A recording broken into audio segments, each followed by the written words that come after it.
Session 1. I thought I could handle it, Nadine.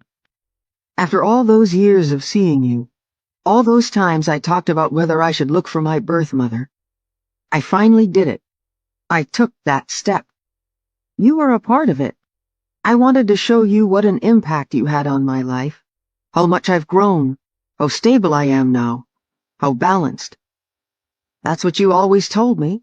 Balance is the key. But I forgot the other thing you used to say. Slowly, Sarah. I've missed this, being here. Remember how uncomfortable I was when I first started seeing you? Especially when I told you why I needed help. But you were down to earth and funny, not at all how I imagined a psychiatrist would be. This office was so bright and pretty that no matter what I was worried about, as soon as I walked in here, I felt better. Some days, especially in the beginning, I didn't want to leave. You told me once that when you didn't hear from me, you knew things were going well, that when I stopped coming altogether, you'd know you did your job. And you did. The last couple of years have been the happiest of my life. That's why I thought it was the right time.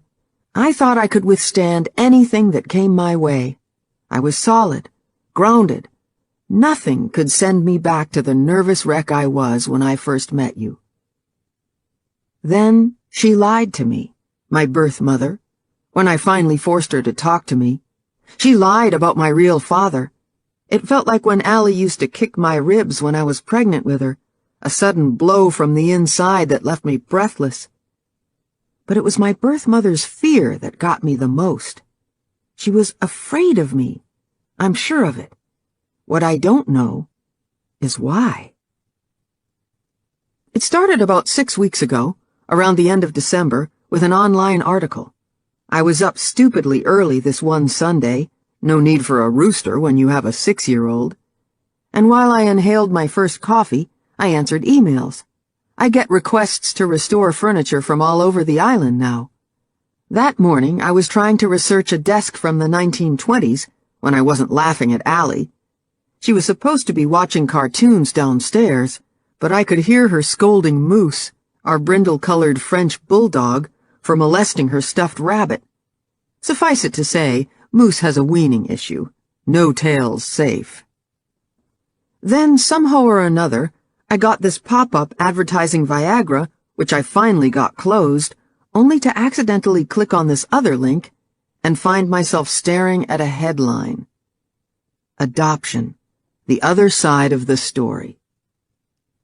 I scrolled through letters people sent in response to a Globe and Mail piece, read stories of birth parents who've been trying to find their children for years, birth parents who didn't want to be found, adopted children growing up feeling they never belonged, tragic tales of doors slammed in faces, joyful stories of mothers and daughters, brothers and sisters reuniting and living happily ever after. My head started to pound. What if I found my mother? Would we instantly connect? What if she wanted nothing to do with me? What if I found out she was dead? What if I had siblings who never knew about me? I didn't realize Evan was up until he kissed the back of my neck and made a grunting noise, a sound we picked up from Moose and now used to signal everything from I'm pissed off to you're hot. I closed down the screen and spun my chair around. Evan raised his eyebrows and smiled. Talking to your online boyfriend again? I smiled back. Which one? Evan clutched at his chest, collapsed into his office chair, and sighed. Sure hope he has lots of clothes. I laughed. I was forever raiding Evan's shirts, especially if he had to stay with a group at his wilderness lodge in Tofino, 3 hours from our house in Nanaimo, and right smack on the west coast of Vancouver Island. Those weeks I often wore his shirts around the clock. I'd get caught up working on a new piece of furniture, and by the time he was home, the shirt would be covered in stains and I'd be exchanging all sorts of favors for his forgiveness. Sorry to break it to you, honey, but you're the only man for me. No one else would put up with my craziness. I rested my foot on his lap. With his sable hair spiked in all directions, and his usual outfit of cargo pants and polo shirt, He looked like a college student. A lot of people don't realize Evan actually owns the lodge. He smiled. Oh, I'm sure there's a doctor somewhere with a straitjacket who'd think you're cute. I pretended to kick at him, then said, I was reading an article, as I started to massage the throbbing pain on the left side of my head. Getting a migraine, baby? I dropped my hand down to my lap.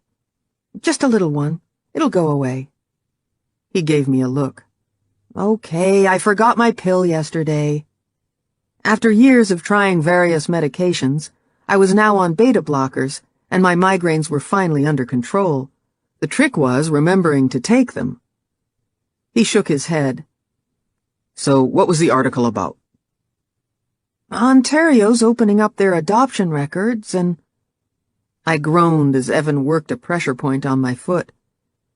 There were all these letters from people who were adopted or who gave up their children. Downstairs, Allie's giggle rang out. Thinking about finding your birth mother? Not exactly. It was just interesting. But I was thinking about finding her. I just wasn't sure if I was ready. I've always known I was adopted, but I didn't realize that meant I was different until Mom sat me down and told me they were having a baby. I was 4 at the time. As Mom grew bigger and Dad prouder, I started worrying they were going to give me back. I didn't know just how different I was until I saw the way my father looked at Lauren when they brought her home, then the way he looked at me when I asked to hold her. They had Melanie 2 years later. He didn't let me hold her either. Evan, willing to drop things long before me, nodded.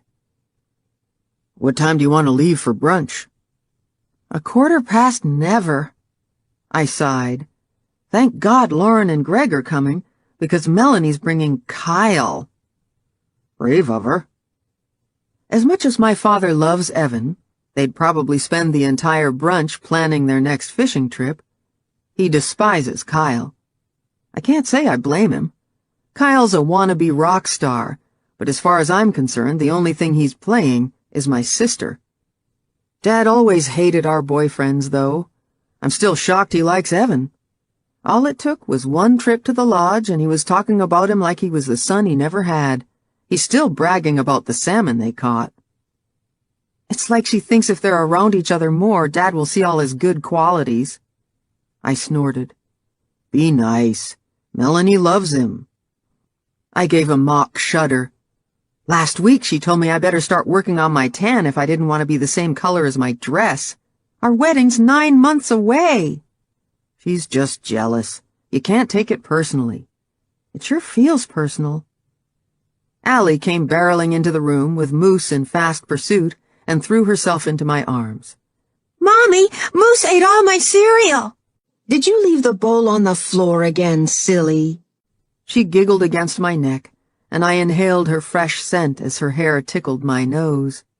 With her dark coloring and compact body, Allie looks more like Evan than me, even though he's not her biological father, but she has my green eyes, cat's eyes, Evan calls them, and she got my curls, though at 34 mine have relaxed, while Allie's are still tight ringlets.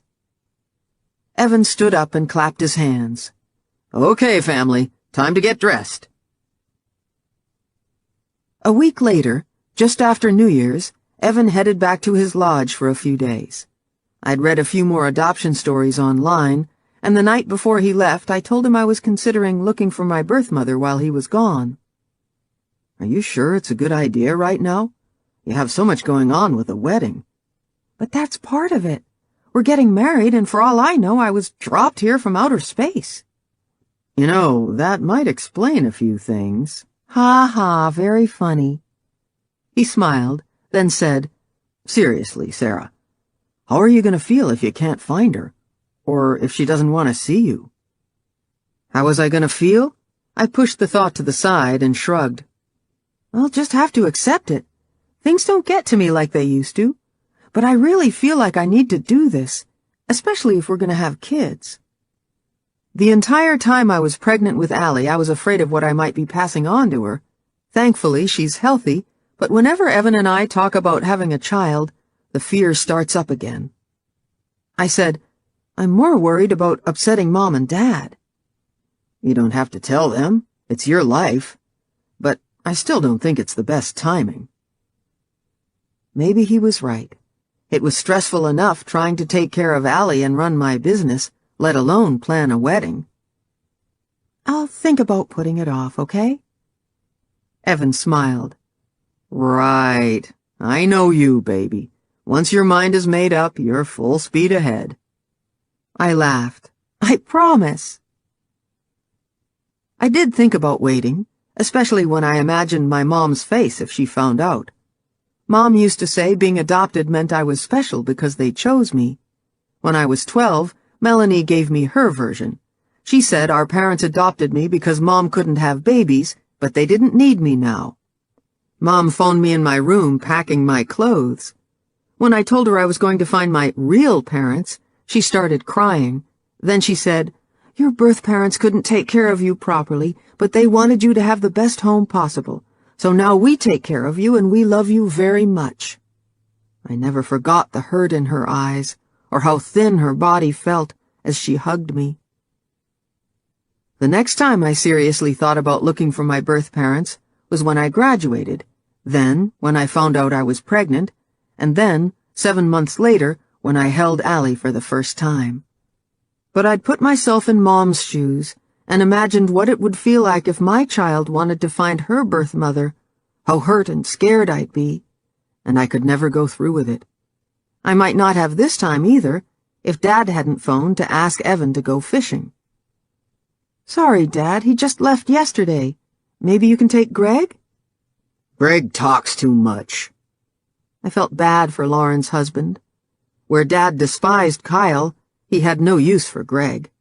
I'd seen him walk away when Greg was in mid-sentence. "Are you guys going to be home for a while?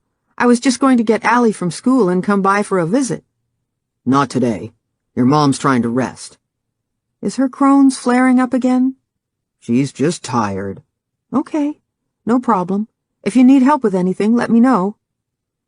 Throughout our lives, Mom's health had been up and down. For weeks she'd be doing fine, painting our rooms, sewing curtains, baking up a storm. Even Dad was almost happy during those times. I remember him lifting me onto his shoulders once, the view as heady as the rare attention. But Mom would always end up doing too much, and within days she was sick again. She'd fade before our eyes as her body refused to hang on to any nutrients, even baby food sending her rushing for the bathroom.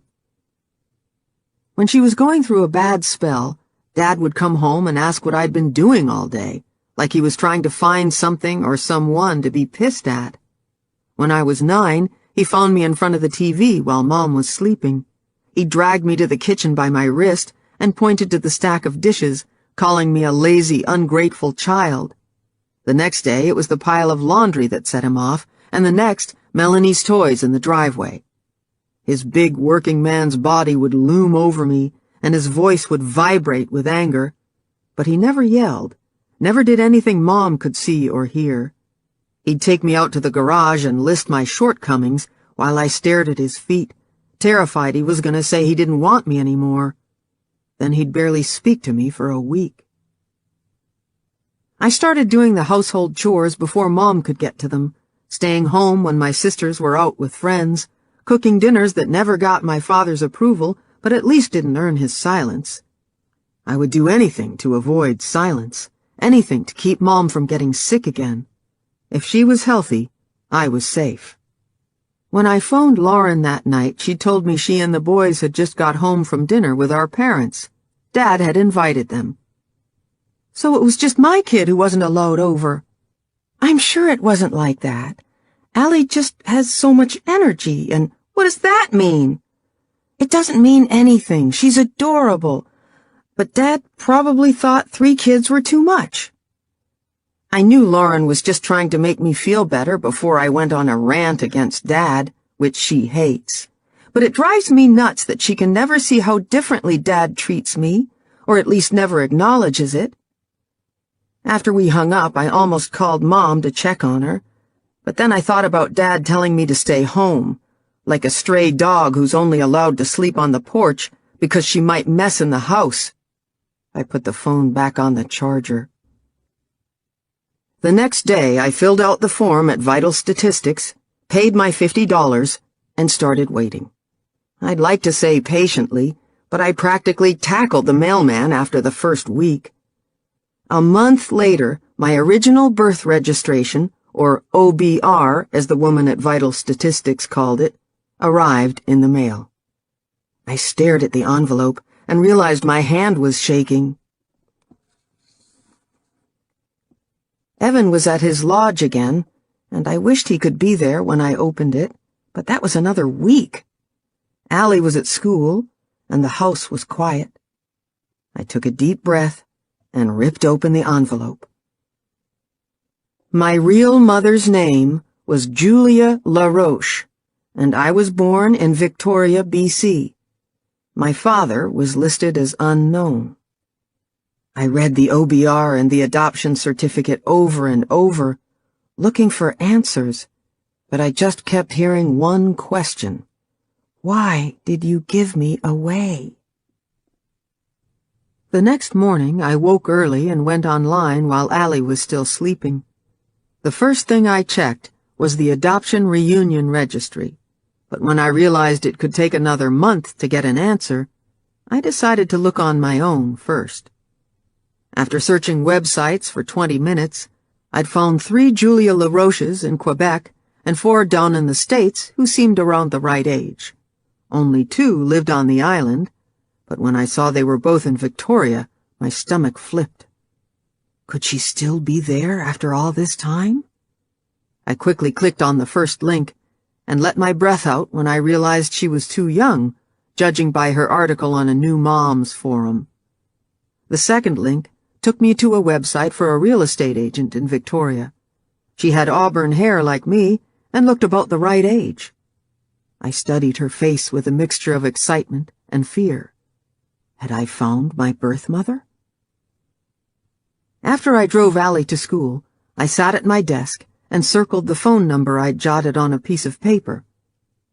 I'll call in 1 minute, after another cup of coffee, after I read the paper, after I paint every toenail a different color. Finally, I forced myself to pick up the phone. Bring. It might not even be her. Bring. I should just hang up. This was a bad way to— Julia LaRoche speaking. I opened my mouth, but nothing came out. Hello? She said. Hi, I'm calling because I stupidly thought if I said something brilliant you'd instantly regret giving me up, but no, I can't even remember my own name. Her voice was impatient. Are you looking to buy or sell a home? No, I took a deep breath and said it in a rush. I might be your daughter. Is this some kind of joke? Who are you? My name is Sarah Gallagher. I was born in Victoria and given up for adoption. You have auburn hair, and you're about the right age, so I thought, honey, there's no way you're my daughter. I can't have children. My face burned. God, I'm sorry. I just thought, well, I hoped. The voice softened. It's okay. Good luck with your search. I was about to hang up when she said, There's a Julia LaRoche who works at the university. I get calls for her sometimes. Thanks, I appreciate that. My face was still hot as I dropped the phone onto my desk and headed out to my shop. I got most of my paintbrushes cleaned, then sat and stared at the wall, thinking about what the real estate woman said. A few minutes later, I was back at my computer. After a quick search, the other Julia's name came up under a list of professors at the University of Victoria. She taught art history. Is that where I got my love of all things old? I shook my head. Why was I letting myself get excited? It was just a name. I took a deep breath and called the university, surprised when they put me straight through to Julia LaRoche's extension. This time, when she answered, I had my speech ready. Hi, my name is Sarah Gallagher, And I'm trying to find my birth mother. Did you give a child up for adoption 34 years ago? A sharp intake of breath, then silence. Hello? Don't call here again. She hung up. I cried for hours, which kicked off a migraine so bad Lauren had to take Allie and Moose for me. Thankfully, Lauren's 2 boys are around Allie's age, and Allie loves going over there. I hated being away from my daughter for even one night, but all I could do was lie in a dark room with a cold compress on my head and wait for it to pass. By the next afternoon, I'd stopped seeing auras around everything, so Allie and Moose came home. Evan phoned that night. Feeling better, baby? The migraine's gone. It's my own stupid fault for forgetting to take my pill again. Now I'm behind on that desk, and I wanted to call some photographers this week, and— Sarah, you don't have to do everything right away. Leave the photographers for when I get back. It's fine. I'll take care of it. I admired Evan's laid-back personality in many ways, but in the 2 years we've been together, I've learned "we can do it later" usually translates into me rushing around like a crazy woman to get something done at the last minute. I said, I've been thinking about what happened with my birth mother. Yeah? I was wondering about writing her a letter. Her address is unlisted, but I can just leave it at the university. Evan was silent for a moment. Sarah, I'm not sure that's a good idea. So she doesn't want to get to know me, fine. But I think the least she could do is give me my medical history. What about Allie? Doesn't she have a right to know? There could be health issues like high blood pressure or diabetes or cancer. Baby. Evan's voice was calm but firm. Take it easy. Why are you letting her get to you like this? I'm not like you, okay? I can't just brush things off. Listen, Cranky Pants, I'm on your side here. I was silent, my eyes closed, trying to breathe, reminding myself it wasn't Evan I was angry at. Sarah, do what you have to do. You know I'll support you no matter what. But I think you should just leave it alone. As I made the hour-and-a-half trip down island the next day, I felt calm and centered, confident I was doing the right thing. There's something about the island highway that always soothes me. The quaint towns and valleys, the farmland, the glimpses of ocean and coastal mountain ranges. When I got closer to Victoria and drove through the old-growth forest at Goldstream Park, I thought about the time Dad took us there to watch the salmon spawning in the river. Lauren was terrified of all the seagulls feasting on the dead salmon. I hated the scent of death in the air, how it clung to your clothes and nostrils. Hated how Dad explained everything to my sisters but ignored my questions, ignored me. Evan and I talked about opening a second whale-watching business in Victoria one day. Allie loves the museum and the street performers in the inner harbor. I love all the old buildings. But for now, Nanaimo suits us. Even though it's the second largest city on the island, it still has that small town feel. You can be walking on the seawall in the harbor, shopping in the old city quarter, or hiking up a mountain with an amazing view of the Gulf Islands all on the same day.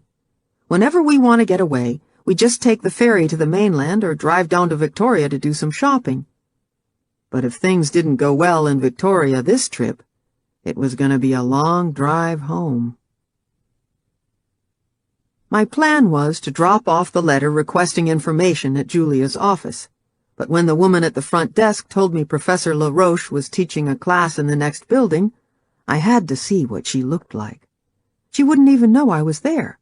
Then I'd leave the letter at the front desk. I slowly opened the door to the auditorium-style classroom and crept in with my face turned away from the podium. I found a seat in the back, scrunched down, feeling like a stalker, and took a look at my mother. As you can see, architecture of the Islamic world varied.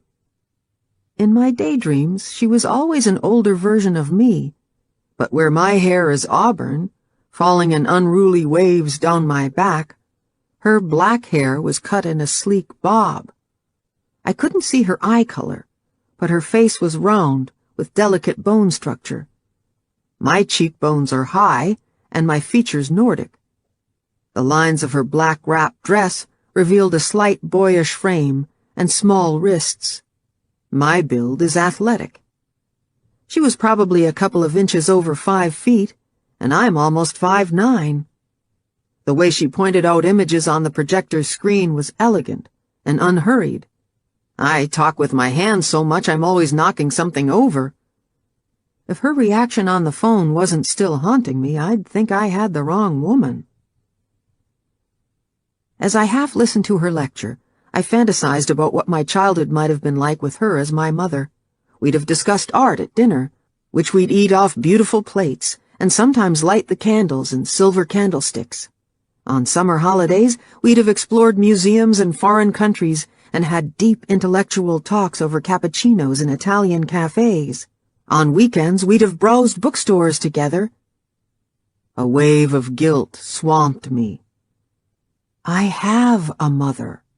I thought of the sweet woman who raised me, the woman who made cabbage leaf compresses for my headaches even when she wasn't feeling well herself, the woman who didn't know I'd found my birth mother. After the class ended, I walked down to the stairs towards the side door. As I passed near Julia, she smiled, but with a questioning look, like she was trying to place me. When a student stopped to ask her something, I bolted for the door. At the last second, I glanced over my shoulder. Her eyes were brown. I went straight back to my car. I was still sitting there, my heart going nuts inside my chest, when I saw her leave the building. She walked towards the faculty parking lot. I inched my car in that direction and watched her get into a white classic Jaguar. When she pulled out, I followed. "Stop! Think about what you're doing. Pull over." Like that was going to happen. As we drove down Dallas Road, one of the more upscale areas in Victoria along the waterfront, I kept back. After about 10 minutes, Julia turned into the circular driveway of a large Tudor house on the ocean. I pulled over and got out a map. She parked in front of the marble steps, followed a path around the corner of the house, then disappeared through a side door. She didn't knock. She lived there. So what did I do now? Drive off and forget about the whole thing? Drop the letter in her mailbox at the end of the driveway and risk someone else finding it? Give it to her in person?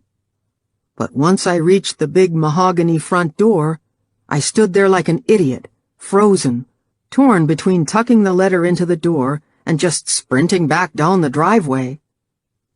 I didn't knock. I didn't ring the doorbell, but the door opened. I was face to face with my mother, and she didn't look happy to see me. "Hello?" My face was burning. "Hi, I saw your class." Her eyes narrowed. She looked at the envelope clutched in my hand. "I wrote you a letter." My voice sounded breathless. "I wanted to ask you some things. We talked the other day." She stared at me. "I'm your daughter." Her eyes widened. "You have to leave." She moved to shut the door. I put my foot on the jamb. "Wait! I don't want to upset you. I just have some questions. It's for my daughter." I dug into my wallet and pulled a photo out. "Her name's Allie. She's only 6. Julia wouldn't look at the photo. When she spoke, her voice was high, strained. "It's not a good time. I just can't. 5 minutes, that's all I need. Then I'll leave you alone."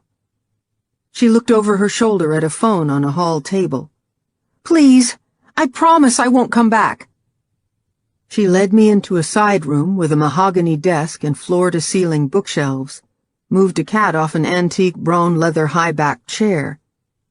I sat down and tried to smile. "Himalayans are beautiful." She didn't smile back. She perched on the edge of her seat, hands gripping each other in her lap, knuckles white. I said, This chair is gorgeous. I refinish furniture for a living, but this is pristine. I love antiques. Anything vintage, really. Cars, clothes. My hand brushed the fitted black velvet jacket I'd paired with jeans. She stared at the floor. Her hands started to shake. I took a deep breath and went for it. I just want to know why you gave me away. I'm not angry. I have a good life. I just want to know. I need to know. I was young. Now her voice was reedy, flat. It was an accident. I didn't want children. Why did you have me then? I was Catholic. Was? What about your family? Are they— My parents died in an accident, after you were born. The last part came out in a rush. I waited for her to say more. The cat brushed against her legs, but she didn't touch it. I noticed a pulse beating fast at the base of her throat. I'm very sorry. Was the accident on the island? They lived in Williams Lake. Her face flushed. Your name, LaRoche, what does that mean? It's French, right? Do you know from what part of— I've never looked it up. My father? It was at a party, and I don't remember anything. I don't know where he is now. I stared at this elegant woman. Not one thing about her fit with a drunken one-night stand. She was lying. I was sure of it. I willed her to meet my eyes.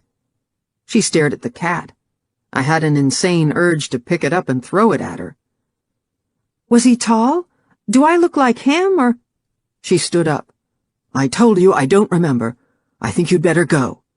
But— A door slammed at the back of the house. Julia's hand flew up to cover her mouth.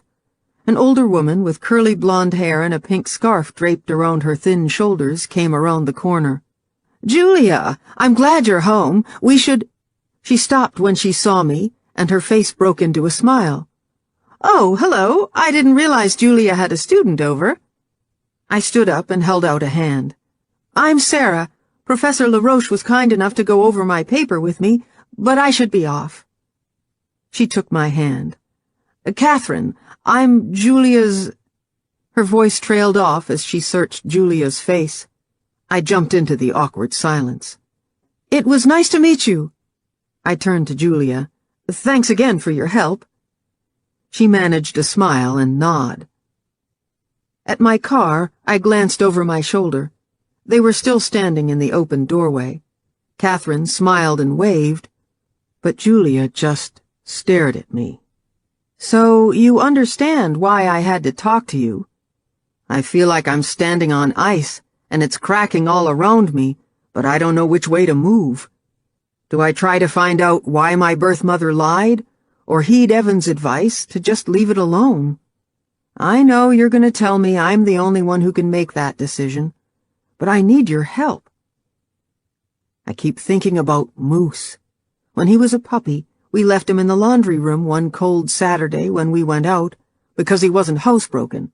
Little guy piddled so much Allie tried to put her doll's diapers on him. We had this beautiful bright-colored rope rug we brought back from a trip to Salt Spring Island, and he must have started nibbling one corner, then just kept pulling and pulling. By the time we got home, the rug was destroyed. My life is like that beautiful colored rug. It took years to sew it together. Now I'm afraid if I keep pulling on this one corner, it's all gonna unravel. But I'm not sure if I can stop. Session 2. I thought about everything you told me, how I didn't have to decide right away, how I needed to be sure of my expectations and reasons for wanting to know more about my past. I even made a chart of all the pros and cons like we used to do together. This time I put everything in neat little columns. But I still didn't have an answer, so I stomped out to my workshop, cranked Sarah McLachlan, and sobbed my heart out while I attacked an oak armoire. With each layer of paint I stripped off, I felt calmer. It didn't matter whether she lied or where I came from. What was important was my life now. I'd called Evan the minute I fled my reunion with my birth mother, so when he came home that weekend he brought me chocolates and red wine, an early Valentine's surprise. That man's no dummy. But smartest of all, he didn't lecture, just gave me a hug and let me rant and rave until I ran out of steam. And I did run out of steam. But then the depression kicked in. It had been so long since I'd had one I almost didn't recognize it at first. Like an ex-boyfriend you bump into and you can't remember what it was about him that made you feel so awful, so angry at everything. It wasn't until a couple of weeks later that I almost started feeling back to normal. I should have stopped there. Evan had headed back to his lodge and Lauren's husband, Greg, who works for our dad's logging company, had just left for camp, so Allie and I hightailed it over to Lauren's for dinner. I do all right in the kitchen department if I'm not obsessed by my latest project, but Lauren's roast beef and Yorkshire pudding put my stir-fries to shame.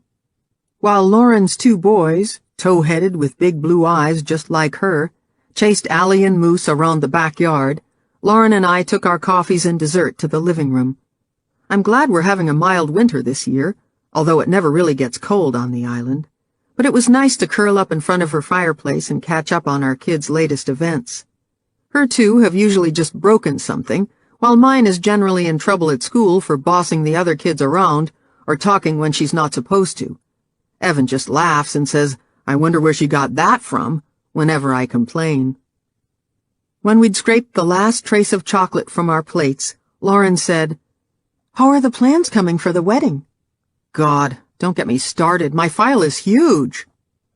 Lauren laughed, tilting her head back and revealing a scar on her chin from when she fell off her bike all those years ago. Of course, Dad gave me hell for not watching her properly, but nothing could spoil her natural beauty. She rarely wears makeup, but with her heart-shaped face, honey gold skin, and lightly freckled nose, she doesn't need to. And Lauren is one of those rare people who are as nice as they look, the kind of person who remembers what brand of shampoo you like and saves the coupon for you.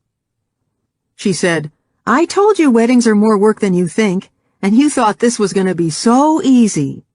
This from the woman who wasn't stressed about hers at all. She shrugged.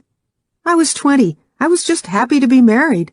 Mom and Dad's backyard were all we needed. But it will be beautiful at the lodge." "Yeah, it will. But there's something I have to tell you." Lauren glanced at me. "You're not getting cold feet."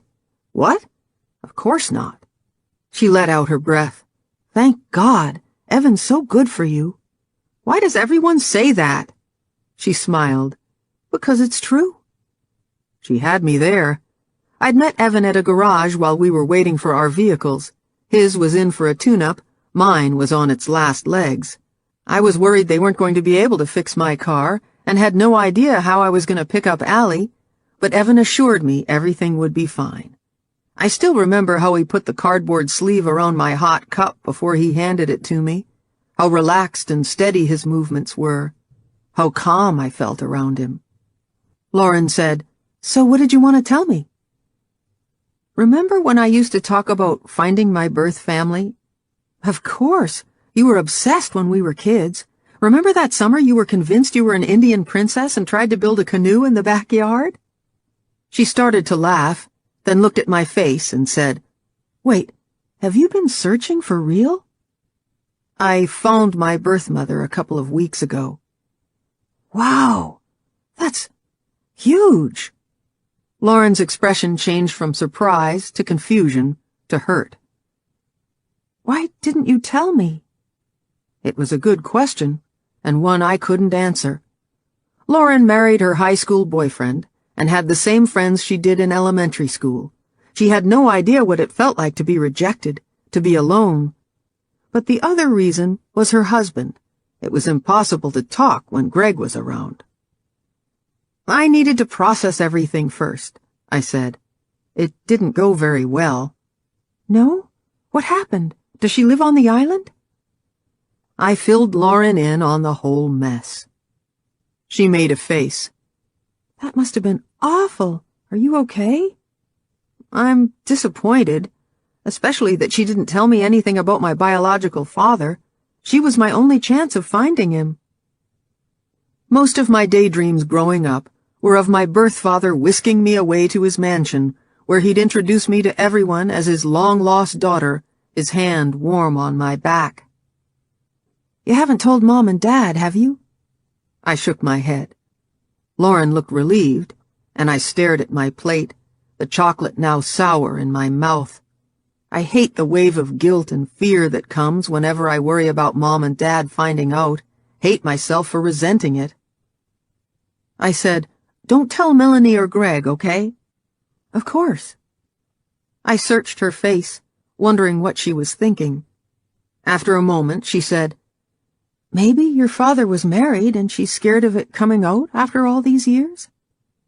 "Maybe, but I think she even lied about her name." "Are you going to talk to her again?" "Hell no. Pretty sure she'd call the cops on me. I'm just going to drop it." "It's probably for the best." Again, she looked relieved. I wanted to ask who she thinks it's best for, but she was already picking up our plates and moving toward the kitchen, leaving me alone and cold in front of the fire. As soon as we got home, Allie and Moose tumbled into bed, and I tidied up the house. I have a tendency to let things get a little out of hand when Evan isn't around. After my chores were done, I wasn't in the mood to hit my workshop like I usually do when I'm wired on coffee and chocolate, so I turned on my computer. I'd planned on just checking my email, but then I remembered Julia's words. My parents died in an accident. Had Julia told me the truth about anything? Maybe I could at least find her parents' names online. First, I Googled car accidents, Williams Lake, BC. A few results popped up, but only one fatality involved a couple, and they'd died recently. Wrong name, too. I expanded my search to all of Canada, but still didn't find any accidents with my birth mother's last name. If they'd died years ago, the article probably wouldn't even be online. But not ready to give up yet, I Googled La Roche. Odd hits, random mentions here and there. But other than the university directory I'd found before, nothing connected to Julia. Before I packed it in for the night, I decided to look up Williams Lake. I'd never been there, but knew it was in the heart of the Cariboo, the central interior of BC. Julia didn't strike me as a small-town girl, and I wondered if she'd escaped as soon as she graduated. I stared at the screen. I wanted to know more about her, but how? I didn't have any contacts at the university or with any government agencies. Evan didn't either. I needed someone with connections. When I Googled private investigators in Nanaimo, I was surprised to see there were a few companies. I browsed their websites, growing more confident when I realized they were usually retired police officers. When Evan called later, I ran the idea by him. He said, "How much do they cost?" "I don't know yet. I was going to make some calls tomorrow." "It seems pretty extreme. You don't know for sure she was lying." "She was definitely hiding something. It's driving me nuts." "And if it's something you don't want to know, she might have a good reason for not telling you." "I'd rather deal with that than spend the rest of my life wondering. And they might find my birth father. What if he doesn't know I exist?" "If you feel like it's something you need to do, then go for it, but check them out first. Don't just hire anyone out of the phone book." "I'll be careful." The next day, I called the private investigator with the slickest website, but as soon as he told me his fees, I knew how he paid for it. 2 numbers led straight to an answering machine. The fourth, TBD Investigations, had a bare-bones website, but the man's wife was friendly when she answered, telling me Tom would call me right back. And he did, an hour later. When I asked about his background, he said he was a retired cop and did this to keep himself in golfing money and his wife off his back. I liked him. He told me he charged by the hour with a $500 retainer up front, and we agreed to meet that afternoon. Although I felt like a cliché as I pulled alongside Tom's sedan in the public parking lot, I was more comfortable after we talked for a few minutes, and he told me anything he discovered would be confidential. I filled out his forms and drove away with mixed emotions. guilt about invading Julia's privacy and giving out her address, hope I might find my real father, and fear he wouldn't want to meet me either. Tom had told me I might not hear anything right away, but he called a couple of days later when I was cleaning up after dinner. "I have that information you were looking for." The friendly grandfather tone was gone, replaced by serious cop. "Do I want to know?" I laughed. He didn't. "You were right. Julia LaRoche isn't her real name. It's Karen Christensen." "That's interesting. Do you know why she changed it?" "You don't recognize the name?" "Should I?" Karen Christensen was the only survivor of the campsite killer. I sucked in my breath. I'd read about the campsite killer. I've always been interested in serial killers and their crimes. Evan says I'm morbid, but when Dateline or A&E features a famous murder case, I'm glued to the TV. They all had lurid names like the Zodiac Killer, the Vampire Rapist, the Green River Killer. But I couldn't remember much about the campsite killer, just that he murdered people in the interior of BC. Tom was still talking. "I wanted to be sure, so I drove down to Victoria and took some shots of Julia at the university, then compared them to online photos of Karen Christensen. It looks like the same woman." God, no doubt she changed her name. So she must have met my father after she moved to the island. How long ago was she attacked? 35 years ago, Tom said. She moved to the island a couple of months later and changed her name. Something cold and dark was unfurling in my stomach. I said, "What month was she attacked?" "July." My mind raced to calculate dates and times. "I'm turning 34 this April. You don't think—" He was silent. I stepped backward and collapsed into a chair, trying to grasp what he'd just told me. But my thoughts were all over the place, fragmented pieces I couldn't pick up. Then I remembered Julia's pale face, her shaking hands. The campsite killer is my father. I just... Are you sure? I wanted him to contradict me, to tell me I heard wrong, made a mistake, something. Karen's the only person who can confirm it, but the dates match up. He paused, waiting for me to say something, but I was staring at our calendar on the fridge. Allie's best friend, Megan, has a birthday party on the weekend. I can't remember if I bought a present for it yet.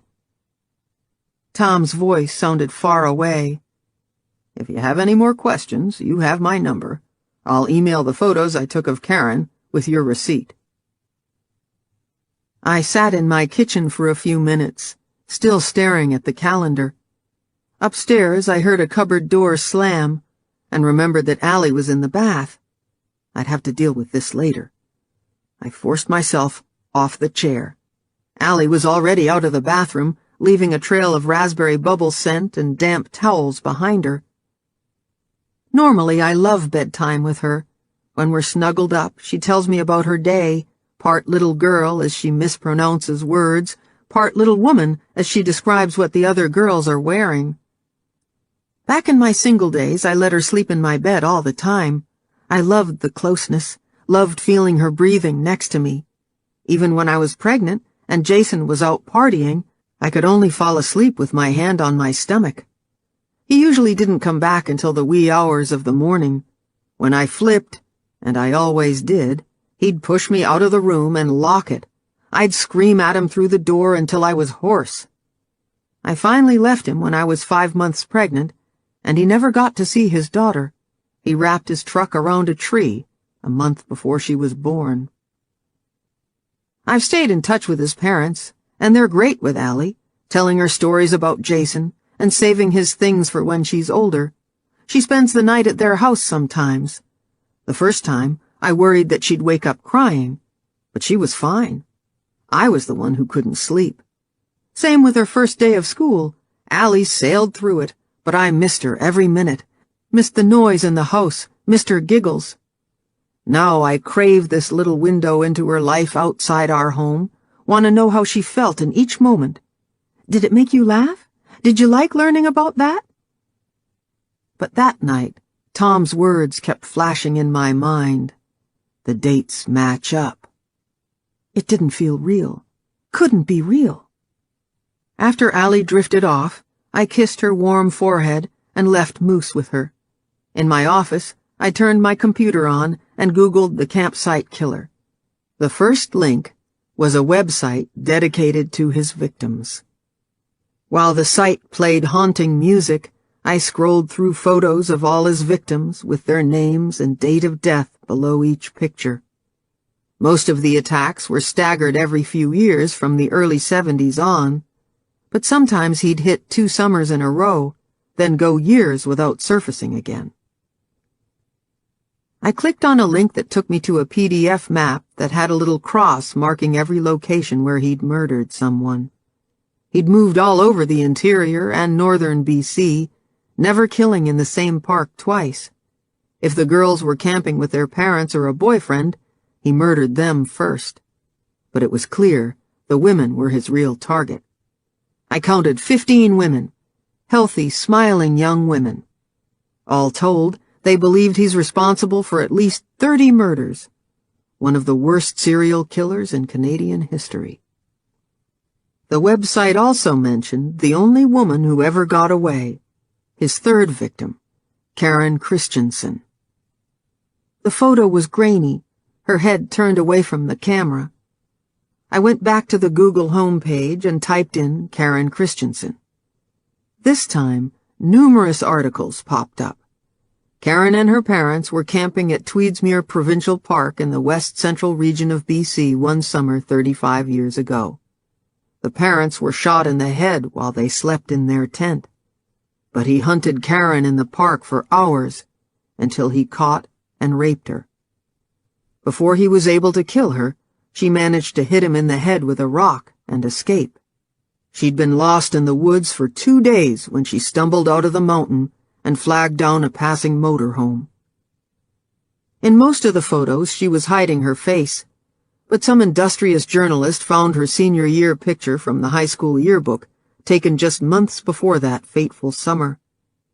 I studied the photo of the pretty dark-haired girl with the brown eyes. She did look a lot like Julia. The phone rang, making me jump. It was Evan. "Hi, baby. Is Allie already in bed?" "Yeah, she was tired tonight." "How did your day go? Any word from the PI?" Normally, I tell Evan everything, the good, the bad, and the ugly, the second he walks in the door or answers the phone. But this time, the words catch in my throat. I needed some time to think, to sort through it all. "Hello?" "He's still looking into it." That night, I lay on my bed and stared at the ceiling, trying to get the horror out of my mind, trying not to think about Julia's face turned away from the cameras, turned away from me. Hours later, I woke from a dream, the back of my neck soaked with sweat. I felt hungover, my mouth dry. Snippets of the dream came to me. A girl running through dark woods in bare feet, a bloody tent, black body bags. Then I remembered. I turned and looked at the clock. 5:30 a.m. No chance of falling back to sleep after that nightmare. Like metal to magnet, I was sitting at my computer again. I studied the photos of the victims, every article I could find on the campsite killer, my body filled with fear and disgust. I read every newspaper article on Julia, every scrap of information in every magazine, examined every photo. The reporters had hunted her for weeks, staked out her house, and followed her everywhere. The media frenzy was mostly in Canada, but some American papers had picked up the story, comparing her to one of Ted Bundy's victims who had also escaped. When Karen disappeared, the articles changed to speculation about where she was, then gradually the coverage disappeared. That morning, I also got the email from Tom with Julia's photos at the university, walking to her car, outside her home with Catherine. I compared hers to online photos of Karen Christensen. It was definitely the same woman. In one shot, Julia was touching a student's arm, smiling encouragingly. I wondered if she touched me after she gave birth, or just told them to take me away. For the next week, I went through the motions, but I felt flat, disconnected, angry.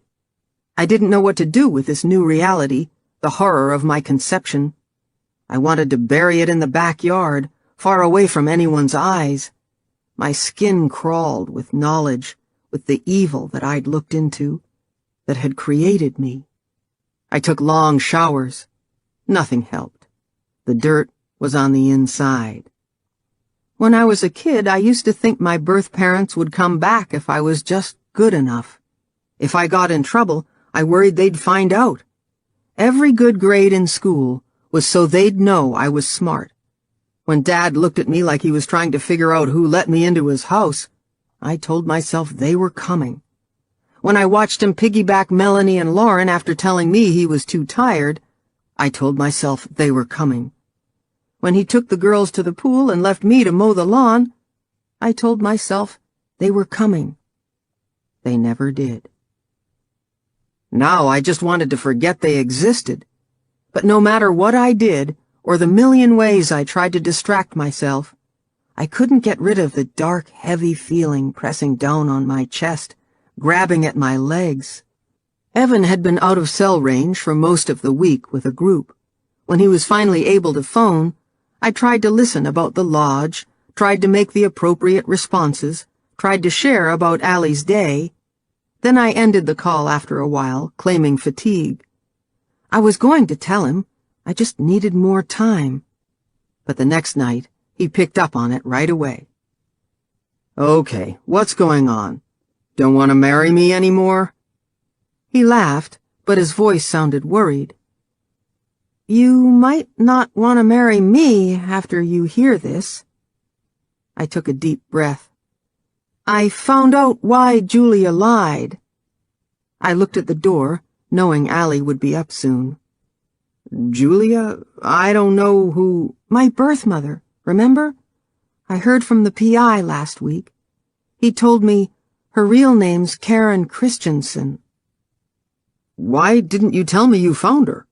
He sounded confused. Because I also found out my real father is the campsite killer. Silence. Evan finally said, Come on, you don't actually mean... I mean my real father's a murderer, Evan. I mean he raped my mother. I mean... I couldn't say what else has been driving my nightmares. My father's still out there. Sarah, slow down. I'm trying to take this all in. When I didn't say anything, he said, Sarah? I nodded, even though he couldn't see me. I don't know what to do. Just start at the top and tell me what's going on. I leaned against my pillow, clinging to the strength in Evan's voice. Once I was done explaining everything, he said, So you don't know for sure Julia is this Karen person? I looked at her photos online myself. It's her. But there's no proof the campsite killer is your father. It's all just speculation. She could have hooked up with a guy after. Rape victims don't usually just hook up with someone right away. And there was a woman at her house. I think she might be gay. She might be now, but you don't know what she was into back then. For all you know, she was pregnant at the time of the attack. This private investigator could be scamming you. He used to be a cop. So he says. I bet he calls and tells you he can find out more for a price. He wasn't like that. But was Evan right? Had I jumped to conclusions? Then I remembered the look on Julia's face. No, she was seriously freaked out. You showed up on her doorstep and demanded she'd talk to you. That would scare anybody. It was more than that. I can feel it in my gut. Evan paused for a moment, then said, Email me the links and the photos that guy sent you. His website, too. I have some time this morning. I'll read over everything and call you at lunch. We'll talk about it, okay? Maybe I should call Julia. That's a really bad idea. Don't do anything. I didn't answer. Sarah. His voice was firm. Yeah. Don't. Okay. Allie was now talking to Moose in her room, so Evan and I said our goodbyes. I tried to be cheerful for Allie as we made toad-in-a-holes with ketchup smiley faces, but every time I looked into her innocent eyes, I wanted to cry. What will I say when she's old enough to start asking about my family? After I drove Allie to school, I took Moose for a hike, thinking the fresh air might help. But I knew it was a mistake as soon as I stepped into the woods. Normally, I love the scent of pine needles in the air, of earth rich and fragrant after a rain the night before. All the different woods, red cedar, Douglas fir, Sitka spruce. But now moss-covered trees loomed over me and blocked out any light. The air seemed thick and quiet, my footsteps loud. Every dark corner of the forest caught my eye. A gnarled stump with one branch reaching out, a dead tree with ferns growing from it, the gap behind it blanketed by rotting leaves. Did he rape her in a spot like that? Moose, running ahead, startled a deer, and it bounded off, its brown eyes wild with fear. I imagined Julia fleeing through the woods, her body cut and bleeding, her breath frantic, hunted down like an animal. I came home and tore apart my workshop. The plan was to organize my supplies and clean my tools, then hang them back up in some semblance of order. But when I saw the mess I'd made, chisels, rubber mallet, clamps, orbital sander, brushes, rags, and paper towels piled up all over my workbench, I couldn't think straight enough to hang a ruler. I picked up a broom and started sweeping up shavings. Evan phoned at lunch as promised, but his cell kept cutting out. I'll call when off. Water. Following pod humpbacks. Back in my shop, I concentrated on sanding a mahogany Chippendale-style chest. As I smoothed away years of scratches and grooves, I reveled in the fresh wood scent, the rasp of sandpaper. With each stroke, my muscles relaxed, and my mind began to calm. But then the mahogany wood made me think of Julia's office. No wonder she didn't want to talk to me. She was still traumatized by what happened, and seeing me brought everything back. But she didn't have to be scared of me. Maybe she was just afraid I might expose her secret? I stopped sanding. If I reassured her I wouldn't tell anyone. The phone was on my desk. Julia's number at the university was still on a post-it, stuck to the base of my computer. After 4 rings, I got a computer recording. You've reached the mailbox for Professor LaRoche in the Art History Department. Please leave a message. Hi, it's Sarah Gallagher. I don't want to upset you again. The silence stretched out. I started to panic. What if I said something wrong? Stop. Calm down. I took a deep breath and said, I wanted to tell you I'm sorry I came to your house like that, but I understand now why you were so upset. I just need to know my medical history. I was hoping we could talk. I rattled off my number twice and my email. I know you've been through a lot, but I'm a nice person and I have a family, and I don't know what to tell my daughter, and... To my horror, my voice broke, and I started to cry. I hung up. I just about had to break my hand to keep myself from dialing back and leaving another message apologizing for the first, then another filled with all the things I'd wanted to say but didn't. For the next hour, I went over the call in my mind, my embarrassment greater each time. When Evan finally called that night, I felt so bad for going against his advice I couldn't even tell him. He'd checked out the links and agreed that Julia LaRoche did look a lot like Karen Christensen, but he still wasn't convinced the campsite killer was my father. I said, So what should I do? Only 2 things you can do. Tell the cops and they'll look into it, or just let it ride. If I tell the police, they'll probably do a DNA test, and I'm sure it would come back positive. What if the results got out? He could find me. I don't want anyone to know about this. I took a deep breath. Does it change how you feel about me, knowing who my real father is? I hated myself for asking, hated how weak it made me feel. Depends. Are you gonna get him to knock me off? Evan! His voice was serious when he said, Of course it doesn't change anything. If he is your father, then it's scary he's still out there, but we'll get through it. I let out my breath, pulling his words over me like a soothing blanket. Evan said, But if you're not going to talk to the police, then you have to just accept it, forget it, and move on. If only it was that easy. Evan also doesn't think I should tell anyone other than you. He's just as afraid as I am that it will get out and all hell will break loose. I thought about telling Lauren, but she likes things light and fluffy. She doesn't even watch the news. How can I tell her about this? I'm scared to read anything more about him myself.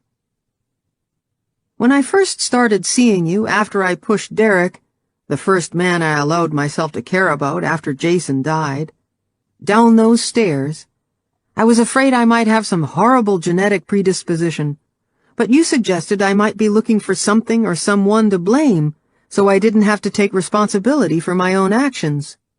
It made sense at the time. I wasn't proud of what I did, even if the cheating bastard wasn't really hurt. But it scared me. I can still hear the words coming out of Derek's mouth, still feel the pain of them. You knew I wasn't over her when we met. And he was right. I did know, but it didn't stop me from going after him. Did I tell you how we met? It was at a party when Allie was a few months old. I hated leaving her, but Lauren forced me to go. Derek was smart and funny, but that's not what attracted me. The minute he said, I'm not ready for anything serious right now, I just broke up with a girl, I was hooked. That was my catnip in every relationship, unavailable with a high chance of breaking my heart. It wasn't until the brutal ending of that one that I finally realized I owed it to myself, and my daughter, to get some help. I wish I could say it ended there, but as you know, I bounced from bad relationship to bad relationship for the next few years. I guess that's why I gave Evan such a hard time when we first started dating. You probably don't remember the story because I stopped seeing you not long after I met him, but he sent me a message through Facebook. Thinking a man as good-looking as him who also owned a fishing lodge had to be a player, I brushed him off. But he kept sending little "How was your day?" notes, asking about my work and my daughter, commenting on my status updates. Because I wasn't viewing him as a potential boyfriend, I'd tell him about my problems, my fears, my jaded view of men and relationships, anything that was on my mind. One night we talked on MSN until 3 a.m, drinking wine, getting half blitzed in our own homes. The next day he sent me a link to his favorite love song, Colin James's These Arms of Mine, which I must have played 10 times in a row. After a month of talking online, I finally agreed to go on a date, walking in the park with Moose.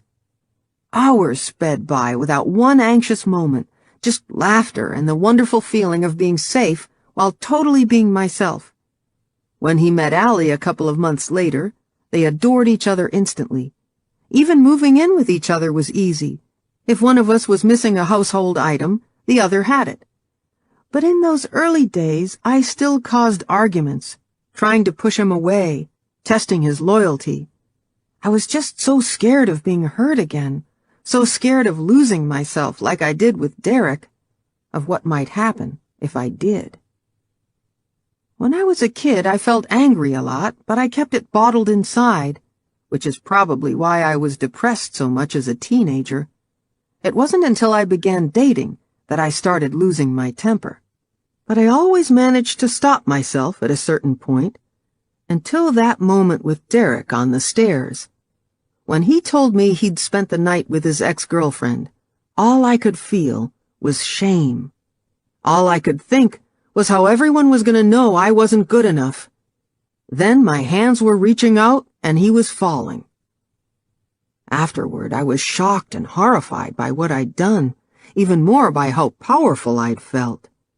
It terrified me, this sense that there was something dark inside me, something I couldn't control. And I wanted to believe what you said, that it was the same trigger it always was: abandonment issues, intimacy issues, low self-esteem, all of the above. But now we know one of my parents is violent, beyond violent. It's looking like maybe I was right to be scared. This morning I was in my shop sanding that mahogany chest, trying to forget everything, and it worked for a couple of hours. Then I nicked my finger. As blood welled up, I thought, I have a killer's blood in me. Session 3. I'm angry and confused, all right. I'm so stressed out I want to take a baseball bat and smash the crap out of something. I can't believe it's been over a month since I was here. I worked all that weekend on that mental exercise you taught me, imagining how life would be if I wasn't worried about my family or genetics, what I would be doing with my time. I tried to envision myself feeling light and happy as I looked at wedding decorations and invitations, but I still couldn't stop thinking about the campsite killer, where he was, who he was. I even went back to the site and looked at the photos of all his victims again. My thoughts always turned to Julia. Did she get my message? Did she hate me? On Monday, I got my answer. I was out in my workshop scrubbing varnish off my hands while Stevie Nicks belted out "Sometimes It's a Bitch" when I heard the phone. I scrambled through the pile of tools and equipment on my bench to a mound of rags under which was the cordless. The number was private. Hello? May I speak to Sarah, please? I recognized the cultured voice. My pulse sped up. Is this Julia? Are you alone? Her voice sounded tight. I'm in my workshop. Allie's at school. I was just getting ready to go inside for some lunch. I skipped breakfast this morning. I was babbling. You shouldn't have called again. I'm sorry. I just found out who you really are, and I wasn't thinking. Obviously. It hurt, and I caught my breath. Don't call here again. And she hung up.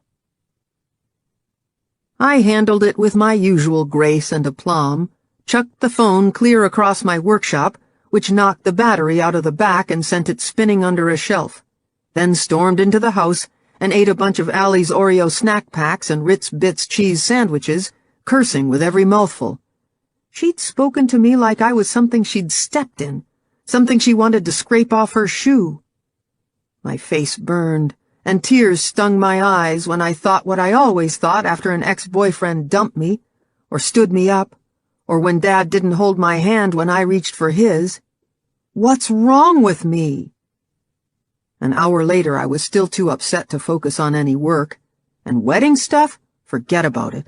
I considered calling Evan, but then I'd have to explain what I'd done in the first place. I grabbed my car keys. Lauren and Greg still live in the first house they bought after they were married. Mom and Dad helped with the down payment, which meant Dad told them what to buy. It's just a basic 1970s-style 4-bedroom box, but it overlooks Departure Bay and has a fantastic view of the ferries as they come around Newcastle Island. I'd wanted to move to the same neighborhood, but nothing was for sale when Evan and I were house hunting. We ended up in a newer subdivision, but I love our home. It's a West Coast contemporary with cedar plank siding, earth-toned granite countertops, and stainless steel appliances.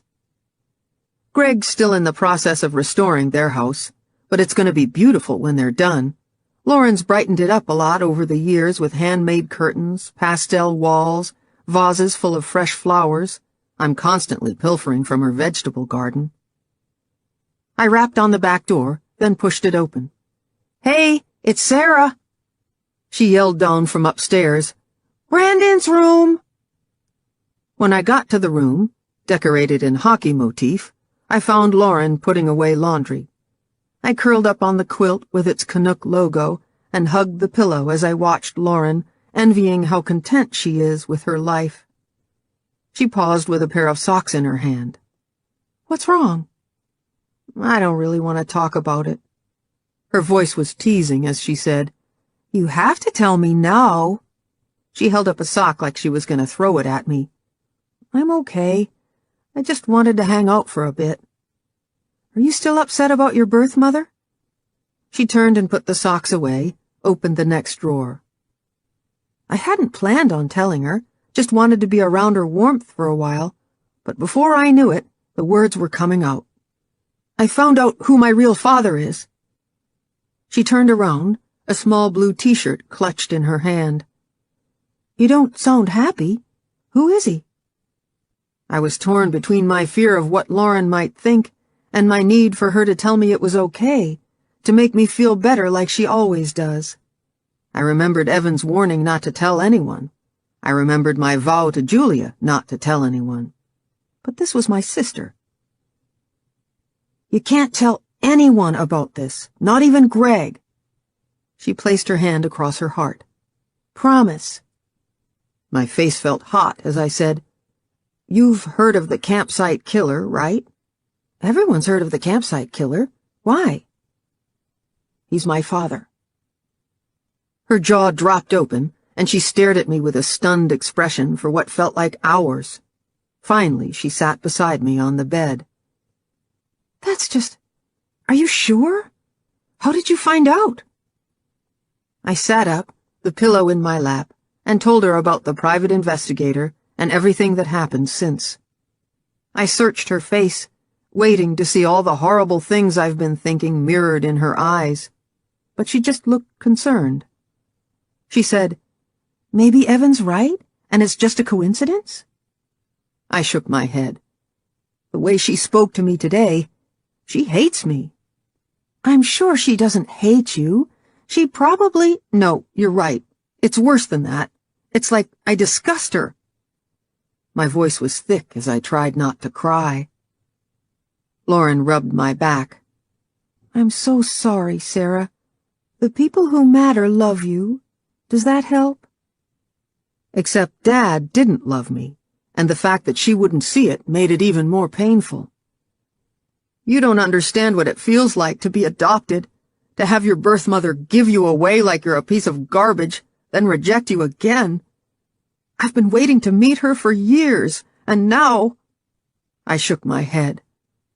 "I know it hurts, but you can't forget all the good in your life." Lauren was about to say something else when we heard a voice downstairs. "Hello, hello, hello, witches!" "Melanie." Lauren said, "We're up here." I gave her a look, and she made a zipping motion across her mouth. Melanie came around the corner and dumped her purse on the floor. "Thanks for hogging the whole driveway with your Cherokee, Sarah." "Not like I knew you were coming over." She ignored me and turned to Lauren. "Thanks for your help the other day. Kyle and I appreciated it." Lauren waved her hand in the air. "No problem." I said, "What's going on?" "Not everything's about you and the wedding." Melanie smiled like she was joking, but it didn't meet her eyes. Melanie looks Italian, like our mom, but she wears her dark hair in a short, spiky cut and favors bold red lips and coal-circled eyes. When she's not glaring at the world or sulking about something, she's a knockout. Dad loved taking her to all his logging camps with him when she was growing up. He was convinced she was going to be an accountant and help run his business. But as soon as she hit her teens, the only thing Melanie wanted to spend time counting was boyfriends, and she found plenty of them at the pub where she tends bar. It used to be Dad's favorite hangout, but he hasn't stepped foot in the place since she started working there when she turned 19. Lauren said, "Kyle needed a place to rehearse, so I let them use the garage." Melanie turned to me. "You book anyone for your wedding yet?" "Evan and I are still talking about it." "Perfect, because Kyle wants to do it for your wedding gift." She smiled big. It was far from perfect. I heard Kyle's band a few months ago, and they were barely in tune. I glanced at Lauren. She was looking back and forth between Melanie and me. "That's an interesting suggestion, but I have to talk to Evan. I'm not sure what he has in mind." "Evan? He's so easygoing he won't care." "Maybe, but I should still talk to him first." Melanie laughed. "Since when do you wait for Evan's approval?" She paused, then her eyes narrowed. "Oh, I get it. You don't want Kyle to do it." Here we go. Melanie was spoiled by all of us when she was a kid, but especially by Dad. If Mom was sick, I was in charge, and that's when the problems really began. Lauren was easy. I could tell her to pick up her toys and she'd do it right away, but Melanie would just stand there with her hands on her hips, glaring at me. Lauren or I would just end up doing it for her. "I didn't say that, Melanie." "Unfucking believable! Kyle's band's gotten really good, and he's willing to do this nice thing for you, but you're gonna say no?" Before I could respond, Melanie shook her head and said, "I told you she'd shut it down, Lauren." I said, "You've already talked about it?" Lauren said, "No, well, just a little. Melanie mentioned last night that Kyle could use the exposure, and you said he could probably meet some people at the wedding," Melanie said. "You said it would be a good opportunity for him." My face felt hot, and my pulse sped up. Melanie wanted to use my wedding as an audition for her boyfriend, and Lauren gave her the idea? Lauren said, "But I didn't know if Sarah already had other plans." "She doesn't," Melanie said. "It's just because she doesn't like Kyle." Melanie stared at me, her chin out, daring me to deny it. I wanted to tell her exactly what I thought. He's not good enough for you, and he sure as hell isn't good enough to play at my wedding. But I counted to 10, took a couple of deep breaths, and said, "I'll think about it, okay?" Melanie said, "Sure you will." "You will, right, Sarah?" Lauren's face was pleading as she looked at me, worried there was going to be a fight. And there was going to be a big one if I didn't get out of there fast. "Right. I should get going." I stood up. Lauren said, "You can't stay for a coffee?" I knew she wanted me to stay so we could work everything out, or at least pretend nothing was wrong, but if I heard one more thing out of Melanie's mouth, I was going to blow up. I forced a smile. "Sorry, I have to get Allie. Next time, okay?" I didn't look at Melanie as I walked out. That night I tossed and turned. Finally, I got up and made notes, the only way I could calm down. First item was to call Lauren in the morning and apologize for leaving so abruptly. Then I wrote a letter to Melanie, saying all the things I'd wanted to tell her earlier but never would. 4 years of therapy and I'd finally learned how to manage my anger, counting to 10, writing letters, leaving a room to cool off. But Melanie could push my buttons faster than anyone. I hated how quickly she could make me lose my temper, how out of control I felt when I did. But mostly, I just felt sad. I'd loved her so much when she was little, loved how she looked up to me and followed me everywhere. Then I lost her in the mall when she was 4. We were Christmas shopping, and Dad told me to watch her while he went into a store. Melanie wanted to walk around, but I knew Dad would be furious if we moved an inch, so I held onto the back of her coat. The tighter I gripped, the harder she fought, pulling and clawing at me, until she broke away and ran into a crowd of shoppers. The next 20 minutes were the most terrifying of my life. I started screaming her name frantically. Dad came running out of the store, his face white. When we finally found her, playing on a mechanical pony, Dad dragged me to the parking lot and spanked me behind his truck. I still remember trying to break away from him, crying so hard I could barely breathe, his hand coming down again and again. Most of my worst childhood memories are of my getting into trouble because of Melanie. One Halloween, Lauren and I were dressing up as cheerleaders. Melanie wanted the same costume, but we had only made 2, so I told her she could be a princess. She grabbed my pom-poms and ran out of the room, saying she was going to throw them in the fire. I chased her, slipped in the hallway, knocked over a lamp and broke the shade. When I told Dad, he was furious, not because of the lamp, but because I should have included Melanie. I wasn't allowed to go trick-or-treating, and he let Melanie wear my costume. The worst part is, he made me walk with them from house to house.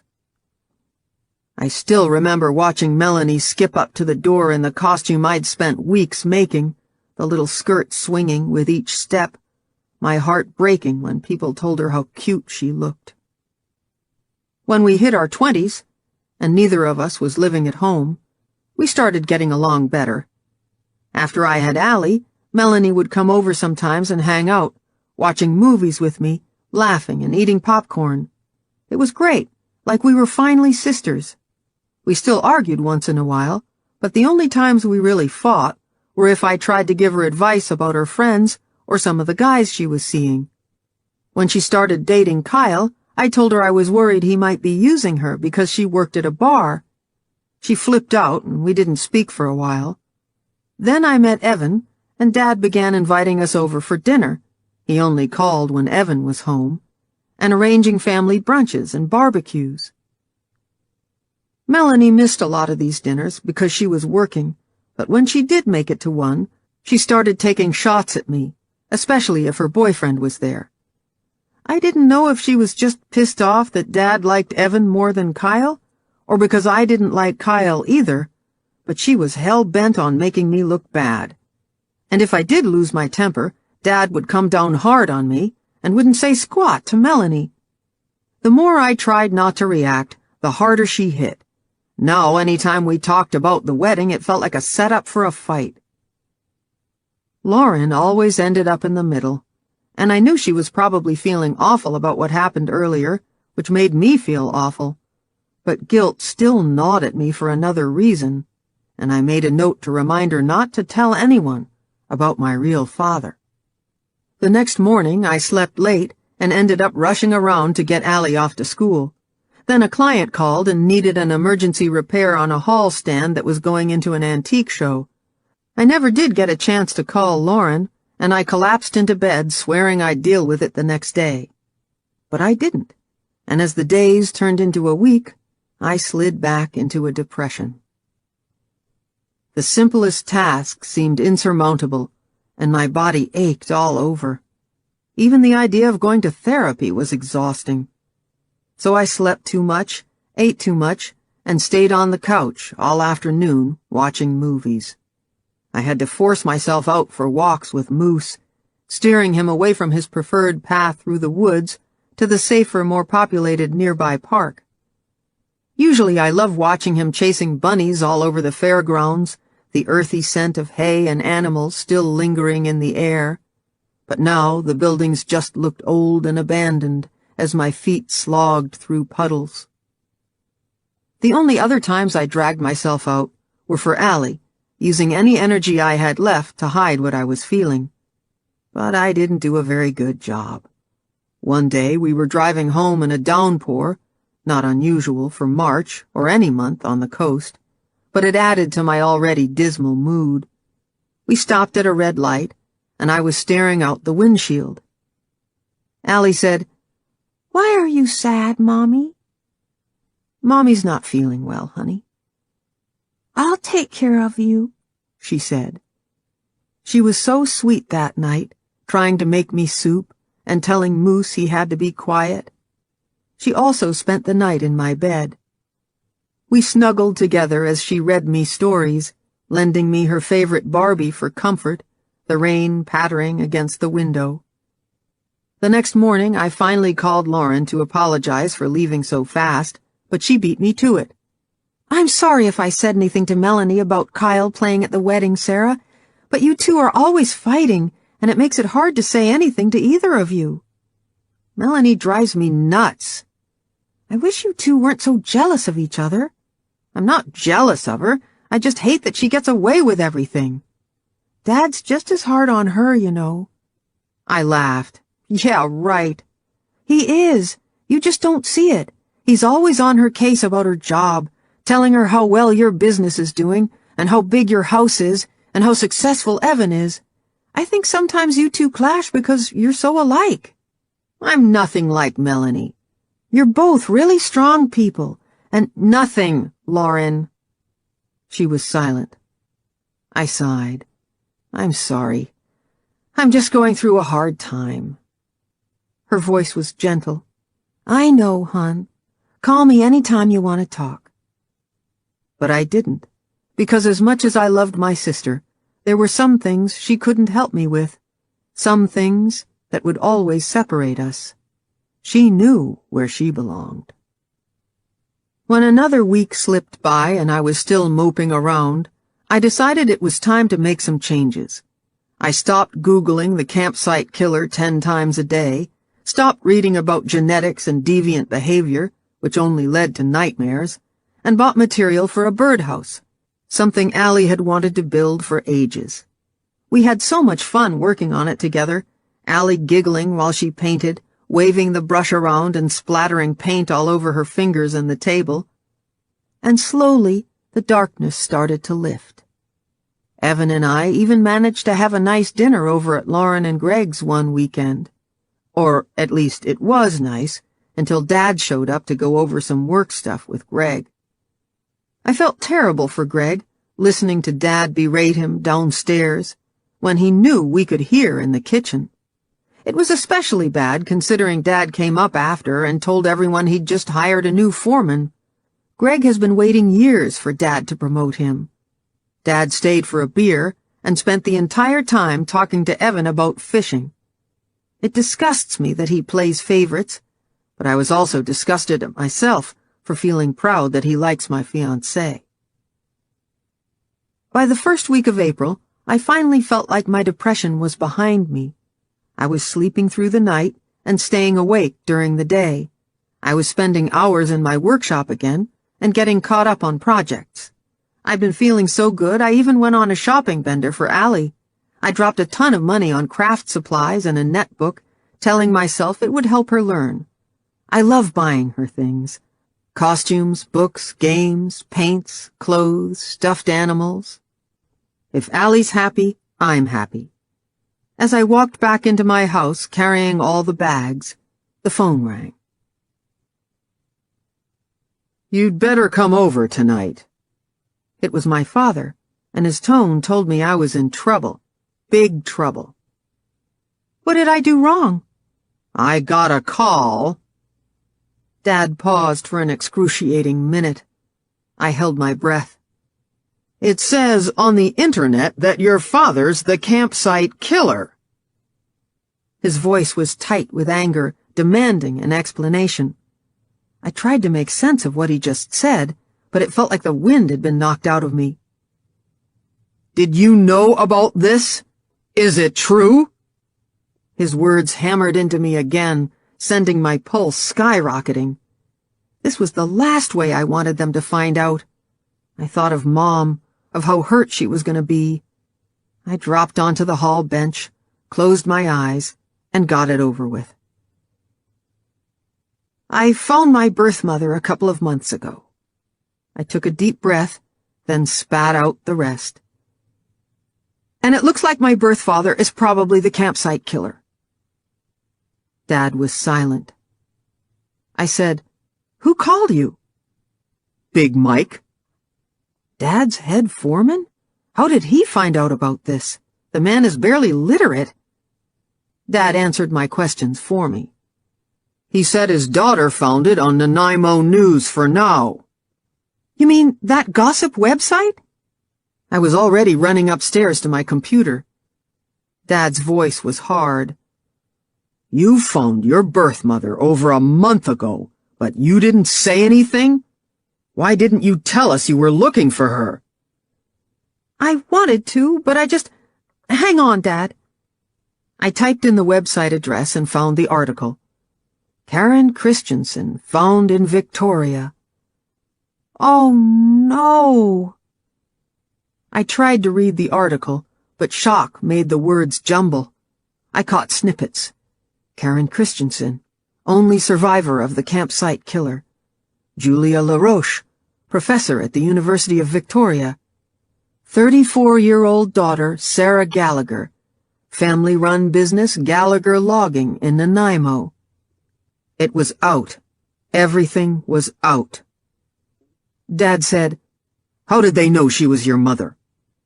"I have no idea." I stared at the screen as panicked thoughts careened through my head. How many people have seen the article? Dad said, "I'll call Melanie and Lauren. I want everyone here by 6. We'll talk about it then." "I'll email the site right away and tell them—" "I've already called my lawyer. We'll sue their asses off if they don't take this article down right away." "Dad, I can handle it." "I'm taking care of it." His tone made it clear he didn't think I could handle anything. After he hung up, I realized he said, "Your father is the campsite killer. Not your birth father, just your father." Now you know why I'm so stressed out, Nadine. After I got off the phone with my dad, I read the rest of the article, wanting to throw up the whole time. It had a ton of pictures of Karen Christensen. They even posted her staff photo from the university. I couldn't believe how much detail was in it about me, too. What I do for a living, stuff about Evans Lodge. The only thing it didn't mention was that I had a daughter. Thank God. Even though Dad called his lawyer, I sent the website an email asking them to remove the article and phoned every extension listed on the site, but no one called back. Yet again, I was left feeling like an idiot who couldn't do anything right.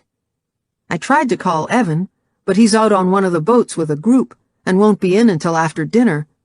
Lauren wasn't answering her phone, and she's a stay-at-home mom. She was probably hiding out in her garden. I'm sure she's dreading tonight's meeting as much as me. Lauren hates it when people are upset. Now I'm wondering if Melanie could have heard Lauren and me talking. But bitchy as Melanie can be, I just can't see her doing something this mean. Of course, if she told Kyle, he looks like the kind of guy who'd sell his kid's sister if he thought it would get him ahead. There's no way Lauren or the PI would have said anything. I haven't been this scared about a family meeting since I had to tell my parents I was pregnant. Dad got up in the middle of that speech and left the room.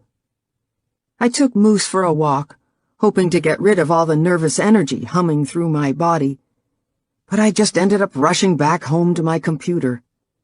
The article was still up when I had to leave for our appointment. I'm trying to calm down by reminding myself this can't go anywhere if I don't confirm anything. Dad's lawyer works at one of the top firms in Nanaimo. He'll have the article pulled off that site by the end of the day. People might gossip for a while, and then something else will take its place. I just have to wait things out. But I have a feeling something worse is waiting for me. Session 4. Thank God you can fit me in. I know I was here yesterday, but when I panic like this, everything in my head just spins around and around. All I could think was that I had to come here. You have to help me calm down, because if one more thing happens today, I'm going to lose it completely. By the time I left my house for the family powwow, I was in an even worse mood. It didn't help that I'd had a heated debate with a 6-year-old who did not like the change of plans. "You said we can make pancakes for dinner, in different shapes like Evan makes them." Her voice was anxious.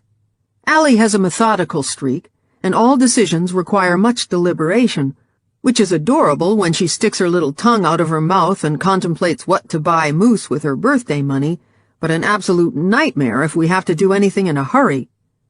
"I don't have time tonight, Alley Cat. We're going to have chicken soup." Fists balled on her hips. "You promised!" The second part of Allie's orderly nature is that she needs to know our plans for each day and what she can expect in every situation.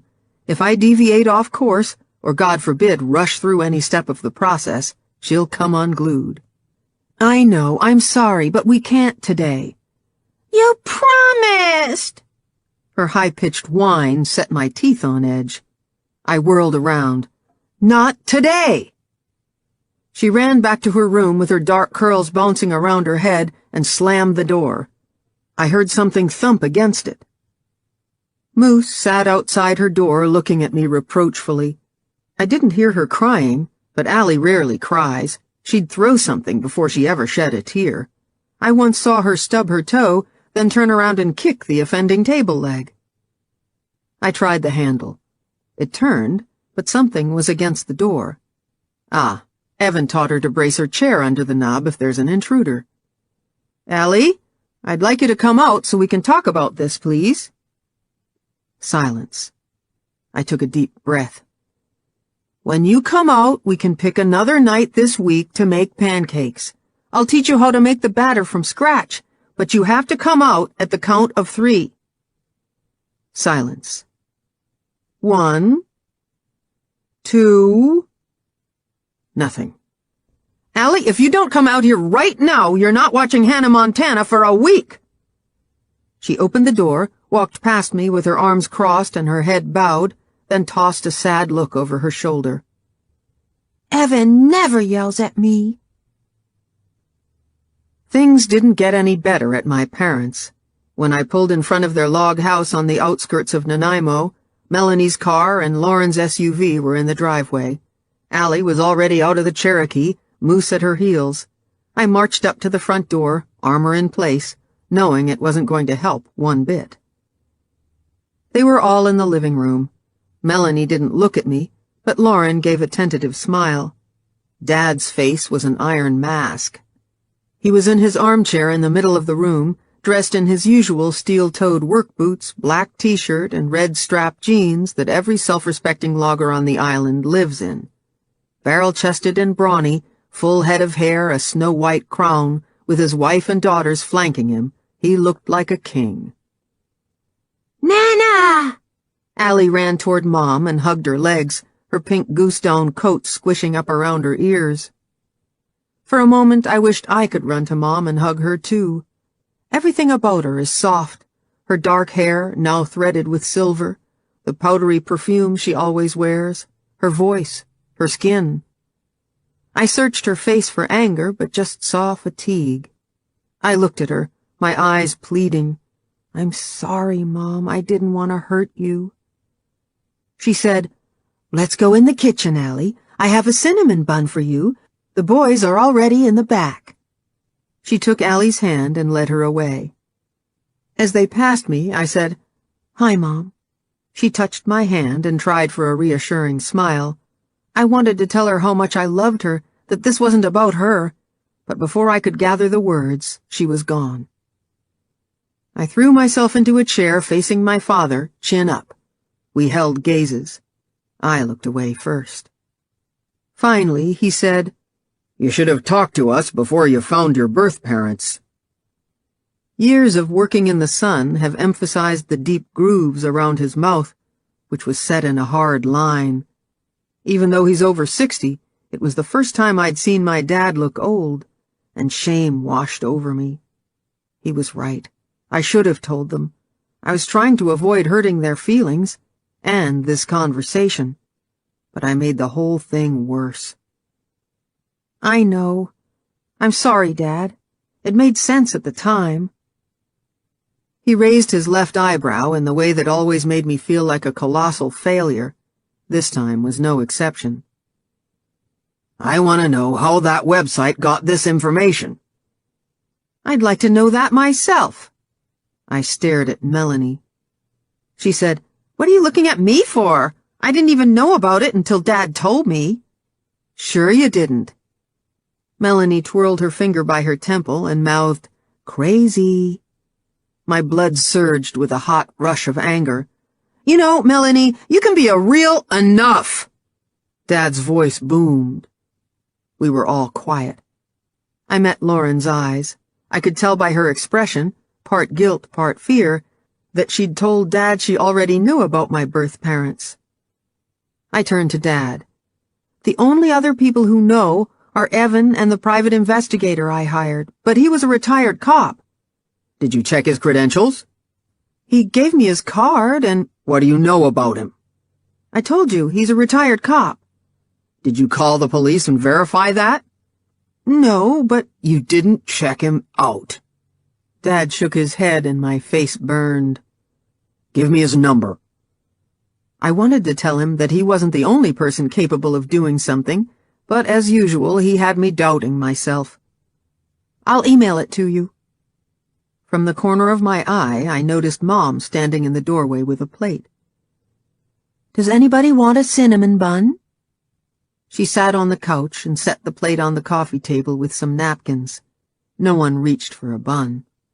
Dad looked hard at Melanie and Lauren, who both took one. I followed suit, even though there was no way I could choke anything down. Mom smiled, but her eyes were red-rimmed. She'd been crying. Crap. She said, Sarah, we understand that you wanted to find your birth family.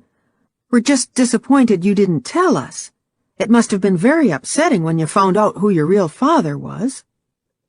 Her pale cheeks told me she was still pretty upset herself. I'm sorry, Mom. It was just something I needed to do for myself. I was trying to work through it first before I talked to anyone. Mom said, Your mother, the article said she's a professor? Yeah, she doesn't want anything to do with me. I looked away, blinking hard.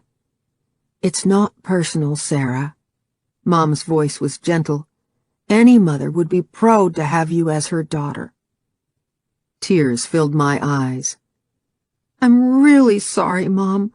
I should have told you, but I didn't want you to think I was ungrateful or something. You're an amazing mother. It wasn't lip service. Mom loved every art project we dragged home, every costume she had to make at the last minute, every pair of torn favorite blue jeans only she could fix. Mom loved being a mother. I'd never asked, but I was sure she was the one who wanted to adopt. I'd bet money Dad just did it for her. I said, You'll always be my real parents. You raised me. I was just curious about my history. But when I found out about my biological father, I thought maybe you guys wouldn't want to know. I looked at my dad, then back at her. I didn't want to upset you. Mom said, We're worried and scared for you, but it would never change how we feel about you. I looked at Dad again. He nodded, but his face was distant. I said, Evan's out on the boat, but I'm going to tell him it's on the internet as soon as I get home. Dad said, The article's gone, but we're still going to sue the bastards. I dropped my head to rest against the back of the chair and let out my breath. It was going to be okay. For a moment, I felt protected. Dad was actually sticking up for me. But then he said, The dumbasses never should have used my company name. And I knew what he was really protecting. I felt another stab of guilt when I saw Mom's hand press against her belly as she grimaced. Dad also noticed, and his eyes turned hard as they locked into mine. He didn't have to say the words. He said them many times, many ways. But the silent ones always hit the hardest. Look what you did to your mother. Mom started talking about the wedding, but the conversation felt forced. Melanie and I steadfastly ignored each other. Finally, I said, I should get Allie home to bed. When I went outside to call her in, Lauren followed and closed the door behind us. Sorry I told Dad, but he asked if I knew, and I didn't want to lie to him. It's okay. Was he mad at you for keeping it a secret? She shook her head. I think he's just worried. Is that why you ignored my call today? I didn't want to get caught in the middle. She looked miserable. I'm sorry. I didn't want her caught in the middle either. I wanted her to take my side, but that was never going to happen. When we were kids, and Dad went on a tirade against me, Lauren hid in her room. Later, she'd come out and help me with my chores, but somehow I just felt more alone. You didn't tell Melanie about my real father, did you? Of course not. So Melanie overheard and probably told Kyle, and then he told God only knows who. Nothing I could do about it now.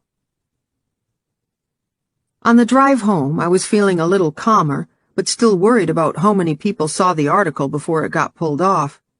Then I remembered Mom saying they were worried and scared for me.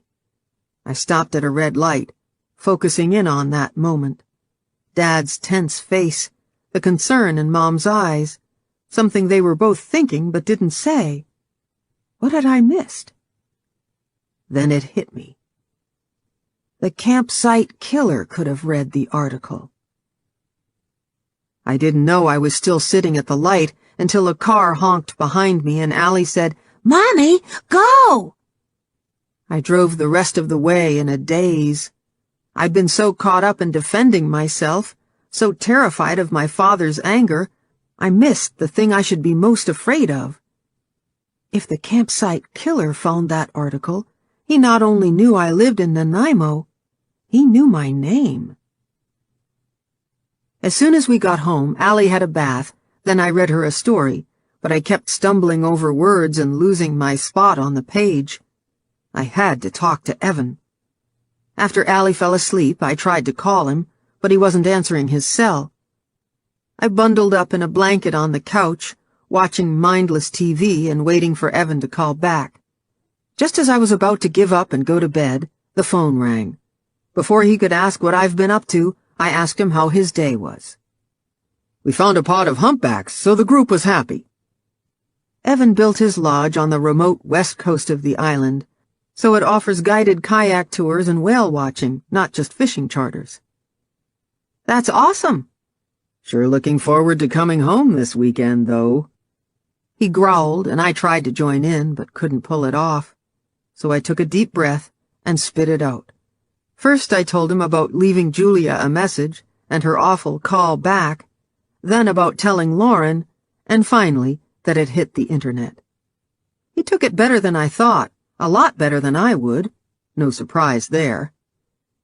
"It won't go anywhere," he said. "But people are obsessed with serial killers. Half the books and movies made are about them. If they find out I'm his daughter—" "You know where the shotgun is and the key for the trigger lock." "The shotgun?" "You'll be fine. That site can't have that many readers." "What if he reads it?" "The campsite killer?" He paused for a moment. "Nah, there's no way he's reading a Nanaimo blog." "You really think it'll be okay?" "Yeah, I do. Let your dad's lawyer handle it." "I'm just freaked out." He softened his voice. "I'll be home soon." Before I dove into bed that night, I couldn't help peeking at the website and was happy to see the article was still gone. I also did a quick Google search and nothing came up. I went to sleep convinced Evan was right. It wasn't going to go anywhere. In fact, it was good this happened because it forced things out in the open with my family. Keeping things under wraps is not exactly a talent of mine. The next morning, Allie sang Moose a song in between bites of toast and peanut butter. Allie and I are both peanut butter fiends. You wouldn't believe how many jars we go through. After I dropped her off at school, I grabbed a coffee and headed out to the shop to attack a new armoire. I was in the zone within minutes and didn't stop for lunch. Finally, in the afternoon, I decided to grab a snack and refill my coffee. Before I headed back out to my shop, I snuck upstairs for another peek at the Nanaimo News for Now site. The article was still down. For peace of mind, I did another Google search for Karen Christensen. This time, a bunch of new hits popped up. I set my cup down so fast coffee sloshed over the rim and clicked on the first link. It was for a serial killer fan club in the States. In the forum, someone named Dahmer's Dinner had posted that Karen Christensen was hiding in Victoria and using the name Julia LaRoche. Her daughter, a woman named Sarah Gallagher, lived in Nanaimo. I stared at the screen, my heart thumping loud in my ear. There was nothing I could do, no way to delete it. Then I noticed there were comments, lots of them. I clicked on the tab and expanded the page. First, they were along the lines of, "I wonder if it's true," and "Can you imagine what his kid looks like?" But then more members joined in. Someone had gone to the university site and phoned Julia's office information. Then they linked to articles she'd written and websites that had photos of Karen Christensen. One commenter actually photoshopped her picture to make it look like the campsite killer was standing behind her with a bloody rope in one hand and his other on his penis. They talked about Julia's looks, complimenting the campsite killer's taste. One jerk said he wondered if I was as twisted as my father. Another compared me to Ted Bundy's daughter, saying they should hunt these bitches down before they could spread the disease. I read every vile comment, sick with shame and fear. I felt ripped open, exposed to the world. I clicked from site to site as fast as I could. The majority of hits were coming from true crime blogs and a couple of websites devoted to serial killers, including the one I'd already found on the campsite killer. The more legitimate sites were careful to just say that Karen was rumored to have a daughter. It was the commenters, always anonymous, who added my name and that I lived in Nanaimo. Then I noticed a University of Victoria student forum was one of the hits. My stomach in knots, I clicked on the link, but couldn't get in without a student ID number. A wave of panic came over me. What do I do now? How do I stop this? The cordless beside me rang, and I jumped. Lauren said, "I have to tell you something." "Is it about the internet buzz? You're online?" I stared at the screen. "It's everywhere." Lauren was quiet for a moment, then said, "What are you going to do?" "I don't have a clue, but I think I should talk to Julia." "Do you really?" "If she hasn't heard, I should warn her, and if she has, she's going to think I told everyone. But if I call to explain, she'll probably just hang up on me." I groaned. "I've got to go. I need to figure out what to do." Lauren's voice was gentle. "Okay, hun. Call if you need me." After I hung up the phone, I collapsed onto the couch. Moose joined me, grunting and snuffling into my neck. My mind spun in a million panicky directions. The whole world is going to know the truth about my father. The campsite killer could find Julia. And me. Evan's business could be ruined. My business could be ruined. Allie's going to be teased at school. The phone rang. I checked the call display. Private number. Julia? I answered on the third ring. "Hello?" A male voice said, "Is this Sarah Gallagher?" "Who's speaking?" "I'm your father." "Who is this?" "I'm your real father." His voice sped up. "I read about it on the internet." A jolt of fear ran through me. Then I realized the voice was too young. "I don't know who you really are or what you read, but are you hot like your mommy?" I heard laughter in the background. Then another young-sounding voice called out, "Ask her if she likes it rough, too." "Listen, you little—" He hung up the phone. I phoned Evan right away, but his cell went straight to voicemail. I thought about calling Lauren, but she'd be scared for me. Hell, I was scared, which made me even angrier. Some teenagers were calling me up and pretending to be my father just for kicks. What if Allie had picked up the phone? I was pacing around, fuming, when the phone rang again. I was hoping it was Evan, but it was Allie's teacher. "Sarah, do you have time to talk when you pick Allie up today?" "What's going on?" "Allie had a disagreement with a classmate who tried to use some of her paints, and I'd like to discuss it with you." Great, just what I needed right now. "I'll talk to her about sharing, but maybe we can meet another time. Allie pushed the girl hard enough to make her fall." That's when I called you. There was no way I can meet Allie's teacher without talking to you first. I need to wrap my head around the fact that everything's blown wide open. I can't shake those sick comments, that awful phone call. And I know her teacher's going to suggest that Allie meet with the school counselor again to learn how to handle her issues. She's had problems before, yelling at other children, arguing with her teacher, but that's just when she feels rushed. Her teacher also said Allie has difficulty transitioning from one subject to the next, and that's when she stresses out the most. I tried to explain there's nothing wrong with her, she just doesn't like change. But her teacher kept asking if there were any problems at home. Let's just hope she hasn't heard about the campsite killer being my father. I hate it when I get this upset. Hate how my body reacts. My throat and chest get so tight I can barely breathe.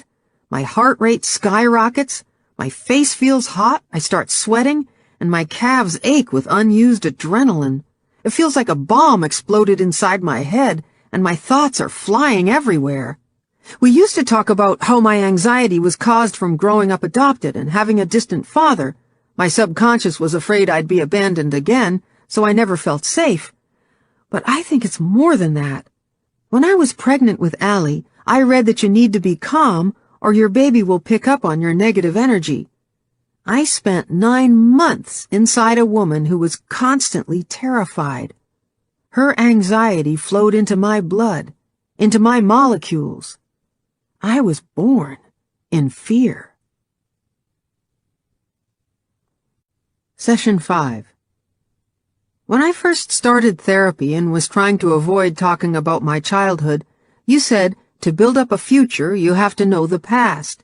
Then you told me it was a quote from Otto Frank, Anne Frank's father, and that you'd toured her house in Amsterdam. I remember sitting here, you'd gone to get us a coffee, looking around at the photos on your wall, the art you brought back from your trips, the carvings and statues you collected, the books you wrote, thinking you were the coolest woman I knew. I'd never met anyone like you before, the way you dressed, all artsy elegance, sort of a bohemian intellectual, a sweater shawl tossed over your shoulders, your hair cut in all those crazy chunks of gray, like you not only embraced your age, you were proud of it. The way you pulled your glasses off when you leaned in to ask me something, your finger tapping on your crooked mug that you made in pottery class because you were bored, and you told me it was important to never stop learning. I studied every move, drank it all in, and thought, this is a woman who isn't afraid of anything. This is who I want to be. That's why I was so surprised when you told me you were also from a dysfunctional family and that your father had been an alcoholic. What I admired most was that you didn't have any resentment or anger. You'd dealt with your crap and moved on. You'd built up a future. I left here feeling so hopeful that day, like anything was possible. But then later I thought about what you said, about knowing your past, and it hit me that I'd never be able to build a real future because I didn't know my real past. It was like building a house on no foundation. It might stay up for a while, but eventually it would start sinking. When I got home, Moose snorted and jumped all over me like I'd been gone a million years. After I let him out for a pee, poor guy only made it a foot out the door, I thought about calling the cops to report the prank call, but decided to wait and talk things over with Evan. When I scrolled through the call display to see if he'd phoned while I was out, I noticed 2 private numbers. I checked my voicemail, and they were from newspapers. For the next hour, I paced around the house with the cordless gripped in my hand, praying Evan would call soon. The phone rang in my hand once, making me jump, but it was just another reporter. After a while, I made myself call Dad and tell him what I found online and about the calls. He said, "Don't answer the phone if you don't know the number. If someone asks about the campsite killer, deny everything. You were adopted, but your birth mother wasn't Karen Christensen." You think I should lie? Damn right. I'll tell Melanie and Lauren the same. And if any punk calls again, just hang up. Should I go to the police? They can't do anything. I'll deal with this. Send me the links. Most of them are just forums. Send them. I did as he said, then tortured myself by reading the comments again. There were 10 new ones, each sicker than the last. I checked the other websites and the comments were just as bad. It shocked me that people could be so mean about someone they didn't know, and it terrified me that they knew my name. I wanted to monitor the sites, wanted to defend myself and Julia, but it was time to go meet with Allie's teacher. It wasn't as bad as I thought.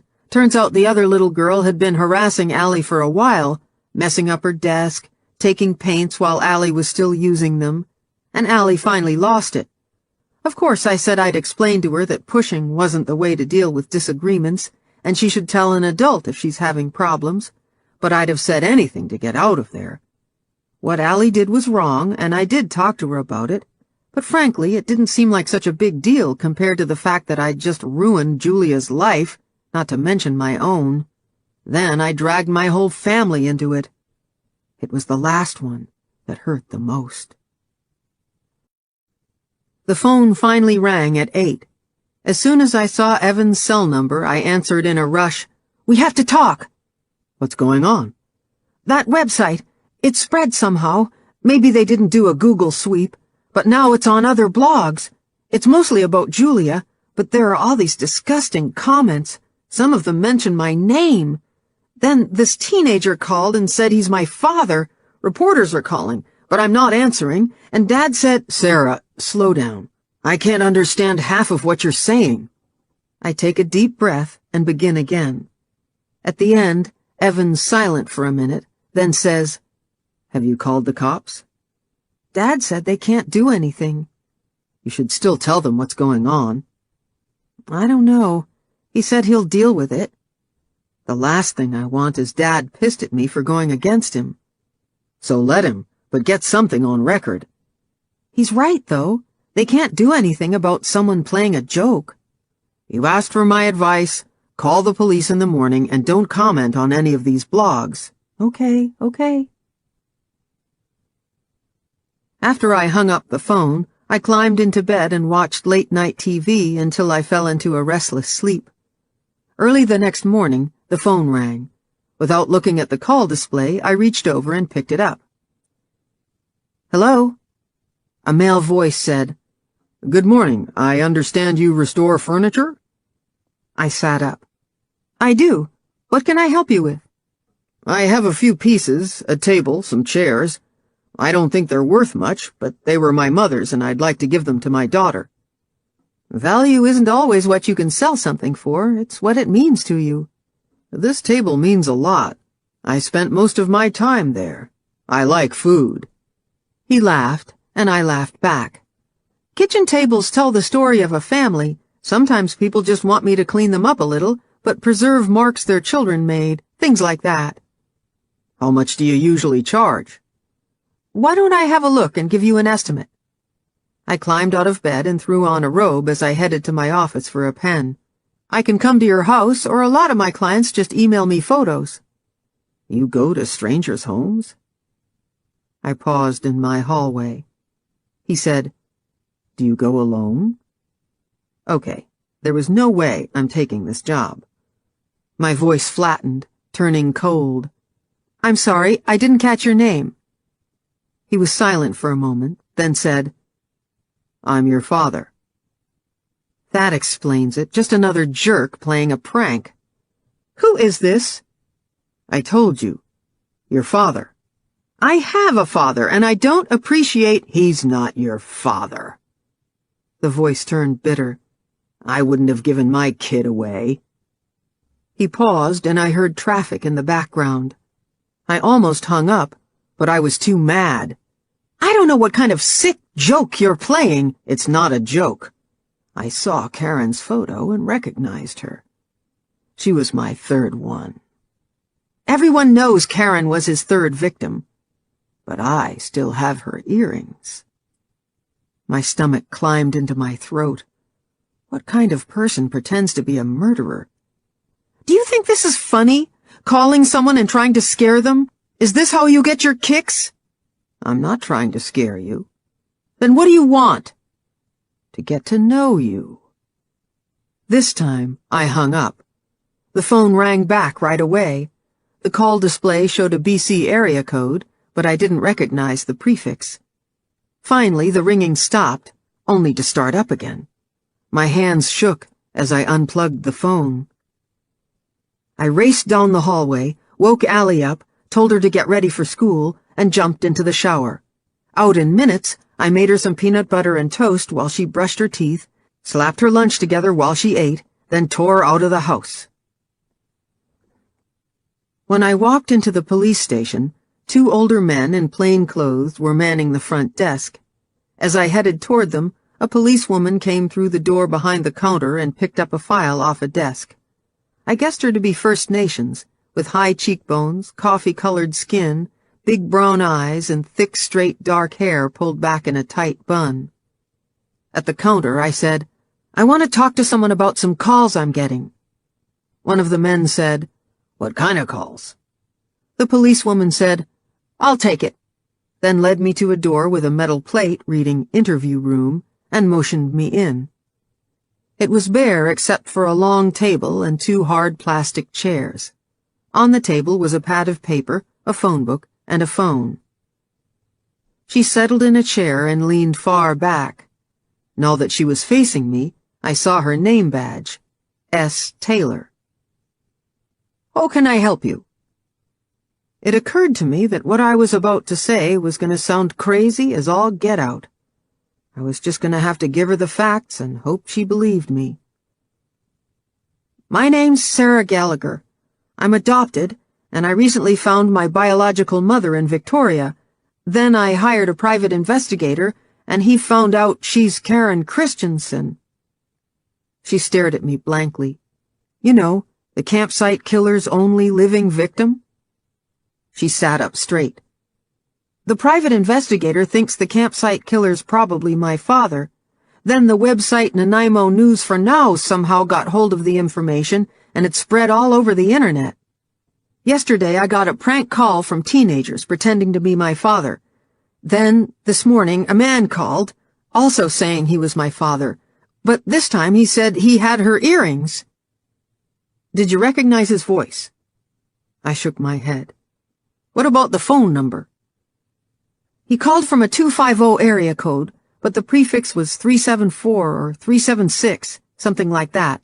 I wrote everything down, but I forgot the paper, and did he tell you why he was calling?" "He said he wanted to get to know me better." I made a face. "I know it's probably just a joke, but I have a daughter, and has your birth mother confirmed you were conceived in the process of a sexual assault?" "Not in so many words, but yeah." "I'd like to record your statement." "Oh, okay. Sure." She stood up. "I'll be back in a moment." While I waited for her, I glanced around the interview room and fiddled with my cell phone. The door whipped open. She sat down, set a small recorder on the table in front of me, and pulled her chair close. She said her name, my name, and the date, then asked me to repeat my full name and address. My mouth went dry, and my face felt hot. "In your own words, I'd like you to tell me why you think the campsite killer is your biological father, and the details of the phone calls you received recently." Her serious tone made me even more nervous, and my heart sped up.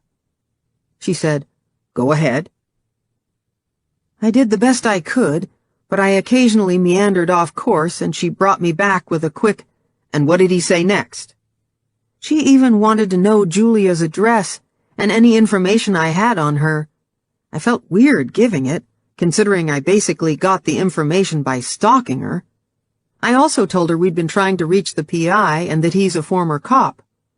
Her neutral expression never changed. When we were done, I said, "So what happens now?" "We'll look into this." "But you don't think it's actually the campsite killer calling?" "When we have more information, we'll let you know. Someone will be in touch soon." "What if he calls again? Should I change my number?" "Do you have call display and voicemail?" "Yeah, but I have a business and—" "Don't answer any calls from unfamiliar numbers, and let it go to voicemail. Make note of the number and time, then let us know ASAP." She handed me her business card, then moved to stand by the door. In a daze, I followed her down the hallway. To her back, I said, "But do you think it's just someone trying to scare me? And you have to take it seriously because of the campsite killer connection?" She glanced over her shoulder. "I can't really say until we look into it, but be careful. And thanks for coming in. If you have any questions, give me a call." Out in the parking lot, I sat in the Cherokee and stared at the business card in my hand. My body was shivering. I'd hoped the police would tell me I had nothing to worry about, but Constable Taylor had passed up every opportunity to reassure me. Now I was terrified it really was the campsite killer calling. Were the police going to talk to Julia? How long was it going to take before they got in touch with me? How was I going to make it through another couple of days not knowing? I thought about what the man said about Karen's earrings. Wasn't that the quickest way to prove him a liar? But if I called Julia, she'd just hang up before I could ask her anything. I glanced at the clock. It was only 9 in the morning, time enough to get down to Victoria and still be back to pick Allie up from school. Because it was Friday and not yet lunchtime, I thought Julia might be at the university, so I headed straight to the campus. I'd spent the entire drive rehearsing ways to tell her what was going on, but first I had to actually get her to talk to me.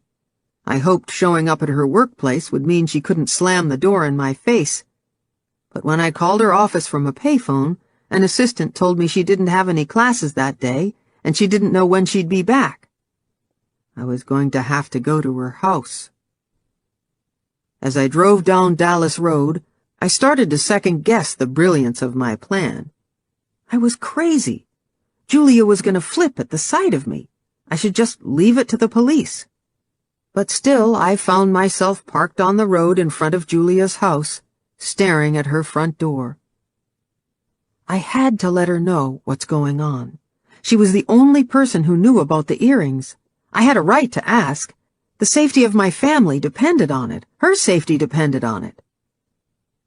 When I knocked on her door, my heart kicked into high gear and my throat tightened. She didn't answer, but her car was in the driveway. Did she see me walk up to the house? What should I say if Catherine's home? This was a bad idea. Then I heard voices from the back of the house. As I came around the corner, I saw Julia and an older man standing by a basement window at the far end of the house. The man was carrying a clipboard, and Julia was pointing at the window, her face pale and strained. I stopped, wondering if I should leave. I picked up part of their conversation, something about steel bars. No, I remembered seeing a van for a security company on the street. The man said something as he shook Julia's hand, but she seemed distracted. She was still staring at the window as he walked past me with a nod. I waited until he was down the driveway, then cleared my throat. Her head snapped in my direction. "Hi, I need to talk to—" "That's it. I'm calling the police." She stalked towards a back deck. "That's why I'm here. It's about the police." That stopped her. She turned around. "What do you mean?" "I've been getting calls from newspapers and—" "What do you think my life is like?" Her face was flushed and angry. "I had to cancel classes today because reporters are harassing my students and waiting in the parking lot. My home number and address are unlisted, but it won't take them long to get that information. Or did you already tell them that, too?" "I never— Are you trying to make money off this? Is that what you're here for?" She started to pace in short, jerky directions, like she wanted to run but didn't know where to go. "I didn't have anything to do with it getting out. That's the last thing I wanted. I only told a private investigator and then my sister because I was upset, but I don't know how it got leaked." "You hired a private investigator?" She shook her head and squeezed her eyes closed. When she opened them, they looked desperate. "What do you want?" "I don't want anything." But it wasn't true, and now she'd never give me what I really wanted. "Do you know how long it took for me to build a life here?" she said. "You've ruined everything." Her words crashed into me, and I almost stepped back from the blow. She was right. I had ruined everything, and it was about to get worse. The next part would terrify her even more, but it had to be said. I braced myself. "I came here today because I thought you should know. A man called me this morning. He said he's my real father. He recognized your photo, and he said he had your earrings." She was completely still, the only movement her pupils dilating. Then she began to shake as tears leaked from the corners of her eyes. "They were a gift from my parents. Pearls. Pink ones with silver leaf backings for my graduation." Her voice caught and she swallowed hard. "I was worried about wearing them camping, but my mother said beautiful things were to be enjoyed." He did take her earrings. I remembered the man's voice, the way he spoke about his daughter. My blood whooshed in my ears as I stared at her, trying to think of what to say, trying not to think about what this meant. Finally, I found some words. I'm sorry he took them." Her eyes met mine. "He said, 'Thank you.'" She looked away again. "The police never revealed to the public that he took my earrings. They told me they'd catch him." She shook her head. "Then I found out I was pregnant, but I couldn't kill it, so I changed my name and moved away. I just wanted to forget it ever happened. But every time he murders someone, the police find me. One of them told me I was the lucky one." She laughed bitterly, then looked back at me. "I've lived in terror for 35 years that he's going to find me. I haven't slept one night without waking up from a dream that he's still chasing me." Her voice quivered. "You found me. He can find me." For once, her expression wasn't guarded, and I could see the raw pain in her eyes. I could see her, every broken piece. This poor woman had lived in fear for so long, and now she had even more because of me. I stepped closer. "I'm really—" "You should go." Her face had closed down again. "Okay, sure. Do you want my number?" She said, "I have it." The patio doors closed behind her with a solid click. That night, Evan came home, and I told him we needed to talk, but we didn't get a chance until Allie and Moose were in bed, and we'd collapsed on the couch. Evan sat with his legs up on the coffee table, and I sat at the opposite end with my arms wrapped around my knees. He was upset about the second call, but glad I'd gone straight to the police. When I told him I'd also gone to see Julia, he just shook his head. But he really didn't like hearing about the earrings. "If he calls again, don't answer it." That's what the cop said, too. "I don't like that this is happening, and I have to leave on Monday. Maybe I should get one of the other guides to take this group." "I thought everyone was away." He rubbed his jaw. "Frank might be able to do it, but he's only been out once on his own, and it's a big group. They come back every year."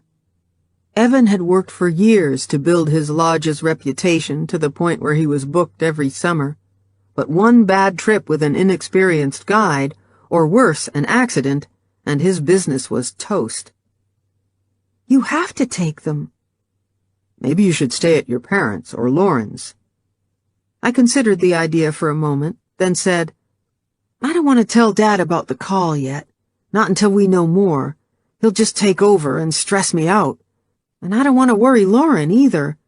Greg's at camp, so I wouldn't be any safer over there. She's got kids to think about, too." Evan still looked unsure, but he said, "Okay, I'll put the shotgun under the bed and a baseball bat by the front door. Make sure you lock up every night and take your cell if you go for a walk." "Baby, I'm not stupid. I'm going to be careful until the police figure out what's going on." Evan ran a warm hand up my thigh. "I'm here to protect you tonight." I raised an eyebrow. "Trying to distract me?" "Maybe." He smiled. I shook my head. I have too much on my mind right now. Evan pounced on me, growling into my neck. "Let me help with that." As he tried to kiss me, I moved my face to the side, but he held my head in place by the back of my hair, teasing my mouth with his. My thoughts started to settle, and my body began to relax. I focused on the feel of his shoulder muscles flexing under my hand, of our mouths open, tongues playing. I unzipped his jeans and used my foot to drag them down. We laughed as they caught on his ankles, but he kicked them free. He hooked his hand into my pajama bottoms and peeled them off, giving my ass a quick smack that earned him a fake yelp. I lightly punched his shoulder. We kissed for a few minutes. Then the phone rang. Into my neck, Evan said, "Leave it." And I did, but as I nuzzled his ear and grabbed at his butt, my mind was busy. Was it the campsite killer? The police? Did Julia call? Evan stopped kissing my collarbone and rested on me for a moment. I could feel his heart beating fast. He leaned up on his elbows and gave me a slow kiss, then said, "Go see who called." I made denial noises. He gave me a look as he sat up and reached for his pants. "I know it's killing you." I gave him a sheepish smile, then dashed to the kitchen. It was just Lauren, calling to chat about the boys. But for the rest of the weekend, we both jumped every time the phone rang. Evan left Monday morning, but not until he lectured me on safety again. That afternoon, I got a call from a private number. My body tense, I waited until it went to voicemail. Staff Sergeant Dubois wanted me to call back as soon as possible. Staff Sergeant Mark Dubois turned out to be extremely tall, at least 6'4", and genial, despite his intimidating height and deep voice. "Hi, Sarah. Thanks for coming in." He sat behind an enormous L-shaped desk and waved me into the seat in front. "Have you received any more strange calls?" I shook my head. But I saw my birth mother on Friday, and she said the earrings the campsite killer took were pearls. They were a grad gift from her mother. The sergeant said, then clicked his tongue against his teeth. "We'd like to interview you, but this time we're going to audio and videotape it. Is that all right?" "I guess." The sergeant led me down the hallway and into another room. This one was friendlier, with an overstuffed sofa, a lamp, and a painting of a seascape on the wall. There was also a camera in the upper corner. I settled at one end of the couch, and the sergeant sat at the other, throwing a long arm up to rest on the back. The questions were basically the same as the policewoman asked on Friday, but his tone was pleasant, conversational, and I opened up more. I even told him about my last visit with Julia and her emotional reaction. "Good job, Sarah," he said with a smile after I was done. "This is going to be a big help to us." His face turned serious. "But I'm afraid we need to tap your phone and—" "So you do think it was him?" I cringed at the desperate tone in my voice. "We don't know yet, but the campsite killer is a high-priority case, and we need to take every lead seriously. Until we can confirm it was just a prank, our first concern is your safety. We'll have a DVRS installed in your house as soon as possible." "A what?" "Domestic Violence Emergency Response System. It's an alarm system we use when we feel the victim's at risk." "I'm a victim now." "The private investigator you hired is a retired policeman, but we haven't been able to locate him yet for an interview. We'd prefer you not have any contact with him about this case. In the next couple of days, 2 members of the Serious Crimes Unit in Vancouver will come over to the island and talk to you." "Why can't Nanaimo just deal with it?" "The Serious Crimes Unit has more members and greater resources. The suspect is potentially responsible for some horrific crimes. If that's who's calling you, then obviously we'd like to apprehend him, but we need to make sure we don't jeopardize you or your family while we're doing it." Fear shot down my legs. "Should I send my daughter somewhere?" "He hasn't made any direct threats, and we try not to separate families, but I suggest you go over some basic safety rules with her. Your husband's away right now?" "Fiancé. We're getting married in September. He already knows about the call, but should I tell my family?" "It's very important you not discuss this with anyone, including family, and your fiancé also needs to keep it to himself. We can't risk a leak to the media and the suspect finding out about the investigation." "But what if my family's in danger too?" At this point, he hasn't indicated he wants to harm anyone. If there's a threat, we'll take the appropriate measures. Someone will be at your house tomorrow morning to tap your phone, and ADT will wire it for the alarm. In the meantime, if he calls, don't answer, and contact me immediately." He handed me his card. You have any questions? I guess not. It's all just so surreal. He stood up and gave my shoulder a quick squeeze. You did the right thing by talking to us. I nodded like I believed him. That night, while Allie played outside with Moose, I kept watch through the sliding glass door as I peeled carrots and listened to the TV playing behind me. When the local news came on, I almost cut myself. Sure enough, their lead story was Karen Christensen. They showed shots of the university, bunnies nibbling grass on the front lawn, noisy students in the cafeteria, a classroom door, while a newscaster said a professor had been identified as Karen Christensen, the campsite killer's only surviving victim.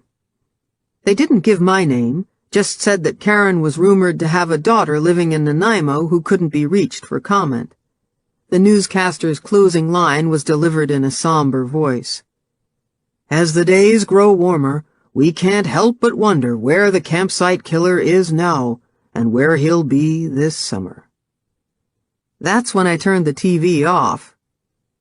When Allie came back inside, I told her we were going to play a game of Let's Pretend and went over our safety rules. Evan and I have done this with her before, but this time every little detail mattered. Allie soon tired of the game, but I made her go over everything twice.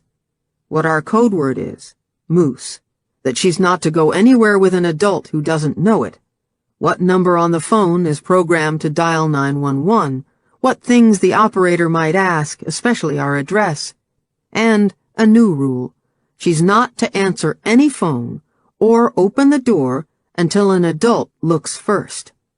My heart stopped every time she forgot something.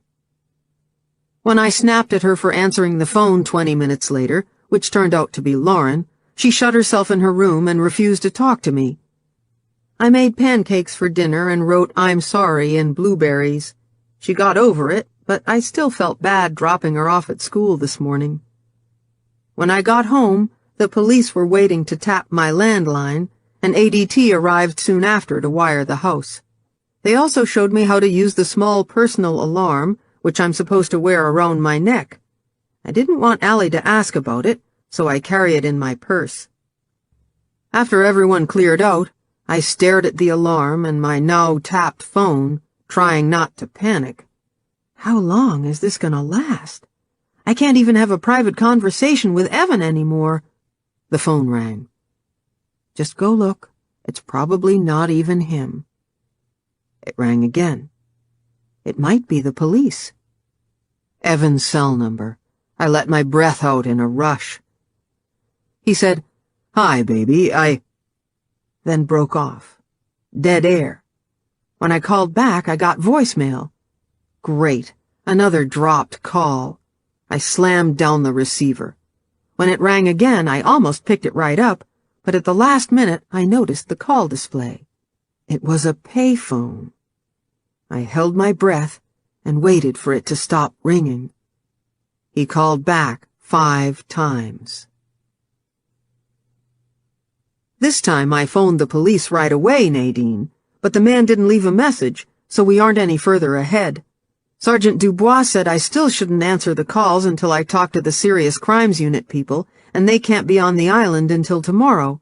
They want me to come in first thing and give a DNA sample. That's why I rescheduled our appointment for this afternoon. Well, that and because I can't think straight. I tried some of the techniques you suggested, going for a run, writing in a journal, meditating, humming to release the tight feeling in my throat.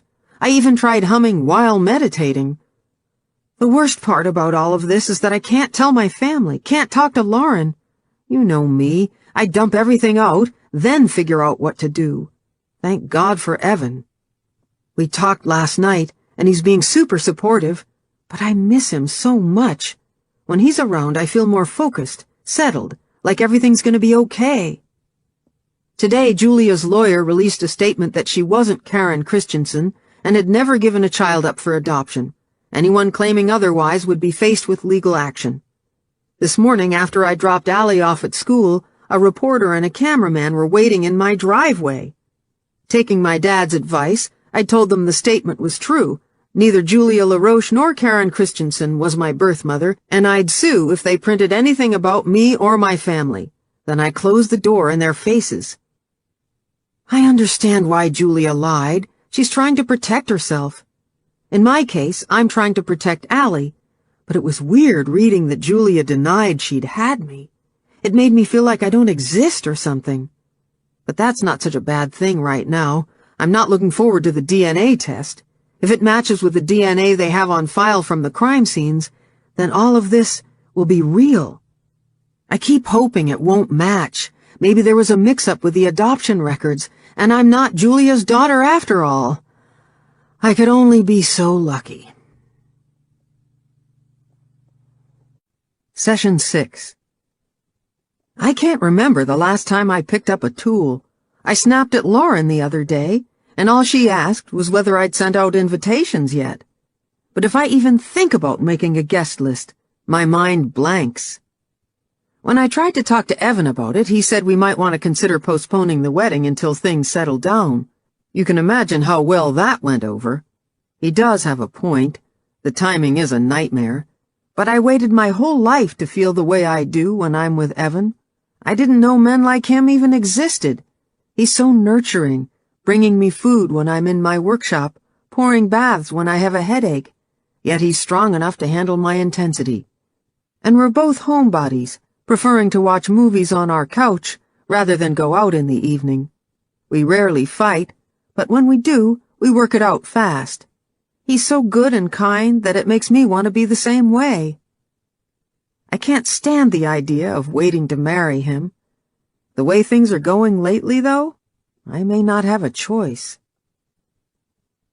Last Thursday morning, I headed straight to the police station. My hands gripped the wheel as I sat in the parking lot for a couple of minutes. It's gonna be okay. Whatever I find out, I can handle it. Inside, I gave some blood for a DNA sample. Then Sergeant Dubois took me back to the room with the couch to wait for the serious crimes people. Just as I sat down, there was a knock on the door, and a man and woman entered. I expected haggard-looking older men in black suits and sunglasses, but the woman was somewhere in her 40s and dressed in loose-fitting navy dress pants, a plain white blouse, and a brown blazer-style leather jacket. Her short, dirty blonde hair was streaked by the sun, and her skin glowed with a tan. The man was younger, maybe late 30s, wearing stylish black pants and a black dress shirt with the sleeves rolled up, revealing Asian symbols tattooed down both forearms.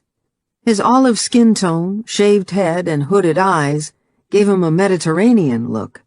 When he flashed a friendly smile, I caught a dimple, and the impression he didn't lack for female attention. Sergeant Dubois said, "Sarah, I'm going to leave you to Staff Sergeant McBride and Corporal Reynolds," then left the room. The woman sat at the other end of the couch, while the man pulled up a chair in front of me. "So, you're from the Serious Crimes Unit in Vancouver?"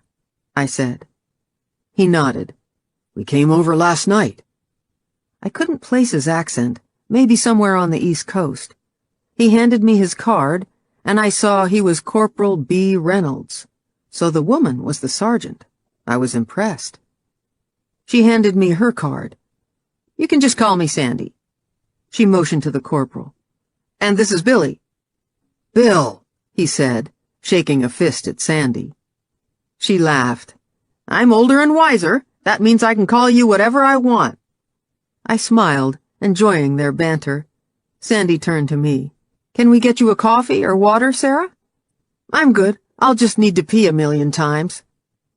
Sandy shook her head and said, "Isn't it annoying? I made Billy stop twice on the way here."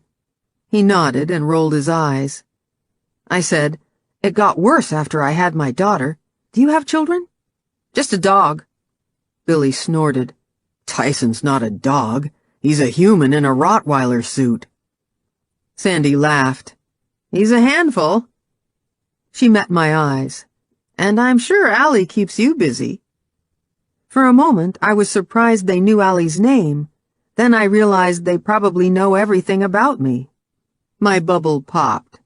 This wasn't a social call. These people were here to catch a serial killer. Billy had a thick file in his hands and started to flip through it. He dumped the whole thing out, and I moved to help him gather the papers, then recoiled when I saw a photo of a woman's pale and bruised face. Oh my God, is that... I looked at Sandy. She was watching beside me, but made no comment. I glanced back at Billy, casually placing photos back in the file. Sorry about that, he said. I sat back in my chair and stared hard at him, wondering if he'd dropped it on purpose, but he looked genuinely apologetic. Sandy said, "This must be very overwhelming for you." It's pretty crazy. They were both watching me now, so I added, "It's not quite the situation I was hoping for when I decided to find my birth mother." Sandy's eyes were sympathetic, but her fingers tapped on her knees. Billy said, "Have you heard from him again?" He leaned forward, and his biceps bulged as he rested his elbows on his chair. The lamp in the corner cast a glow on the right side of his face, and his eyes looked almost black in the dim light.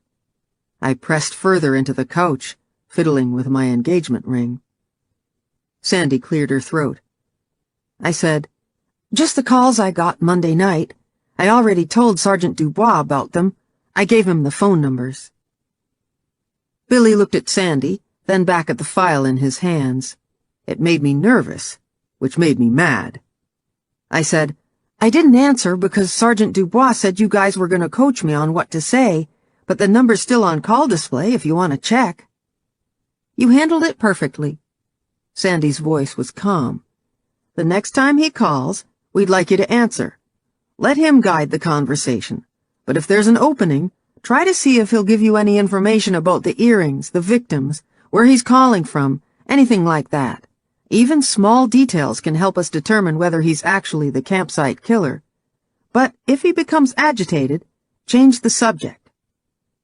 What if it's really him? Sandy said, "Then you might be able to establish a relationship with him, and you want me to keep talking to him?" My voice rose in panic. Billy said, "Let's just take this one step at a time. We're not going to ask you to do anything you don't want to do."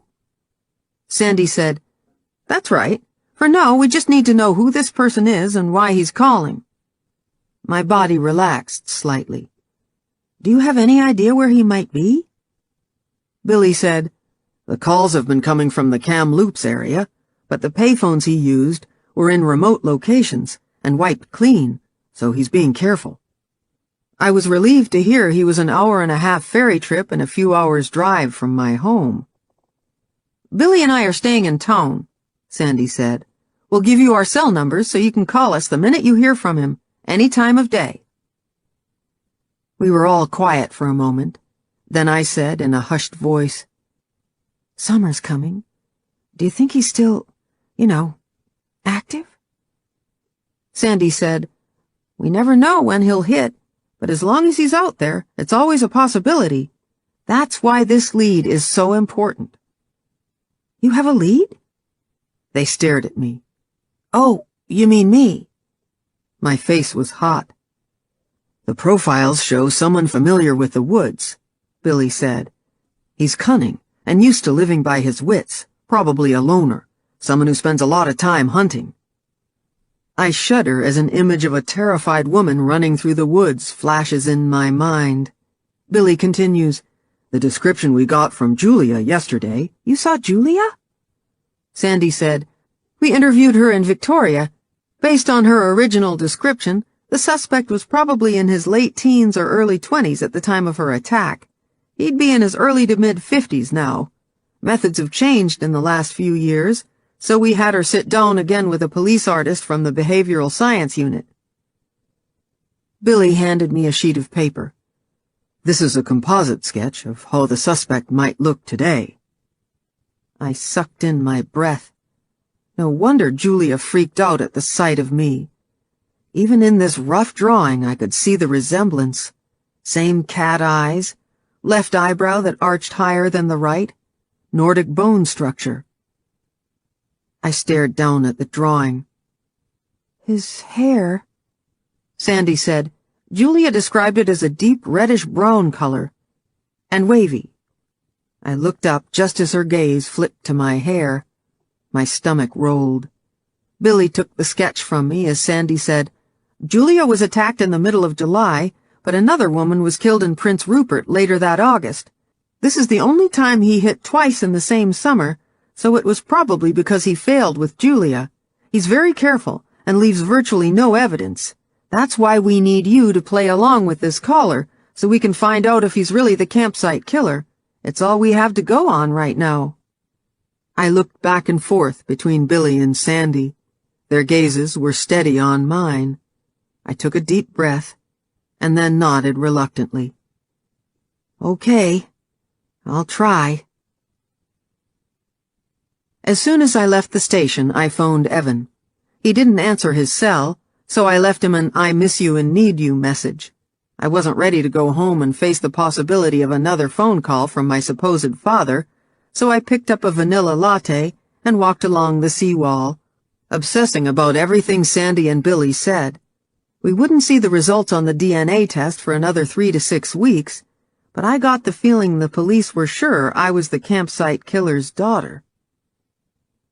Before I left them, I'd asked about the other cases, what kind of evidence they had, but they wouldn't give me details, not even on Julia's. They said it was better I didn't know too much, so I wouldn't accidentally reveal anything. They also told me to call them right away if I saw anyone who looked suspicious. Problem was, now everyone did. When I'm out for a walk, I generally stop and talk to anyone and everyone, but now I avoided eye contact and watched middle-aged men warily. Was it him? What about that tall man under the tree? Is that man on the bench staring at me? It was sunny for a change, but still cool this early in April, and the wind off the ocean was biting. After I walked the seawall twice, my cheeks stung, and my hands felt like ice cubes. Evan hadn't called back yet, and I couldn't avoid home any longer.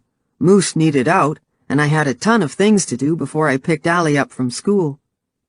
I took a deep breath and headed to the Cherokee. If he called, I was just going to have to deal with it. But nothing happened for the rest of the week. By Friday evening, I was starting to wonder if the call was a hoax after all.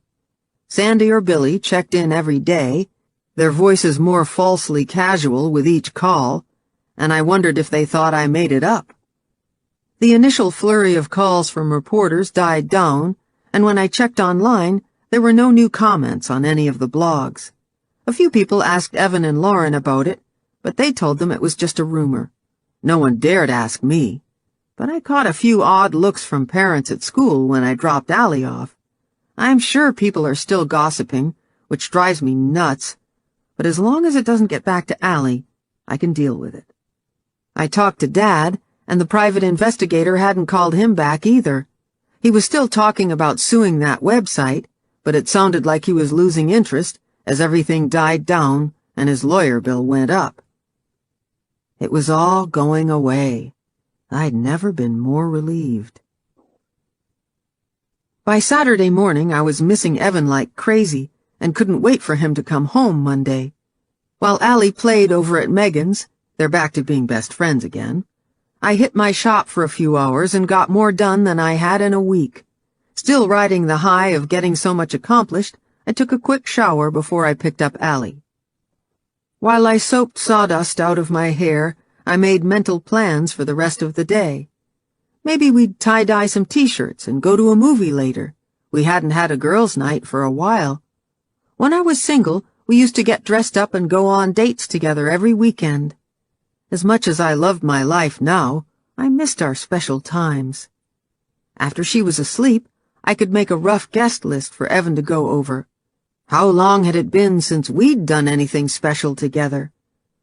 While I pulled on some jeans and one of Evan's t-shirts, stopping to sniff for any lingering traces of his scent, I daydreamed about a candlelight picnic, then a bubble bath for 2, followed by... The doorbell rang. I peeked through the side blinds and spotted a delivery truck. The name painted on the side was a local company, but I kept one hand gripped on the baseball bat Evan had tucked in the corner and cracked the door. A short man with black hair and droopy jowls stood on the steps, a small box in one hand and a clipboard in the other. Sarah Gallagher? I nodded. He thrust the clipboard towards me. Please sign at the bottom. I rested the baseball bat on the wall behind the door, signed the clipboard, and took the box. As he started backing down the driveway, I glanced at the return address. Hansel and Gretel Antiques, 4589 Lonesome Way, Williams Lake, B.C. It was addressed to my business, Better Than Before, Furniture Refinishing and Antique Restoration, but I didn't recognize the other store. In the kitchen, I cut the tape down the center of the package. As I rummaged through the foam kernels, my hand touched something square. I pulled out a blue velvet box and opened it. Resting on satin was a beautiful pair of pearl earrings. They were pink pearl earrings. I dropped the box. Sandy answered on the first ring. I think he just sent me her earrings. I struggled to get my breath. But there's no note or... He sent you something? Sandy's voice was too loud, then she caught herself and it smoothed out. Just leave everything as is. Don't touch anything. We're on the way. I stared at the box on the counter, my entire body shaking. The address said it's from Hansel and Gretel Antiques. Do you recognize the company? No, but Hansel and Gretel, it was one of Allie's favorite stories. My mind filled again with an image of a woman running for her life. The children, they were lost in the woods. Sandy paused for a moment, then said, Just hang in there, Sarah. We're on our way. Are you home alone? I'm supposed to get Allie. She's at her friend's and I was just going to call and arrange for her to stay longer. We'll be there in a few minutes. 10 minutes later, tires crunched on gravel. I peeked out the front window.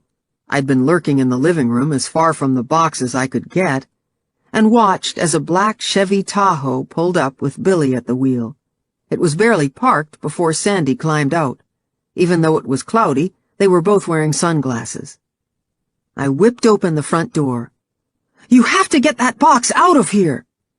Billy said, We'll be as quick as we can.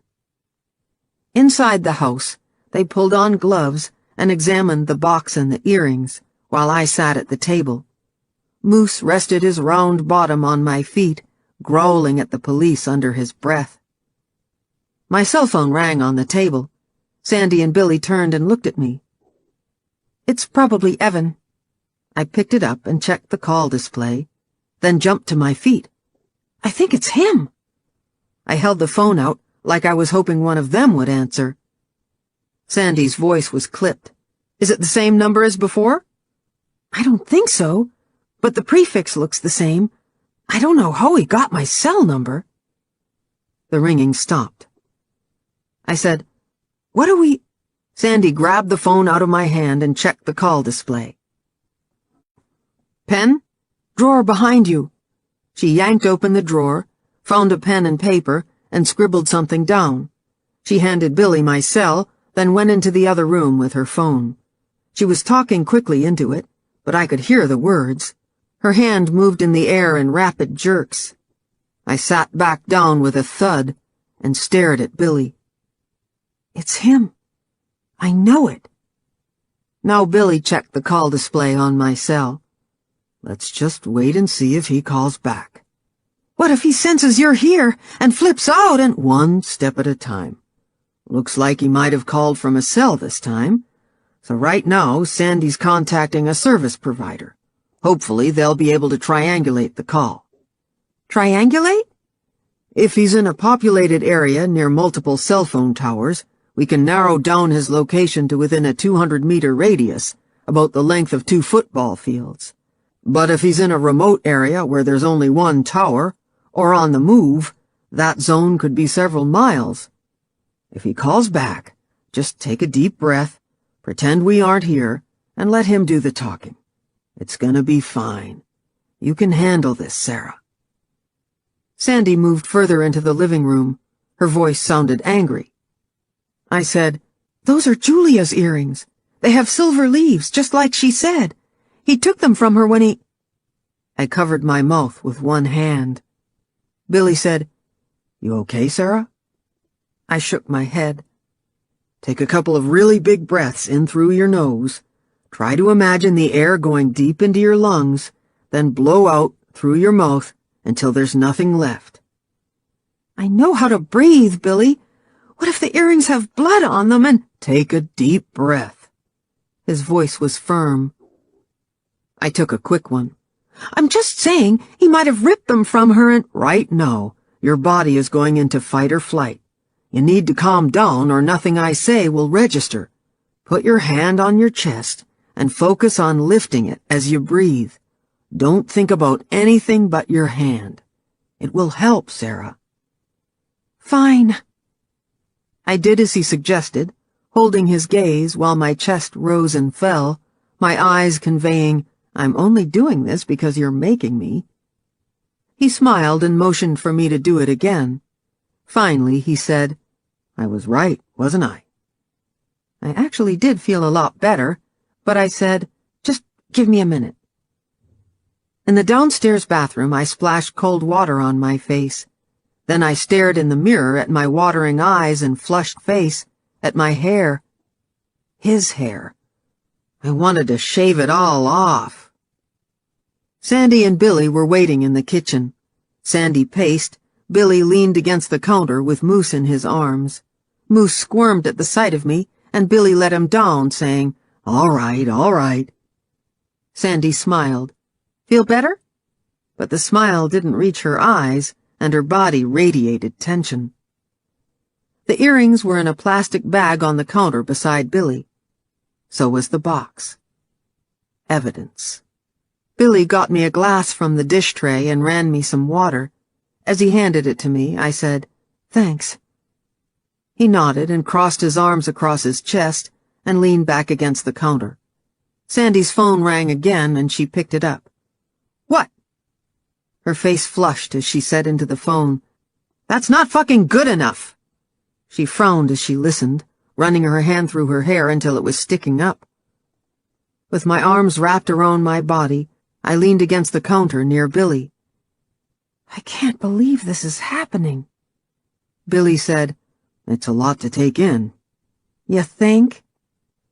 Sandy flashed us a look, then stalked off to the living room. Billy lowered his voice and said, "We'll also have someone check into the depot the package was sent from. Now that we know he has your cell number, we'll tap it as well. Someone will be monitoring any calls to your landline or cell 24 hours a day." As Billy filled me in on the process, giving me lots of details and facts, my mind began to settle, and I felt my confidence come back. Billy was right. I could handle this. Then my cell rang. Billy grabbed the phone. Sandy closed hers and ran back. Billy said, "Same number." Sandy nodded, and Billy handed the phone to me. Sandy said, "Okay, Sarah, you can answer it now." But I couldn't. It continued to ring. They stared at me. Sandy raised her voice. "Answer the phone!" Billy said, "It's okay, Sarah. Just like we talked about. You've got it in the bag. You're ready to go." I looked down at the phone in my hand. Every ring clamored in my head. All I had to do is pick it up. Pick it up. Pick. The ringing stopped. Sandy said, "Shit, we lost him." Billy said, "Sandy, let's just give her a moment, okay? He'll call back." "If he doesn't, we lost our only chance to stop him." "I'm sorry, I panicked." Sandy looked like she was forcing herself to sound patient. "That's all right, Sarah. Most likely he'll call back." She tried to smile, but I was sure she wanted to slap me. She held out her hand for the phone. "When he calls, I'll pretend to be you." Billy said, "Do you think that's a good idea, Sandy? He's heard her voice." Sandy glared at him, but he just said, "Don't worry, you'll get your chance to rip him apart. When we catch him, I'll leave you alone in the room with him for a couple of hours." To my surprise, Sandy started to laugh, then pretended to throw her phone at Billy, which made me laugh. The tension faded from the room, and I leaned back against the counter. It was okay. If we could still laugh, it was okay. Billy turned to me. "Sarah, I know you're scared, but I also know you can do it, or we wouldn't ask.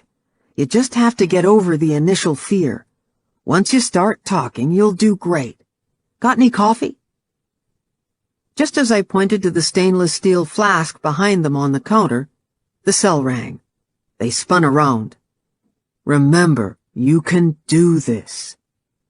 Billy's voice was low and steady and rang with conviction. "Now, pick up the phone."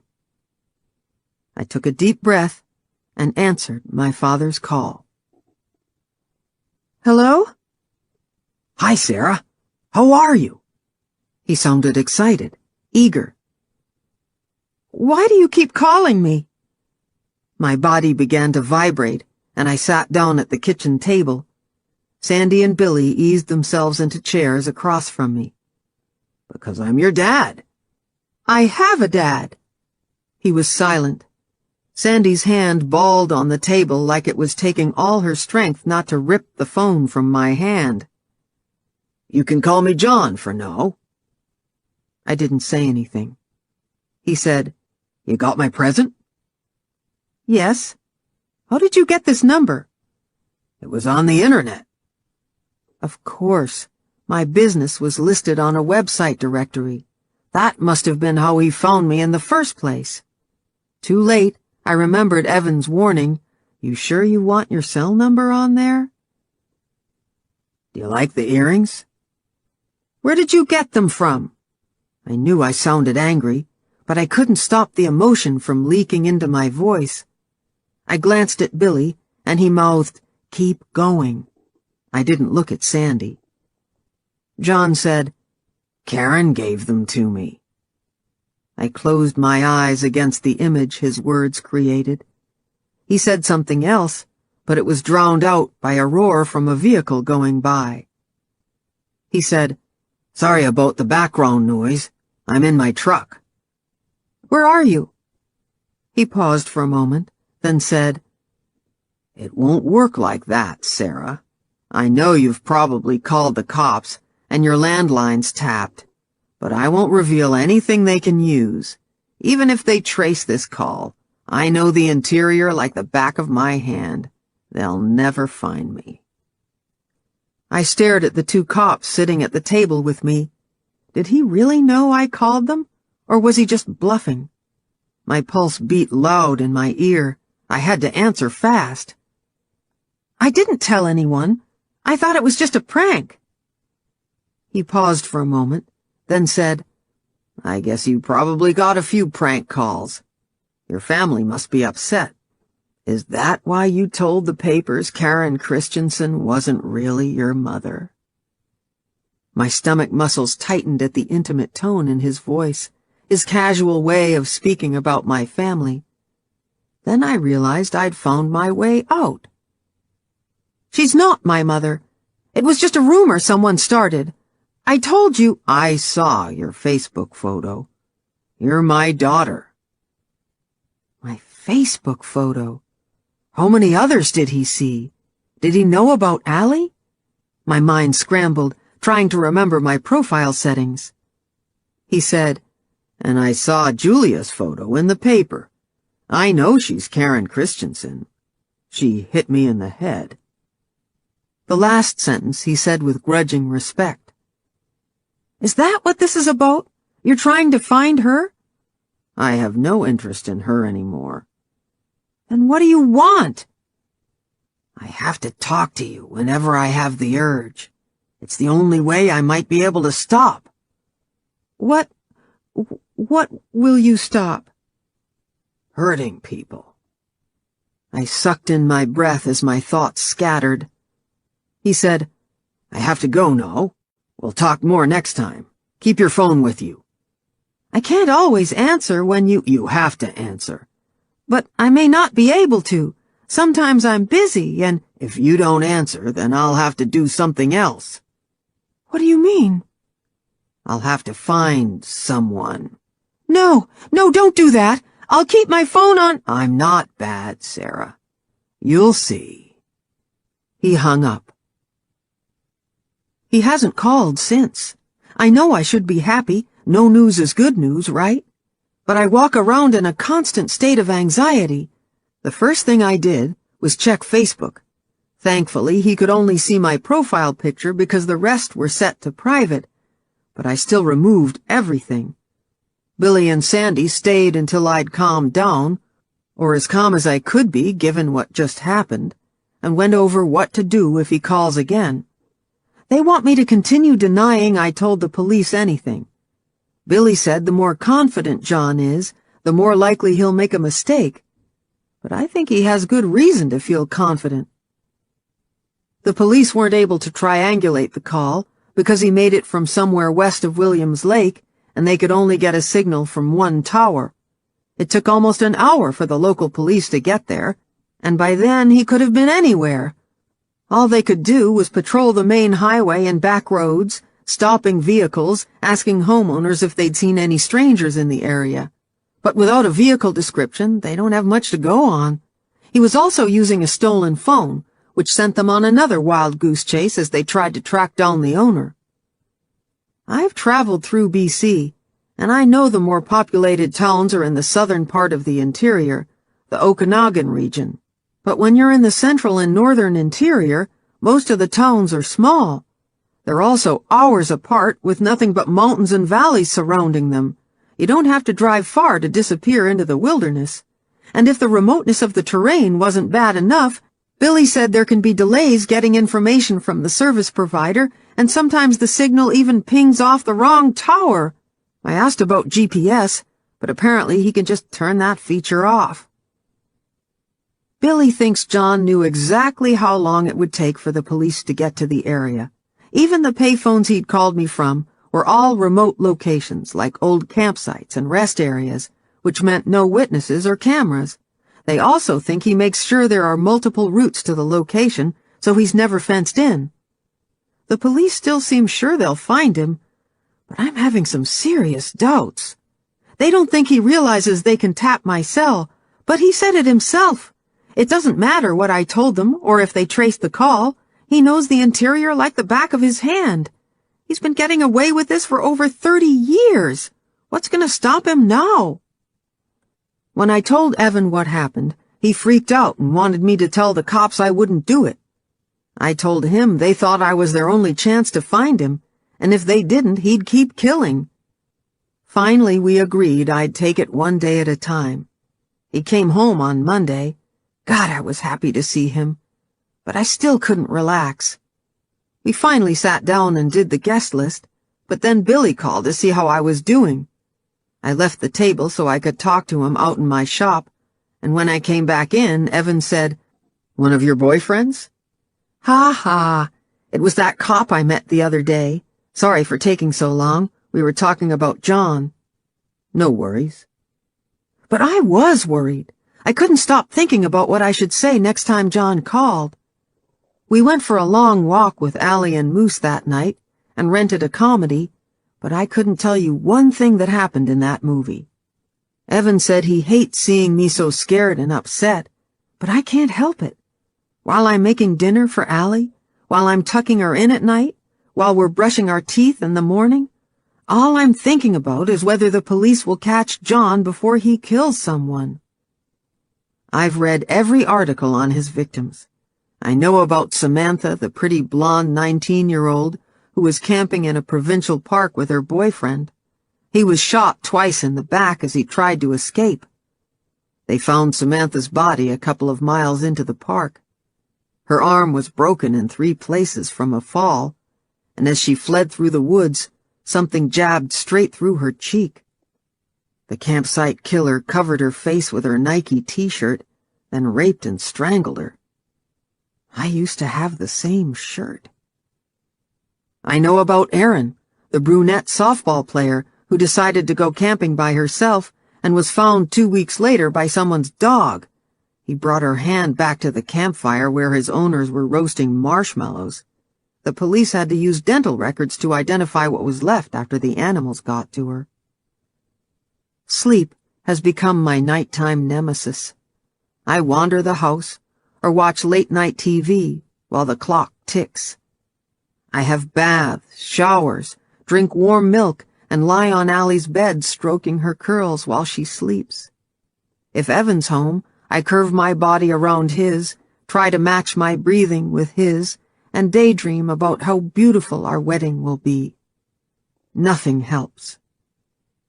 When I'm not reading about John online, I'm researching serial killers. Ed Kemper, Ted Bundy, Albert Fish, the Green River Killer, BTK, the Hillside Stranglers, the Zodiac Killer, Canada's Robert Pickton and Clifford Olson, and too many more. I study their patterns, their triggers, their victims, every detail of their horrific crimes. That's in addition to the books by FBI profilers and psychologists.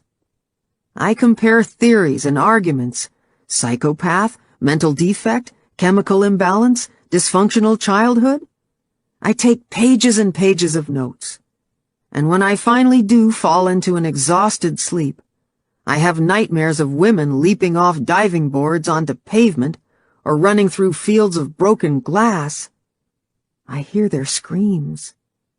I hear them beg, but they're begging me to stop chasing them. In the dreams, they're running away from me. Session 7.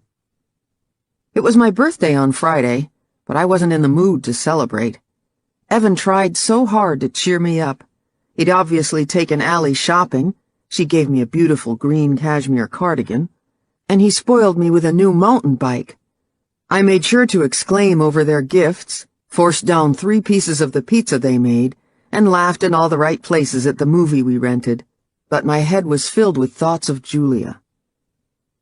Growing up, I often wondered on my birthday what my real mother was doing, if she even remembered the date. Now I wondered if all these years I'd been celebrating, Julia had been tortured with memories of me forcing my way out of her body, of John forcing his way in. When I first held Allie in my arms after she was born, I couldn't imagine ever letting her go. I'd been scared I wouldn't be a good mother, would screw it up somehow. But as soon as her little fingers grabbed mine, I fell head over heels. I also became fiercely protective, watching carefully if anyone held her, taking her back if she fussed. It was hard being a single mom. Money was tight, and I had to carry Allie in a Snuggie on my back when I worked in my shop. But I loved that it was just her and me against the world. Before Allie, I never felt like I had roots, and in my darkest depressions I thought it wouldn't matter if I died. No one would miss me. But when I had her, I finally had someone who loved me unconditionally, who needed me. She's growing up so fast. Gone are the days where she'd play imaginary fairy games with me like Whiz-a-Boo and Pansy Ears. I don't want to miss one moment of her life. I don't want to be distracted when she tells me stories about her teacher, Mrs. Hawley, who she idolizes because she has long, straight blonde hair and can tap dance, or about a bug Moose just ate, or when she sings all the songs from Hannah Montana. I don't want to rush her to bed at night or out of the house in the morning, but I'm so afraid John will call and hear her in the background. We managed to stop the media spread because nothing was confirmed, and in fact denied, but rumors are still floating around. Hopefully the gossip will fade before it gets to Allie or any of her friends. I've started casually asking how things are going at school. Nothing seems to have changed. But what if it comes up later, like when she's a teen? And if the truth ever does get out, how would people treat Allie once they know who her grandfather is? Would they be afraid of her? I watch her play with other kids or roughhouse with Moose, and all the things that just seemed like part of her personality before frighten me now. The way she gets so angry sometimes that her face flushes and her hands ball. The way she kicks or slaps or bites when she's frustrated or overtired. Is it just part of her spirit, a normal 6-year-old learning to cope with her emotions? Or something more serious? I find myself looking in the mirror, studying my features, thinking about the man who shares them, wondering what else we share. Then, this morning, I realized why I keep dreaming of women running away from me, why studying those serial killers freaks me out so much. When I read about them, I see my traits. Serial killers have grandiose fantasies. My whole life, I've daydreamed and fantasized. They're obsessive-compulsive. When I'm into something, the rest of the world disappears. They have tempers, mood swings, depressions. Check, check, check. They also tend to be solitary, and I've always been a loner, preferring to focus on Allie and work. I've never wanted to kill anyone, and as far as I know, murder isn't hereditary. But sometimes, when I get really angry, I've broken things, pushed or shoved people, thrown objects, had fantasies about driving my car straight into a wall, of hurting myself. What would it take to turn that rage outward? Of course, it's easy for me to zero in on my negatives and heap them all on John's genetic doorstep. But like you just pointed out, how do I know those traits didn't come from growing up adopted, or even from Julia? And I probably won't know because she'll never let me close enough to find out. Billy said she confirmed the earrings were hers. Knowing how much the sight of them messed me up, I can only imagine how she felt. I wish I could talk to her. I even picked up the phone once, but this time I dropped it. Evan left Saturday morning. He was excited because he has a big fishing charter coming up from the States, but he was also concerned about leaving me like this.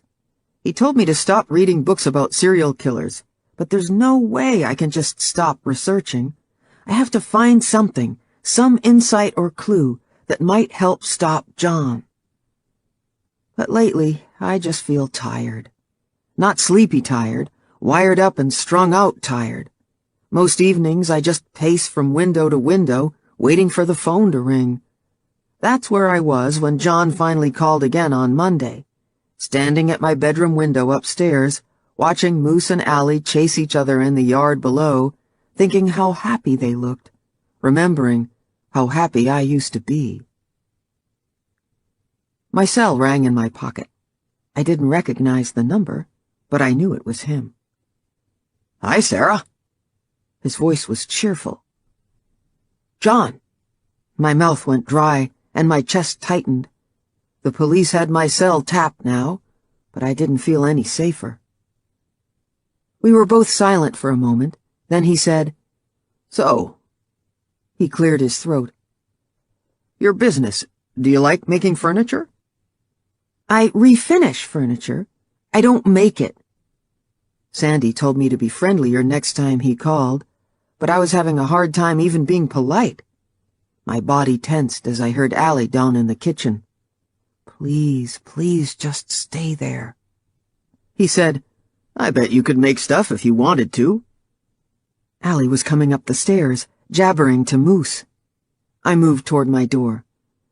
"I'm happy doing what I do." Allie was at the entrance to my room. "Mommy, Moose wants his dinner, and—" I gestured for her to be quiet. John said, "What's your favorite part?" "Can we do crafts now?" I gave Allie a firm look and pointed back down the stairs, mouthing, "I'm on the phone." "But you promised!" I closed the door and locked it. On the other side, she began to slam her hands against the wood while she yelled, "Mommy!" I covered the phone's speaker and sprinted to the furthest side of the room. John said, "What's that racket?" "Crap, crap, crap." I meant to turn the TV off and accidentally turned it up. Allie slapped the door again. I held my breath. Now they were both quiet. Finally, he said, "I asked what your favorite part is." "I don't know. I just like working with my hands." There were lots of things I loved about woodworking, but I wasn't sharing any of them with him. I'm good with my hands, too. Did you like building things when you were growing up? No sounds from the hall. Where was Allie? I guess so. I used to steal my dad's tools. Silence from both of them. I held my breath again, strained my ears. Finally, a cupboard slammed in the kitchen. She was downstairs. I let out my breath and dropped my forehead onto my knees. I would have given you tools, he said. It's not right that I didn't know I had a kid. My anger flared. I guess the circumstances of how I was conceived sort of took away that option. He was silent. Why do you do it? Why do you hurt those people? No answer. My blood roared in my ears, warning me I was going too far, but I couldn't stop. Are you angry? Do they remind you of someone, or? His voice was tight. I have to do it. Nobody has to kill. I don't like this. He was breathing fast into the phone. Back off, now. Okay, I'll call you tomorrow. And he was gone. I called Billy right away. While we talked, I threw together some dinner for Allie and dumped food in a bowl for Moose. This time, John called from north of Williams Lake, and it took the police 40 minutes to get there. They patrolled the area again, stopping vehicles, talking to locals, showing John's sketch to gas stations and stores, but so far no one has seen anything. I asked Billy how they were ever going to catch John if he keeps calling from rural locations, and he said they have to just keep doing what they're doing and hope they eventually get a lead. They did find the private investigator, though, on a Caribbean cruise with his wife. When I finally hung up the phone, I went to find my daughter, who was slumped in front of the TV. I felt so bad for ignoring her, I told her she could sleep in my bed that night, a treat that usually brings squeals of delight. But she was quiet as I tucked her in and read Charlotte's Web. Allie's only interested in a book if it has an animal in it. When she whispered something into Moose's ear, I stopped reading. "What's wrong, Allie Cat?" She whispered something else to Moose. He flicked his bat ears and looked at me with round, moist eyes. "Do I have to tickle it out of Moose?" I held my hands out and pretended to go for him. "Don't!" Her cat eyes glared. "Then I guess you'll have to tell me." I smiled and made a silly face, but she wouldn't look at me. "You closed the door." "You're right, I did." How was I going to explain this? "That wasn't very nice of Mommy. But I have a new client, and he's very important. He's probably going to be calling a lot, and I have to give him all my attention, so you need to be really quiet, okay?" Her brow furrowed and her cheeks flushed. One of her feet began to kick under the blanket. "You said we could do crafts." "I know, sweetie. I'm sorry." I sighed, feeling bad for letting her down again and hating that John was the reason. "But it's like when I'm working in the shop or Evan goes to the lodge. We still love you more than anything, but we have to take care of grown-up things sometimes." Now both feet were kicking. Moose stood up and walked to the end of the bed. Allie kicked at him under the blanket. A jolt of anger shot through me. I held her leg in place with my hand. "Allie, stop it." She yelled in my face. "No!" "That's enough. You don't speak to—" She kicked again. Moose yelped and fell off the side of the bed, landing on the floor with a thump. "Allie!" I leaped out of bed. Moose grunted and wriggled over to me when I knelt on the floor. I stroked his ears and turned to Allie. "That is not okay. We don't hurt animals in this house." Allie glared at me, her mouth mean and small. I stood up. "Back to your bed, right now!" I pointed to her room. She grabbed her book and held it up as though she was going to throw it at Moose. "Don't you dare, Allie!" A look crossed her face I'd never seen before. Hatred. "Allie, if you throw that book, you're gonna be in big trouble." We held gazes. Moose whined. She looked at him, then back at me. Her face was red, and her eyes almost slits. "I'm serious, Allie. If you—" She threw the book as hard as she could. Moose dodged, and the book slammed into the wall.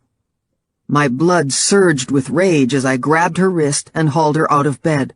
My hands gripping her shoulders, I yelled into her face. "You never, ever, ever hurt an animal! Do you hear me?" She stared at me, bottom lip out, defiant. Still gripping her wrist, I dragged her to the door and down the hall to her room. I let go and pointed to her bed. "I don't want to hear another thing out of you unless it's an apology." She stomped into her room, slammed the door behind her. I wanted to go in, wanted to explain, wanted to make it all better, wanted to give her holy hell and then some, but I didn't know what to say. It was the first time I'd been afraid of my daughter. It was the first time I'd been afraid of how angry I was at her. Moose stayed in bed with me. I couldn't believe Allie lashed out at him like that. He'd always been able to calm her quicker than I could. When I got him, I was living on my own and wanted company while Allie was at preschool. He brought laughter to my day and protection at night, but best of all, the little meatball had a stabilizing effect on Allie. If she was scared to try something new, I'd tell her Moose liked it.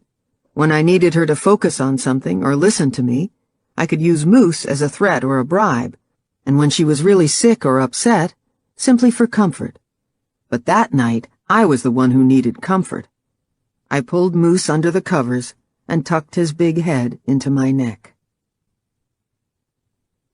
The next morning, Allie was singing into her cereal and blowing bubbles in her juice like nothing happened. She even drew me a picture of some flowers with her crayons and gave me a hug, saying, "I love you, Mommy." Usually I go over things with her when we've had a conflict. After growing up in a house where one parent yelled while the other stayed in the bedroom, I swore I was going to talk things out with my children. But this time I was just happy the bad night had passed. After I dropped her off at school, I came home to stain the headboard I was still struggling to finish, but I kept waiting for my cell to go off at any minute. Finally, I gave up and took a coffee break. I was just pouring a cup when I heard a knock. Moose rushed barking and snorting to the front door. My stomach jumped into my throat. I walked down the hallway, my body hugging the wall. I grabbed the baseball bat Evan left behind the door and peeked through the blinds at the side window, but I couldn't see a vehicle. I yelled, "Who is it?" "Damn, woman, you trying out for the Marines?" "Billy." I opened the door, and Moose was out like a rocket, a compact mass of wiggling snorts and snuffles. Billy laughed and picked him up. "Hey, Squirt." "What's going on, Billy? Why are you here? Did he kill someone?" "Not unless you know something we don't. I was just coming over to see how you were doing after that last call." "Come on in. Where's Sandy?" "Coordinating with some of the other departments involved in the investigation." "And you're in charge of me?" He grinned. "Something like that." He followed me to the kitchen, sniffing the air. "Is that coffee?" "Can I pour you one?" "Sit. I'll get it." I collapsed at the kitchen table. Billy tossed his suit jacket over the back of a chair, then made himself at home in my kitchen, getting a mug out of the cupboard, opening the fridge for milk. He stopped and stared. "What?" "Your fridge is as bad as mine. Don't you have anything to eat?" "Are you raiding my refrigerator?" "Trying to, but I think I just saw a tumbleweed go by. You need to go shopping ASAP." "I've had a few things on my mind." Billy closed the fridge and started making peanut butter sandwiches. He glanced over his shoulder. "Want one?" I shook my head, but he took out 2 more slices of bread. I said, "What do you mean, as bad as yours? Aren't you married?" "No sirree, Bob. I'm divorced. My ex is still back in Halifax." That explained the East Coast accent I caught in his voice. He let Moose outside, then sat at the table. He handed me a sandwich as he took a huge bite of his. His eyes rolled back. "Man, that hits the spot." He took a swill of his coffee and watched me as I nibbled my sandwich. You look like hell. Thanks a lot. He grinned, then his face turned serious. How you holding up? This is some heavy stuff you've got going on here. I'm doing all right, but I'm putting in some serious couch time with my psychiatrist. Can I send the RCMP my receipts? I smiled. There are resources you can apply for through the Victims of Crime Act. I'll get you the forms. But I'm glad you're talking to someone, Sarah. This is a lot to deal with. I just feel like it's all on me, you know? I want to help, but most of all, I just want this all to go away. I want my life back. The sooner we catch him, the sooner that will happen. You did great last night. I don't know, Billy. I thought maybe I pushed too hard. You backed off at the right time. To a surrounded enemy, you must leave and escape. Huh? It's from The Art of War by Sun Tzu. I started to laugh. Isn't that from that movie with Michael Douglas? He shook his head. Wall Street. I know. I'm a cop cliché. He smiled. Sandy gives me a hard time about it, too. In my defense, it's the most successful book on military strategy ever written. I'm not in the military. He laughed. You don't have to be.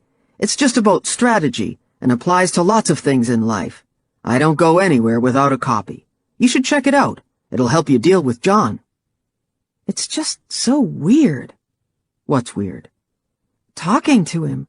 In that one conversation, he asked me more about my work than my real dad ever has. I catch myself. I guess he's my real dad. I meant my adopted dad. Billy set his sandwich down and leaned forward, his eyes intense.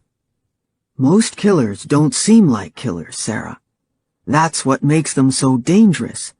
You have to be careful not to— A tap on the sliding glass door sent our bodies jerking back in their seats. I spun around. Melanie was standing at the door with Moose in her arms. She must have come through the side gate. Billy was on his feet, his hand hovering near his sidearm. It's my sister. His hand dropped. Melanie slid open the door and strolled in. Did I catch you at a bad time? Her smirk said it all. I knew my face was red, but I shot her an as-if look. Melanie, this is Billy. He's— Billy jumped in. Sarah's gonna restore some furniture for me. I see. She leaned against the counter and reached for the jar of peanut butter. She stuck her finger into the jar and brought it to her mouth. As she licked the peanut butter off, she said, "What's with the gun, Billy?" Billy just grinned. I'm an RCMP officer, so you better be nice to me. Melanie's face said she'd love to be very nice to him. I said, "We were just wrapping up. I'll walk you out, Billy. Melanie, grab a cup of coffee." She nodded, but her eyes were on Billy. Outside, I said, "Sorry about that. My sister—" I shook my head. "We don't get along, like, at all." He grinned and shrugged. "No biggie. Just stick with a cover and it should be fine." His face turned serious. "When John calls again, remember he doesn't really care about you, Sarah. This is a man who takes what he wants, and he thinks you belong to him." Melanie was waiting by the front door. "Evan know you're hanging out with hot cops?" "He knows about all my clients." "What are you doing here, Melanie?" "I'm not allowed to come visit my big sister." She sauntered into the living room and sprawled on the couch. Moose hurled himself on top of her and licked her face as she scratched his head. Traitor. "I have to get back to work. What's up?" "I remember my cell is on the kitchen table. Please don't let John call." "Dad wants us to talk before Brandon's birthday party on Saturday. He said we have to get along. Mom's not feeling well." Her chin juts out at an angry slant. With everything happening, I forgot Lauren was having a party for Brandon, and I hated to hear Mom was sick again, but I wasn't about to share either fact. I waited her out. She said, I never told that website your real father's a serial killer, you know. I didn't really think you did. I was just upset. Yeah, right. I sighed. I didn't, Melanie. Her face was stony, and I knew there was no way I could ask if she told her boyfriend. She'd take my head off. Just tell Dad we worked everything out. Sure, if that's how you want to play it. I'm not playing. I wanted her out of the house fast. I believe you. I do, okay? I'm sorry I overreacted. Her eyes narrowed. I said, "So, how's Kyle?" She was watching me. I forced myself to keep an interested look on my face. He just got a regular gig at the pub. That's good. Yeah. We stared at each other. I said, "So, listen, I haven't had a chance to talk to Evan about Kyle playing at the wedding, but I will when he gets home." Melanie sat straight up on the couch. What's going on? I'm just trying to get along with you, okay? Why? Because we're sisters? You're never this nice. Are you worried I'm going to tell Evan about the cop? I stared at her. My hands itched to smack the smirk off her face. Don't take the bait. Don't take the bait. I said, "I really should get back out to the shop." She stood up. Don't worry, I'm going. So when are we supposed to do this bridesmaid dress shopping thing? Lauren and Melanie are my bridesmaids, and Evan's 2 younger brothers are his best men. Lauren and I have been talking about a shopping trip for a while, but I put it off because of John, and because I dread having to deal with Melanie's attitude. Every fiber of my being wants to tell her she isn't in the wedding party anymore, but I know that's exactly what she wants. "I'm not sure yet," I said. "I'll let you know as soon as possible." Whatever. I stood up and followed her out of the living room, but stopped near the door to the garage. She was almost through the kitchen and at the sliding glass door where she left her shoes when the cell rang on the table. She paused and turned around. I lunged toward the phone, almost knocking a chair over. A number I didn't recognize. It had to be John. Melanie was staring at me, one eyebrow raised. "I'm waiting for a call from a client, but it's just one of those stupid 800 numbers." I shrugged. She gave me a funny look. Okay. I forced my face into a neutral expression. She was slowly sliding the door open. The phone was still ringing. My heart fluttered in my chest.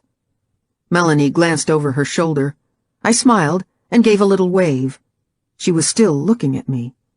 "Walk away, walk away."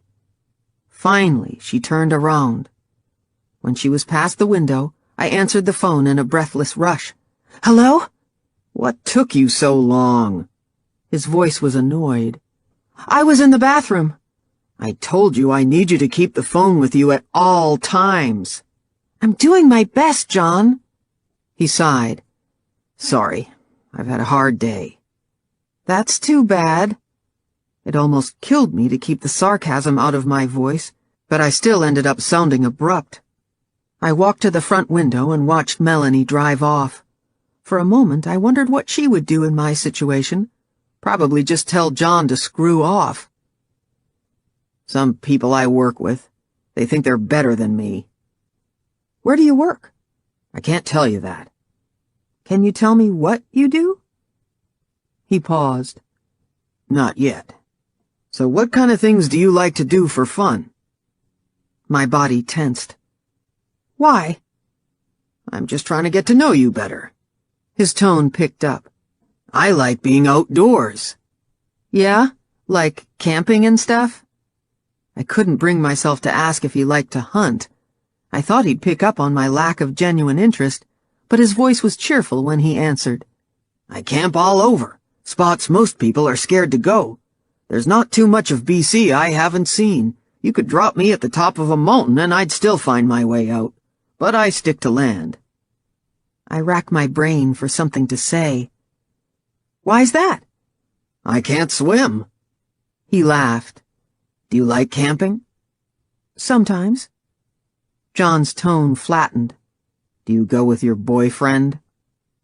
I hesitated for a moment. Was it better he knew about Evan?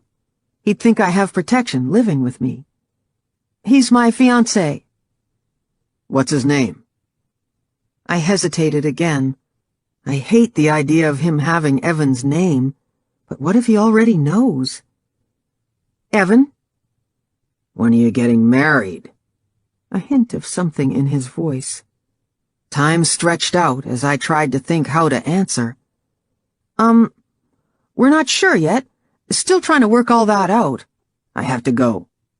He hung up. I called Billy right away.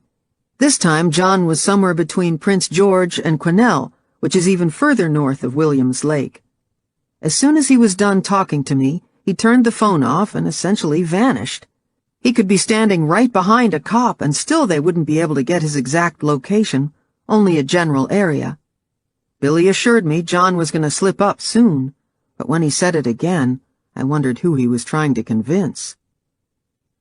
It doesn't help that we don't know what kind of truck he's driving. Everyone has a truck in the interior, or whether he's changed his appearance.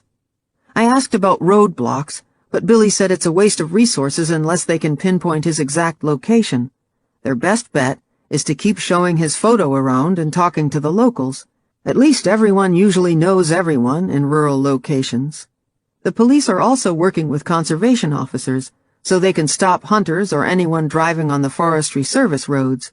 Hopefully they get a lead soon, because I'm not sure how much more of this I can take. I wonder what he does after our talks. Does he go home and make himself a nice dinner, then sit in front of the TV and laugh at sitcoms while he cleans his guns? Maybe he stops at the pub and orders a hamburger and beer, bragging to the waitress about his daughter like a typical father. Does he go over and over our phone call like I do? Or forget all about it, like I wish I could? Session 8. I am trying to calm down, but I don't know where to start. I'm just sick with worry, not to mention tired and hungry. I have so much going on right now I shouldn't even be here, but I didn't want to cancel again.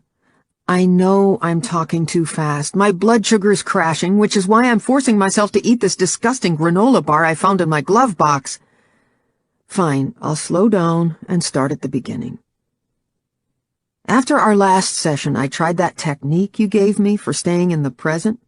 I sat on our couch and closed my eyes, using all my senses to focus on the smooth fabric under my hands, the dryer thumping in the background, the cool hardwood under my bare feet.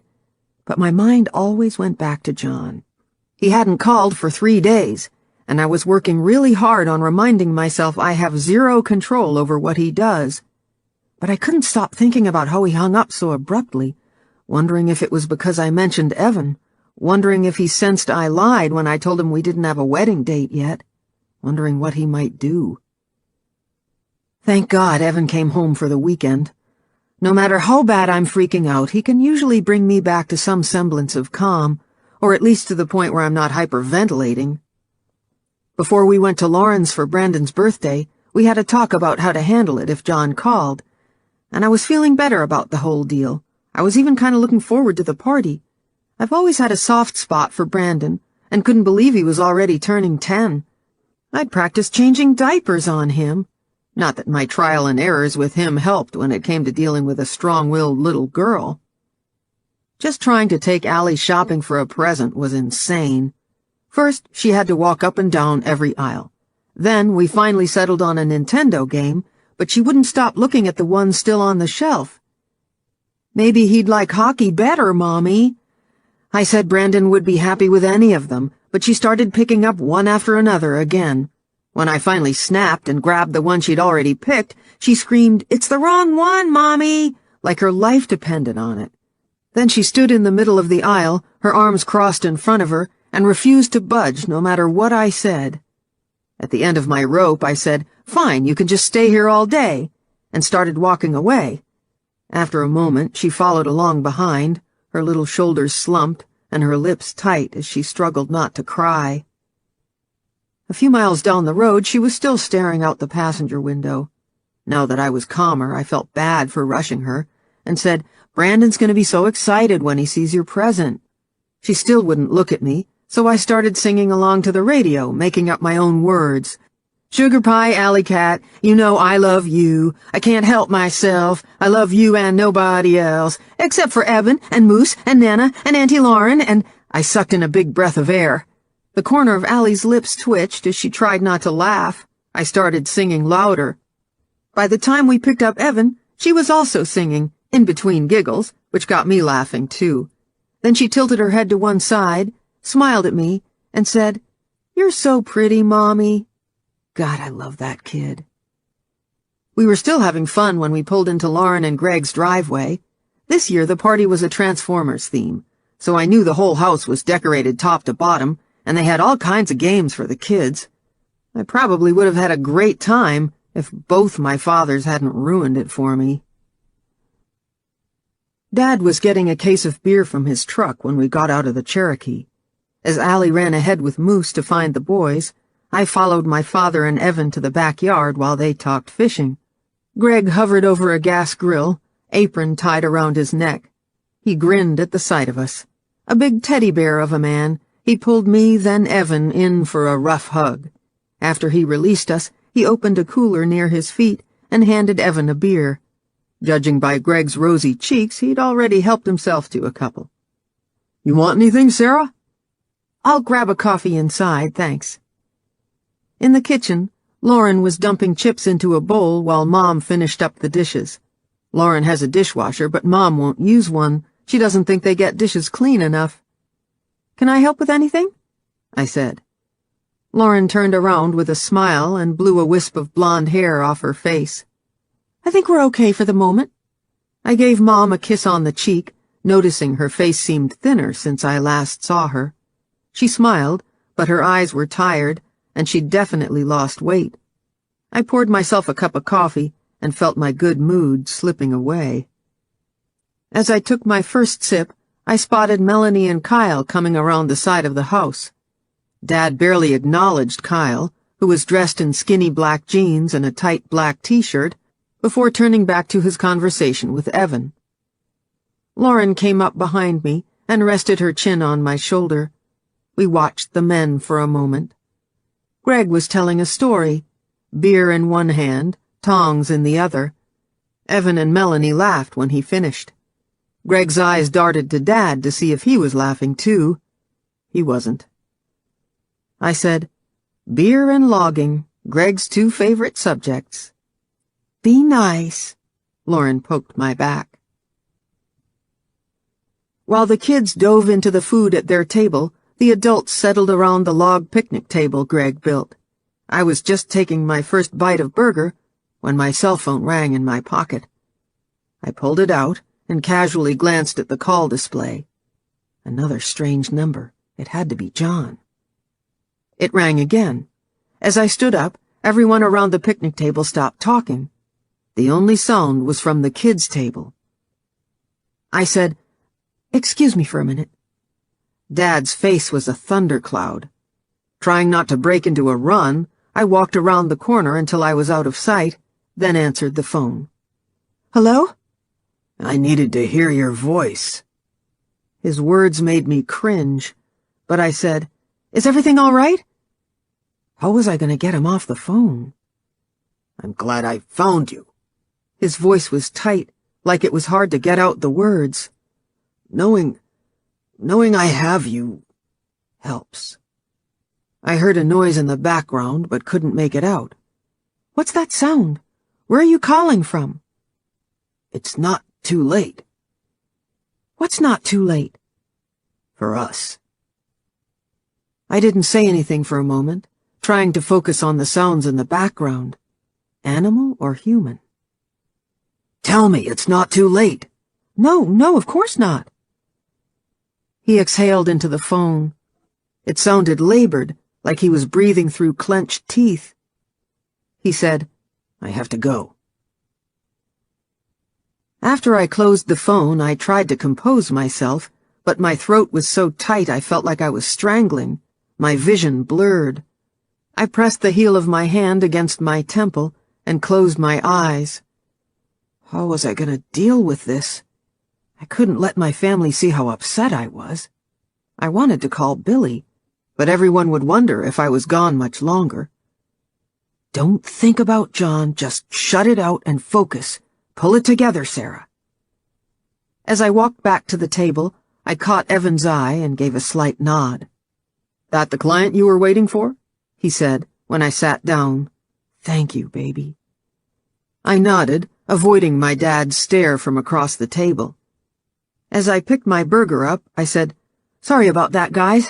This client is so high maintenance. Dad said, It could have waited. He has limited time, so I have to... Dad had already turned his attention back to Evan. On the other side of the table, Kyle picked at his food. His nails were painted black. Melanie caught me staring. Was it that good-looking cop? Evan's body tensed beside me. I shook my head. No, a different client. Melanie said, What was his name again? Bill? I nodded, then forced myself to take another bite of my burger. These are great, Greg. He didn't look like the antique collecting type, Melanie said. Now everyone was watching me. Mom looked confused. You met one of Sarah's clients? Melanie said, Yeah, when I stopped by the other day they were having lunch. Shut up, Melanie. Evan stopped eating and was looking at me. He just came over to see my shop and I was making a sandwich, so I offered him one. Not quite, but close enough. Melanie said, So what are you doing for him? I wanted to smash my burger into her smirking face. Think. His mother just passed away and she had a basement full of antiques. I'm trying to sort through them for him and clean them up so he can sell them. There are quite a few pieces. I warmed to my lie. Could take me a while. I glanced at Evan. He was staring down at his plate. Before I could say anything further, my cell rang. Dad dropped his burger on his plate and looked disgusted. I checked the call display. It was John again. My pulse sped up. I groaned and got to my feet. I'm so sorry. Dad said, Sit down. It's my client again. Sit down. Dad's hands balled into fists by his plate. Sorry, I have to take it. As I left the table, Dad shook his head and said something to Mom. I glanced back over my shoulder and tried to catch Evan's eye, but he didn't look up. Around the corner of the house, I said, What's wrong? The noise. He groaned into the phone. I heard something slamming. Are you hurt? You have to talk to me. You have to help. Traffic sounds. Are you driving? Screeching tires. A car honked. Were those the noises that were upsetting him? Maybe you should pull over and... Allie came around the corner of the house. Oh, crap. Why didn't Evan stop her? I covered the speaker just as she said, Grandpa said you have to come have cake now. Okay, sweetie. I'll be there in a minute. Go ahead. As she trotted off, I said, John, are you still there? Only sounds of traffic. I was about to hang up when he finally said in a desperate voice, I need you to talk to me. What do you want to talk about? Tell me your favorite foods. I wiped sweat from my forehead. I was missing my nephew's birthday because he wanted to hear what I like to eat?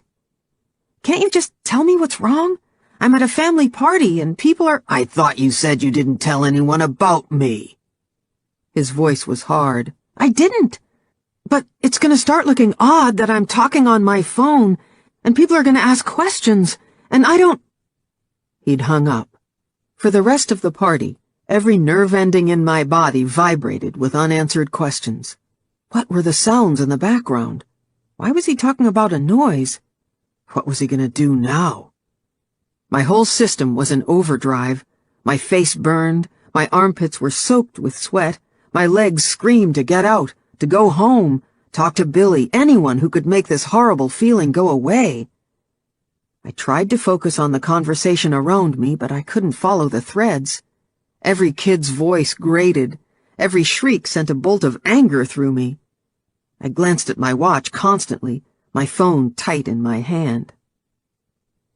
It didn't help that Dad gave me hell right in front of Allie for answering the phone, calling me selfish and rude. I apologized, like I always do, but he kept giving me the evil eye after we returned to the party. Mom's smile flickered in and out as she looked back and forth between us. Melanie and I simply avoided each other. At least Lauren didn't seem to be angry, but she sure was distracted. Every time I looked at her, she was watching Greg. One time I caught her giving him a dirty look when he went for another beer. Not that it stopped him. But I was having my own relationship problems. Evan was laughing and joking with everyone, putting his arm around my shoulder when Brandon opened our present, but he wasn't meeting my eye. Finally, it was time to go. My goodbyes were short, earning a concerned look from Mom, but I was focused on getting Allie and Moose to the Cherokee. I practically dragged Allie down the driveway, snapping when she complained. Evan was silent. We were backing out when my cell chirped, alerting me I had a text message. Billy. How was the party? Call when you get home. Who's that? Evan said. The police want to go over John's calls. I was already dialing Billy's number, but it went straight to voicemail. Crap, he must be out of range. Evan stared at the road ahead. The rest of the drive was silent. When we finally got home, Allie threw herself in front of the TV to watch Hannah Montana. I tried to call Billy again, and this time I left a message. After 10 minutes, which I spent washing our dishes from breakfast, I went looking for Evan. He was in the backyard cleaning up Moose's poop. I said, I know what you're thinking, but it's not like that. I'm thinking you should clean up after your dog. My dog? That pissed me off. I try to stay on top of things, Evan, but I have to take care of everything when you're gone. It takes 5 minutes. You know how busy I've been lately. Yeah, too busy to tell me you're having lunch with other guys. It was nothing. Melanie was just trying to stir up trouble. He jabbed the shovel in the ground. Well, she did a good job. Greg kept giving me weird looks all afternoon. What was I supposed to say? You know I'm not allowed to talk about it. Why didn't you tell me he was here? By the time we talked, John had called again, and I was freaking out. I didn't even think to tell you Billy came over because I didn't think it mattered. He's probably going to have to come by a lot, and now it's Billy? Evan stopped the shovel and looked at me. Oh my God, Evan, that's just what Sandy calls him. He's not even my type, okay? He dresses super slick and he's got tattoos and... That's supposed to make me feel better? I wanted to grab the shovel out of his hands and thump him over the head with it. You know what? I don't need this. If Billy can find this guy, I'm going to talk to him every day because I want him out of my life. You should too. I would think you'd be happy someone is checking on me when you're gone. If you don't trust me, maybe we shouldn't be getting married. I spun around and stormed back into the house. As I passed the living room, I peeked in on Allie. She was wrapped in a blanket on the couch with Moose in her lap, sleepily staring at the TV. You should go to bed soon, Allie. No.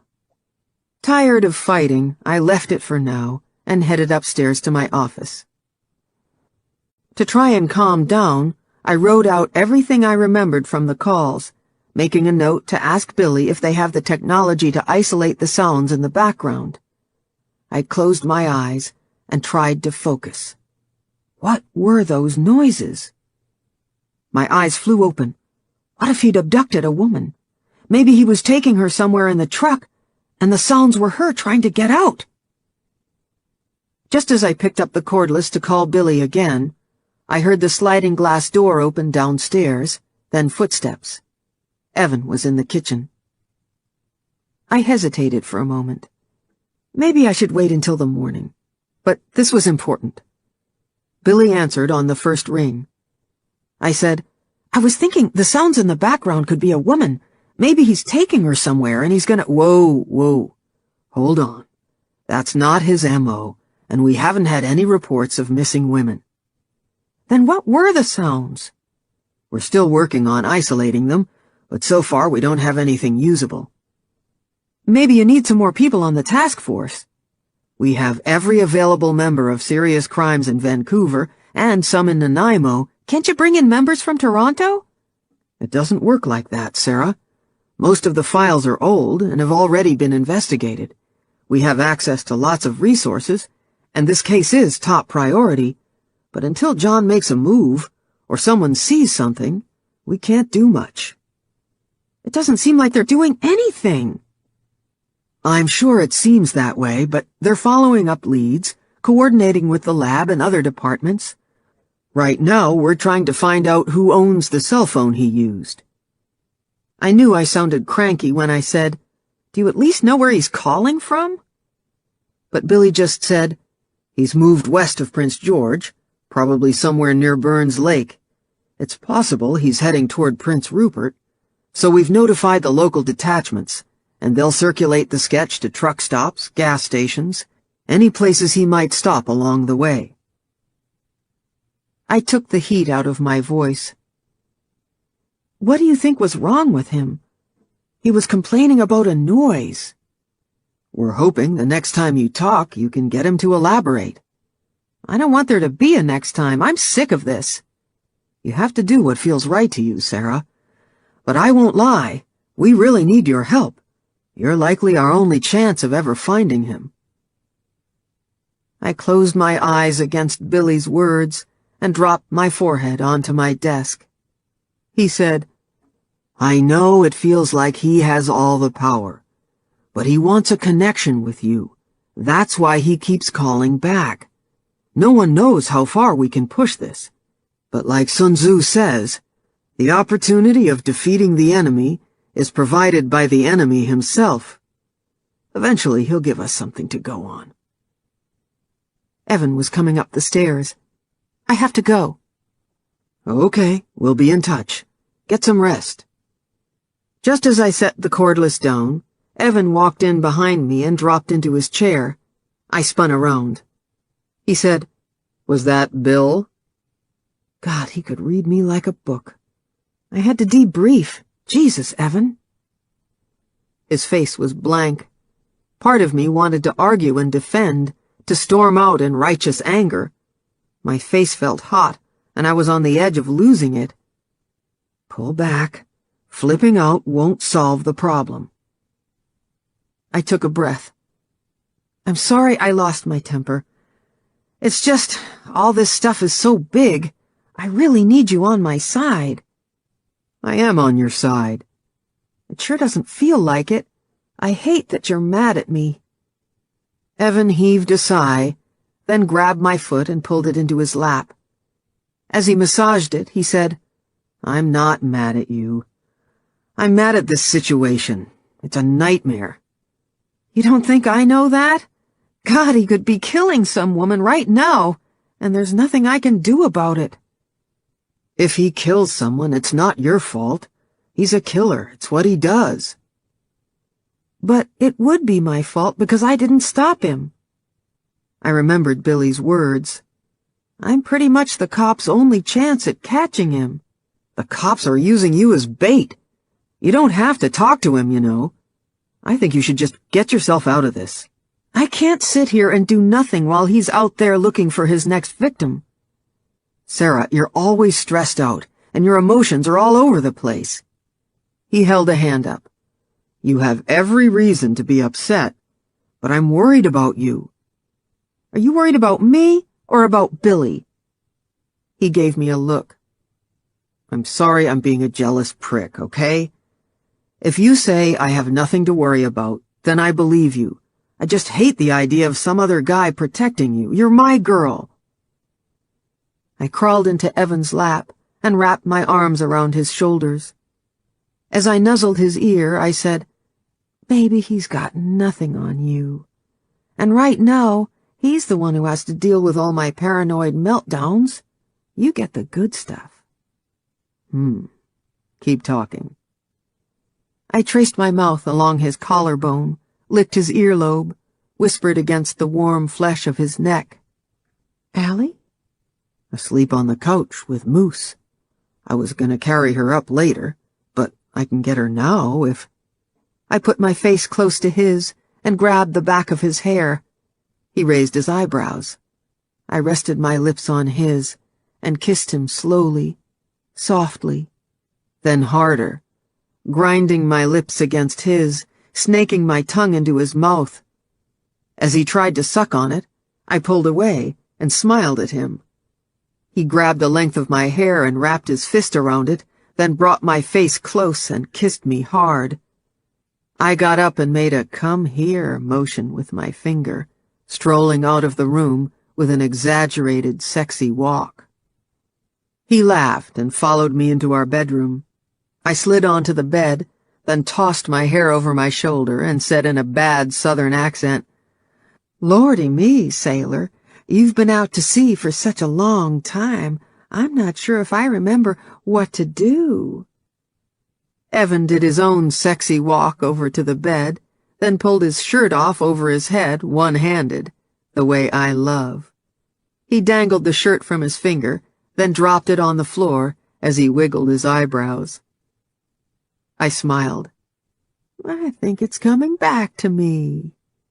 He laughed and climbed into bed beside me. We kissed for a while, our anger long gone. He scraped his unshaven cheeks against mine, laughing as I complained. He pinned my hands down for a moment. I flashed to John. Did he do that to Julia? How does he hold the women down when he's raping them? I pushed away the violent image.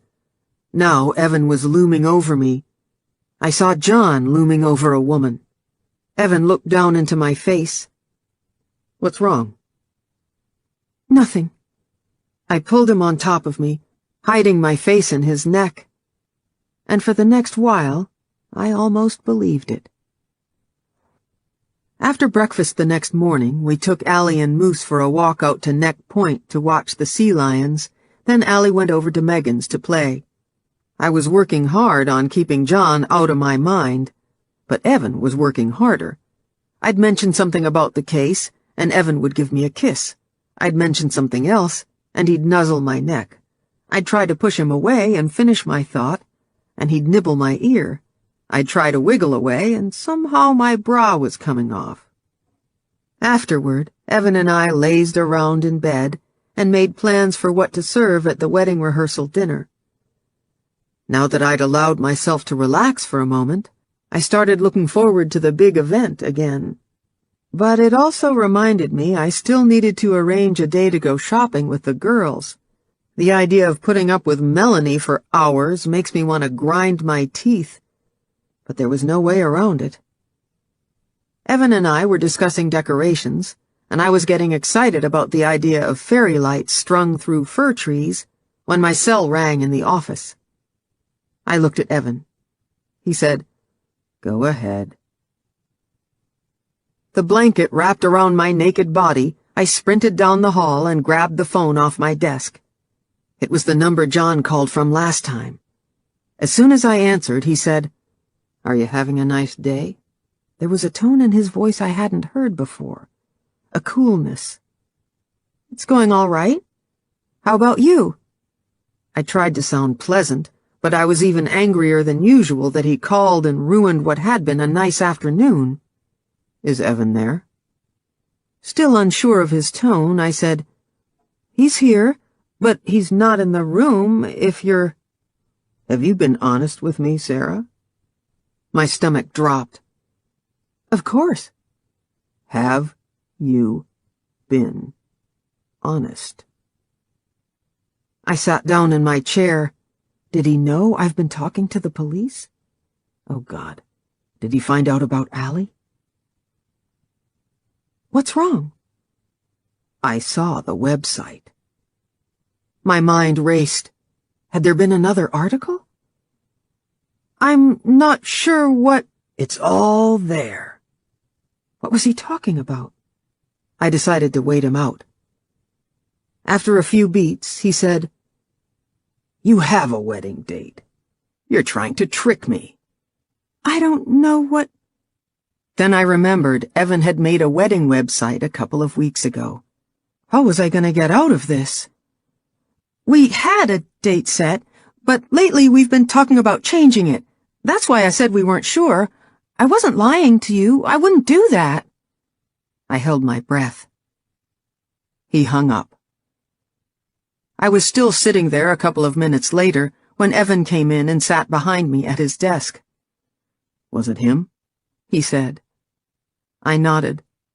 Evan spun me around in my chair to face him. "You okay?" "He found our wedding website. I'd told him I didn't know the date. He sounded really mad." "Did he threaten you?" "No, it was just his voice." "I'll put a password on the site right away. You should call Bill." "This is bad, Evan." "It'll be okay. He's not going to kill anyone over a website." He was already signing on to his computer. That night I tossed and turned while Evan slumbered beside me, or tried to. When I rolled into him for the 100th time, he murmured, "Go to sleep, Sarah." I forced my body to be still, but my mind spun in dizzying circles, sending horrific snapshots of John ripping a woman's clothes off, his hands tight around her throat, her scream rending through the air as he forced himself into her. As soon as Evan left in the morning, I met Billy and Sandy at the station. Hungover from lack of sleep, I clutched a coffee in my hand while talking a mile a minute. I finally started to calm down when Billy said I handled the call with John perfectly, that you have to know when to fight and when not to fight. Sandy smiled and nodded, but I got the distinct feeling she was pissed off. I wasn't feeling too happy myself. I'd been hoping John's using the same phone might help us somehow, but they told me he was using a prepaid cell, which he bought for cash. No one at the store remembered what he looked like. All he had to do from now on was buy a SIM card to top up his minutes. The call came from near Vanderhoof, so he was heading east again, which meant he might be making his way back to the junction at Prince George. My first thought was he could be coming to the island. If he drove all night, he could be in Vancouver already. I asked them if I was in danger, and Billy said they didn't think so, but to be on the safe side, they'd have an officer patrol by our house several times a day. Even with those reassurances, and Billy texting later to say, "Hang in there, you're doing great," it took hours before I stopped jumping at every sound. When John still hadn't called by Tuesday night, I started hoping he was gone for good. But I couldn't shake the feeling he was just warming up.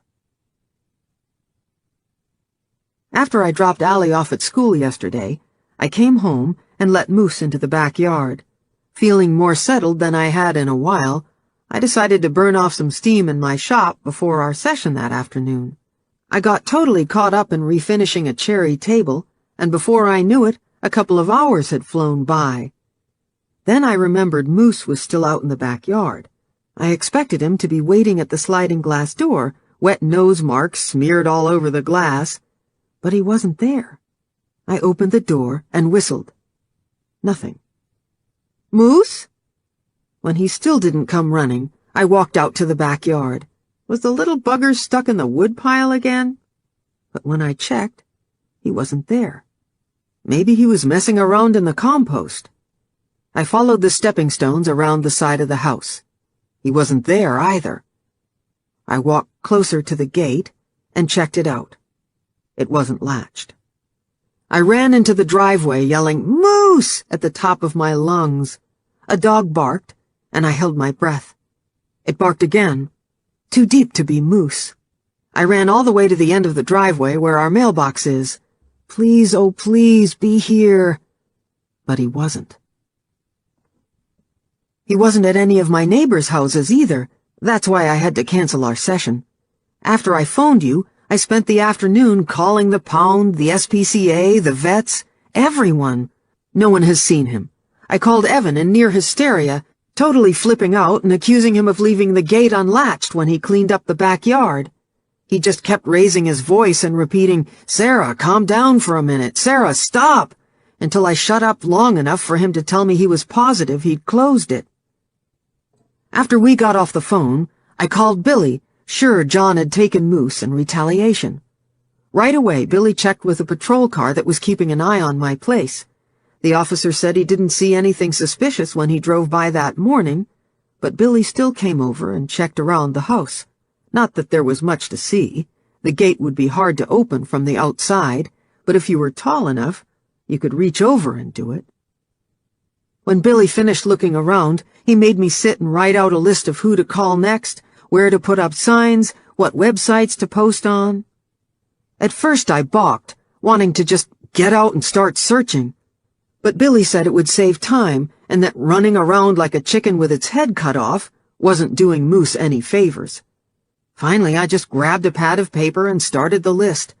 My heart rate slowed with each new item I added. Billy suggested I try to call John to see if he was on the island.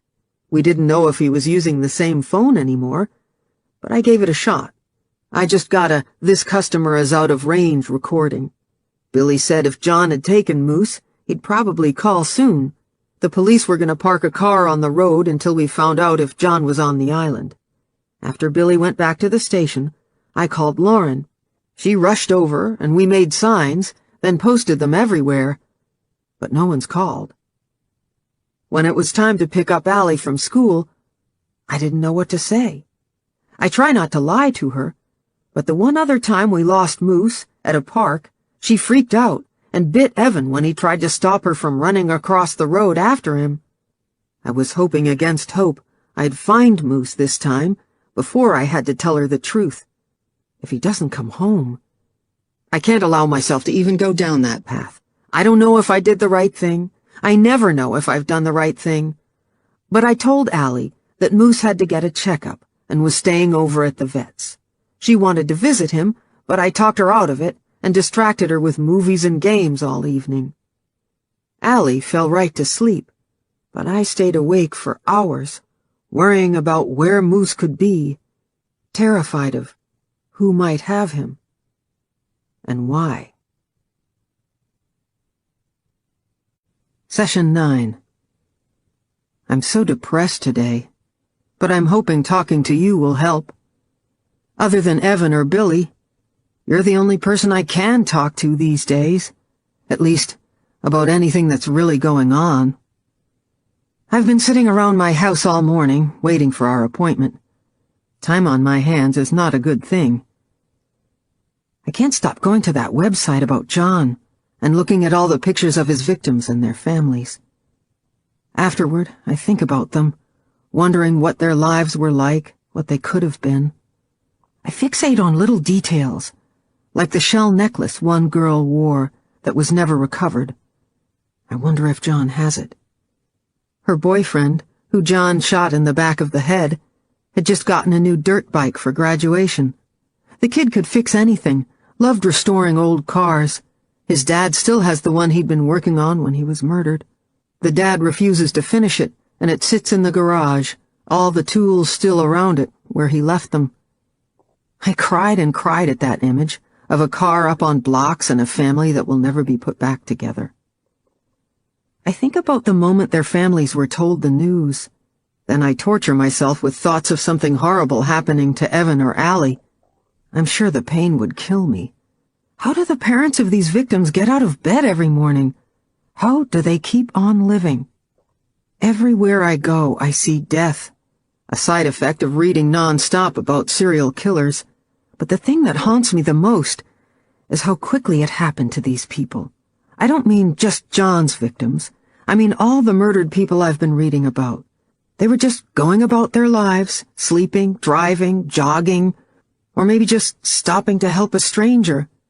Then just like that, their life was over. But sometimes it wasn't. Sometimes they lived for days. Some of the things these killers did. I can't stop thinking about their victims' last moments. How terrified they must have been. How much pain they endured. I used to enjoy true crime shows. It was a hot summer day in the Rockies when the young blonde reporter decided to go for a jog. I liked the tingle of fear I'd get down my back, and the way I'd sit on the edge of my seat during dramatic reenactments, clutching the pillow, my body tense. It was fascinating, this look into the dark side of human nature. Evan's always trying to get me to think more positively, or at least more rationally, which requires calming down first. Always a challenge, and I've been working really hard on it. But when the car makes a weird noise, I automatically think the brakes are going. When Allie gets a cold, I think it's pneumonia. And when Moose disappeared... As soon as I got home from our last session, I made the rounds of calls again. The Pound, SPCA, all the vets in town, but still no sign of Moose. Billy came over to help, carrying a greasy bag of burgers and fries I practically inhaled. He said he had a feeling I hadn't eaten all day, and he was right. We drove around and put posters up at all the gas stations and stores in my area. My house is close to the base of Mount Benson, so we even drove up that way, stopping a few times to get out and call Moose. It was nice to have company, especially when I started spiraling into fear-based rants about who might have Moose. Billy would just ask a question or give me a task that forced me to concentrate. At one point, I started talking so fast I was almost hyperventilating, and he said, "Whenever you feel yourself panicking, just breathe, regroup, and focus on your strategy. Trust me, it works." Then he made me look at my list of places where I wanted to hang posters and tell him what I'd crossed off, interrupting if I rushed through any. It was frustrating as hell, but the tight band around my chest gradually began to loosen. When Billy had to go back to the station, I kept driving around by myself for another hour. I was almost back at our house when I rounded a sharp bend and nearly ran into some ravens in the middle of the road, fighting over what looked like entrails. Then I spotted the trail of rust-colored blood leading to the ditch, where a raven stabbed at a small dark mound. After I pulled over onto the gravel shoulder, I walked toward the ravens, my eyes pricked with tears. Please, God, don't let it be Moose. The ravens flew up when I got closer and cawed as they perched on the power line. With my eyes riveted on the trail of blood, I took the last few steps on shaky legs and looked down into the ditch at the mangled corpse. It was a raccoon. When I got back in the Cherokee and started down the road, the ravens swooped back to their treasure. I shuddered as they stabbed at it again and again. Sorry for the raccoon, relieved it wasn't Moose. I was almost home when my phone chirped with a text message from Billy to give him a call. My DNA results were back. It wasn't until after I'd walked in my house, it felt so empty without Moose's snorts and grunts, poured myself a cup of coffee, and called Evan, that I had enough courage to phone Billy. I sat in my favorite chair in the living room, wrapped Allie's Barbie quilt around me, and dialed Billy's cell. Just my luck, Sandy answered. "Thanks for calling back, Sarah. Billy's on the other line right now, but I can fill you in." "You have the results?" "They came in an hour ago." She was trying to keep her tone neutral, but it vibrated with excitement. "You're definitely a match to the DNA we have on file."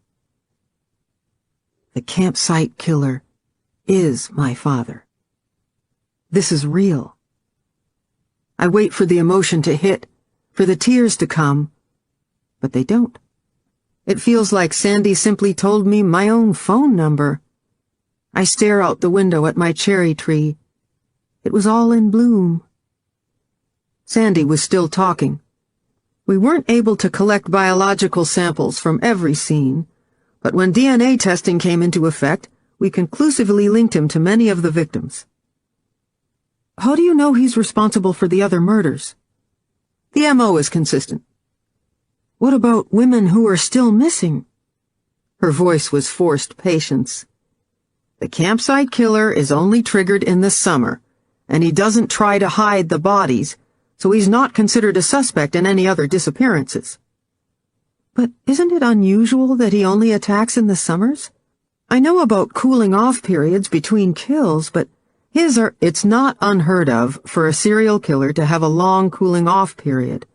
Once their needs are met, they can often hold off for a while, reliving the crime over and over. And that's why they take souvenirs. For some of them, yes. John probably uses the jewelry to keep himself connected to the victim, but we still don't know what triggers him in the first place, or why his kills are so ritualized, which is why your conversations with him are that much more important. I'm trying my best, Sandy. I didn't know he'd see the website. Of course, a perfectly understandable mistake. I gritted my teeth. It wasn't a mistake. I don't want him knowing details of my family, of my life. We don't ever want you to do something you feel puts you at risk. But I knew it wasn't true. She wanted to catch John more than anything, and she hated that she needed me to do it. He has to trust you, Sarah. So you've mentioned. A couple of times now. I should get going. I still have a missing dog to find. I hung up before she could say anything else. But I didn't find Moose, and when Allie came home from school, I finally broke the news that he was missing. You lied! You said he was at the vet's! Then she started hitting my legs and screaming, Why? Until she was hoarse. All I could do was hold her furious, trembling body away from mine until she'd worn herself out. Finally, she just dropped to the floor and wept. It broke my heart when she wailed, "What if he doesn't come home, Mommy?" I promised I was doing everything I could to find him, but she was inconsolable and sobbed in my arms while I fought to hold back my own tears. That night she crawled into my bed and we held each other close. I stayed awake for hours, staring at the clock. The next morning, Allie and I shared a solemn breakfast. When she said for what felt like the 100th time, "You have to find Moose, Mommy," I told her I would. But as every day passed, I was losing hope. I even tried to call John again, rehearsing ways to ask if he'd taken my dog, some threatening, some pleading, but still no answer. After I took Allie to school, I did load after load of laundry and vacuumed the house top to bottom. The sight of Moose's stuffy, its tail stiff with dry drool, just about broke my heart.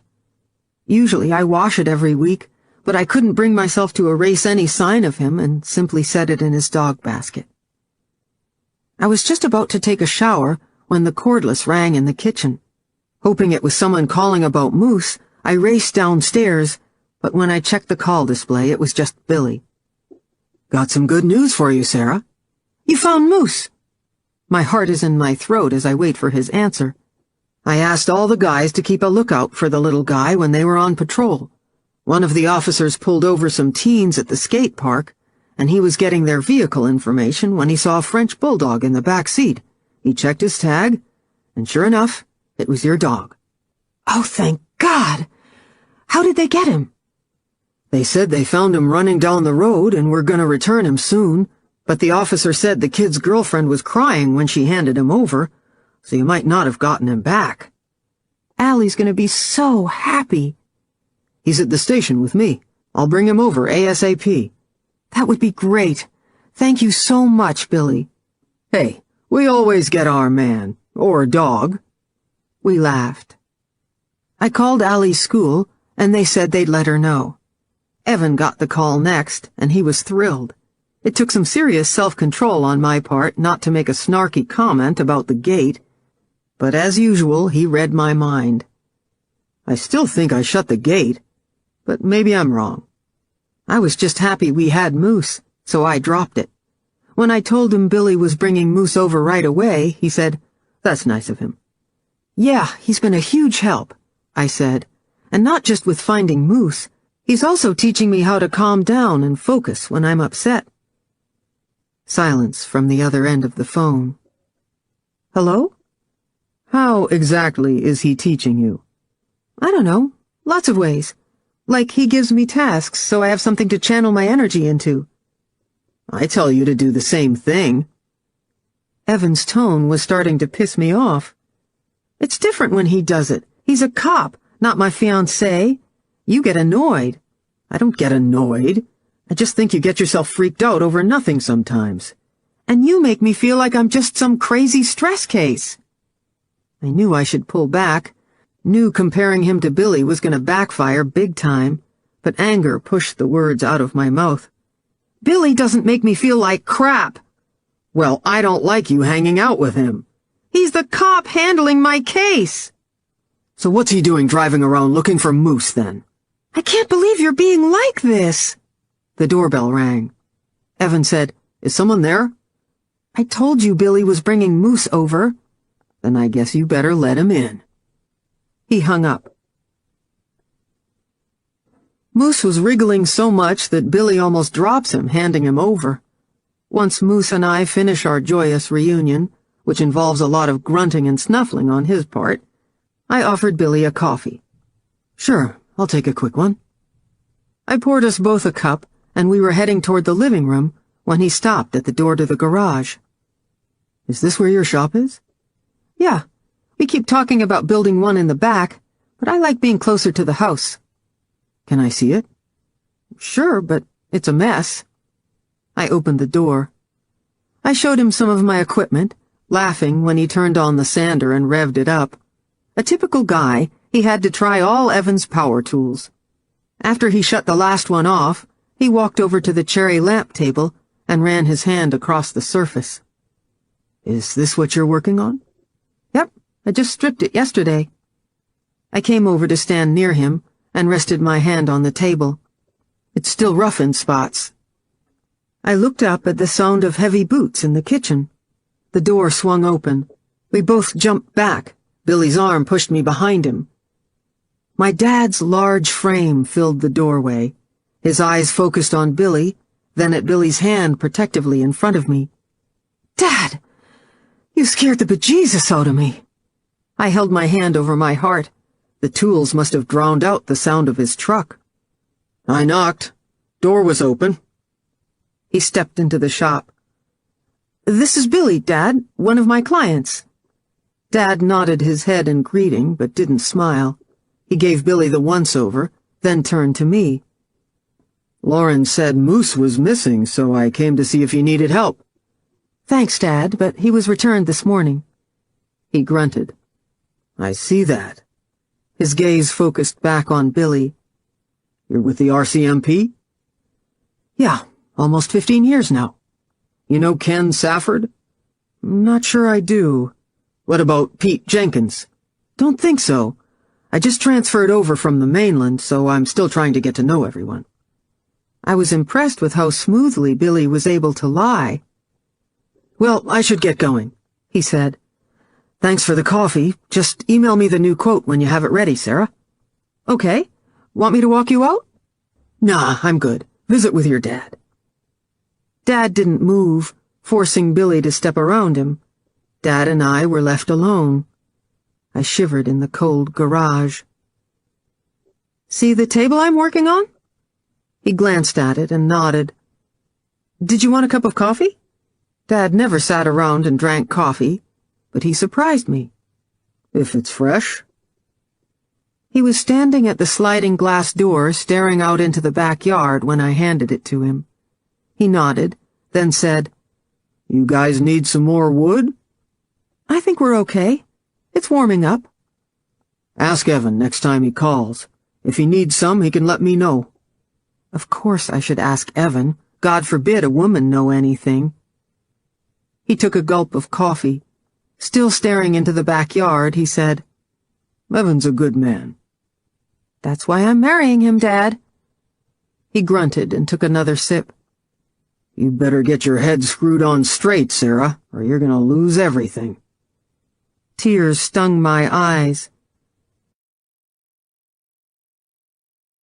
My head is screwed on straight. Is this because of what Melanie said about Billy? I told you, he's just a client. Evan knows him and— "I've got to get back to camp." He turned around and set his cup on the counter. At the door, he said, "It doesn't look good, Sarah. Another man being here when Evan's away." "It doesn't look good? For who?" But he was walking to his truck. I followed him. "Dad, you can't just come over and say stuff like that, then leave." As he climbed into his truck, he said, "Tell Evan your gutters need to be cleaned. Looks like the left one's been overflowing." Before I could say anything else, He closed his door and started backing down the driveway.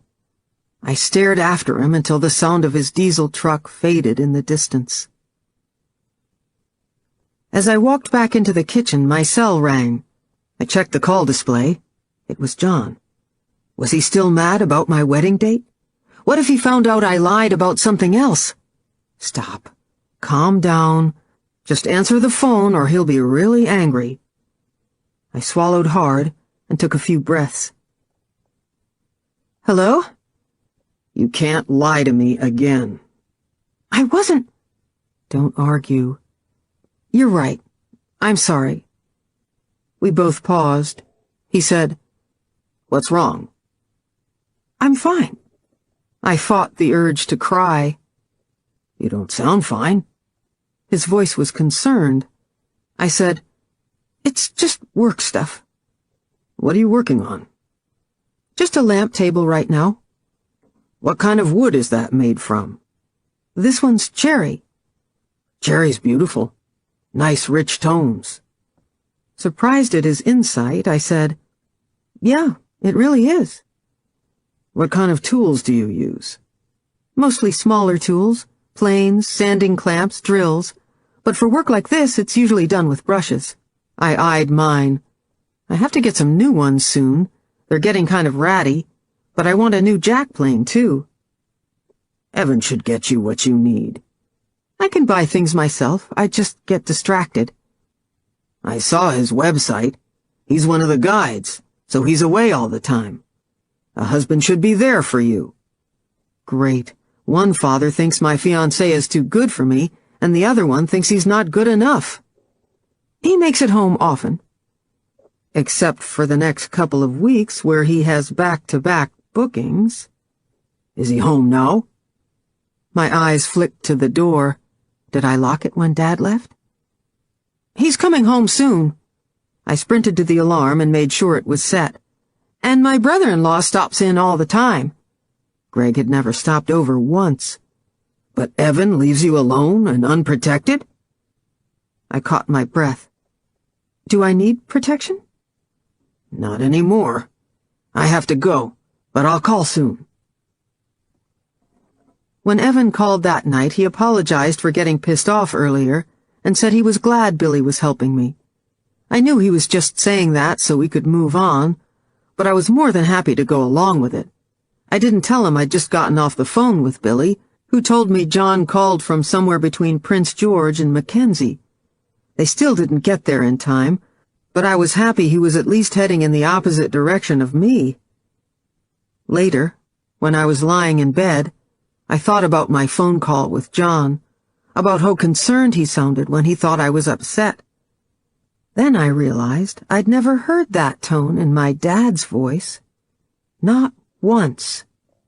If John wasn't the campsite killer, I probably would have been happy I finally had a father. I didn't know which thought was worse, but they both made me cry.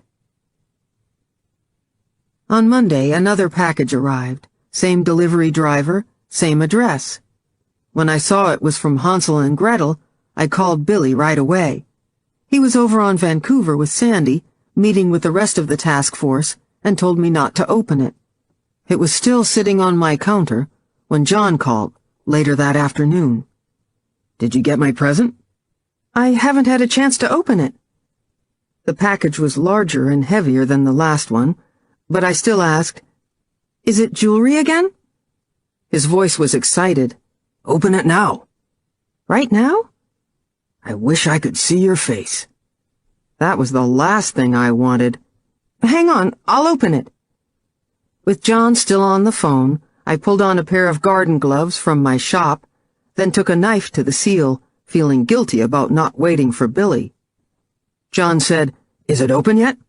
I'm just taking the paper out. He'd packed whatever it was carefully. I lifted the object out and unwound the bubble wrap. It was a brand new jack plane. It's beautiful. And it was. The handle was hardwood and stained dark chocolate. The steel blades gleamed.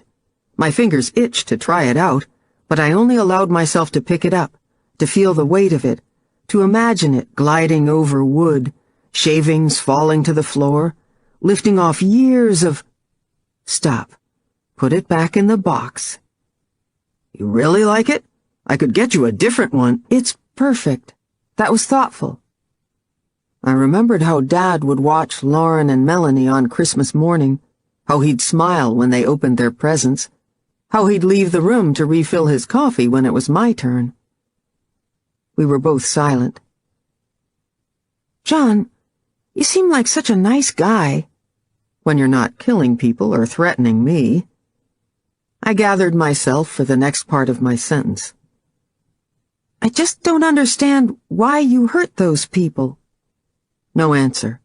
I strained to hear his breathing. Was he mad? I eased forward. You don't have to tell me today, but I'd like it if you were honest with me. I am honest. His voice was cold. I know, of course.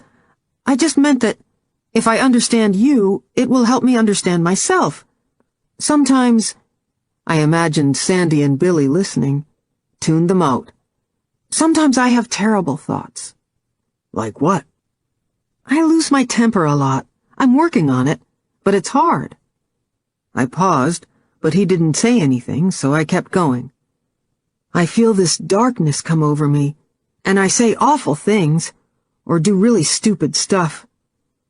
It's better know that I'm older, but I don't like that side of myself. When I was younger, I even got into drugs and alcohol for a while, just trying to block it all out. And I did some things I really regret, so I started seeing a psychiatrist. You still see one? Would he think it was bad, or would it encourage him to get help? As I continued to hesitate, he said, Sarah? Sometimes. Do you talk about me? The tone of his voice told me how to answer. No, I wouldn't do that unless you said it was okay. It's not. No problem. I tried to keep my voice casual. So, can you tell me anything about your parents? That's one thing about growing up adopted. You never know your history. Both sets of my grandparents are gone now, but I still remember Mom's gruff German father and how her mom barely spoke English, just scurried around the kitchen like she was afraid to stop moving. Dad's parents were blue-collar, his dad a carpenter and his mom a homemaker. They were nice to me, but too nice. They tried so hard to make me feel like part of the family, they made me feel different. My grandmother always watching me with concerned eyes, the extra hug and kiss at the door. John said, What do you want to know? What was your dad like? He was Scottish. When he spoke, you listened. I picture a large man with red hair yelling at John in a thick accent. But I learned how to survive. Survive? He didn't elaborate, so I said, So what did he do for a living? He worked in logging, a faller right up to the day he died. He was having a heart attack and still took down a 150-foot Douglas fir. He laughed and said, He was a mean son of a bitch. He laughed again, and I wondered if it was something he did when he was uncomfortable. What about your mother? What's she like? She was a good woman. Things weren't easy for her. So they've both passed on, then? Yes. What kind of movies do you like? Thrown by the abrupt change of subject, I took a moment to answer. Movies. I like lots of different ones. They have to be fast-paced. I get bored easily. Me too. He was quiet for a few seconds, then said, Enjoy the rest of your day, Sarah. We'll talk more soon. I phoned Billy immediately, but he wasn't able to call back for 10 minutes, which I spent pacing. He told me John was somewhere around Mackenzie now, which is northeast of Prince George. The area is all provincial parks and mountain ranges, so he'd disappeared again, but Billy said I handled the call perfectly, and it seemed like John was really connecting with me. He didn't give me a hard time about opening the package either, just said he understood John put me on the spot, and they'd be over soon to pick it up. They think he probably shipped it from Prince George. Makes sense. It's the largest city in the north, so there are more depots, and less chance of him standing out. Then Billy reminded me to call them right away if he sent another one. Later, he emailed me a cool quote. "Know the enemy, know yourself, and victory is never in doubt, not in 100 battles." He must have been sitting right at his computer, because when I emailed him back, asking what the heck it meant, he responded in seconds. "Means you did a great job today, kid. Now go to bed." I laughed and sent him a quick, "You too," then turned off my computer. As I was heading to bed, the landline rang again. I thought it was Evan calling to say goodnight, but it was John. "Hi, John. Everything okay?" "I just wanted to hear your voice again before I shut down for the night." I cringed, but I said, "That's nice." "I really enjoyed our talk today." "Me too. I liked it when you told me about your family." "Why's that?" Well, I hadn't expected him to ask for details. Other kids in school, my friends growing up, they all knew where they came from. But my past was just a black hole. It made me feel cut off from regular people, like I was different or weird. I guess finally hearing some stories made me feel normal. "It's nice getting to know you." He paused for a moment, then said, "When I was having my dinner, I thought about what you told me earlier." "Which part's that?" "About losing your temper. I get angry too." "Here we go. What kinds of things make you angry?" "It's hard to explain. You might not understand." "I'd like to try. I want to get to know you better, too." I meant it. Not just because he might reveal something that would help the cops catch him. I also wanted to know just how much we had in common. He didn't say anything right away, so I continued.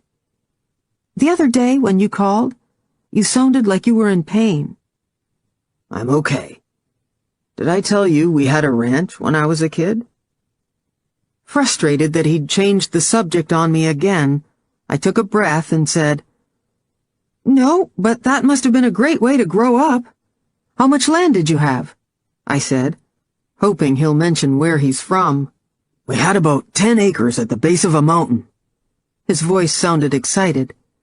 "Neighbors would bring sick animals to my mom all the time. She only used natural medicines, comfrey for coughs, things like that. She'd keep chicks and kittens in her shirt to keep them warm, and she could almost bring them back from the dead." He gave a happy laugh. "We had a lot of farm dogs when I was growing up. They were always having puppies. The smallest one, Angel, was mine. She was part husky and part wolf. I hand-reared her with a bottle. She went everywhere with me." His voice turned flat. "But she ran away. My mother said it was in her nature. I tried to find her, but never could." I'm sorry." "I'm glad I found you, Sarah. Good night." I stayed awake for hours. I hoped I'd feel better after talking to you, but I'm beginning to think nothing is going to do that. I'm also beginning to think they're never going to catch John. The second call came from north of Mackenzie, near Chetwynd, which is in the foothills of the Rocky Mountains. They thought they had something when a local rancher reported a truck on the side of the road, but it turned out to be just a couple of hunters. I marked a map with all the spots John's called from, each one taking him further away from me physically, but deeper into my mind, skewing my perceptions, like someone turned me sideways, and now everything looks different, even feels different. I'm sure it makes sense to you that I'd be off kilter, all things considered, but it feels deeper than that, more of a core upheaval, like those volcanoes that have been brewing for years, then one day they just explode. I'm not saying I'm going to explode, although it's possible, just that it feels like something big has burst inside. Maybe because for so many years I've used the fact that I had real parents out there somewhere in the world as a way of comforting myself over anything I didn't like about my family. It's like thinking you were handed the wrong life, and you just had to get the right one, and everything would be okay. Then finding out that there isn't a right one, or the right one was actually the wrong one after all, or... Never mind, you know what I mean.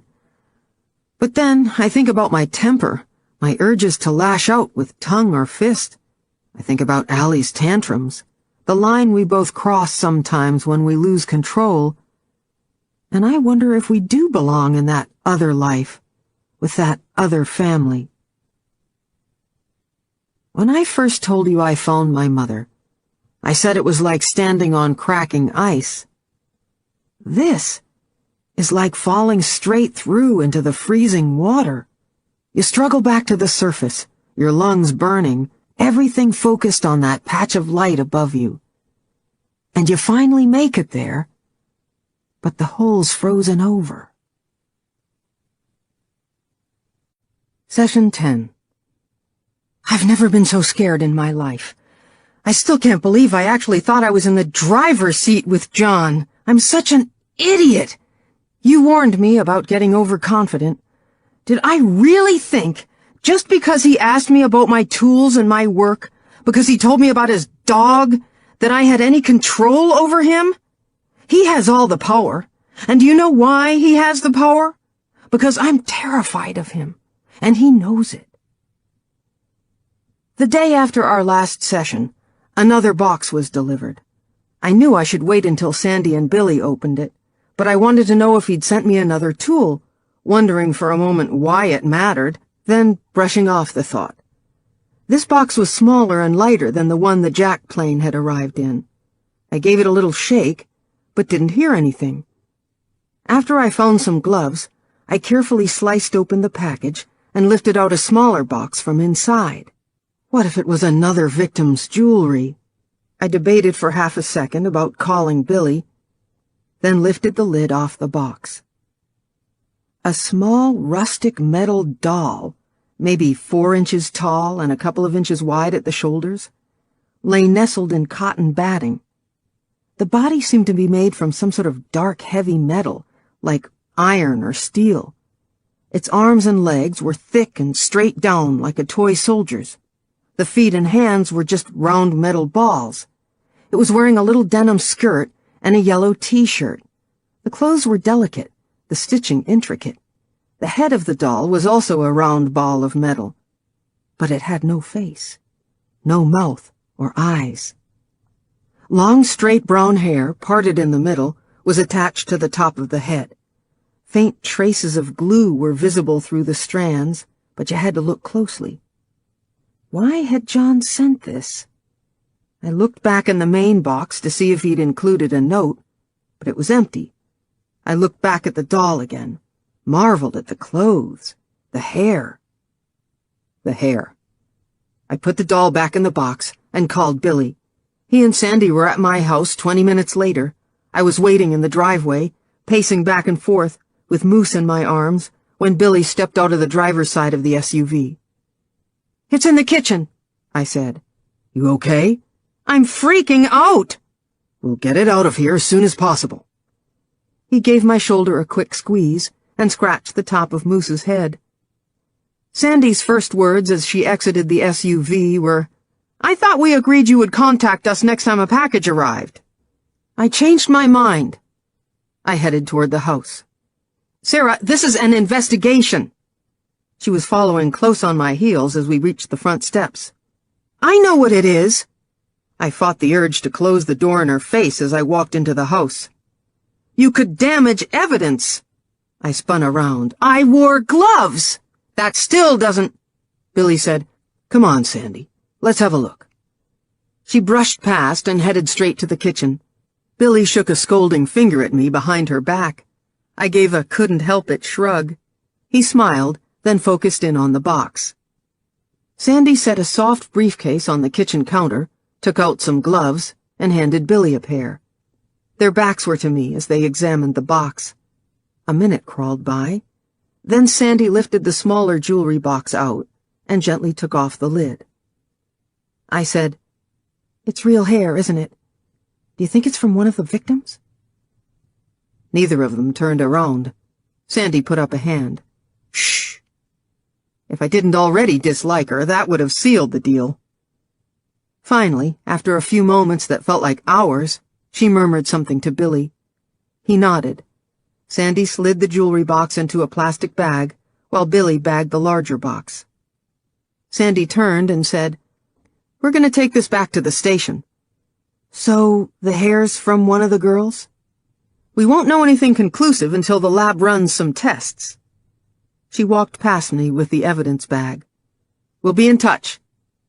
She stopped with her hand on the front door handle and frowned at Billy, who was still in the kitchen.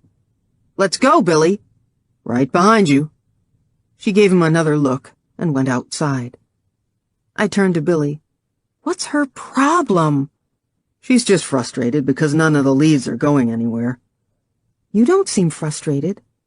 "I have moments, but I stay focused. I'm building the case brick by brick. If one falls out, I move on to the next. But I look for the right brick.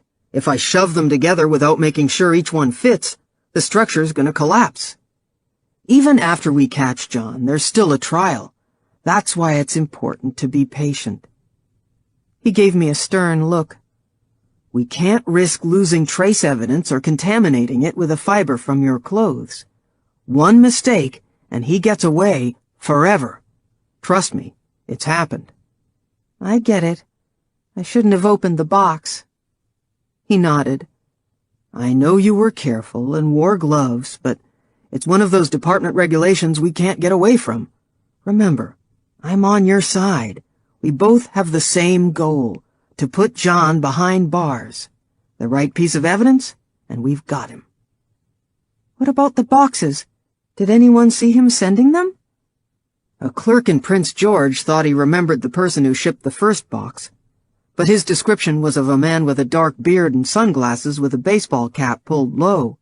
He's probably wearing a disguise. We'll follow up on this package right away, but unless the depot has a camera or someone saw his vehicle, we're no further ahead." "What about the Jack plane? Can't you find out where he bought it?" "We've notified any stores in the interior that sell them, but there are literally hundreds." "That sucks, and I get that you guys are frustrated, but I wish Sandy would lose her attitude." "She's formed friendships with a lot of the victims' families, so every time he slips through our fingers, she feels like she's letting them down. Sandy releases her tension out loud, but that has nothing to do with you. You're doing great. That call last night was perfect." "I still don't feel like I'm getting enough out of him." "Remember, brick by brick. Anything he reveals is more than we knew before. Do not pursue an enemy feigning flight. If you pressure him too much, he could become suspicious." "I don't know. Maybe. Sometimes it feels like he's a little off mentally, you know? Not just violent, but sort of disconnected from reality. He doesn't seem worried at all." "He's confident and arrogant, but that doesn't make him any less dangerous. Remember that." Outside, a horn honked. Billy smiled. "I better go before she drives off and leaves me here." As I walked him to the door, I said, "I was reading an article the other day about how some killers keep trophies and souvenirs. You said the jewelry is his souvenir. So what's the doll?" "That's what we need to find out. But feel free to email me any articles that trigger something for you. Any questions, too, even if it's just random notes. We're used to viewing everything from our perspective, but you might have a fresh take." "I'll keep that in mind. I've been doing a lot of research. I don't know if it's helping me much, though. Just scares me. Then I can't sleep for hours." "Did you pick up a copy of The Art of War?" "I keep forgetting, but I'll try to get one this week." "It will help. I'm usually up late going over my notes or reviewing the file again, so feel free to call anytime you need to get something out of your head." He held my gaze. "We're going to catch him, Sarah. I'm doing everything I can, okay?" "Thanks, Billy. I really needed to hear that." John called later that night. Thankfully, Allie was already in bed, but I stayed downstairs to make sure she didn't hear me. "Did you get my gift?" It's really nice, thanks. Did you make it?" As I thanked him, I realized it was the first time I'd done that.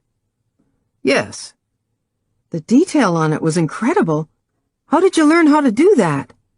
My mother taught me how to sew. She taught me how to work with leather, too. That's really cool. She must have been a neat woman. You never told me what her background was. Haida, from the Queen Charlotte Islands.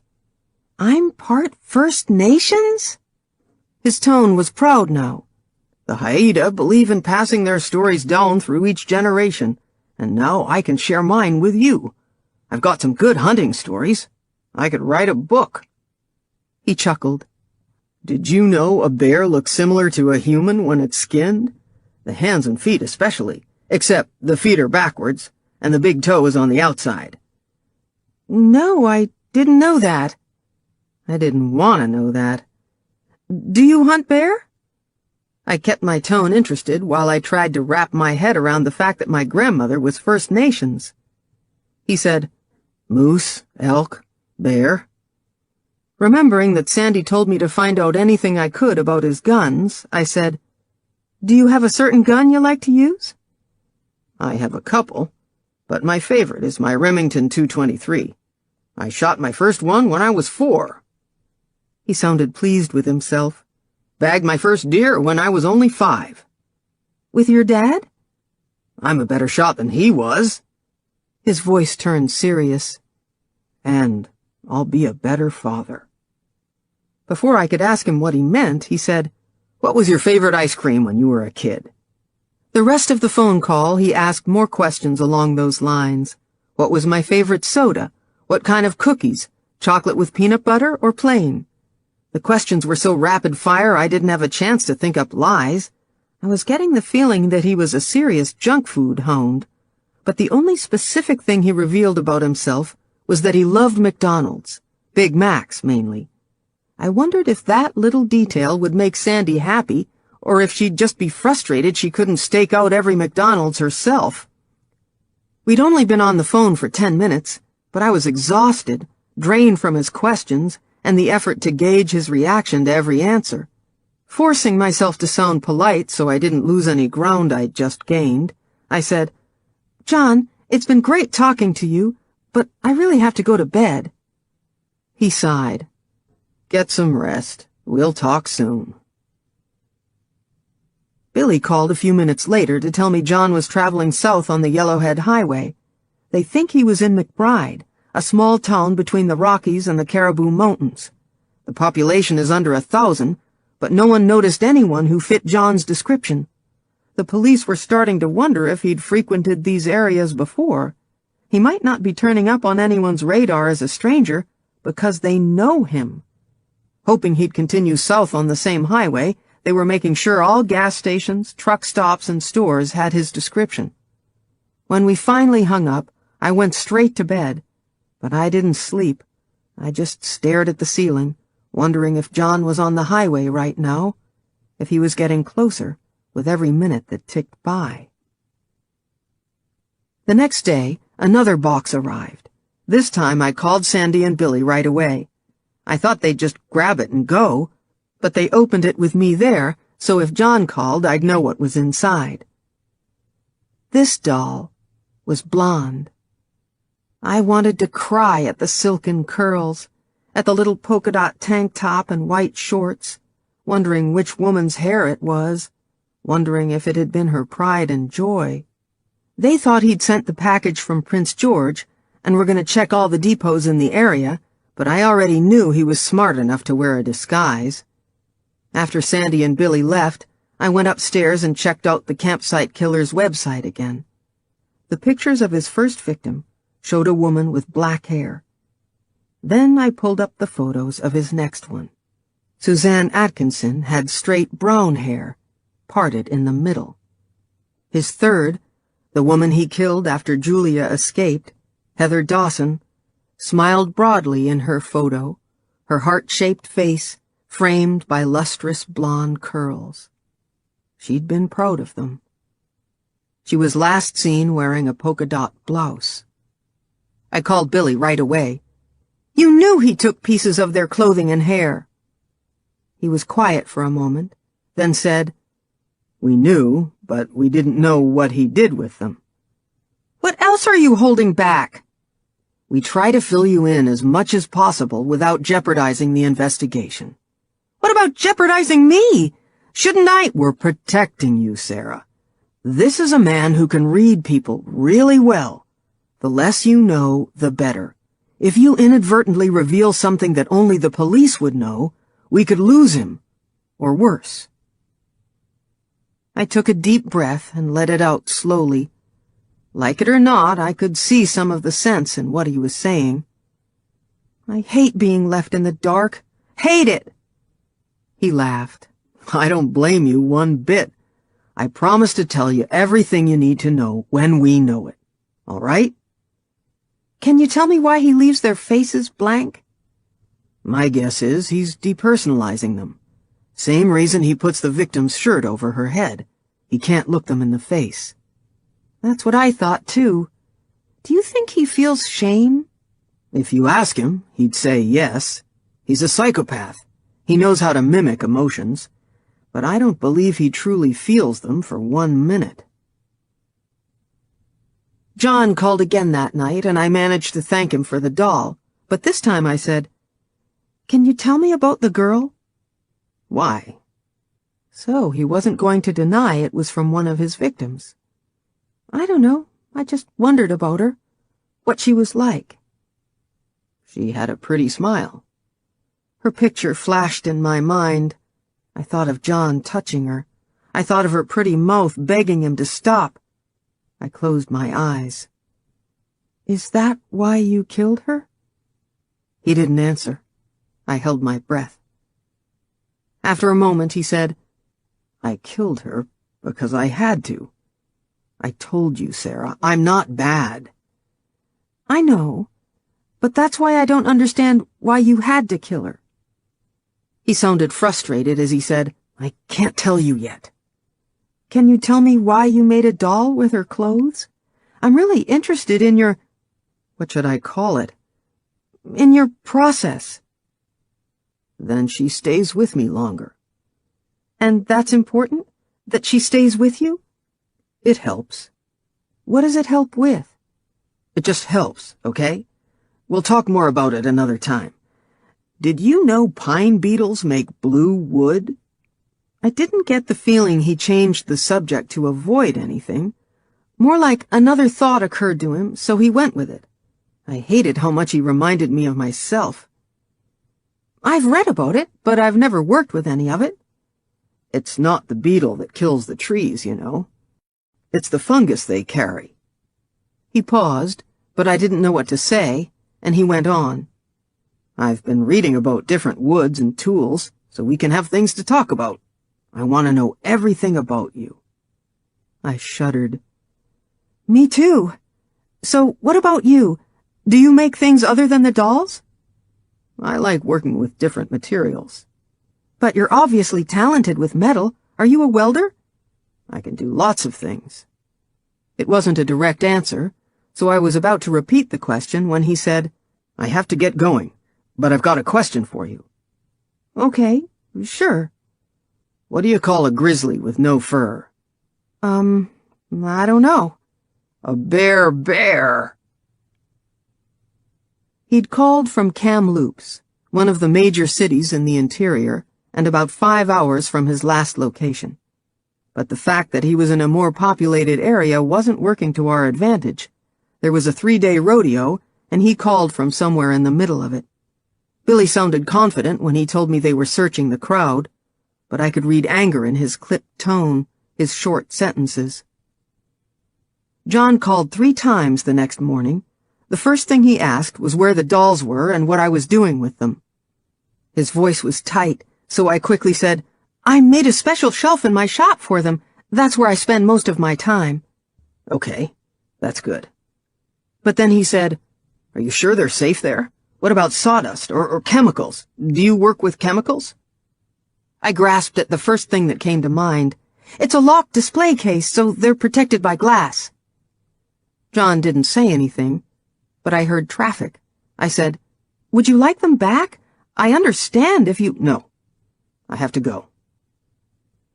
He called back 20 minutes later, asking again if I liked the dolls. 10 minutes after that, he called again. His voice sounded more anxious with each call. Finally, he said he had to go. He wasn't feeling well. I wasn't feeling so great myself. I'd barely slept since he started sending me things. When I did, my dreams were haunted by screaming women being chased by metal figurines. I'd hoped to sleep in that morning because it was Saturday, and I didn't have to drive Allie to school, but no chance of that after John's calls. Billy phoned right away to tell me the last couple of calls came from the outskirts of Kamloops, and every available officer in the area was patrolling the roads. Allie and I fought all morning. I swear she senses when I'm at my least patient and picks that moment to drag her heels on everything. The more I tried to rush her, the more upset she got. She even grabbed my cell out of my hand and threw it across the living room. Thank God it just hit the couch. But I did mess up. I nearly forgot she had to go to a birthday party that afternoon, so we had to stop on the way there to grab a present.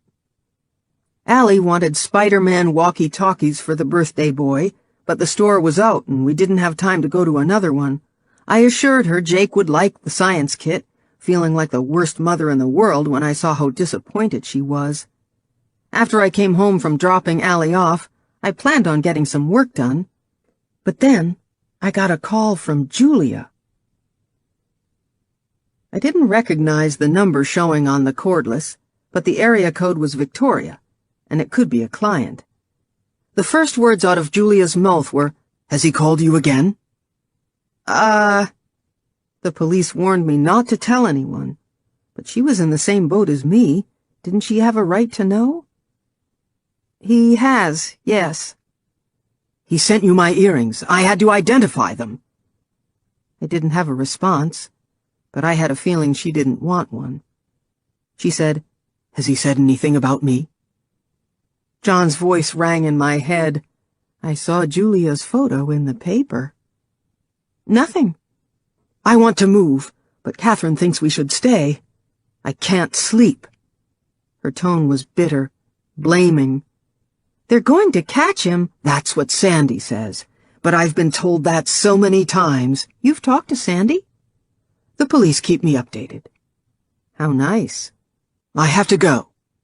"Do you want me to call you if—" "If what?" But she'd already hung up, leaving me wondering why she'd phoned in the first place.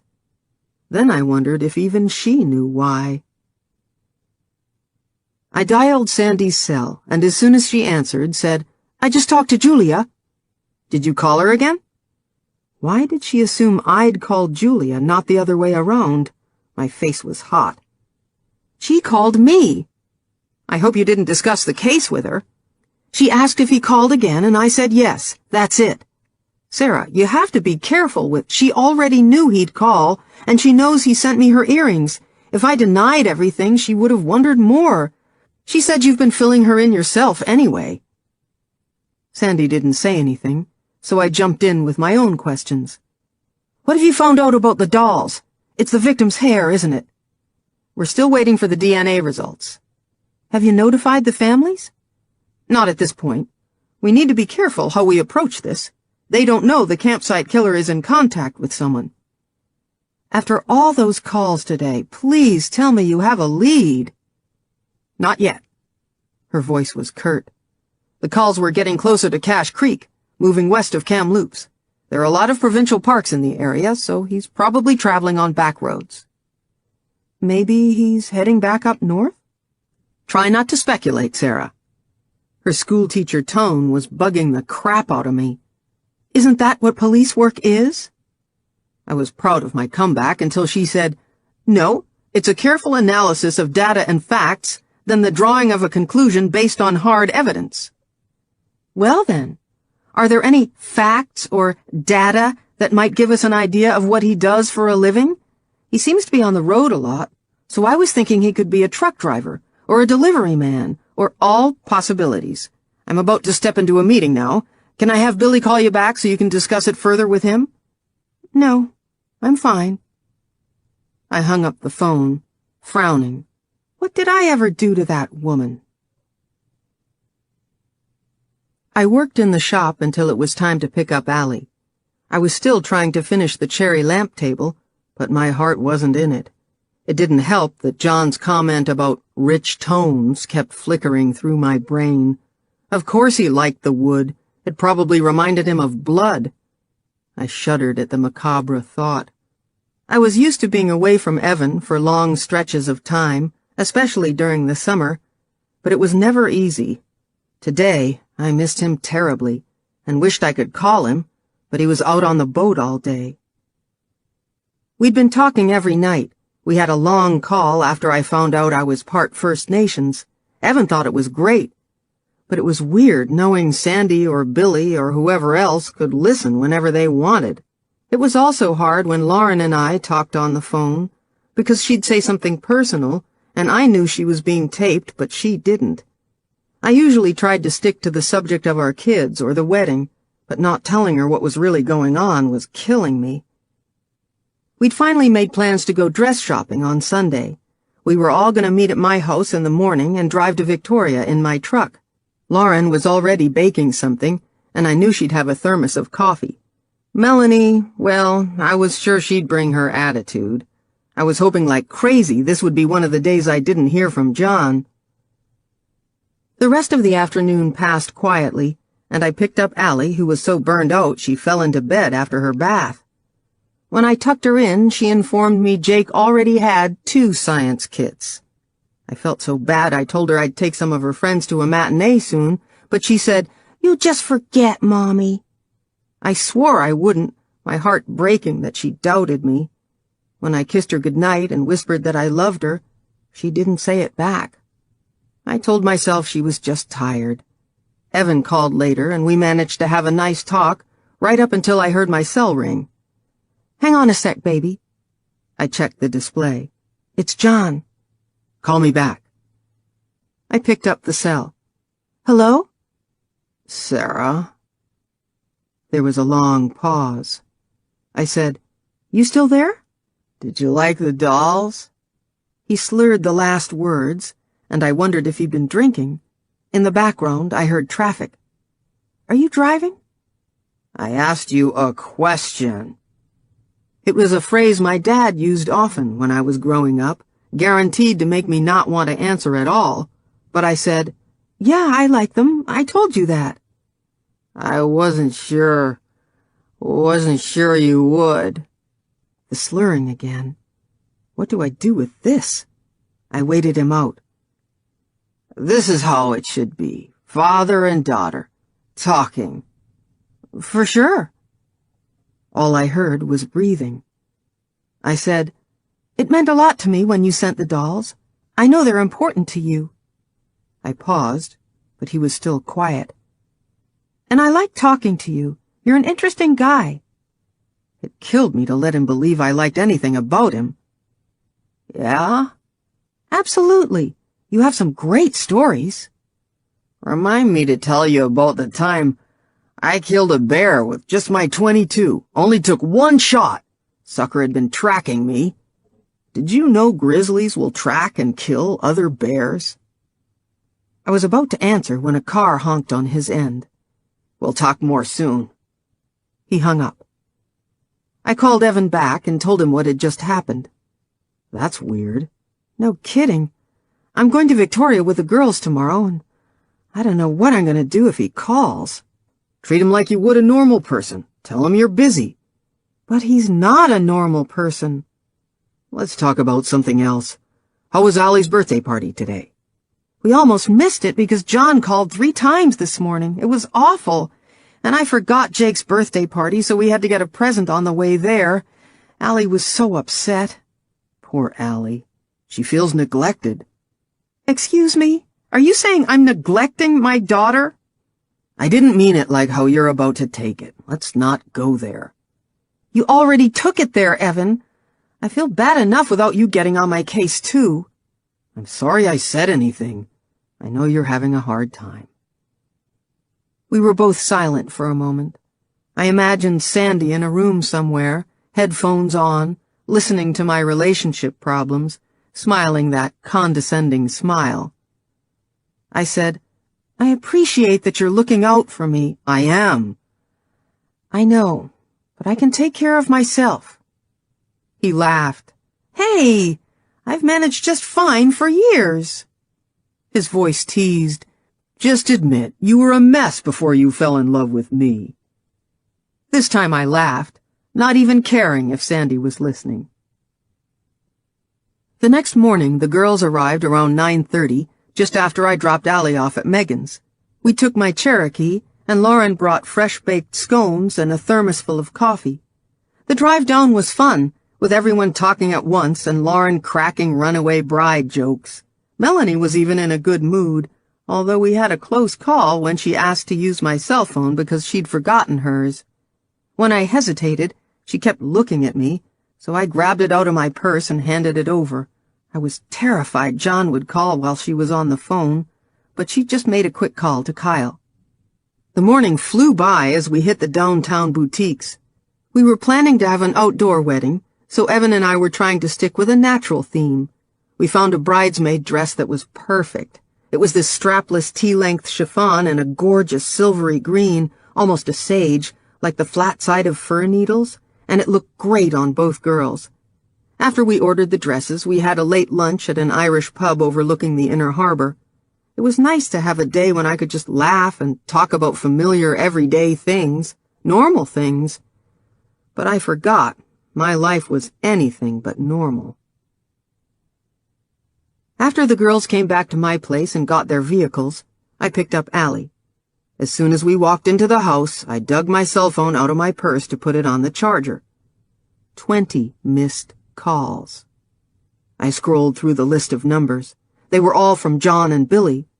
I checked my voicemail, but there was just one message from Billy to call him ASAP, then 5 hang-ups. Why hadn't I heard it ring? I grabbed the cordless and called my cell. It vibrated in my hand. On its side, there's a button that changes it from ring to vibrate, but I hadn't touched my cell since that morning. It must have gotten bumped in my purse when I dropped my wallet back in. I called John right away, but his cell was off. Then I phoned Billy and got his voicemail. I left a message.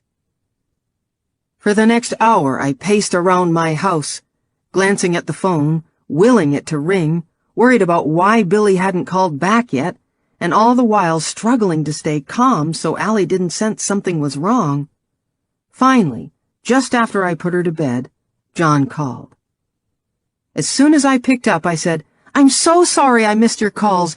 The phone was set on vibrate, and I didn't know—" "You ignored me." "That's what I'm trying to explain. I didn't ignore you. The phone was in my purse, and I didn't know it was on vibrate. It was in the very bottom. You wouldn't believe the junk I have in there, and there was a lot of noise around me." Not a lie. 3 excited women do make quite a racket. I paused and held my breath. "I don't believe you, Sarah. You're lying." "I'm not. I swear I wouldn't do that to—" But he'd already hung up.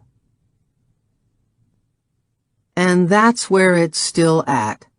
My next call was from Billy, who was as close to pissed off as I've ever heard him sound. "How did this happen, Sarah?" After we spoke for a minute or two, his tone changed, and he said I shouldn't beat myself up. It was an accident. I'm pretty sure Sandy didn't agree, though. She called as soon as I hung up from Billy, asking the same question. I told her I hadn't ignored John on purpose, and I think she believed me, eventually, but I could tell she was still angry. She said John's cell had pinged off towers and Kamloops each time it connected with my phone, but he'd been staying in high-traffic areas. They pulled over a bunch of vehicles, running checks on anyone who looked suspicious, but they still didn't have a suspect. Sandy told me they'd have a patrol car parked outside, just in case John decided to hop on a ferry and talk to me in person. When I asked if she actually thought he'd do anything, she said, in her tense voice, "We'll find out soon, but if he is stupid enough to try something, we'll get him." But I haven't heard from John since, not once. I wish I could be happy about that. Session 11. I can't sit still right now. I have to keep moving, have to walk around. My legs ache with frustration, with the unbearable agony of waiting. It must be driving you nuts, my bouncing around your office. You should see me at home. I pace from window to window, pulling up blinds, dropping them back down, sweep up dirt only to abandon the half-filled dustpan in the corner, put half the dishes into the dishwasher, then start doing laundry. I stuff my mouth with peanut butter-laden crackers, then race upstairs to Google, find a thread of something on one site, and follow it from site to site until my eyes are blurry. Next, I call Evan, who tells me to do some yoga, go to the gym, take Moose for a walk. But instead I pick fights with him over stupid stuff, because that makes so much more sense. I make notes, charts. I have graphs for my graphs. My desk is peppered with Post-its, rapid thoughts scrawled in a jerky hand. It's not helping. I ignore work emails or barely answer. I'm trying to buy myself time on some projects, trying to hang on to it all, but I'm losing my grip on everything. As soon as I got home after our last session, Billy and Sandy pulled into my driveway. When I opened the front door and saw their grave faces, my stomach flipped. "What's wrong?" "Let's go inside," Billy said. "Tell me what's going on first." I searched his eyes. "Is Allie—" "She's fine." "Evan—" "Your family's all fine. Let's go inside. Got some coffee?" After I handed them theirs, I leaned against the counter, the hard edge biting into my back, my clammy hands curled around the warm mug. Billy took a gulp of coffee. Sandy didn't touch hers. She'd spilled something on her white shirt, and her hair was a mess. Dark circles shadowed her eyes. I said, "Did he kill someone?" Sandy looked at me hard. "A female camper was reported missing this morning from Greenstone Mountain Provincial Park near Kamloops. Her boyfriend was found dead at the scene." I dropped my coffee mug. It shattered, and I watched coffee splash up on Sandy's jeans, but she didn't even glance down. She was still staring at me. None of us moved to clean it up. My hands went to my face. "Oh, God. Are you sure? Maybe—" "He's the main suspect," Sandy said. "The shell casings found at the scene are consistent." "This is my fault." Billy said, "No, it's not, Sarah. He made the choice." But Sandy didn't say anything.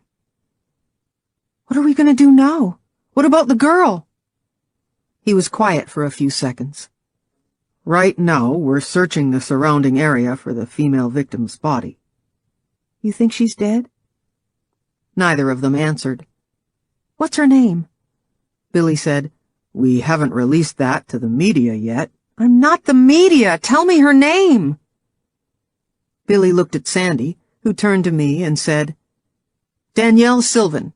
Her boyfriend was Alec Pantone." My mind filled with images of a young woman fleeing through the bushes, John chasing after her with a rifle in his hands. I wondered when I'd get her doll. I stared down at the broken mug, the pool of coffee. "What color's her hair?" They were both silent. I looked up. Dread passed over me. "What color is her hair?" Billy cleared his throat, but before he could say anything, Sandy told me. "Auburn. Long and wavy." The room spun. I gripped the back of the counter with my hands. Billy stood up, and in one big step was at my side, clasping my shoulders. "You all right, Sarah?" I shook my head. "Do you want to get some air?" "No." I took a couple of breaths. I'll be okay." Billy leaned against the counter beside me. His arms were crossed in front of his chest, and he massaged his biceps through his black windbreaker over and over. From across the table, coils of anger radiated off Sandy. I turned to her. "You think it's my fault?" She said, "It's no one's fault. He's a killer. We never know what's going to set him off." "But he's never killed this early before. Never in May." She stared at me. Her eyes were bloodshot, and the pupils dilated, turning the cool blue almost black. Her skin looked windburned. I said, You think because I didn't answer his calls, he went out and killed someone. We don't know what— Just say it, Sandy. Admit you think it's my fault. She gazed at me steadily. Yes, I think having his calls ignored triggered him to find a victim. No, I don't think it was your fault. For a moment, I felt victorious. I'd forced her to admit what she was really thinking. Then the horror of the situation washed back over me. I turned to Billy. How old were they? Alec was 24 and Danielle 21. 21? I thought of their parents getting the news and pressed the heels of my hands hard into my eyeballs. Block it out. Block it out. What do we do now? Billy said, We're not getting a signal from his cell phone, but just in case, we'd like you to try to call him again. He took my cell off its charger on the counter and handed it to me. Before I started to dial, I said, How am I supposed to act? Billy said, Good question. You should have a plan before you— Sandy said, Just start off expressing how sorry you are. Show lots of remorse. Then gauge his reaction. Wait and see if he brings up anything, but don't say you know about the woman. It won't hit the news until tonight. I glanced at Billy for confirmation, and he nodded, but his neck was flushed. He didn't look at Sandy, and I wondered if he was pissed she had interrupted him. As I dialed John's number, Sandy's hand curled into a fist on the table. Her nails were chewed to the quick. John's phone was off. I shook my head. Sandy stood up. We're going to fly out to Kamloops this afternoon. Keep trying to reach him. We'll call you if we learn anything further from the crime scene. I walked them to the door. She could still be alive? Billy's face was tense. Of course, and we'll try our best to find her. But I saw it in their eyes. They were going to Kamloops to find a body. That night I tossed and turned for hours, thinking about everything Sandy had said. My guilt segued into anger when I thought more about the police. Why hadn't they staked out all the parks? They knew he was in the area. But when I got out of bed and Googled, I learned the park was 124 hectares. How were they ever going to find her? How were they going to find him? I called John several times, but his phone was never on. I thought of what I'd say if he did answer. Why did you do it? Did she die quickly? It was the second question that haunted me the most. I could taste Danielle's fear. It gnawed at my skin, burrowed into my muscles, screamed in my head, You did this. Evan called that night after Allie was in bed, and I cried through the entire phone call. I tried my best not to sound blaming, but it leaked out when I said, You'd been giving me a hard time about checking my phone all the time, so I was trying to just relax and have fun like you said, and I didn't know I told you, but you kept saying I was worrying too much, and no, 2 people are dead. Sarah, I was just trying to help you. You're my priority, not him. And it's awful what he did, but it's not your fault. You do see that, right? If I'd answered the phone, they'd still be alive. And if you went back in time and killed Hitler, millions of— That's not the same thing. I have no control over what happened then, but I could have stopped this. All of this is outside of your control, but you're going to blame yourself no matter what. I wish you could understand why I'm so upset. I do. It's horrible what happened, and you're taking it even harder because you get so involved in everything. But it stresses me out when you get yourself all worked up. You have to try to step back a little. It's not that simple, Evan.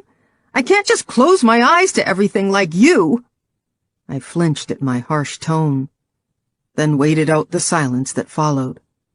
Finally, Evan broke it. I'm not the bad guy here. I groaned. I'm sorry. This is just so awful, and I miss you. I miss you too. I'm coming home this weekend, okay? I thought you have a big group. I'll call Jason in. You need me right now. God, Evan, I want to tell you to stay, but I really do need you. I rubbed my nose on my sleeve. I keep seeing her face, seeing her having fun with her boyfriend. Then John's there, with a gun, and she's watching her boyfriend get shot. Then she runs away, and—" I was crying again now, trying to get my breath. "Baby," Evan sounded helpless. "You've got to stop thinking about stuff like that, please." I can't help it. I think about, what if it was you? Then I just— "Mommy?" Allie was at the top of the stairs. I cleared my throat and tried to keep my voice pleasant.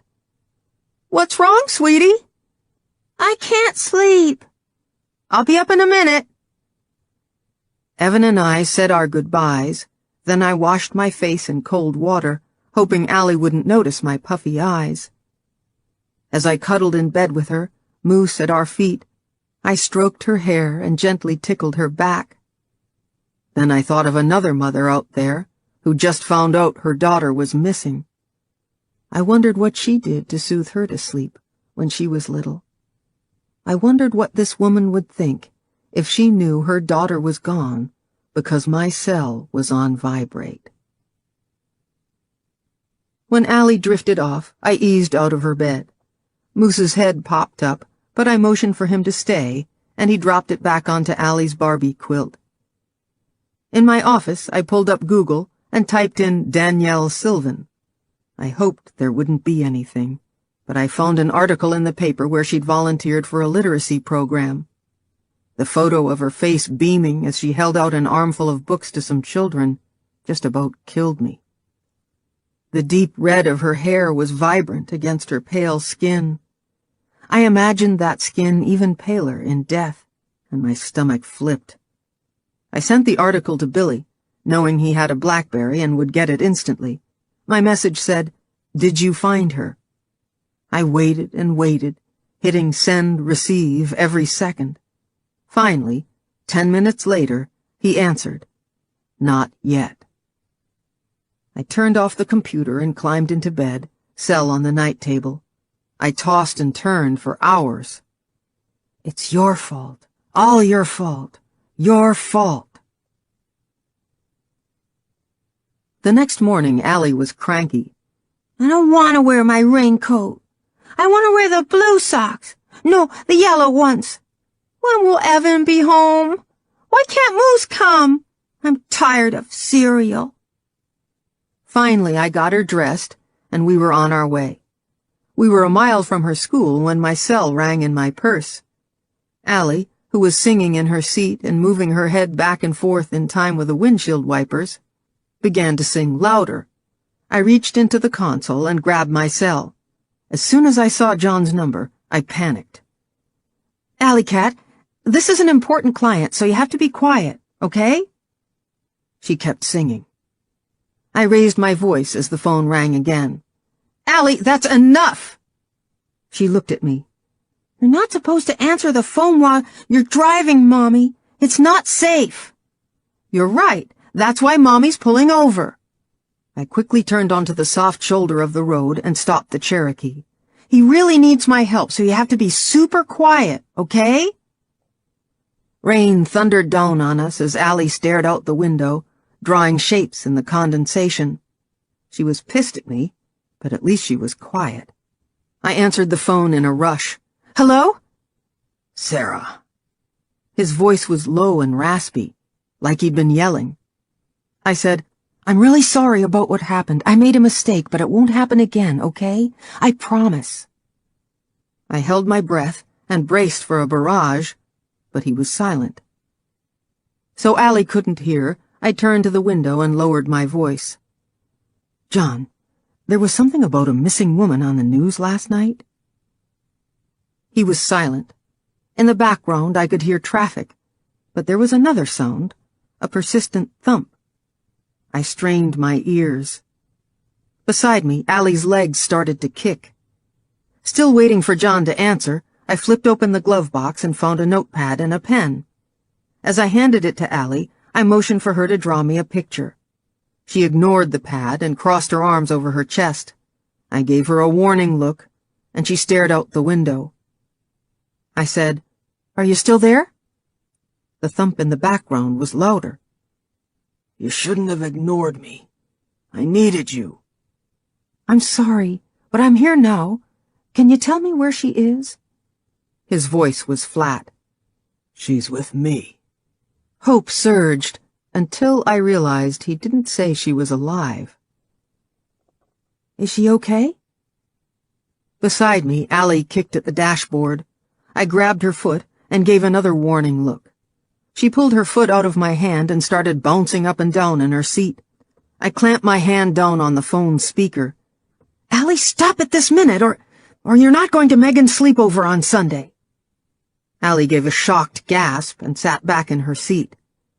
On the phone, John said, I don't know what to do. I had to say something fast. Think, Sarah, think. He depersonalizes them. He doesn't want to think of them as people. Make her real. The news said her name is Danielle. She has people who really care about her, John. Her parents, they just want her home and— I wanted you. The noise was getting bad. Nothing was working. I couldn't wait any longer. I glanced at Allie. She was drawing on the window again. Well, you can talk to me now, so you can let her go home, okay? His voice was flat. It's not that simple. I cringed as I remembered saying the same thing to Evan. It is. You can do it. I know you can. You just have to take a step back and think about it for a minute. The thumping stopped in the background. Was it Danielle? Had she passed out? The rain had eased. Allie was still drawing on the window. I covered the speaker on the phone and said, I'm just stepping outside for a minute, honey. Her eyes were wide. Mommy, no, don't leave. I'll be right here. I opened the door and stood at the side of the road, smiling at Allie through the window as I said to John, You could blindfold her, then drive somewhere and just leave her on the side of the road. In the vehicle, Allie's face was pinched. I drew little faces on the window. She unbuckled herself and crawled onto my seat. She started to smile as she drew teeth on my happy face. John said, It won't work. It was starting to rain harder again. I was getting soaked as cars passed me. It will. By the time someone finds her, you'll be long gone. They'll never catch you. This wasn't how it was supposed to happen. A loud smack, like he'd punched a wall. Are you okay? All I could hear was heavy breathing. I tried a different tactic. I know you don't really want to hurt Danielle. I saw pictures of her on TV, and she looked just like me. She's someone's daughter. You have to let her go. Silence. John? A click, then a dial tone. I climbed back into the Cherokee and cranked the heat while I watched my windshield wipers swish back and forth. The cell phone was hot in my hand. Beside me, Allie was saying something, but I couldn't think straight. Was he killing her right now? Did I say something wrong? I should have— Mom! I'm gonna be late for school! The phone was ringing again. I know, sweetie. I'm sorry. Mommy just has to take this, then we'll get going, okay?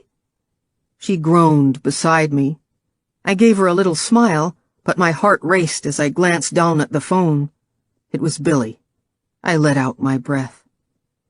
Allie was kicking at the dashboard and singing again, but this time I didn't try to stop her. Billy, thank God. We got a good signal off the call. His voice was clipped. He's in Kamloops, and we're doing a sweep of the area. Every available officer is on the road, but I don't want you to get your hopes up. She's alive. I know it.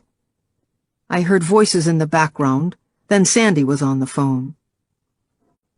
If he calls again, you have to try to keep him on the line as long as possible. Let him do the talking. If by any chance he hasn't killed her, we want to keep it that way. But what do I say? I'm scared I'll say something wrong and he'll— Just proceed cautiously. What does that mean? Do I ask about her or not? Sandy sighed. Just stay calm when you're talking to him.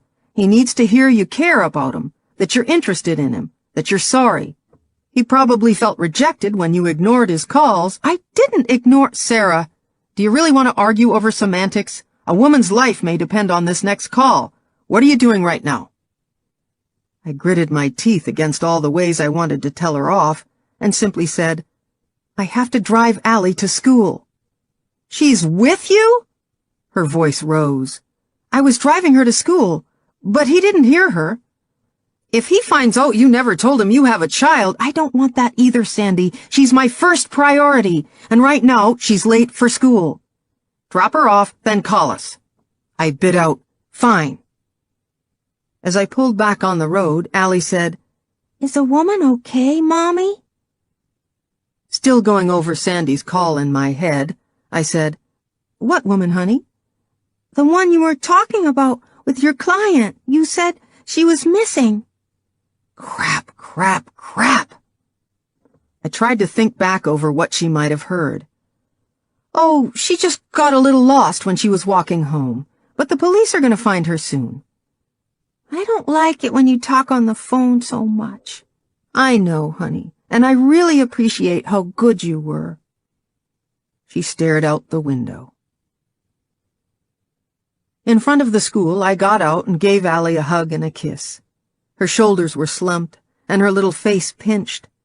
I pulled back and looked her in the eyes. Allie Cat, I know I haven't been the best mommy lately, but I promise I'll try harder, okay? This weekend, Evan's coming home, and we'll do something as a family. With Moose, too? Of course. I was relieved this earned a small smile, at least. As Allie started to run to the doors of the school, she stopped and turned. I hope the police find the lady who's lost, Mommy. Me too. As soon as I got home, I called Billy. What do you want me to do? If he phones again, just remember what Sandy said. Stay calm and let him talk. Don't forget he's calling because he's trying to reach out. He's in a highly emotional state, and you seem to be the one person he feels can help him. He'll probably call soon. But he didn't. I paced around my house, then tried to work in my shop, but couldn't focus. So I drank countless cups of coffee, which didn't exactly help take the edge off, and spent hours Googling serial killers, hostage negotiation, all the while thinking about what could be happening to Danielle. I emailed web page after web page to Billy, feeling calmer each time I sent something, and each time he answered, even if it was just a quick message, "You're doing great, keep them coming." Then I thought about John, about how he said he couldn't wait any longer. The pressure just built until he had to do something. The sudden realization that I understood exactly how he felt scared me more than anything. Later that evening, Allie and I were just sitting down to dinner when my cell rang. It was John. Allie made a face as I got up from the table. "I'll just be a minute, sweetie. If you finish all your dinner, we'll watch a movie together after, okay? But you have to promise to be quiet as a mouse." She sighed, but nodded and dug her spoon into her mashed potatoes.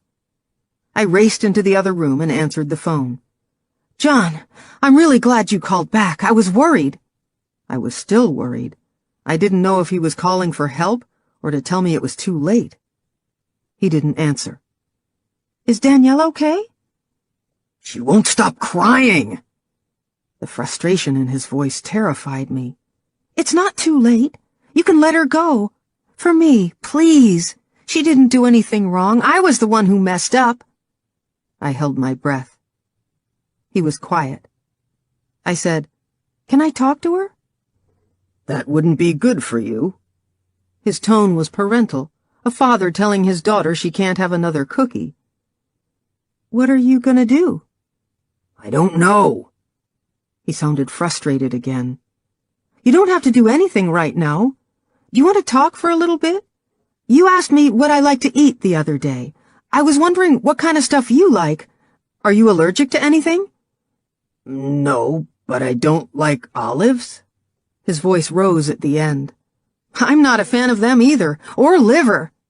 He made a disgusted noise. "Liver is the body's filtration system." "Exactly."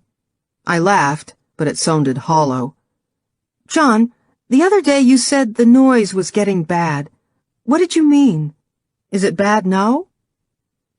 If I could figure out what the problem was, maybe I could use it to make him let Danielle go. I don't want to talk about it. Okay, no problem. I just wondered if it's something you can get help for. I don't need help. I didn't mean it like that. I just thought, if you talked to me about it, maybe I could help. This conversation isn't going anywhere. He sounded exasperated. I'll call you another time. Wait, what about Danielle? But he was gone. I threw the cell onto the couch and put my head in my hands. The phone rang a minute later. I looked at the call display. It was Billy. Good work, Sarah. He's still in Kamloops, but we got a better location on him, so we've set up a couple of roadblocks on the main highway. But if he sees a roadblock right after talking to me, won't he suspect something? We have counterattack vehicles set up so it just looks like we're out to get drunk drivers. I think we're close, Sarah. I don't think he wants to hurt her, but he doesn't know what to do with her either. There's a chance you can convince him to let her go. Do you honestly think so, Billy? Do they ever let them go? It depends on how much of a risk he thinks she is. But odds are in our favor. We just have to exploit the enemy's dispositions to attain victory. What the heck does that mean? You need to flatter him. Convince him you think he's a nice guy, that you know he'll do the right thing. He wants to be your father. Treat him like one. My stomach coiled in on itself and my guts cramped. I'll try. I have to go. I made it to the bathroom just in time. But I didn't hear from him again that night. Billy checked in later and told me the roadblock hadn't turned up anything except a couple of impaired drivers. The next morning, Saturday, Evan came home. The minute he walked through the door, I hugged him so tight he had to practically peel me off. As he unpacked, I followed him from room to room, telling him everything that had happened, every conversation I'd had with Billy or Sandy since. I was keyed up, jumping at every noise and talking a mile a minute, but just knowing he was home and could distract Allie if John called again was a huge relief. Allie hadn't forgotten my promise to do something as a family that weekend, and she made sure she told Evan about it while he made us grilled cheese sandwiches and tomato soup. I'd already reassured her as soon as we woke up that we'd go to the park later, but she'd looked at me doubtfully. It didn't help that I'd been on the phone all morning right up until Evan got home, first with Billy, then Lauren called. I hadn't talked to her since we went shopping, so I had to chat for a bit or it would look odd. But acting normal on the phone took so much energy I was exhausted by the time I hung up. After lunch, we headed down to the seawall and Maffeo Sutton Park. Allie loves the playground there, and we usually take her to the ice cream parlor on the promenade. I did my best to enjoy some precious time with my family, but I kept taking out the cell in my pocket, making sure it wasn't on vibrate. When we got to the ice cream parlor, we ordered hot chocolates and a small bowl of ice cream for Allie, who insisted we get a bowl for Moose. We were sitting at an outdoor table near the marina, watching people walk past on the boardwalk with their baby carriages and dogs, when my cell rang. Evan froze, and my stomach clenched, but when I saw who it was, I mouthed "Billy" to Evan, who nodded and headed inside to the bathroom. Billy told me they were now searching campsites and motels, hitting grocery stores and every gas station they could with John's sketch, checking surveillance cameras. We hung up just in time for me to see Allie spill hot chocolate down her coat. As I walked toward the shop to grab a napkin, I heard my cell ring on the table. I spun around.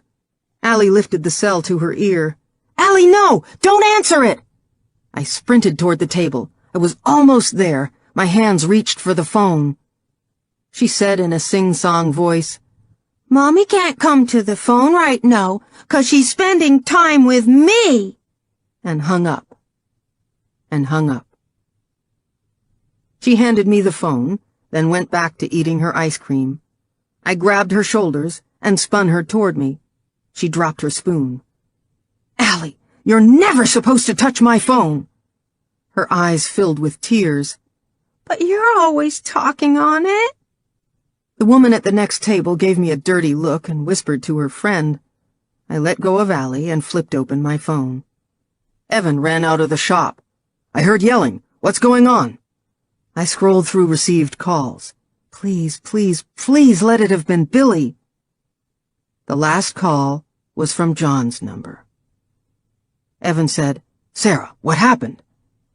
I tried to answer, but I was frozen. Allie sobbed. "I told the man Mommy was busy." Evan's face paled as he looked at me. Hand over my mouth, I nodded. He tried to put his arm around me, but I shrugged it off. "I have to think." "Stop. Breathe. He might not have turned his cell off right away. He might be as shocked as I was." I walked a few paces from Evan and Allie and dialed John's number. I had to start over twice. He answered on the first ring. "John, I'm so sorry, but—" He said, "You lied," then hung up. I turned and looked at Evan. He was sitting beside Allie with his arm around her shoulders.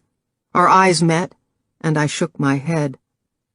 He stood up and started to clear the table as he said something to Allie.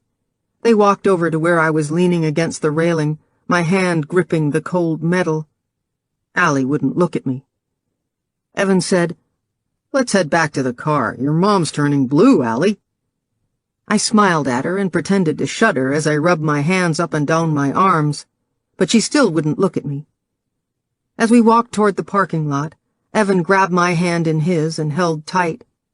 We stared at each other while Allie walked ahead with Moose on his leash. All I could think about was Danielle.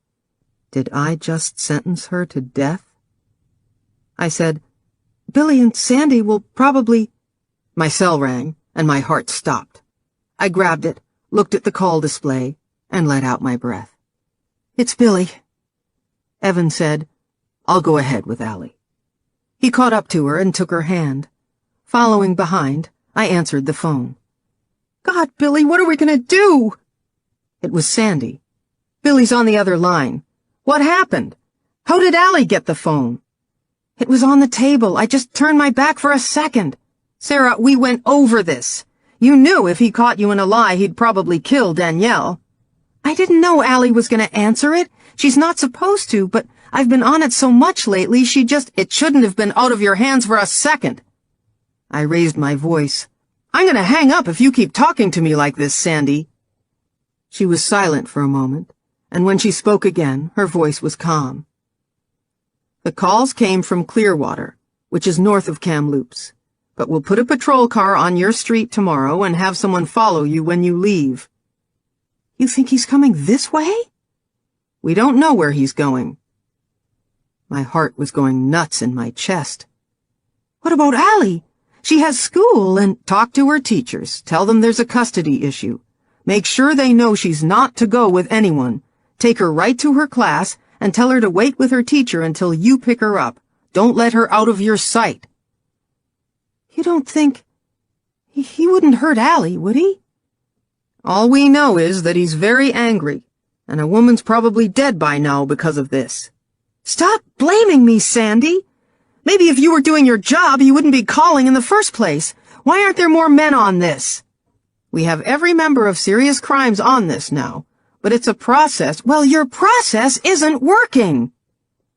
This time I hung up the phone and stalked toward the car with self-righteous anger spurring me on.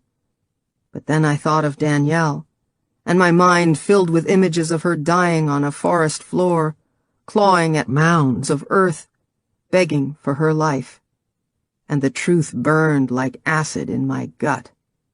It was my fault. The ride home was silent, Evan's face tense when he reached over and held my hand. Grateful for the warmth, I stared out the windshield, blinking back tears. Evan said, "Do you think you should talk to your family?" I shook my head. "Sandy would have a bird, but I don't want to drag anyone else into this anyway. They might start wondering why you're so distracted.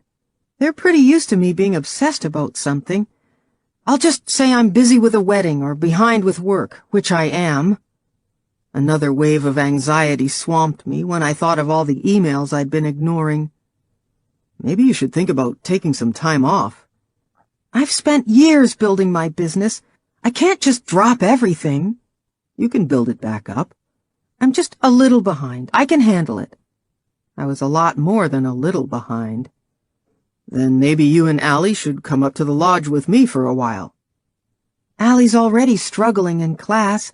I can't pull her out now. And the lodge is so remote. If anything happened up there... I used to love going to Evan's lodge and hanging out in Tofino, the West Coast hippie lifestyle mixing with five-star resorts, organic coffee shops with hemp seed muffins, the rustic art galleries and kayak shops. But now, all I could think about was the small police station, the hours of driving on a winding road through the mountains with no cell coverage. Then I'll take some time off. I gave him a look. And how are you going to do that? You just told me yesterday the lodge was booked for the rest of the summer. He groaned. I hate not being here for you. I should be taking care of you and Allie. Even though Allie was in the back listening to Evan's iPod, I lowered my voice. We'll be fine. The police are watching the house, and we have an alarm. Besides, you'll be home for the next couple of days. But I can't see him coming to the island. He always ignores me when he's pissed off. I want you to be extra careful. No kidding. We lapsed into silence. After a while, I said, maybe he already let her go. You know, before he called. Maybe. Evan gave my hand a squeeze, but he didn't look me in the eye. That's why I didn't want to wait until Wednesday to see you. I couldn't wait. All I've been doing is waiting. The whole weekend, Evan and I watched the news religiously.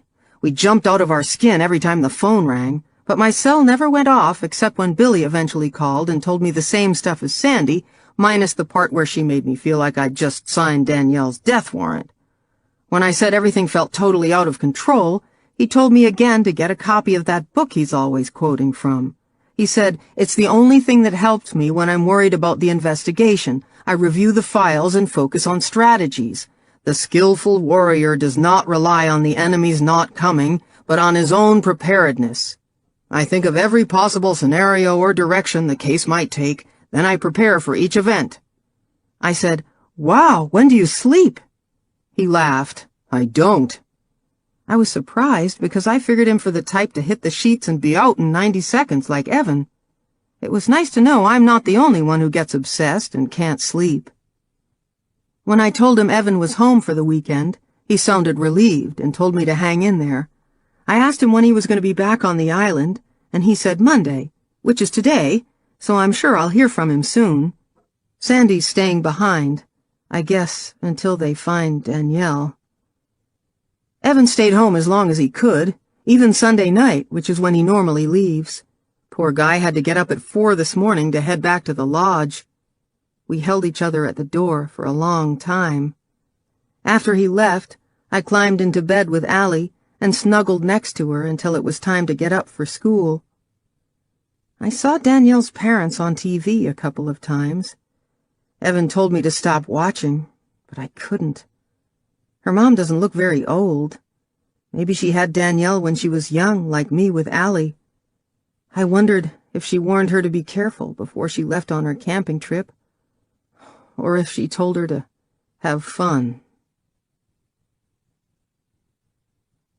Session 12. Thanks for fitting me in. You'll hear about this tonight on the news, but I wanted to tell you myself, if I can, that is. All the way here I practiced saying the words out loud, but it's just so hard. I haven't even told Evan yet. He's out on the boat, but I have to tell someone. I have to get this feeling out of me. I feel like Lady Macbeth trying to wash the blood off her hands. This morning, Billy arrived at my door with his BlackBerry gripped tight in his hand and a look in his eyes that made my stomach drop. She's dead, isn't she? Let's talk. We went into the living room. Even though it was sunny, My body started to shiver. As soon as Billy sat in the armchair beside the couch, Moose leaped into his arms. This time, Billy just gave him a quick pat and put him back on the floor. He met my eyes, his face serious. They found her body this morning. I tried to process what he'd just told me, but my brain felt sluggish. Where? Wells Gray Park. It's the closest to Clearwater, so we'd searched there first, but it's over 500,000 hectares. We might not have found her if some hikers hadn't wandered off a trail. Looks like Danielle was killed within a few hours of his call. Hearing Danielle's name made her death brutally real. I thought about John depersonalizing his victims. If only I could do the same. Was she... She wasn't raped, but she was strangled. Billy's voice was steady, but he kept flipping his BlackBerry around and around in his hand. I frowned. That's not his usual way. We don't know why he deviated from his pattern. The situation with you may have made it difficult for him to complete his ritual. But we're sure it's him. We're still investigating the scene. Looks like he let her out at the side of the road, then chased her into the woods. A sick feeling washed over me. Oh, God, I told him to leave her at the side of a road. He may have been trying to do just that, but then she started to run, and it excited him, or something else triggered him. He didn't rape her, though. And that may have had something to do with you humanizing her, or because of the similarity between the two of you. You mean because we have the same hair? She was probably chosen because of her resemblance to you, so this attack wasn't sexually motivated. It was an attempt to connect with you. And now she's dead. Tears were leaking out of my eyes. Billy reached over and gripped my shoulder. Hey, stop. This isn't your fault. But it is, really. And I'm sure Sandy thinks it is. He let go of my shoulder. Sandy knows you're not to blame. Where is she? Talking to the family. Anxiety hummed in my chest. Will they know what really happened? They'll know the campsite killer's the main suspect, and we're doing everything we can to catch him. I put my hand over my mouth, trying to hold back a sob. Billy set his phone down on the side table and leaned close. You okay? I shook my head. This is horrible. I just wanted to find my birth mother, and now 2 people are dead because of me. They're dead because of him. And when we catch him, you'll have helped save who knows how many women, Sarah. But we probably won't catch him now. He's never gonna call back. Actually, there's a pretty good chance he will. After a murder, the killer enters a state of calm. It's a release. Some describe the feeling as euphoric. He can't talk about it with anyone else, so he may try to share it with you. He doesn't trust me anymore. He's angry you withheld something, but we believe his curiosity and desire for a family is going to win out. He's going to want to know about his grandchild. What do I say if he calls again? Just apologize. We don't want him sensing another lie, so confess and ask for forgiveness. This will give him the feeling he has control over you again. He does have control. You can pull the plug any time, Sarah. No one will think any less of you if you do. We'll get him one day. He has to make a mistake eventually. This was my chance. I could walk away from the nightmare and move on with my life. My mind filled with images of how life was a few months ago, relaxed, easy, full of fun and laughter. Everything in me wanted to go back to that time, wanted to unload this enormous burden, this desperate, trapped feeling. All I had to say was yes. One simple word, and it was all over. For me. Sarah? It was too late. I'd already gone too far. No, we have to catch him. I don't want him to hurt anyone else. He nodded a couple of times and picked up his phone. We're going to make sure he doesn't. I gave him a shaky smile. Are you sure you want such a stress case on your team? You're not so bad. He smiled and stood up. But I better get back to the station. I walked to the door with him. Did anyone see him in the area? We don't have any witnesses, but we're still working on finding out where he bought the Jack plane and trying to learn everything we can about the dolls. Did the DNA... The hair samples matched 2 of the victims, yes. I took a deep breath. Do you think I'm in danger? We want to make sure you're safe. That's why there's a car on the street. But every time he's made a threat, it's been aimed at other people, never at you. If he comes after you or your family, the dialogue will stop. Outside on the front step, I said, I can't believe she's dead. This is just so awful. I blinked back tears. I'm sorry, Sarah. I know how much you wanted a happy ending for Danielle. Trust me, I did too. His voice was tense and frustrated. He rested both hands on my shoulders and looked me straight in the eye. You have to shake this off and focus on how we're gonna stop him. It's the only thing we can do for Danielle now. Billy still had one hand gripping my shoulder when we heard a car come ripping down the driveway, radio blasting. Billy stepped away from me immediately. As soon as I saw the car, I said, It's my sister. Melanie smirked through the window as she parked in front. Billy walked toward his SUV. As he passed by Melanie, she said, Howdy, officer. What's your hurry? He gave her a big smile and a wink.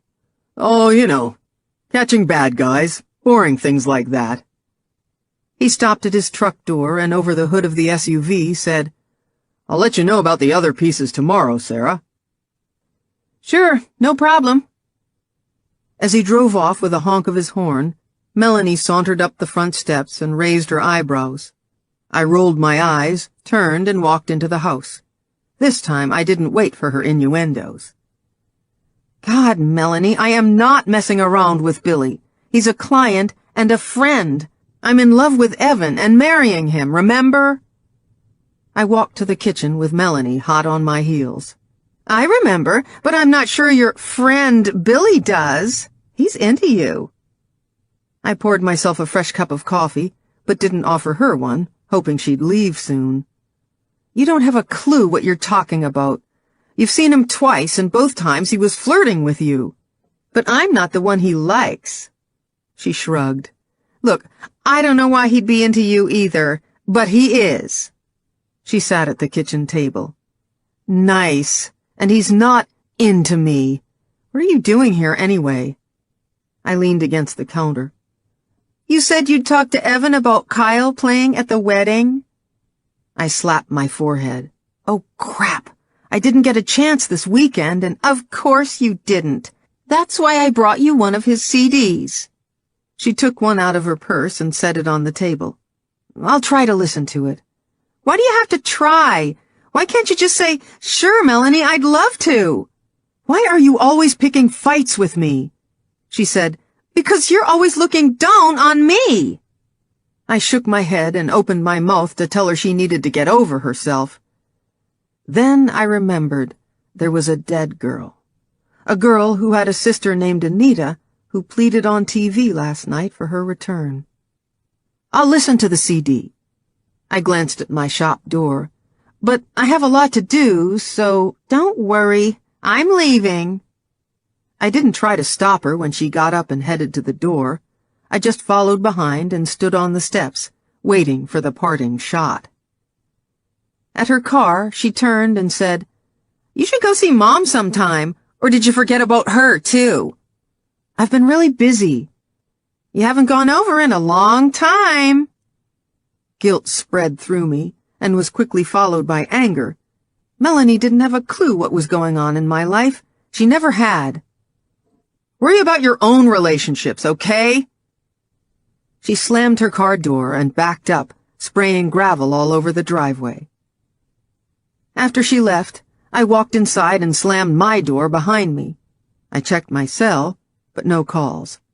I didn't even know what I'd say to John if he did call. I was going to phone Lauren and bitch about Melanie, mostly because I couldn't talk about what was really bothering me, then decided to wait until Greg was back in camp.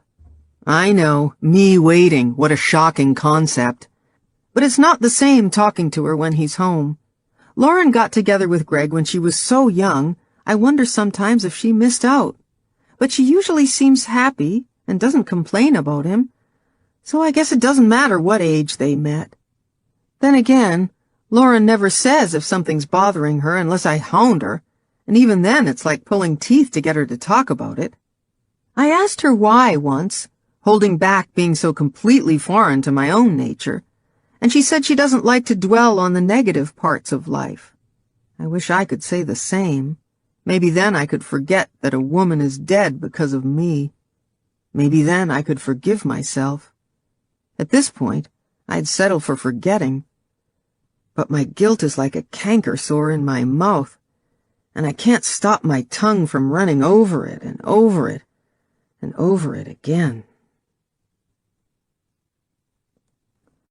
Session 13. I'd like to say I'm doing better, mostly because I love the way you smile when I tell you things worked out, or that something you said helped.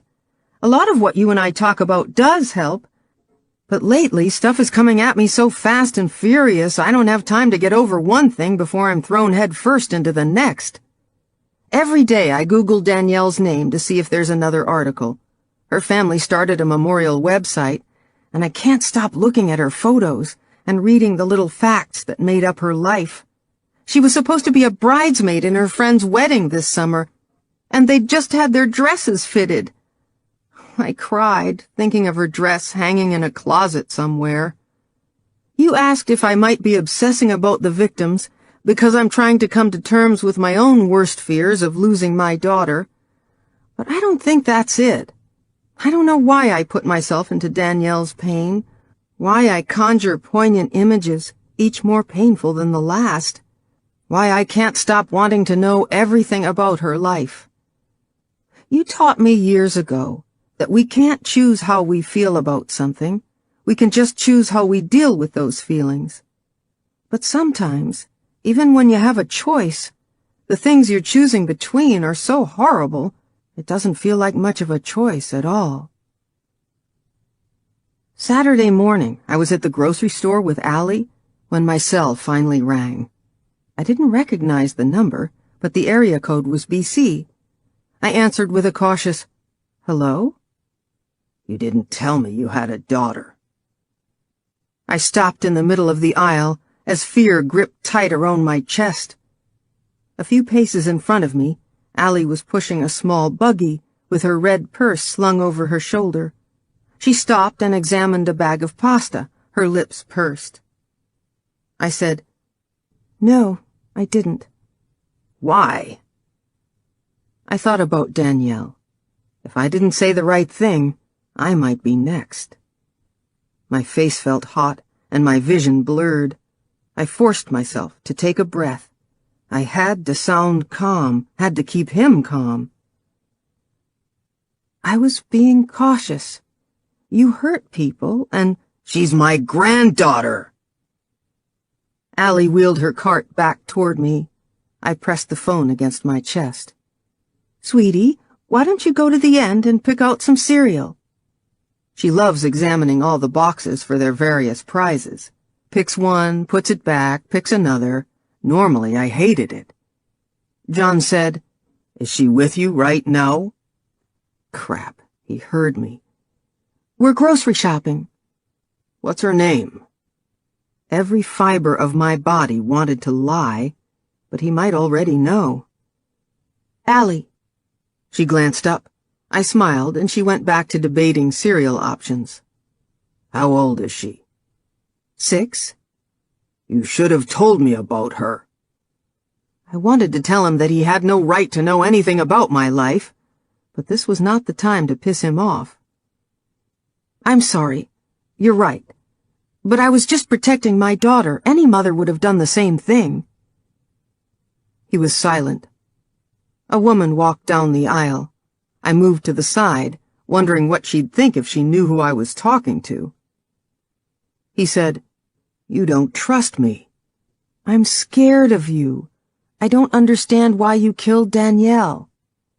I don't either. When we first started talking, his voice was angry and tense, but now he seemed almost defeated. My heart rate slowed slightly. You have to stop hurting people. It came out as a plea. I held my breath, expecting him to flip out, but he just sounded defensive when he said, Then you can't lie to me again, and you have to keep talking to me when I need you to. I won't lie, okay? And I'll try to talk to you when you call, but sometimes people are around me. If I can't answer, you could just leave a message, and I'll call you. That won't work. I wondered if he still suspected the cops were tracing his calls. If you keep phoning a bunch of times in a row, my friends and family are going to start asking questions. So tell them. They won't like me talking to you, and— You mean the cops don't want them to know we're talking? He said it casually, but I wasn't fooled for a minute. He was testing me. My pulse sped up again. He had his suspicions, but suspecting and knowing were two different things. I had to stick with my lie. No, I mean my family wouldn't understand, and they'd tell the police. You've already called the police. I didn't. I told you before. I didn't believe who you were at first. Then I was scared you'd come after my family. Evan would be worried, and— So leave Evan. You don't need him. My body tensed. He sounded angry again. Had I just put Evan in danger? At the end of the aisle, Allie had picked out a box of cereal and was now doing wheelies with her cart. If I didn't distract her soon, she was likely to crash into one of the displays. I motioned for her to follow me to the vegetable section, trying desperately to think of something to say to calm John down. I'll try to talk to you whenever you want, but I love Evan, and we're engaged. If you want to be part of my life, you have to understand that. I held my breath at my daring. How would he take this? Fine, but if he gets in the— He won't. I let out my breath, sagging against the cart. Allie was trying to get my attention. I handed her a plastic bag and motioned for her to pick out some apples. John said, I want to talk to Allie. I stood up straight. That's not a good idea, John. She's my granddaughter. But she might say something to someone. Then it will raise questions like I told you, and— His voice was frustrated. If I can't talk to her, then I want to meet you. My blood roared in my ears. I never thought he'd want to meet, never believed he'd take that risk. I had to scare him off, and fast. But what if the police are watching me? You said you didn't tell them. I believe you. I'd know if you were lying. For a moment, I wondered if he was the one lying. I shook off the thought. He had no way of knowing I was working with the police. But that stuff about you being my father was in the newspapers and on TV. What if they're following me? Have you seen someone following you? No, but that doesn't mean they— I'll phone you tomorrow. Billy called my cell right away, but Allie was bumping her cart into the backs of my legs, and I knew she'd reached her limit. She wasn't the only one. Give me a bit, Billy. I'll call you as soon as I get home. I rushed through the rest of my shopping, then made Allie a quick lunch back at the house and let her pop in a movie. I called Billy from my landline. Did you get him? He was using a payphone at a campsite near Bridge Lake, west of Clearwater. Billy sighed. By the time they got there, he was gone. He probably had his vehicle parked below and cut through the woods. The tracking dogs lost the scent. What are we gonna do? I don't want him to talk to Allie, and obviously I can't meet him. We don't want you to do anything that puts you at risk, but— There's no way I'm meeting him. I don't blame you. So what should I do? He's gonna keep upping his demands, so we want you to be ready for that. Billy's voice was casual, but something felt off. Then I got it. The police wanted me to meet with him, but they couldn't ask me to do it. Sandy got on the phone. Sarah, Why don't you come into the station this afternoon, and we'll discuss it? Fine. I dropped Allie off at Megan's again, grateful her mom loved having her, and headed to the police station. Sandy and Billy took me into the room with a couch again. This time, Billy sat down beside me, and I studied the side of his face. Was Melanie right? Did he like me? He turned and flashed a quick smile, but I didn't see a hint of anything other than friendliness. I had bigger things to worry about right now. Sandy paced back and forth in front of the couch. I said, "You want me to do it, don't you?" Sandy said, "We can't ask you to put yourself in danger." "What if I wanted to meet him?"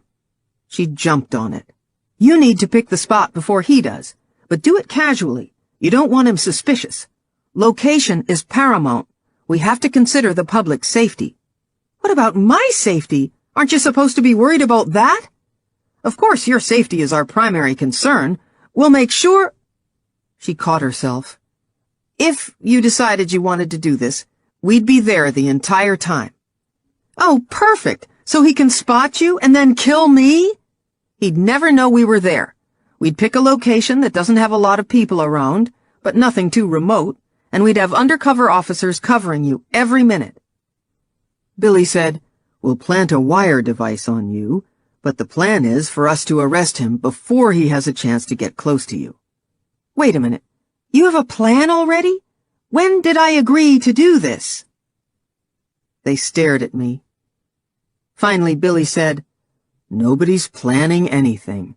We're just talking. But if this is something you choose to do, so we can arrest John, we'll do everything in our power to protect you.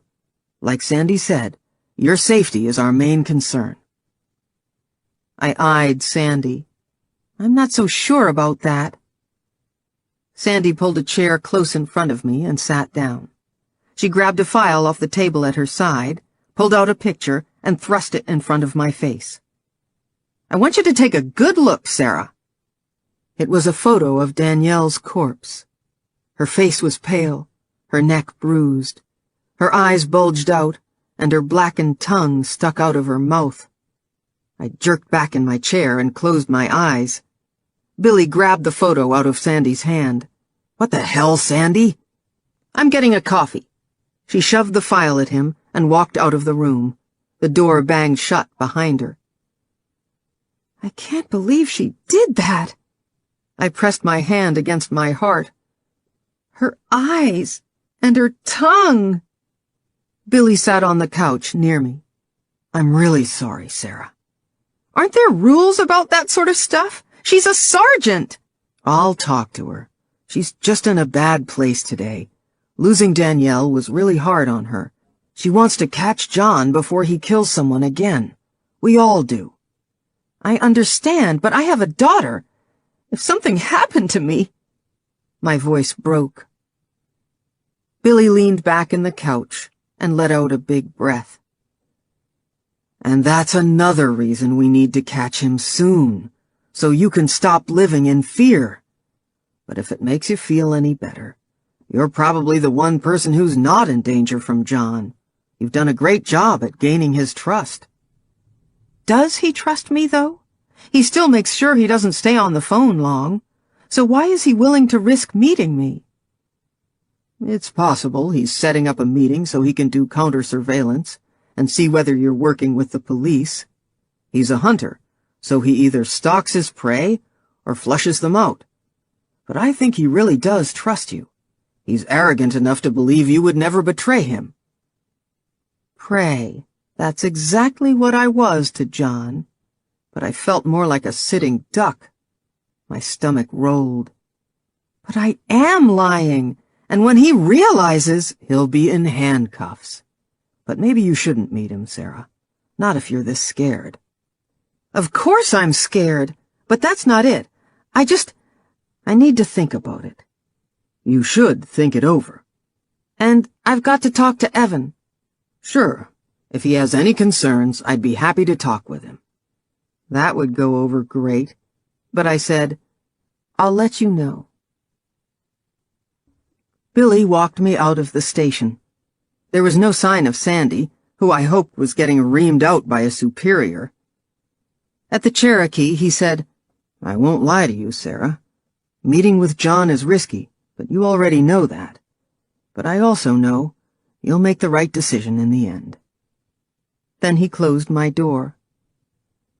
I picked up Allie and made my way home, still trying to figure out what had just happened back at the station.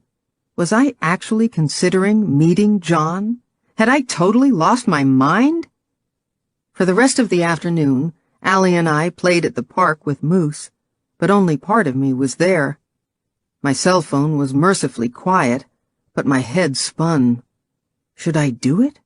Was I a horrible person if I didn't? What if he killed another woman?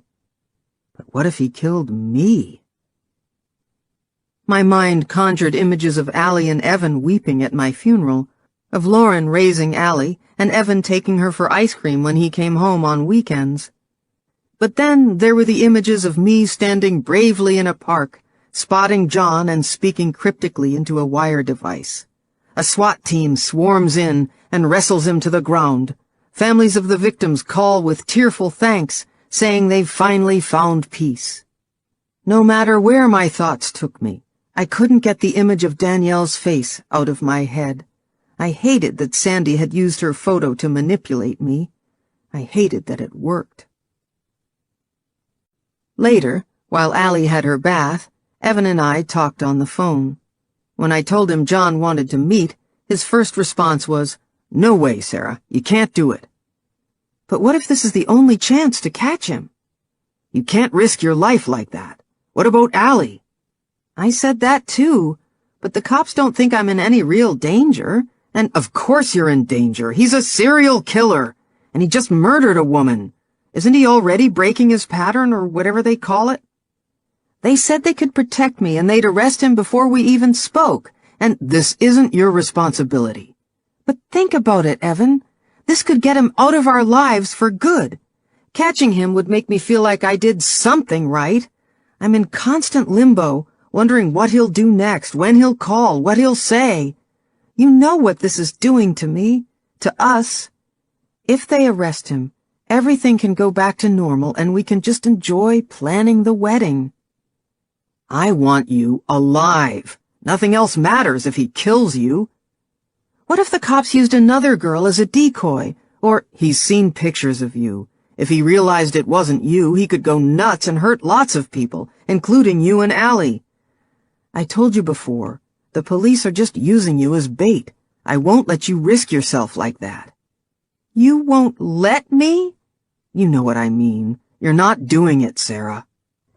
Part of me wanted to argue, the part that hated being told what to do, but a bigger part was relieved he'd made the decision for me. I was going to say I'll tell them tomorrow, but they're probably listening anyway. Evan shouted into the phone, "She's not doing it!" After that call, I thought I'd hear from Billy or Sandy, but the phone was blissfully silent. The next day, John called. "Did you think about meeting me?" "Yeah, and I still don't think it's a good idea. It's too risky." "You said the cops don't know." "But I told you last time, they might be following me." "They have no proof you're my daughter, and no idea we're talking." God, he was smart. I was running out of ways to say no. I went back to the police excuse. It was all I had. They still might be watching, and don't you want to meet me? Of course I do. But if the police are following me, it could turn into a big shootout. I'll protect you. I almost laughed at the irony. The police wanted to protect me from him, and he wanted to protect me from the police. I know, but I have a daughter. I just can't risk my life like that. What's Allie doing right now? She's in bed. Do you read stories to her? All the time. What's her favorite? I hesitated. The police said not to lie to him, but I couldn't stand the idea of him knowing intimate details about Allie. She loved Where the Wild Things Are. She hated it. What's her favorite color? Pink? Allie loves candy apple red. Brighter the better. I have to go. I'll think about our meeting. No, John, I'm not going to meet you. But I was talking to air. John was making his way back down south, toward me. A trucker thought he'd seen someone near the payphone around the time of the call, but he couldn't describe him and hadn't seen what he was driving. I barely slept that night, feeling John drawing near, hearing his tires on the pavement, the roads deserted as he traveled in the dark. The next day, Monday, another package arrived. Billy and Sandy came over within a half hour of my phone call. Sandy and I hadn't spoken since she'd ambushed me at the station, so when I opened the door, I only greeted Billy. Sandy, marching to the kitchen with her briefcase in hand, didn't seem to notice. I held my breath while she carefully sliced open the box and lifted out a white jewelry box with her gloved hands. A small yellow envelope was taped on top. She set the box down on the counter and gently removed the envelope. Then she used a penknife to slice into the top, leaving the sticky part untouched. With tweezers, she slid a card out of the envelope. In bold blue pen, it said, "For Allie, love from Grandpa." I stepped back in horror. "You okay, Sarah?" Billy said. "That's disgusting! How dare he write to my child? I wanted to rip him apart from limb to limb, wanted to rip the card up in a million pieces." Billy gave a sympathetic smile. He held open a bag, and Sandy carefully slid the envelope and card into it. Next, he slowly lifted the lid off the jewelry box. Both Sandy and Billy were crowding over it, so I couldn't see the contents. Sandy shook her head. "What a sick bastard." "Let me see," I said. They moved to the side as I came closer. Nestled in white cotton was a doll dressed in a pink sweater and blue jeans. I remembered Danielle's sister sobbing on TV as she described what Danielle was wearing the last time she was seen alive. But it was the sight of the auburn hair glued to the faceless head that hit me the hardest. As I stared at the smooth metal, my brain superimposed the image of her face agonized in death. I turned away.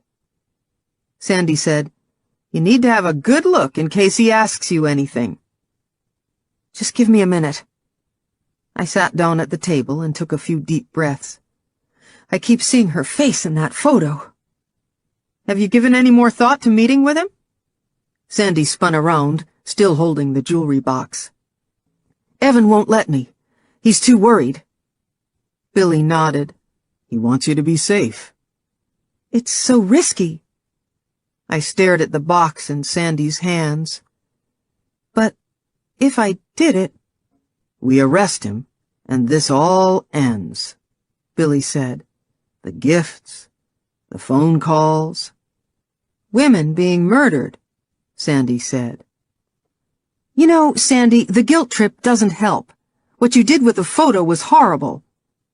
She glanced at Billy, who cleared his throat. Her jaw tightened, but she said, "You're right, Sarah. That was over the line." For a moment I was startled, but as I met her eyes and she looked away, I knew there wasn't one speck of sorry in her. I shook my head and turned back to Billy.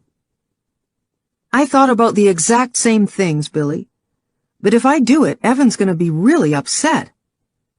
"Do you want me to talk to him?" "No, it would just make it worse if he felt you were pressuring me.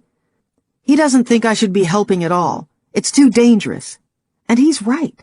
I'm risking Allie, especially now that John knows about her." "We don't believe your family is at risk, but—" "But he wants something from us. You said it yourself a couple of times. His demands keep increasing. What's next? He demands to meet Allie?" "That's one of our concerns, too. If we don't act fast, he'll keep escalating." "But if I meet him, so much could go wrong." Billy nodded. Yes, it could. That's why we're not asking you to do it. Even though this may be our only opportunity to stop him. What if he got away? He'd know I tipped you off. You've already set up a good explanation for that. The media coverage. You've warned him we could be following you. But he might not believe it, and then he'd either disappear again, or decide to punish me. We were all silent. After a moment, I said, "What are your chances of catching him any other way?" We're trying everything we can, but... He shook his head. Maybe he'll stop. He's getting older. But I already knew how unlikely that was before Billy said, Serial killers don't just stop. They get caught, usually for other crimes, or they die. Sandy held out the jewelry box. I hope you like these, because you're going to be getting a lot more of them. I glared at her. That's really nice. It's reality. Billy's voice was firm. Sandy, give it a rest. I expected her to tell him off, but she just studied her cell. He turned to me. Are you ready to have a closer look at the doll? I took a deep breath and nodded. Sandy handed me a pair of gloves. After I slid them on, she passed me the box. Just hold it by the edges and don't touch anything else. As I examined the doll carefully, I tried not to think of Danielle. How pretty she was. How her hair was the same color as mine. How she died with my father's hands around her throat. John called later that day from his cell when I was making a cup of coffee. Did she get it? The doll arrived, yes. Thanks. I almost choked on the last word. Did you give it to Allie? No, she's just a little girl, John. She wouldn't understand. You won't let me talk to her, and now you won't let me send her presents? I made it for her. I'll save it until she's older. She's so young. I was worried she'd lose it. He was breathing heavy into the phone. Are you okay? It sounded like he was talking through clenched teeth when he said, No, the noise. It's bad right now. I stood motionless, my hand still on the coffee pot.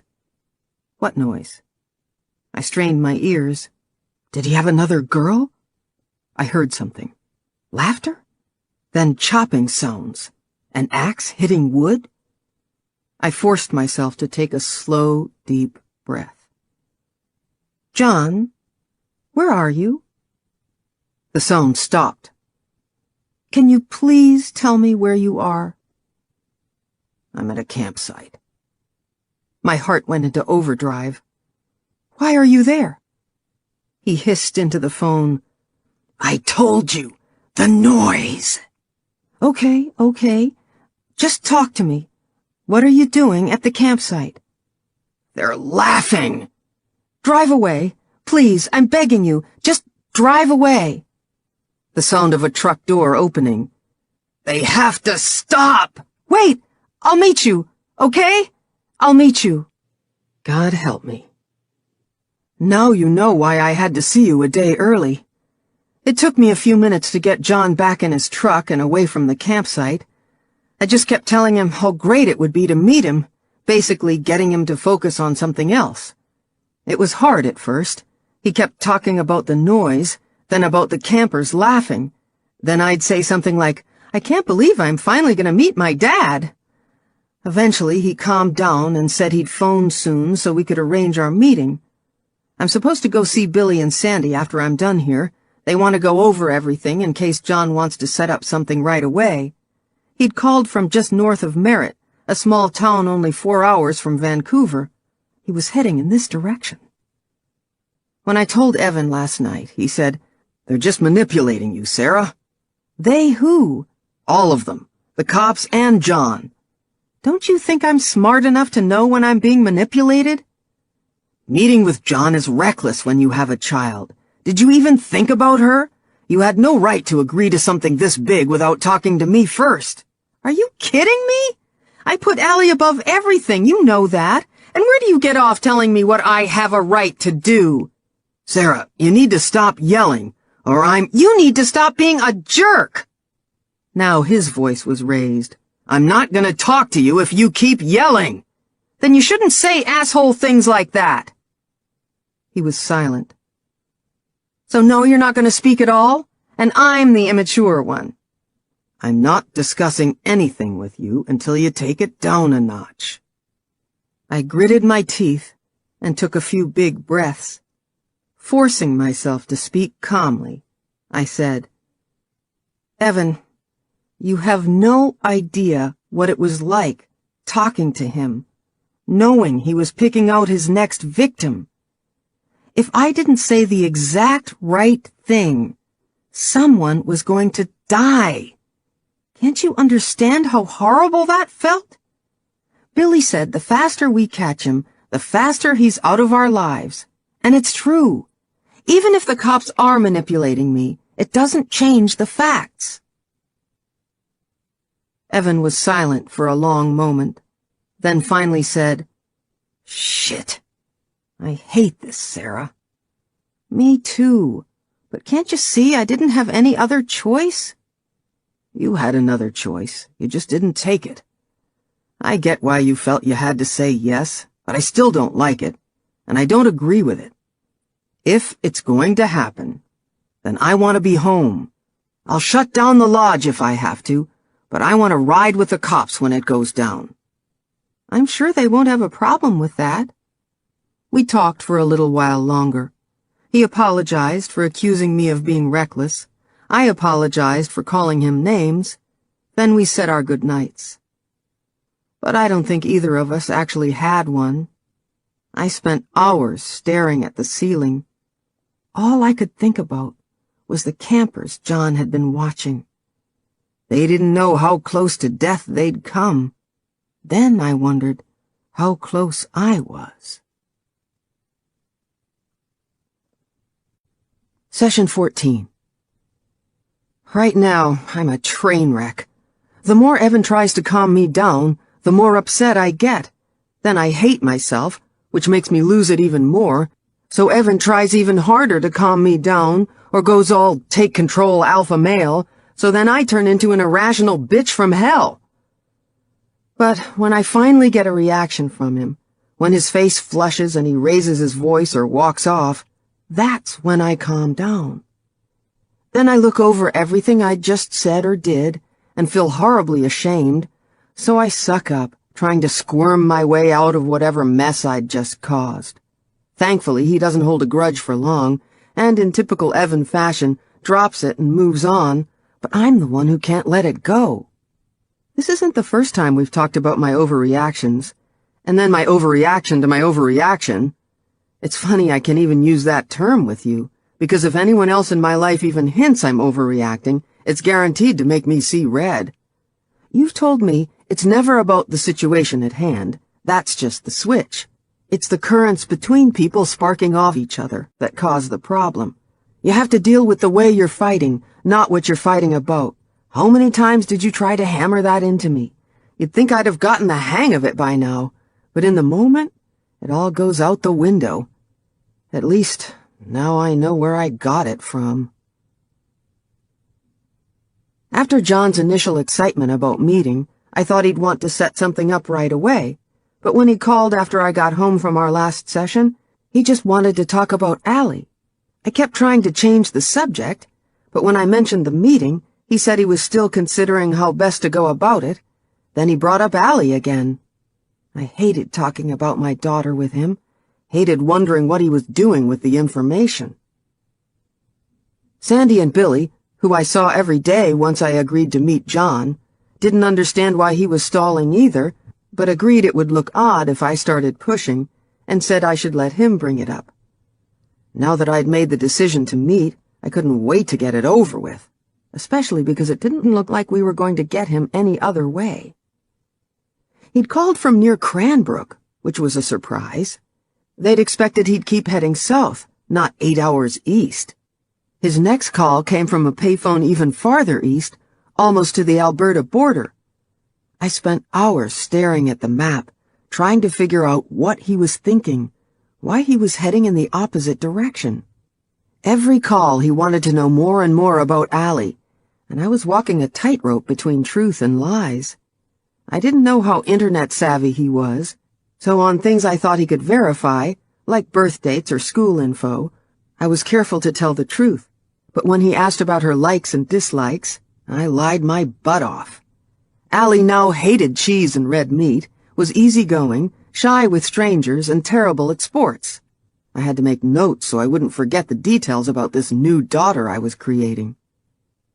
Evan was happy John hadn't picked a date, and was hoping he'd changed his mind, but he didn't like that John was asking so many questions about Allie either. He again suggested she come up to the lodge with him, but I told him it wouldn't be good for her. She'd get too far behind in school. Of course, he told me she'd be fine and that I worry too much. But I know my daughter. It doesn't take much to throw her off. Her teacher's been all over me since she pushed the other little girl. I don't know if she's heard the rumors, but I noticed an extra note of concern in her voice when she spoke about Allie. I didn't want to give her more fuel. Finally, Friday night, John called, this time from his cell. So, how's Monday? To meet? My heart started to race. Okay. I've been looking over a map. I heard Sandy in my head. You have to pick the spot. Location is paramount. I know the perfect place. It's one of my favorite parks, and I take Allie there all the time. Where's that? Piper's Lagoon. I held my breath. Please, please say yes.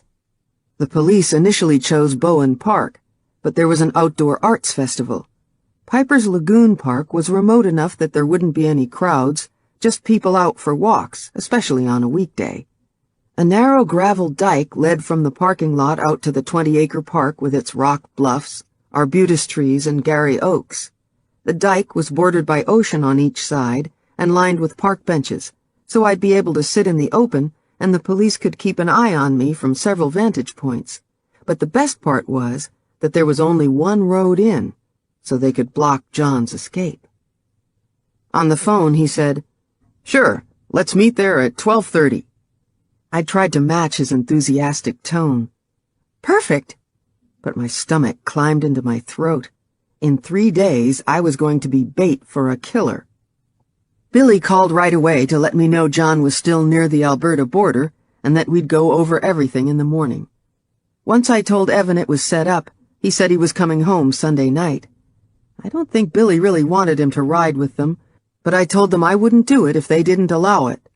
Sandy said as long as Evan understood he wasn't to interfere, he could sit in the command vehicle. John called the next morning, Saturday. He was in high spirits, saying how much he was looking forward to meeting me, then asked what I was doing that day. I said I was taking Allie for a walk later. He said, It's nice you spend so much time with her. Life gets in the way sometimes, but I try. He was quiet for a moment, so I took advantage of his good mood. Did your parents spend time with you? My father worked a lot, but my mom did, until she left. Where'd she go? Don't know. She left when I was 9. She missed her people, so I think she went back to the reserve. That was interesting.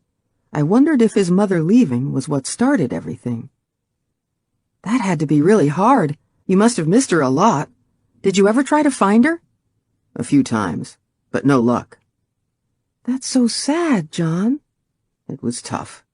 But she waited until she knew I was old enough to take care of myself. Then one night she was gone. Why didn't she take you with her? I think she knew if she did, he'd hunt her down. God, I can't imagine leaving Allie. My dad was a hard man. Did she leave you a note or anything? She left a spirit doll to protect me. The dolls.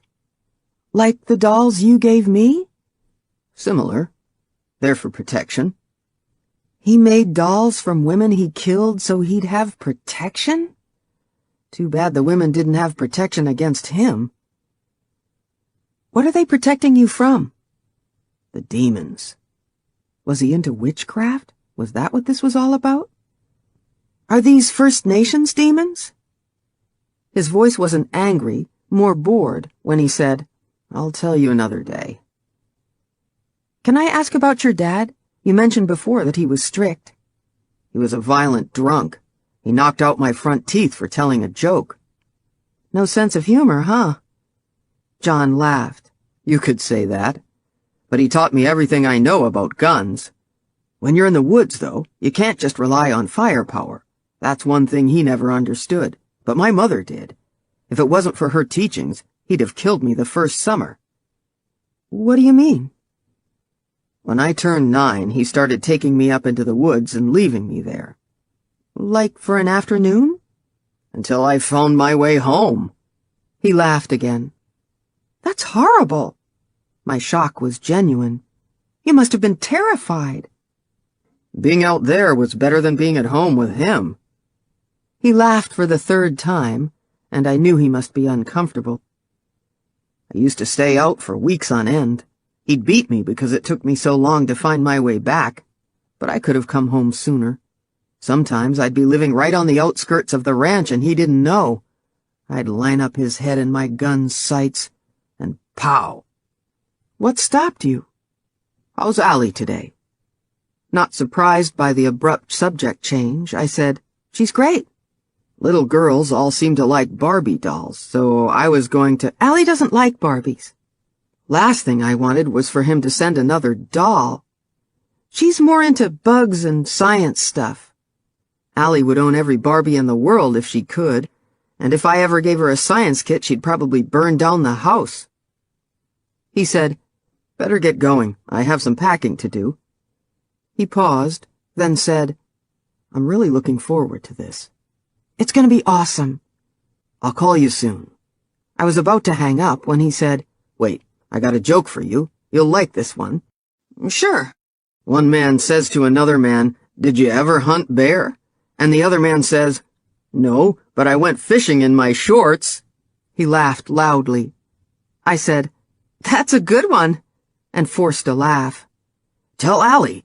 His voice was excited. "She'll love it." You have no idea what my daughter would love. Sure, she'll crack up. Sandy called as soon as I hung up, and her excitement radiated through the phone so strongly I wanted to hold the receiver away from my ear. They thought he was traveling west along the border, toward Vancouver. Even though he'd talked longer, the signal connected with a tower in Washington State and threw them off his trail. They wanted to meet me at Piper's Lagoon so we could walk the area and make sure we were all on the same page. I dropped Allie off at a friend's and headed over to the park. Dressed in blue jeans and with her perpetual wind-blown appearance, Sandy looked like she was in her element. Billy was wearing a baseball cap pulled low, a windbreaker, and dark denim jeans with hiking boots, which gave him a rugged look that wasn't wasted on a couple of women who checked him out as they walked by. He and Sandy scoured the area for the best vantage points. We decided which bench I should sit at, and they pointed out a few locations where they'd have undercover officers. Sandy wanted Billy stationed in the parking lot, but he said, "I worked out a plan last night. I think we need to take him down before he gets to the parking lot. On enclosed terrain, if we occupy it first, we must block it and wait for the enemy. We can put a car at the base of the hill and one at the top, where—" "I don't have time for one of your quotes," Sandy said. "I want him in the parking lot when we arrest him. I'm not losing him into one of the driveways bordering the road." "Understood, but I just think—" "I don't like it." She walked away with her cell to her ear. I'd have told her off, but Billy just stared after her for a moment. If it wasn't for the red wave crawling up his neck, I wouldn't have known he was even pissed. I said, "See? Her attitude sucks." He smiled. "Come on, let's walk the route again." The rest of the weekend, I never heard from John once, which was terrifying because I had no idea how close he was. If he kept driving after his last call, he could already be on the island. And if that wasn't stressful enough, we don't know how he might come over. There are 2 ferry terminals in Vancouver, but he could also take the ferry from Washington to Victoria, then drive up the island to Nanaimo. I was driving myself crazy imagining every possible scenario, wondering where he was every minute. Thank God Evan came home on Sunday. I'd cleaned the house from top to bottom that morning, then made him chicken cordon bleu in an effort to keep myself sane, or at least busy. But neither of us could eat much. After dinner, Evan called Billy and asked how the meeting was going to go down. His tone was polite as they talked, but his expression told me he wasn't happy about the conversation. Later, we snuggled on the couch.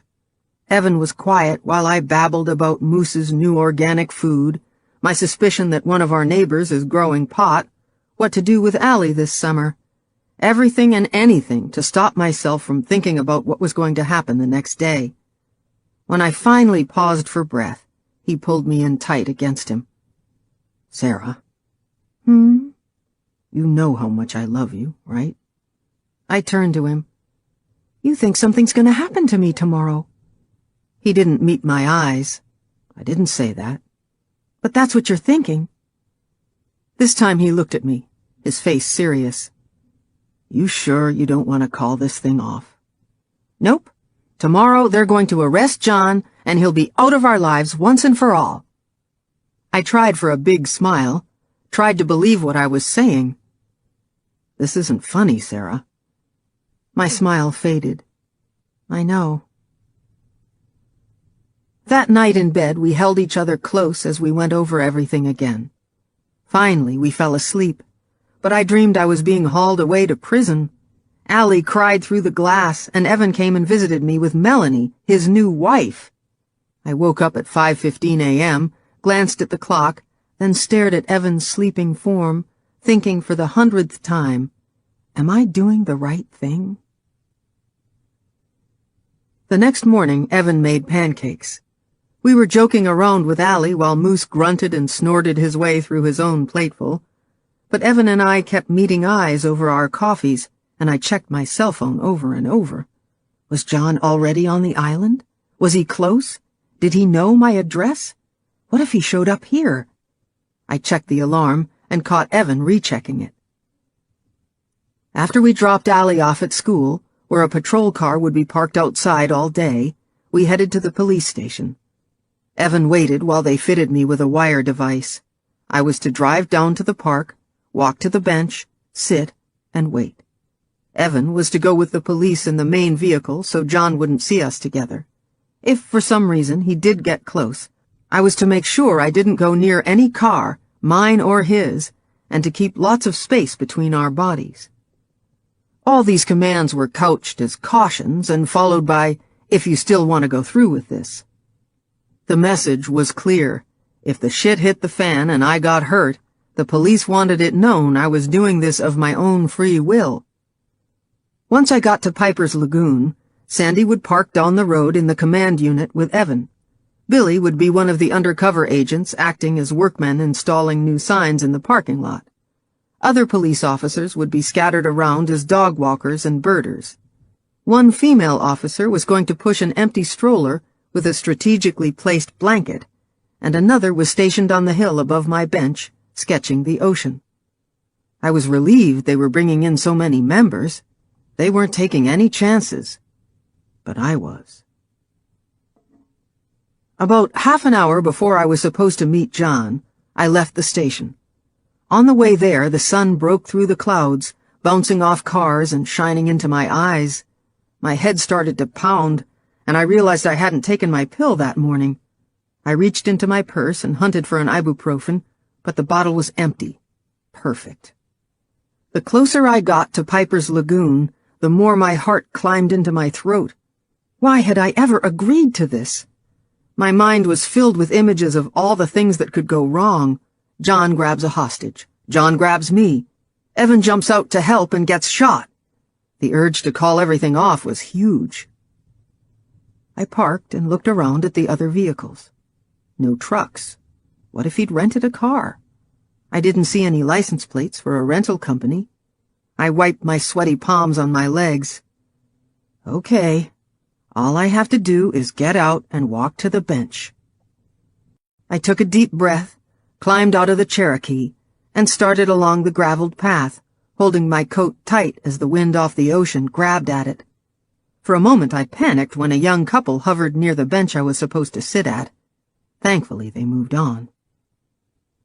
As I waited, my head started to pound harder, and my eyes began to water. My migraine was coming in fast. I glanced at my watch, then looked around the parking lot again. 12:30 arrived, but no sign of John. I watched every vehicle that pulled in. The wind whipped my hair around, obscuring my vision. I pushed it back. A man got out of a small car. I held my breath. He stood for a moment and glanced around, then took off his baseball cap. I caught a flash of reddish hair. Oh, God, it was him. He closed his car door and started walking down the path. Where were the police? They were supposed to grab him right away. Closer, closer, closer. Finally, the man was close enough for me to see his face. He was too young. I let out my breath. He gave me an odd look as he passed by. I focused back on the parking lot. Had I missed someone? No new vehicles. I checked my watch. Another 5 minutes had passed. Where was he? My heart was beating so fast I was worried something was wrong, but I put it down to nerves. Even though it was sunny, the wind was cold, and my body felt like it had been dipped in ice. I shuffled my legs back and forth and tucked my hands into my armpits. Another 10 minutes passed. Still nothing. I took the cell phone out of my pocket and dialed the last number John had called me from. No answer. What was going on? Was he even on the island? I stood up and looked around. The female policeman on the rocks above me was sketching and gazing out at the ocean. I sat down, feeling my head spin as the migraine clenched at the base of my neck. I looked at my watch again. A half hour after our meeting time. I was still considering what to do when the cell in my pocket rang. I picked it up and flipped it open. I didn't recognize the number. Hello? Are you there? John, I was starting to wonder, is everything okay? I don't know, Sarah. You tell me. Dread oozed over me. What's going on? I'm waiting for you like we agreed. You seem to have a problem telling the truth. I glanced around. Was he watching me? Was anyone watching me? A shiver slid down my spine. I don't know what you're talking about, John. You haven't been telling me the truth about Allie. My mind scrambled over everything I'd told him. What could he have possibly found out? I said, I've always tried to be as truthful as possible. He chanted, Allie loves Barbies. Allie's good at sports. Allie doesn't like science. I sucked in my breath. Have you been watching me? You lied. I was scared, but I was also angry. Allie is my daughter, John. My job is to protect her. You shouldn't have been asking those questions. I can ask whatever questions I want. Get a grip, Sarah. Remember who you're talking to. Let's both calm down and start over, okay? It's too late. It's never too late with family. That's what being a family is about. He was silent. My heart was going nuts. I pressed my hand against it. Finally, John said, Check the bathroom stall. The last one. I've left something for you. Right now? I'll call you back. He hung up. I got to my feet and headed down the path toward the outdoor bathroom at the far end of the parking lot. My eyes frantically searched the hills, the beach, decks of the houses overlooking the lagoon. Was he watching me? I glanced back over my shoulder. The policewoman on the hill was packing up her things and talking into a cell phone. Once I reached the parking lot, I passed by Billy and the other cops. Billy was talking into his phone, too, but he gave me a nod. Did that mean I should keep going? On my right, I spotted the policewoman with the stroller heading to the bathroom. She almost made it to the entry before me, but an older woman leaving the bathroom started talking to her, gesturing like she was asking for directions. I hesitated at the entrance, but if I waited any longer, it was going to look weird. I took a deep breath and went in. Thankfully, no one was in the bathroom, so I went to the last stall and eased open the door. At first glance, there was nothing unusual. It must be in the toilet tank. I wondered if I should wait before checking, but I didn't know how long I had until John called back. With shaky hands, I lifted the lid off the tank. A Barbie doll floated face down in the water. I knew I shouldn't touch it. I flipped it over with my pinky nail. The face was melted off. I tore out of the bathroom, almost bumping into the policewoman, and raced to the Cherokee. My hands shook as I fit my key in the door lock. Finally, I was racing down the road. My cell rang. I caught my breath, but it was just Billy. "You okay, Sarah?" "Allie, she's at school and—" "We have someone watching the school right now." "I want to talk to Evan." "We need to go over some things with you." "No, Billy." I hung up. Evan called right away. "You okay?" "No." I told him about the Barbie. Jesus, Billy said he was a no-show, but he didn't— "I don't feel good." "What do you mean?" "I have a migraine, and my heart's beating really fast. It's hard to breathe, and my chest feels all tight." "It's probably just from the anxiety, and—" I raised my voice. "It's not a panic attack, Evan. Jesus, I think I know what a panic attack feels like. I forgot my pills." His tone was calm. "Sarah, just pull over." I heard voices in the background. "I can't. What if he's following me?" When Evan didn't answer right away, I said, "Did Billy say where he's calling from?" Evan cleared his throat. "He said John's in Nanaimo." I was silent with dread, waiting for Evan to finish. "They said it looks like he was driving around the north end when he called, but his phone's shut off now." "So the whole time he could have been watching me." "Maybe you should drive to the station. We can meet you there, and—" "I'm gonna check on Allie. The police already—" "I'm gonna check on Allie. Then I'm going home." He was quiet for a moment. "Okay, I'll tell them." I got to Allie's school just as she was heading back in from recess. She was thrilled to see me, wanting me to say hello to all her friends. I told her I'd come by to give her a hug, and I did, a long one. Over her shoulder, I spotted Sandy's Tahoe parked at the end of the block. When Allie went back to her classroom, I talked with the officers sitting outside in the car, who assured me John wouldn't get by them. 15 minutes later, I turned onto our street, and Sandy passed me in the Tahoe. When I pulled into our driveway, she was parked in front of the house.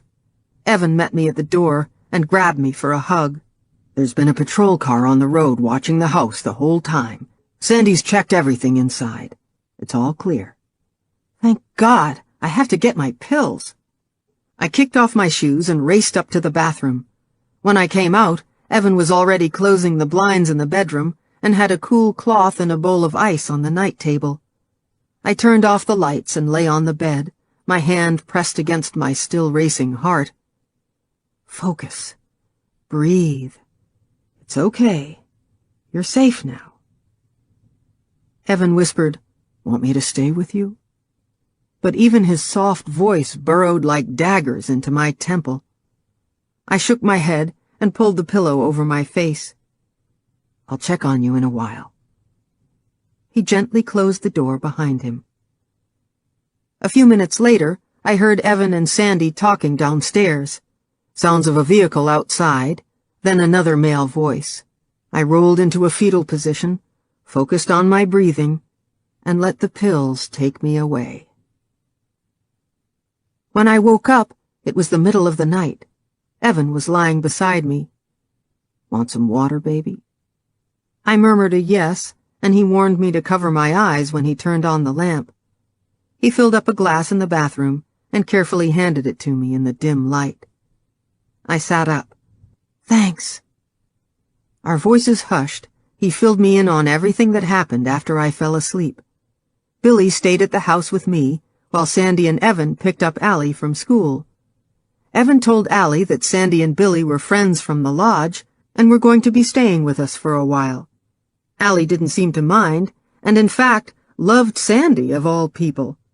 Now Billy was sleeping on the couch downstairs, and Sandy in the spare room beside Allie. I said, Sandy must be so pissed about what happened today. She's okay. She kind of reminds me of how you get when you're obsessed by something. Gee, thanks. He laughed softly. What are we gonna do, Evan? We'll just have to play it safe for the next couple of days and see if he calls again. This is exactly what I was afraid of, though. What? That something wouldn't go right and he'd be even more of a threat. They would have got him if he hadn't found out I was lying about Allie. I didn't think you should be telling him anything about Allie in the first place. I had to tell him something, and I really don't need the I told you so. Sorry. Evan took a deep breath. I just don't ever want to go through another day like today. Me neither. The thing that worries me the most is, how did he know I was lying? We were both silent for a moment. You don't think he's been talking to someone we know? None of our friends are stupid enough to share personal details about your daughter with a stranger, Sarah. It could be someone from her school, a teacher, or one of the other parents, even one of the kids or something, or... What? Melanie works at a bar, I said.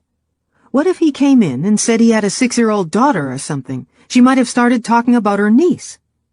That's a stretch. She's more apt to be talking up Kyle's band. Oh, crap, I sighed. I said we'd listen to his CD for the wedding. We'll do it soon. We better, or she's going to be pissed. Melanie's the least of your problems right now. We were quiet again. Then he said, No, I have a feeling he's been to the island and he's been watching you. His arm tightened around me. Keep an eye out. Look for any vehicles that may be following, and pay attention to your surroundings. I always do. No, you don't. You get distracted. Promise you'll be careful. I spoke slowly, exaggerating each word. I promise to be more aware of my surroundings. He kissed my temple and gave me a squeeze.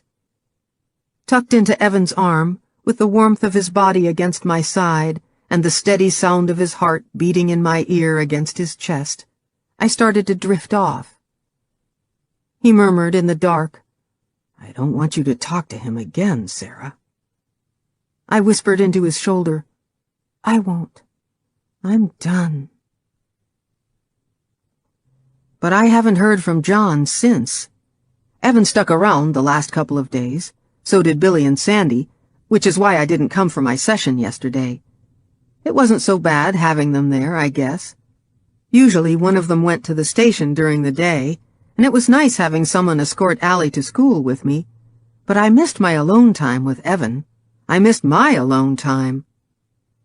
Billy was the one who usually hung out at the house during the day, which was not helping my relationship. A couple of times Evan walked by when I was grilling Billy about the case or his theories on John, and Evan got this look. One night after he went to bed, Billy and I stayed up talking about different cases he'd worked on. When I finally crawled into bed, Evan rolled over and put his back to me. I asked what was wrong, twice, and he said, I don't like how friendly you're getting with Billy. He's staying in our house. What am I supposed to do, ignore him? He's a cop. He's supposed to be professional, not chatting up my fiancée. You've got to be kidding. We were talking about old cases. I don't like the guy. That's obvious. You were rude to him at dinner. Good. Maybe he'll get the hint and go sit in the fucking squad car. I can't believe you're being such a jerk. He's like a brother to me, Evan. Just go to sleep, Sarah. This time, I turned my back on him. Part of me sees Evan's point. Can't say I'd like it if he started hanging out with Sandy all the time. But I meant what I said. Billy's become like an older brother to me. A really protective older brother who carries a gun. One time when I had to meet him at the station, I saw him walking a woman to her car. As she got in, I caught a glimpse of her bruised face. When I asked Billy about her, he shook his head and said, Another abusive husband on a bender. Was she getting a restraining order? He snorted. Yeah, but they're a waste of paper. Half of the abusers go after the women anyway, and they usually get away with it. He stared at the woman's car as it drove off. She'll end up in the hospital next time. Her husband needs a taste of his own medicine. Something in his voice prompted me to ask, have you ever done that? Taken things into your own hands? He turned to me, his face serious. Are you asking if I've broken the law? I tried to laugh off my impulsive question, then said, I don't know. I can see you as the masked crusader type. He looked down the road again. The skillful strategist cultivates the way and preserves the law. Thus he is the master of victory and defeat. He turned to me. Come on, let's get a coffee. Even though Billy blew off the question with yet another quote, I had a feeling he might have done a little street justice in his time. It doesn't bother me if he did. In fact, I like it. That's the kind of person I want on my side. He told me once he's still close to a few victims he worked with, that for him, the case doesn't stop until someone's behind bars or dead. I hope he adds John to that list, in either category. There was a call on my cell this morning, but it only rang twice, then stopped. Not that I was going to pick it up anyway. I'd already told Sandy I'm not answering if John calls again. I thought they'd give me a hard time, but they both kept their opinions to themselves. They probably think I'll change my mind. Not a chance. The number was from a payphone near Williams Lake, so it looks like he's off island. Maybe I well and truly pissed him off this time and I won't ever hear from him again. I wonder what that would be like, after so long. Will I spend the rest of my life looking over my shoulder, waiting for the phone to ring? Can something like this ever really be over? Session 15. When I got home from our last appointment, Evan told me he'd decided to stay for the weekend. I wondered if his decision was motivated more by concern about Billy than about John, but it was nice having him home for a change. Not that it helped me get anything done. I can't tell you how many times I've picked up a tool and just set it back down. Most of the day I just sit at my computer. Now I'm resorting to Googling things like how to know if you're being followed, or self-defense moves that could save your life. One article had suggestions for what to do if you're attacked by a serial killer or rapist, like fighting back or screaming. It even listed what might trigger each one. But it seems like the only way of knowing for sure which kind you've got on your hands, or rather, has his hands on you, is when you've messed up and he's killing you. I still printed everything out, just in case.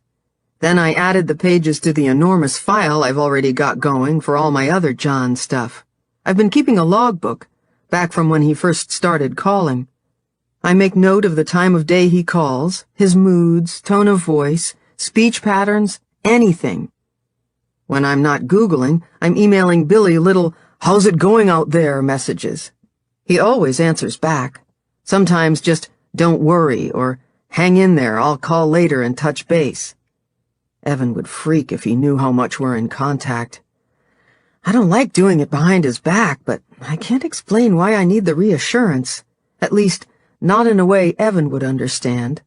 He's great at shaking me out of my funks and balancing the roller coaster of emotions I'm generally on.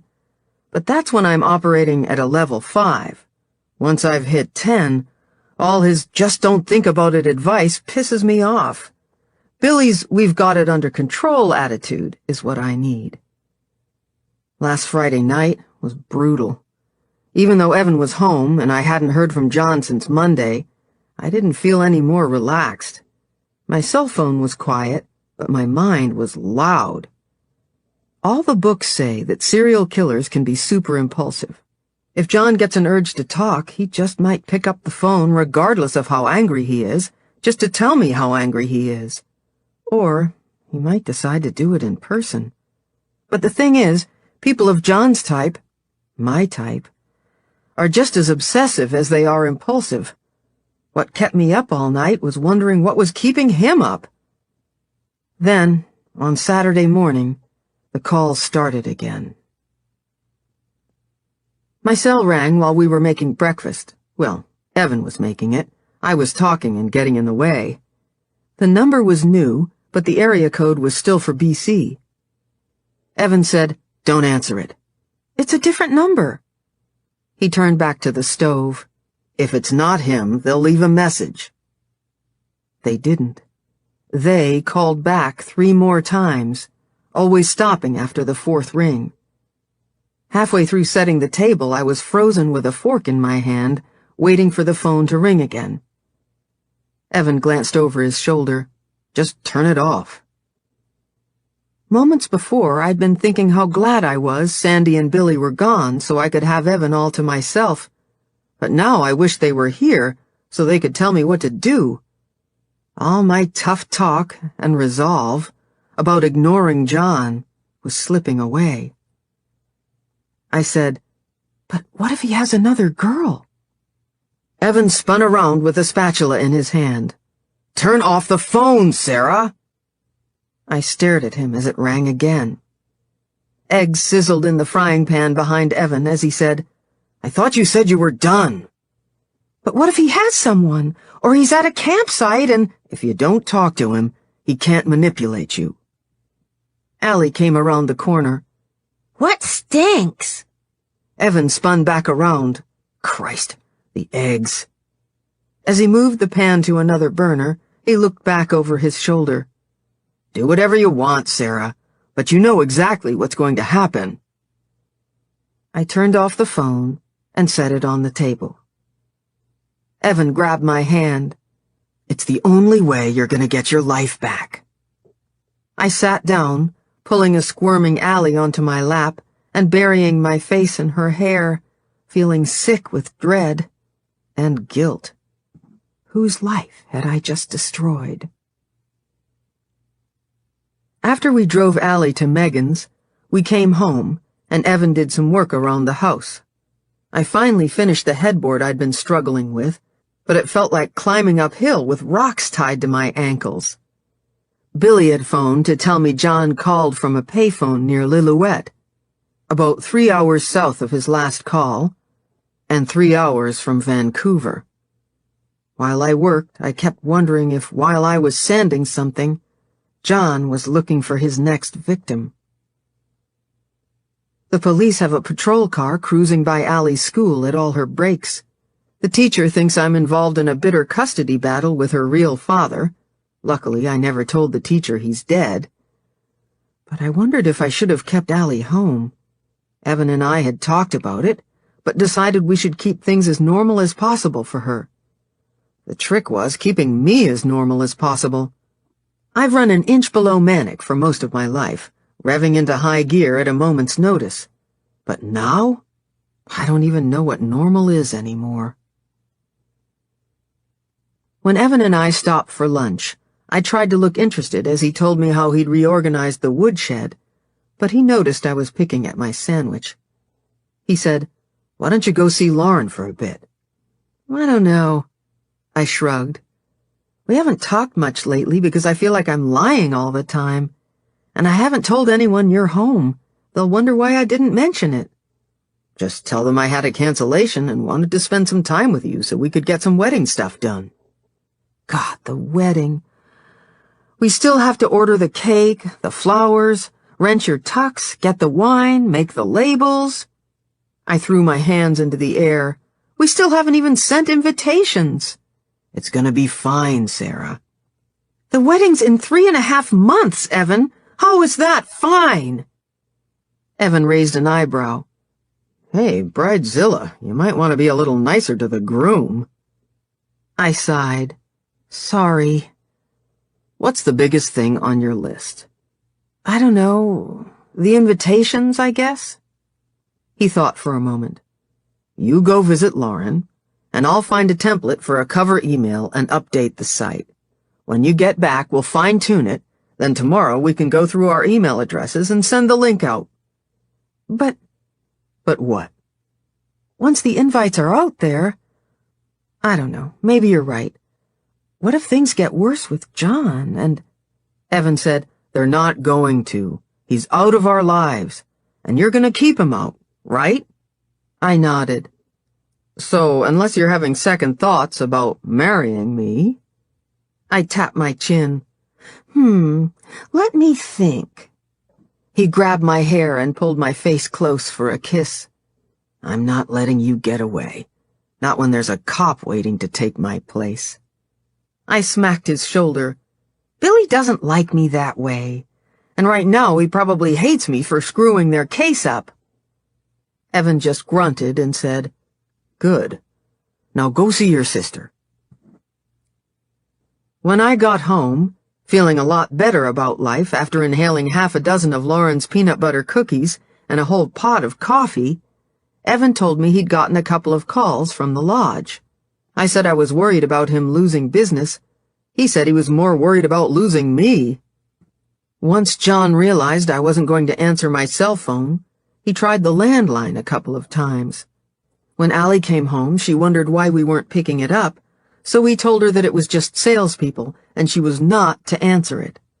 We turned the ringer off at night and gave the police Evan's cell number because my cell was also off. John tried a couple more times on Sunday.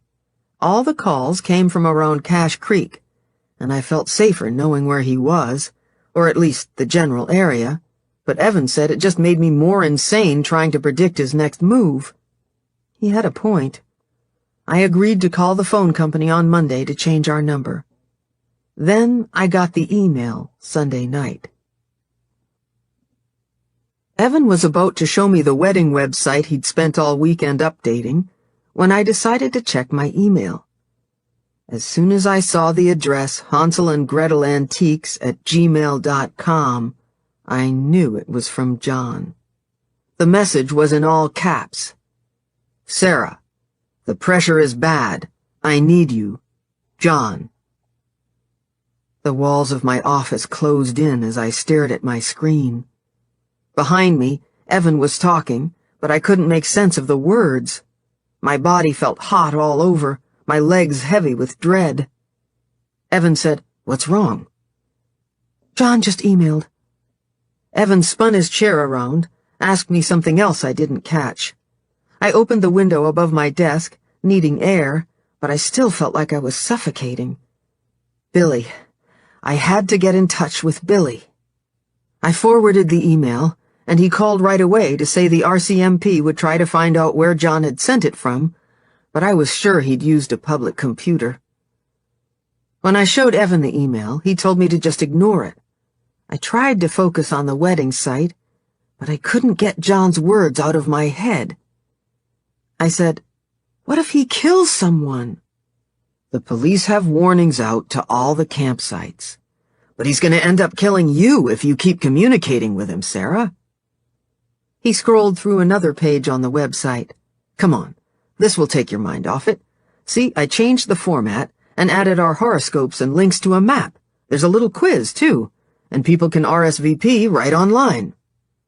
"That's cool, and thanks for trying to distract me. But not communicating with John is what's pushing him over the edge." "So let him get pissed off. I'm here, the house is wired, and we have cops patrolling by. If you're going to talk to him at all, that's what you should tell him, that the police know he's been contacting you and they'll catch him if he steps foot on the island again." That might make him go totally ballistic. Evan turned from the screen. "What do you want to do, Sarah?" "I just want this to all go away." "Then let the police do their job."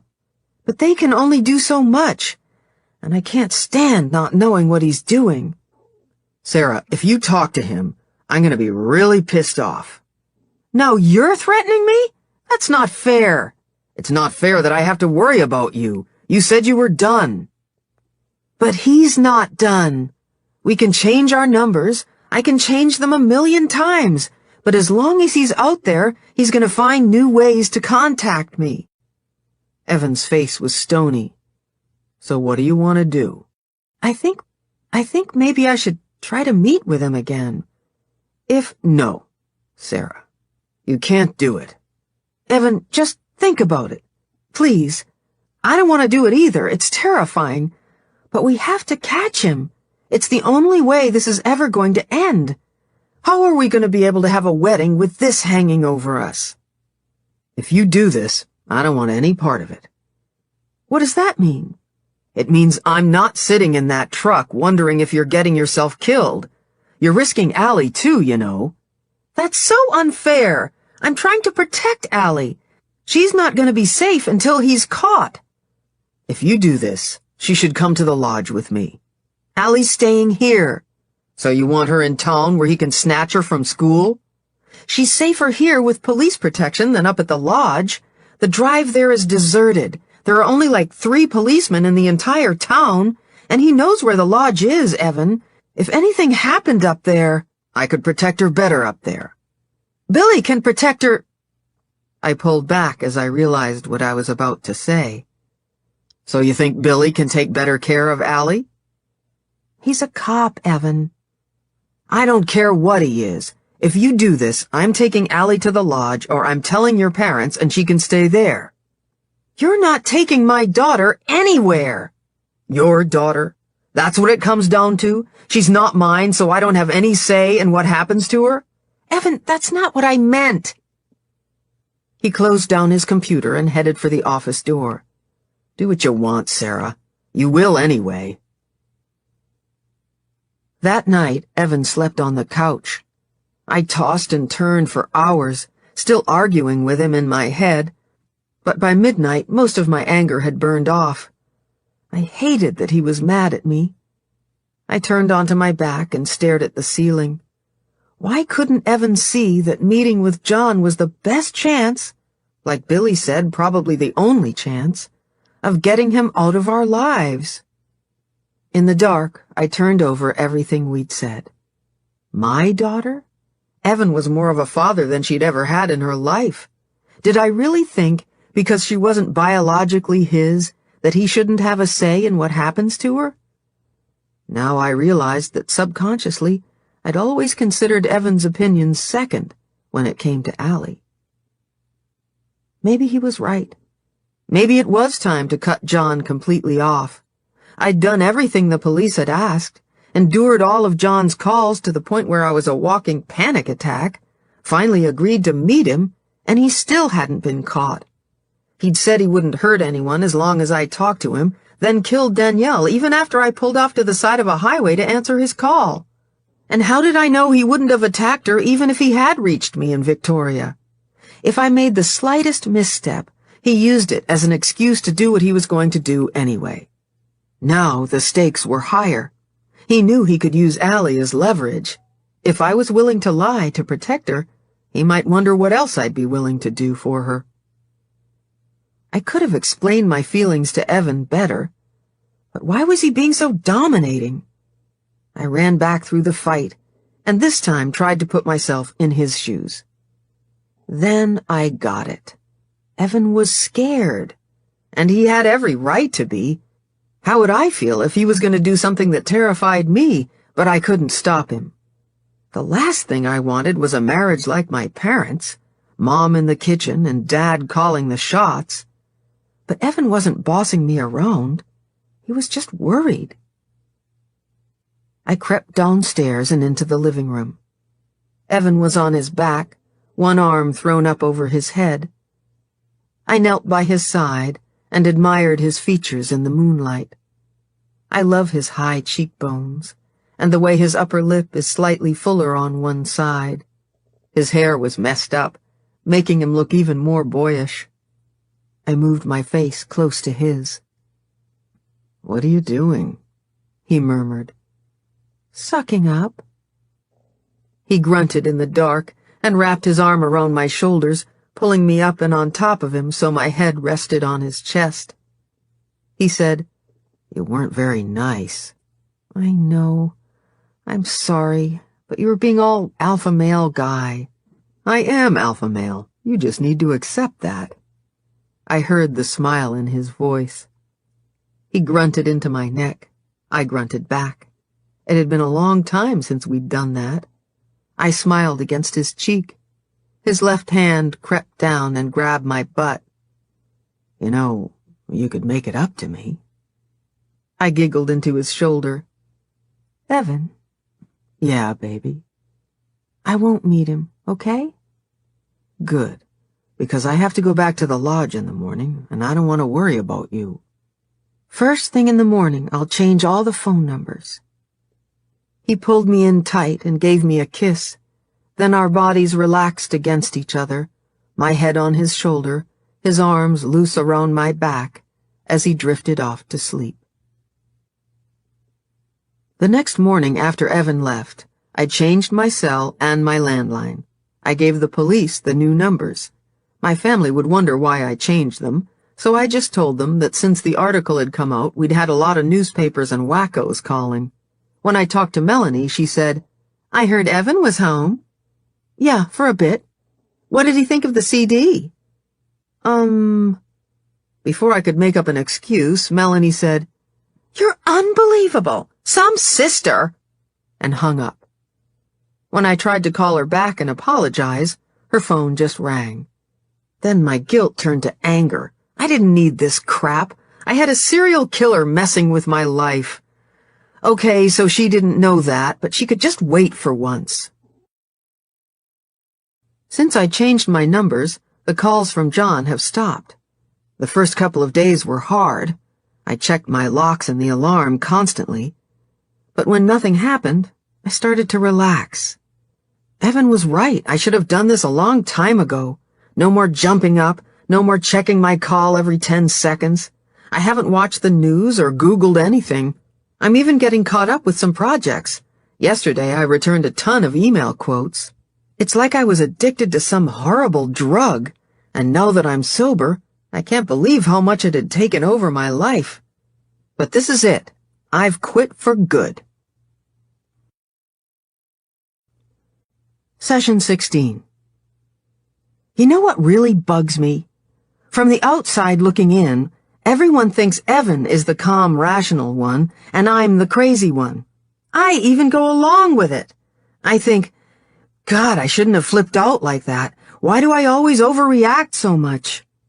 It's not until later, when I trace it back to try to figure out why I blew up, that I realize Evan tossed a lit match at my feet when he already knew I was standing in a pool of gasoline.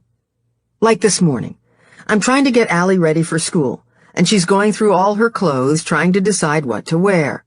She finally picks a red shirt, but then she's worried her headband doesn't match, so she has to go through all her clothes again. Then Moose, who decided this is a great time to get some sort of bacterial infection that requires antibiotics 3 times a day, will not eat anything that has a pill in it, no matter how cleverly disguised. So I'm chasing him around the kitchen, trying to get the thing down his throat, while Allie's screaming, "You're hurting him!" Food is landing on me, on the dog, on the kid, and on the floor. Then Evan, my sweet, kind, rational fiancé, walks in, looks at the mess, and says, "Geez, I hope you're cleaning that up." Are you kidding me? So of course I lose it. Get the hell off my back, Evan. If it bothers you so much, clean it up yourself. Then he storms outside, pissed at me for yelling at him. He didn't talk to me for an hour, which isn't like him at all. I can't stand it when someone gives me the silent treatment, so I end up apologizing. Then later I'm like, wait a minute, why didn't he apologize for picking the worst time in the world to get on my case? We talked about it right before I came here, and he said he was sorry for his comment, but I know he's still pissed off. Then on the way here, I remembered what you said last session, that Evan might be feeling resentful of all the time I'm spending on the John situation. I didn't think so then, because we'd been getting along great. But this week something changed, and now everything's changed. No one's having much fun right now, except maybe John. The day after our last appointment, I got a call from Sandy. "Julia would like to talk to you. She tried to call you, but you've changed your numbers." "What does she want to talk about?" "I don't know, Sarah." She sounded annoyed. "She just asked me to give you her home number." I could imagine how much Sandy loved playing messenger. The thought made me smile. "Thanks, I'll call her right now." But I didn't. Instead, I made a cup of coffee, then sat at the table with the phone in front of me. The woman could make me feel horrible, and I had enough of that going on. Maybe I shouldn't call her back at all, give her a taste of her own medicine. I lasted 2 minutes. She answered on the first ring. Sandy said you wanted to talk to me?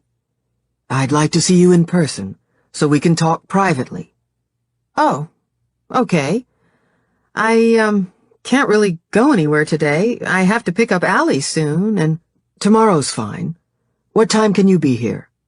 Maybe around 11? I'll see you then. She hung up, leaving me with no explanation and the urge to call her back and tell her I wasn't coming. But there was no way I could do that, which pissed me off. She probably knew it too. That pissed me off even more. Evan wasn't keen about me driving all the way down to Victoria when we still didn't know where John was, but he understood I had to find out why Julia had called.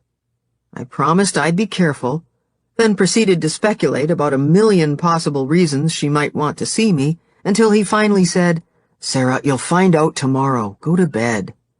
But why do you think she— I have no idea. Now go to bed, please.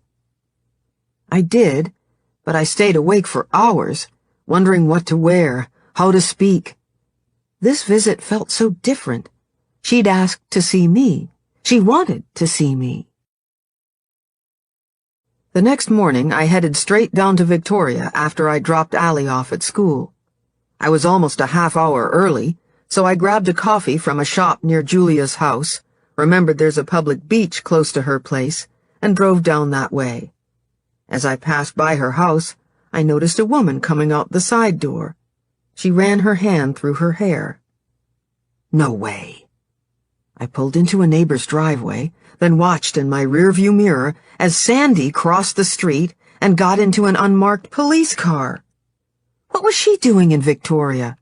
She called yesterday and never mentioned it. Of course, I didn't mention my upcoming visit either. After Sandy drove by, I pulled out and continued to the beach. For 20 minutes or so, I stared out at the ocean, sipping my coffee and thinking about what I'd just seen. They might have been going over the case, but the timing seemed odd. I drove back to Julia's house. She smiled briefly as she answered my knock, her lips tight against her teeth. Even though it was the middle of June, she was dressed all in black in a long skirt and a sleeveless tunic. She looked pale, and her bangs were a sharp line against her forehead. I smiled back and tried to make eye contact. See how harmless I am, how lovable? But her eyes flicked away as she ushered me in with a quick movement of her hand. Would you like some tea? No, thanks. She didn't offer anything else, just gestured for me to follow her to the living room. As we passed through an enormous kitchen, with gleaming marble countertops and cherry cabinets, I spotted 2 mugs on the counter. I wondered if one had been for Sandy. The living room was more formal than my taste, and as I eyed the white couch and matching love seat, I tried to imagine Allie there. The Himalayan cat reclined on a leather ottoman in the middle of the room, glaring at me as it flicked its tail. I sat on the love seat, Julia perched on the couch in front of me and smoothed her skirt down her legs. She gazed out at the ocean for a long time before she spoke. I heard you won't talk to him anymore. Where was she going with this? That's right, I said. You're the only one who might be able to stop him. My body tensed. Would you want to talk to him? That's different. I felt bad for my comment and said, Evan, my fiancé, we decided it's too risky. She looked hard at me. I want you to meet with him, Sarah. For me. I gasped. What? She leaned forward. You're their only chance of catching him. If you don't talk to him, he's going to kill more people. He's going to rape and kill another woman this summer. We stared at each other. A pulse beat at the base of her throat. The cat leaped off the ottoman and stalked off. That's why Sandy was here today, isn't it? Her eyes widened in surprise, and she sat back. I saw her leaving, Julia. Did she tell you to say this stuff to me? She said, She didn't tell me anything. We held gazes. I knew she was lying, but she didn't even blink. I said, What about my life? What about my child? Her hands shook in her lap. If you turn your back on this, then you're a murderer. I stood up. I'm leaving. She followed me to the door. It disgusted me that I had you inside me for 9 months. It sickened me knowing you were out there in the world, that something of his lived. Her words froze me at the door, and I stared at her, waiting for the pain to hit, like when you cut yourself and first see the blood, but your mind doesn't realize yet how badly you've been hurt. But if you stop him, she said, it will have been worth it. I wanted to tell her everything she was saying was unfair and cruel, but my throat was tight and my face hot as I tried not to cry. Then the anger left her face, her body sagged, and when she looked at me, her eyes were desperate, defeated. I can't sleep. As long as he's out there, I'll never be able to sleep. I threw myself out the door, slamming it behind me, ran crying to the Cherokee, and jammed into reverse. I tried to call Evan as soon as I was back on the road, but he didn't answer. After a few miles, my hurt and anger had segued into guilt. Was she right? If I didn't set up another meeting, and John killed someone, was I a murderer?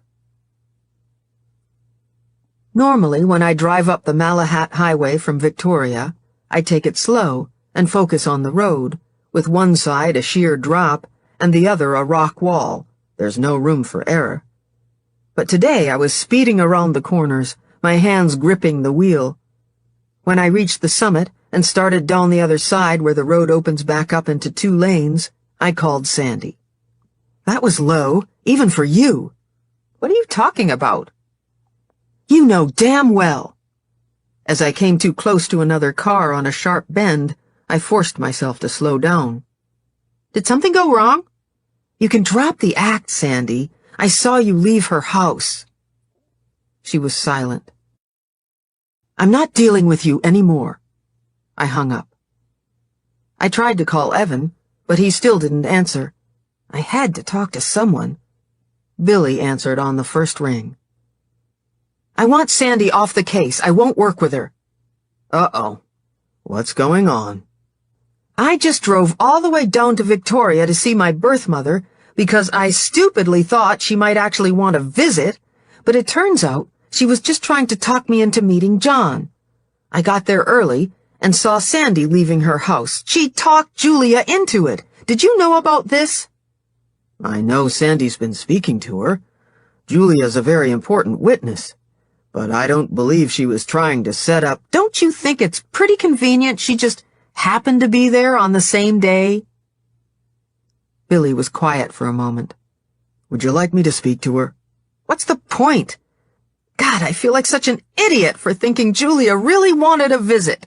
But she just— I stopped as tears threatened again. Billy said, Where are you right now? Coming back from Victoria. Why don't I grab some coffee and sandwiches and I'll meet you at your house? We can talk about it, okay? Really? You don't mind? Not at all. Call me when you're closer to Nanaimo. The rest of the drive, I rehearsed all the things I wanted to say to Sandy, but Julia's voice kept breaking in.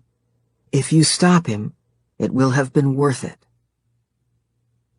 When I pulled into my driveway, Billy stepped out of his SUV with a smile, holding a tray with 2 Tim Hortons coffee cups and a brown paper bag. There's not much Timmy can't fix. Not so sure about that. I smiled. Well, we can try. After I let Moose into the backyard, Billy and I sat on the back patio and tucked into our sandwiches. I studied him across the table. Do you think I'm a murderer if I don't meet with John? Where did you get that? That's what Julia said. Ouch. His eyes radiated sympathy. Yeah.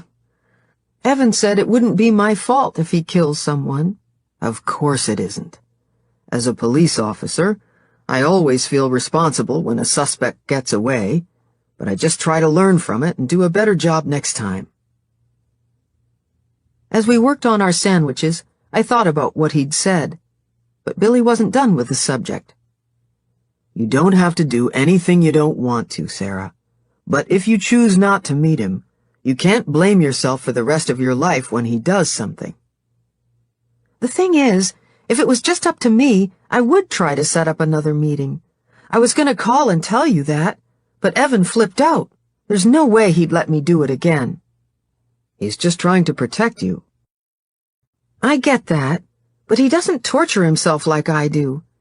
I know it sounds nuts, but it's like I can feel everything those victims feel, what their families feel. Don't you ever feel like that when you work a case? Like you're losing yourself? It's hard, but you learn to compartmentalize. I sighed. That's my problem. I can't separate from anything. Even when I was a kid, I had a one-track mind. Dad used to hate it because I'd be right into something for a while, and I'd go on and on about it for days. Then the next week, it was something else. I laughed. What were you like as a kid? I got into trouble all the time. Fighting, drinking, stealing. My dad kicked me out when I was 17, and I had to live at a friend's. Wow, that's awful. It worked out for the best. He shrugged. I joined a gym near my house, and this old cop who taught kickboxing took me out on a few ride-alongs. He talked me into being a cop, or I'd probably be behind bars. I'm glad you decided to be one of the good guys. Me too. He was grinning. Are you and your dad close now? He's a pastor. All he cares about is church and God, in that order. Really? What was that like growing up? If you think I have a lot of quotes, my dad could preach the Bible word for word. He smiled, but I saw a flash of something hard in his eyes before he looked down at his empty coffee cup. Was he strict? You know, spare the rod and all that? He nodded. Not violent or anything, but he believes in penance. He gave a short laugh. When I was a kid, I got in a fight at Sunday school because I was trying to stop a boy from beating up a smaller kid. Dad made me apologize to the whole congregation, then kneel at the front of the church and renounce my sins and beg the Lord's forgiveness. That was just for starters.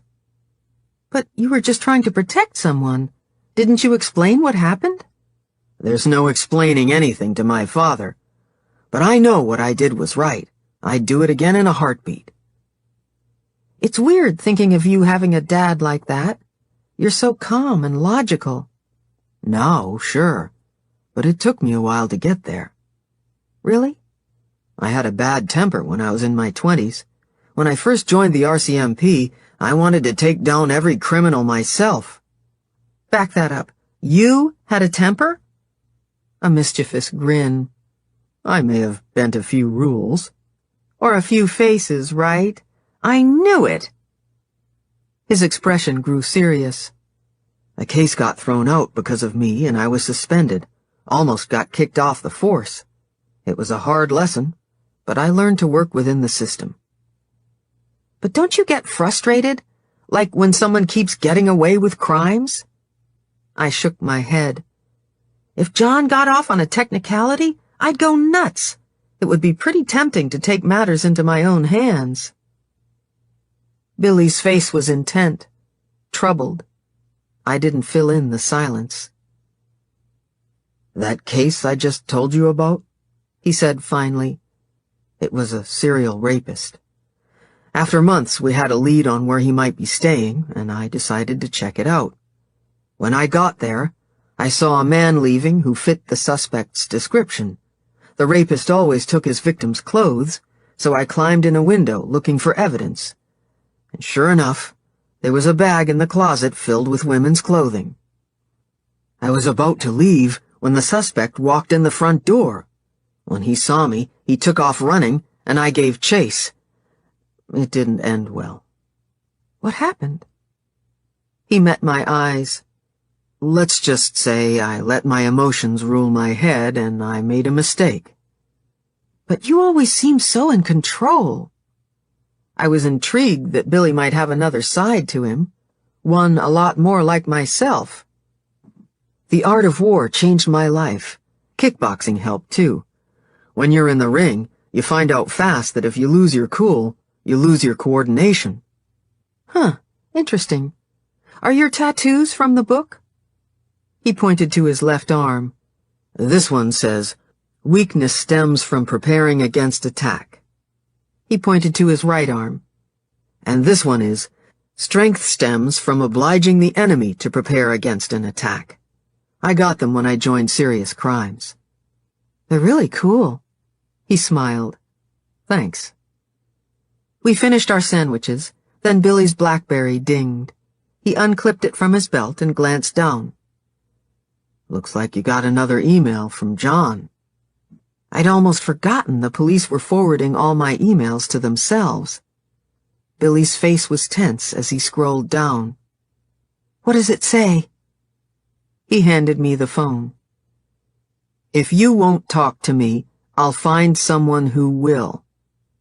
Fear slammed through my body, forcing the air out of my chest in a rush. He was going to do it.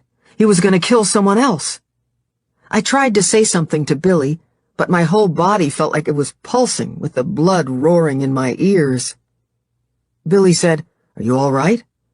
I shook my head. What's going to happen? I don't know. We'll trace where this came from and make sure that detachments across BC increase their patrols at campsites. What do I do now? What do you want to do? I don't know. If I start talking to him again, Evan's going to be really upset. But if John... Only you can make that decision, Sarah. But I have to go make some calls. I'll let you know if I hear anything. As soon as he left, I went upstairs and stared at John's email, my heart and thoughts going a mile a minute. Then it was time to get Allie. Thank God she chattered about her day all the way home, because my mind spun around and around. What was I going to do about John? Hours later, I wasn't any closer to an answer.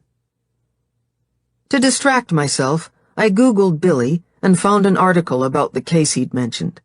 What he didn't tell me was that after he chased the rapist, they got into a fight. He grabbed Billy's gun, and as they struggled for it, the thing went off, injuring an old lady walking her dog.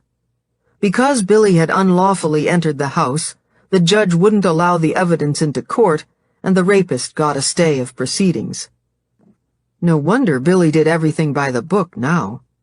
Even though he broke some major rules, I was impressed he went after the guy on his own like that. After Allie was in bed, Evan finally called back. I told him about John's email and what had happened at Julia's. "That's a pile of horse shit. I can't believe she did that to you. Just write that woman off, Sarah. You don't deserve that." But you kind of have to see things from her point of view. I know what it feels like to live in fear of what's going to happen next. If there was someone who could stop me from feeling that way right now, there is. The police. You have to let them do their job. Billy's trying. Evan was quiet. I said, "What?"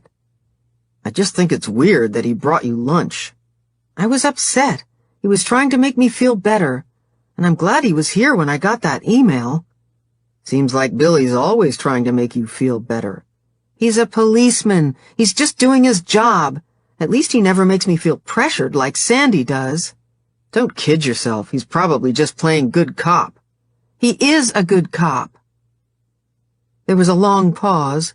Then Evan said in a flat voice, "You want to talk to John?" "I don't want to talk to him. I want to stop him." He didn't say anything, so I continued. "Do you know how hard it was to hear that from Julia? That I'm the one person who can make her feel safe again? The same person who went looking for her and started all—" "He raped your mother. That's how this started." "I know, but I'm the one who can stop it." "What are you saying?" I think I think I should try to meet with him. No, I already told you. No way. What if I just start talking to him again? Maybe I can coax him to reveal more, or at least take his attention away from the campsites. Why can't you just let it be? My voice broke as I said, Because I can't. I just can't. Evan's voice was gentle. Baby, you know this isn't going to make Julia love you, right? This isn't about getting her to try to love me. But if you love me, Evan, you should understand why I have to do this. I think there's a part of you that likes being the only one who can stop him. That's why you can't let it go. That's a horrible thing to say. You actually think I like that my father is a serial killer and he already killed a woman because of me? I didn't mean it like that. I mean, you just don't know how to stick my head in the sand and pretend everything is okay, like you? Now, that's a horrible thing to say. We were both silent. Finally, Evan sighed and said, We're just going around in circles. If you're going to talk to him again, just be prepared that he's going to try and set up another meeting. I don't know what I'm going to do yet, Evan. I just need to know I have your support. I'm not happy about you talking to him, but I understand why you feel you have to. But I mean it, Sarah. I don't want you to try to meet him again. I won't do anything without talking to you about it first, okay? You better not. Or what? I said it in a teasing tone, but Evan's voice when he answered was serious. I'm not kidding, Sarah. Over the weekend, I thought about what I should do and talked to Billy about it again. He said Sandy told him she never coerced Julia into speaking to me. It was something she wanted to do on her own. Maybe, but I have my doubts. Sandy's so driven I think she'd do just about anything to get John. As time went on, and I still hadn't made a decision, I wondered if I could get away with never having to. Then Julia called on Monday. I heard he emailed you again, Sarah. Are you going to talk to him? I haven't decided. I braced for her anger. Well, while you're deciding, maybe you should consider this. The police said I might be the next person he tries to contact. Her voice quivered on the last word, and I realized how scared she was. This time, I hope he kills me. Then she hung up. It took a full 5 minutes for my heart to stop pounding. I called Evan, but he didn't answer. I knew I should talk to him before I made a decision, and I did wait another hour, but when he still didn't answer, an odd kind of calm settled over me. I knew what I had to do. I went upstairs and typed out an email to John. All it contained was one sentence, "How can I help you, John?" and my new phone numbers. Then, before I could allow myself to think about it any longer, I hit send. But I still haven't heard from him. It just about killed me not to ask Sandy if she told Julia I'd emailed him back. Does she like me now? Now that I'm risking my life and my family? Now that Evan's pissed off at me? Then I told myself over and over again that I don't care what she thinks. I'm getting so good at lying, I almost believe it. The thing is, though, it's not just for her. This will never end unless I find a way to make it end. And in my gut, I know the only way to do that is to meet with him. You even agree with me. I know it's crazy for me to think I can do something the police can't. But sometimes, on a deep kinetic level, as much as I don't understand what John does, something inside me does get it. I do think I have the power to stop him. And Evan is right. I like it. Then I think of John, of that moment when he's standing over those women, or lining someone up in his gun sights. I wonder if this is how he feels. Session 17. Have you ever felt like you had it all in your hands, everything you ever wanted, but then you dropped it, or maybe you just squeezed too hard? The whole way here I was trying to come up with the perfect analogy for what's been going on, And isn't that just the story of my life? I'm always trying to make it perfect. You know what my past relationships were like. Epic dramas I discussed with anyone willing to listen. Either I was completely obsessed with my ex-boyfriends, or they were completely obsessed with me. And, as your thick file can attest, things didn't end well. God, when you used to say, "You'll know when it's the right person," I wanted to throw things at you. But you'd just give me that all-knowing smile of yours and say, "Trust me, Sarah, real love doesn't feel like that." If I was currently entangled in a relationship that was heading straight for a cliff, even if deep down I knew it, I'd argue with you until I was blue in the face that he was the one. I never understood just how wrong they all were, and just how right you were, until I met Evan. My past relationships were like a brutal hockey game. A brawl could break out at any minute. We were never on the same side, and no one ever won. Evan and I were always on the same team. I never had to look behind me or question where he was. I knew he was skating beside me, working in tandem with the same goal in sight. But it's like, all of a sudden, I looked up, and now he's on the opposite side of the rink. We're both playing defense, and someone's gonna get slammed into the wall. What's been happening between Evan and me lately, all this fighting, isn't good. It scares me as much as John does. But it's my own reactions that scare me the most. Because when someone pushes me, I push back harder. John finally called the day after our last session. "I missed talking to you." I didn't answer right away. Wasn't sure I could without calling him every name in the book. "I'm glad you emailed," he said. "I was worried." He was worried? That was interesting. Billy and most of the books I'd read said serial killers don't feel remorse, but know how to emulate it. So I figured they must understand the principle behind it. I decided to test my theory. "What you did was horrible, John." "What I did?" "Leaving the Barbie with its face burned off, then sending emails you know are going to upset me. You made me feel awful." "You lied to me." "You were asking unfair questions. You might be Allie's biological grandfather, but I don't know what you want from us, or from her. I'd have to be crazy to give you personal details about my child." "I just wanted to get to know you better." He sounded unsure, like he was thrown off guard by my confident tone. "But you're not sure if you can trust me yet, right? It's the same for me. If you genuinely want to get to know me, you can't flip out like that. And if you get mad, you can't just threaten me. You have to tell me what's bothering you, and we'll try to deal with it, okay?" He was quiet for a bit, but I waited him out. Finally, he said, "I can't stop it." "Can't stop what?" "Losing my temper. It just happens." I tried to think of something to say, but how could I give advice on something I can't control in myself? Then I wondered why I wanted to help him.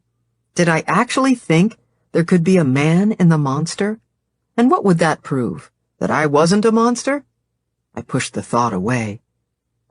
"It's the same for me, John, but It's not the same." "Because you kill people?" My pulse sped up at my daring, but he didn't answer. I stepped farther out on the limb. "Sometimes when I lose my temper, I hurt people too. I've done some crazy things." "I'm not crazy." "I meant, sometimes I can understand what you might feel like when you do it, how you just want to control them, and how angry they must make you feel." I thought back to that moment on the stairs with Derek, the smug look on his face.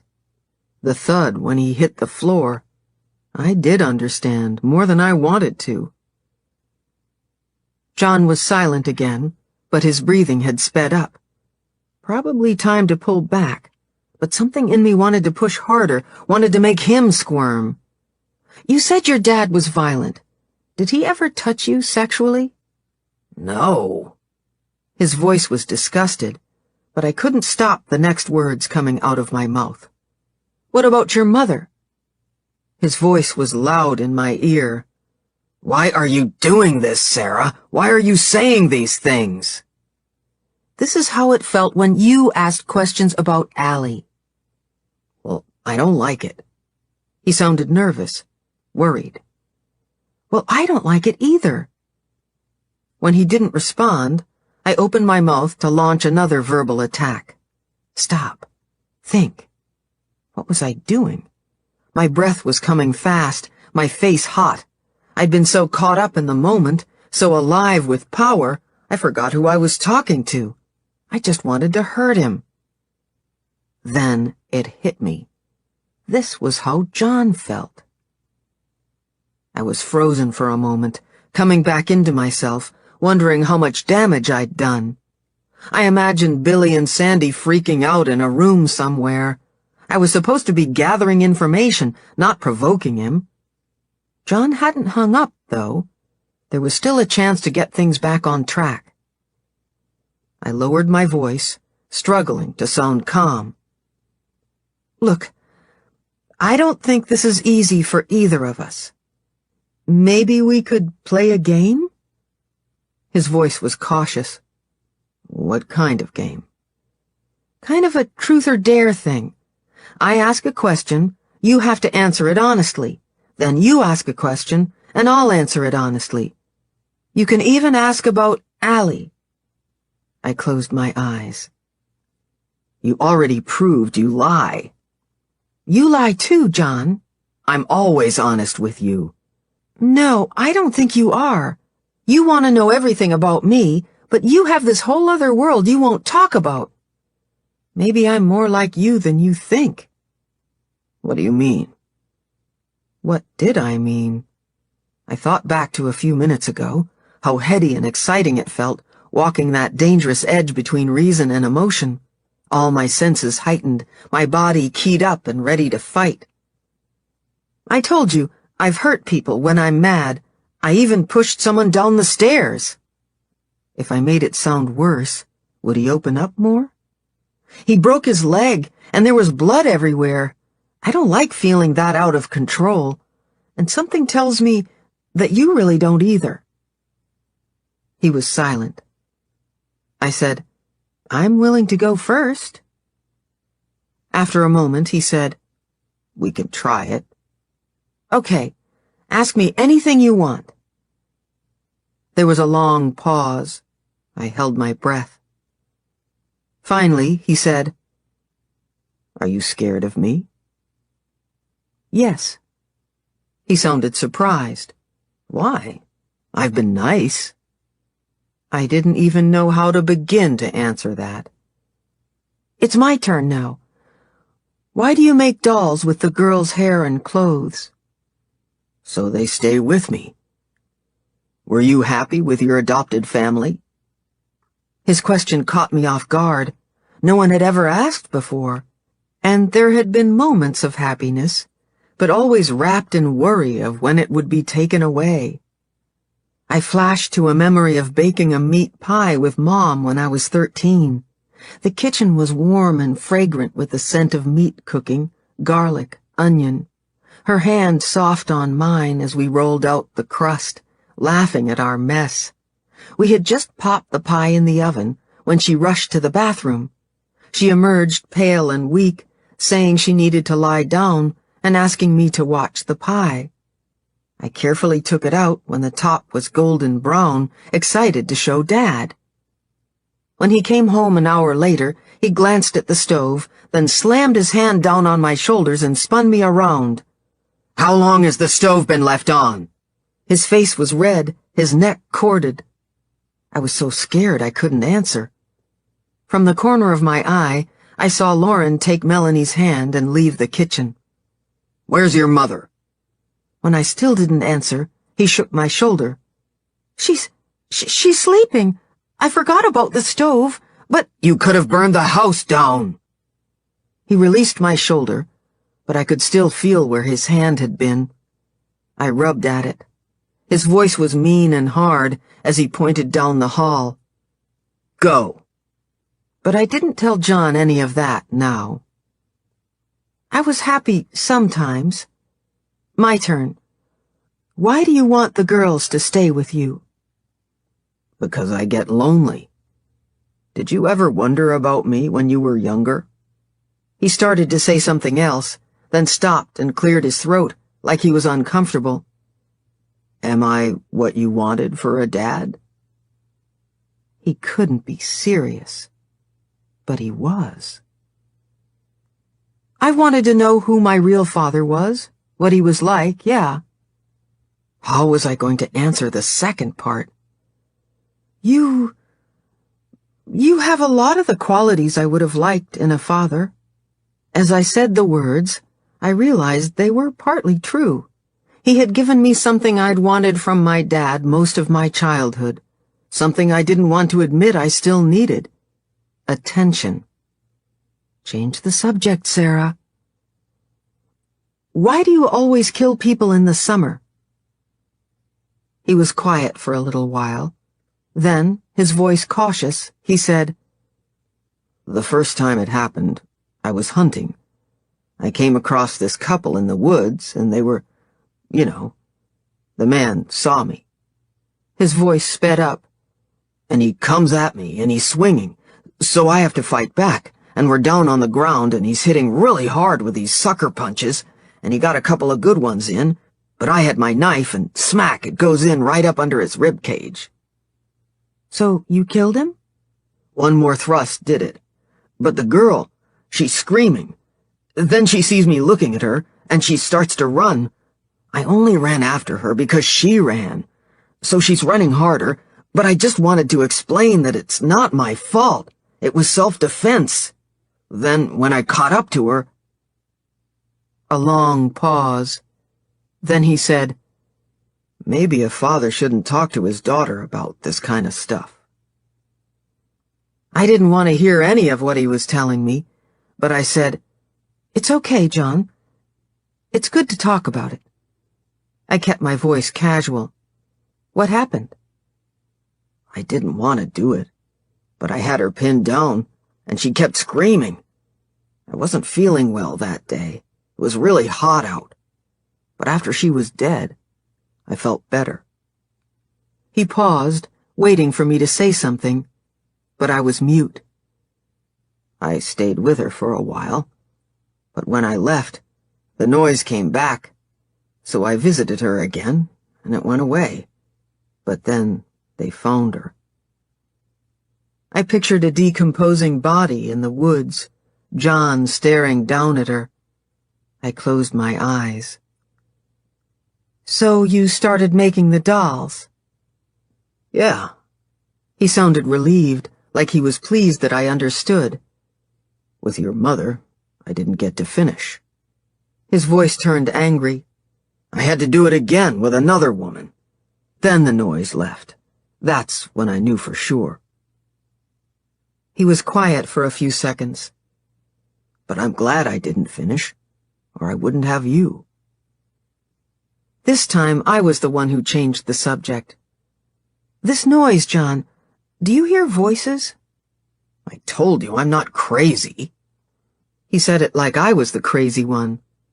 My head just hurts, and my ears won't stop ringing. Then it clicked. Do you get migraines? All the time. They're worse when it's hot out, aren't they? No, I was the one who sounded excited. Yeah, that's when they're really bad. How did I miss this? All the signs were there. His groaning, the slurred voice, his irritation with noise, heat-induced migraines. I get them too, John. Really? Yeah, they're awful. And they're worse for me in the summer, too. Like father, like daughter, huh? His words snapped me back to reality.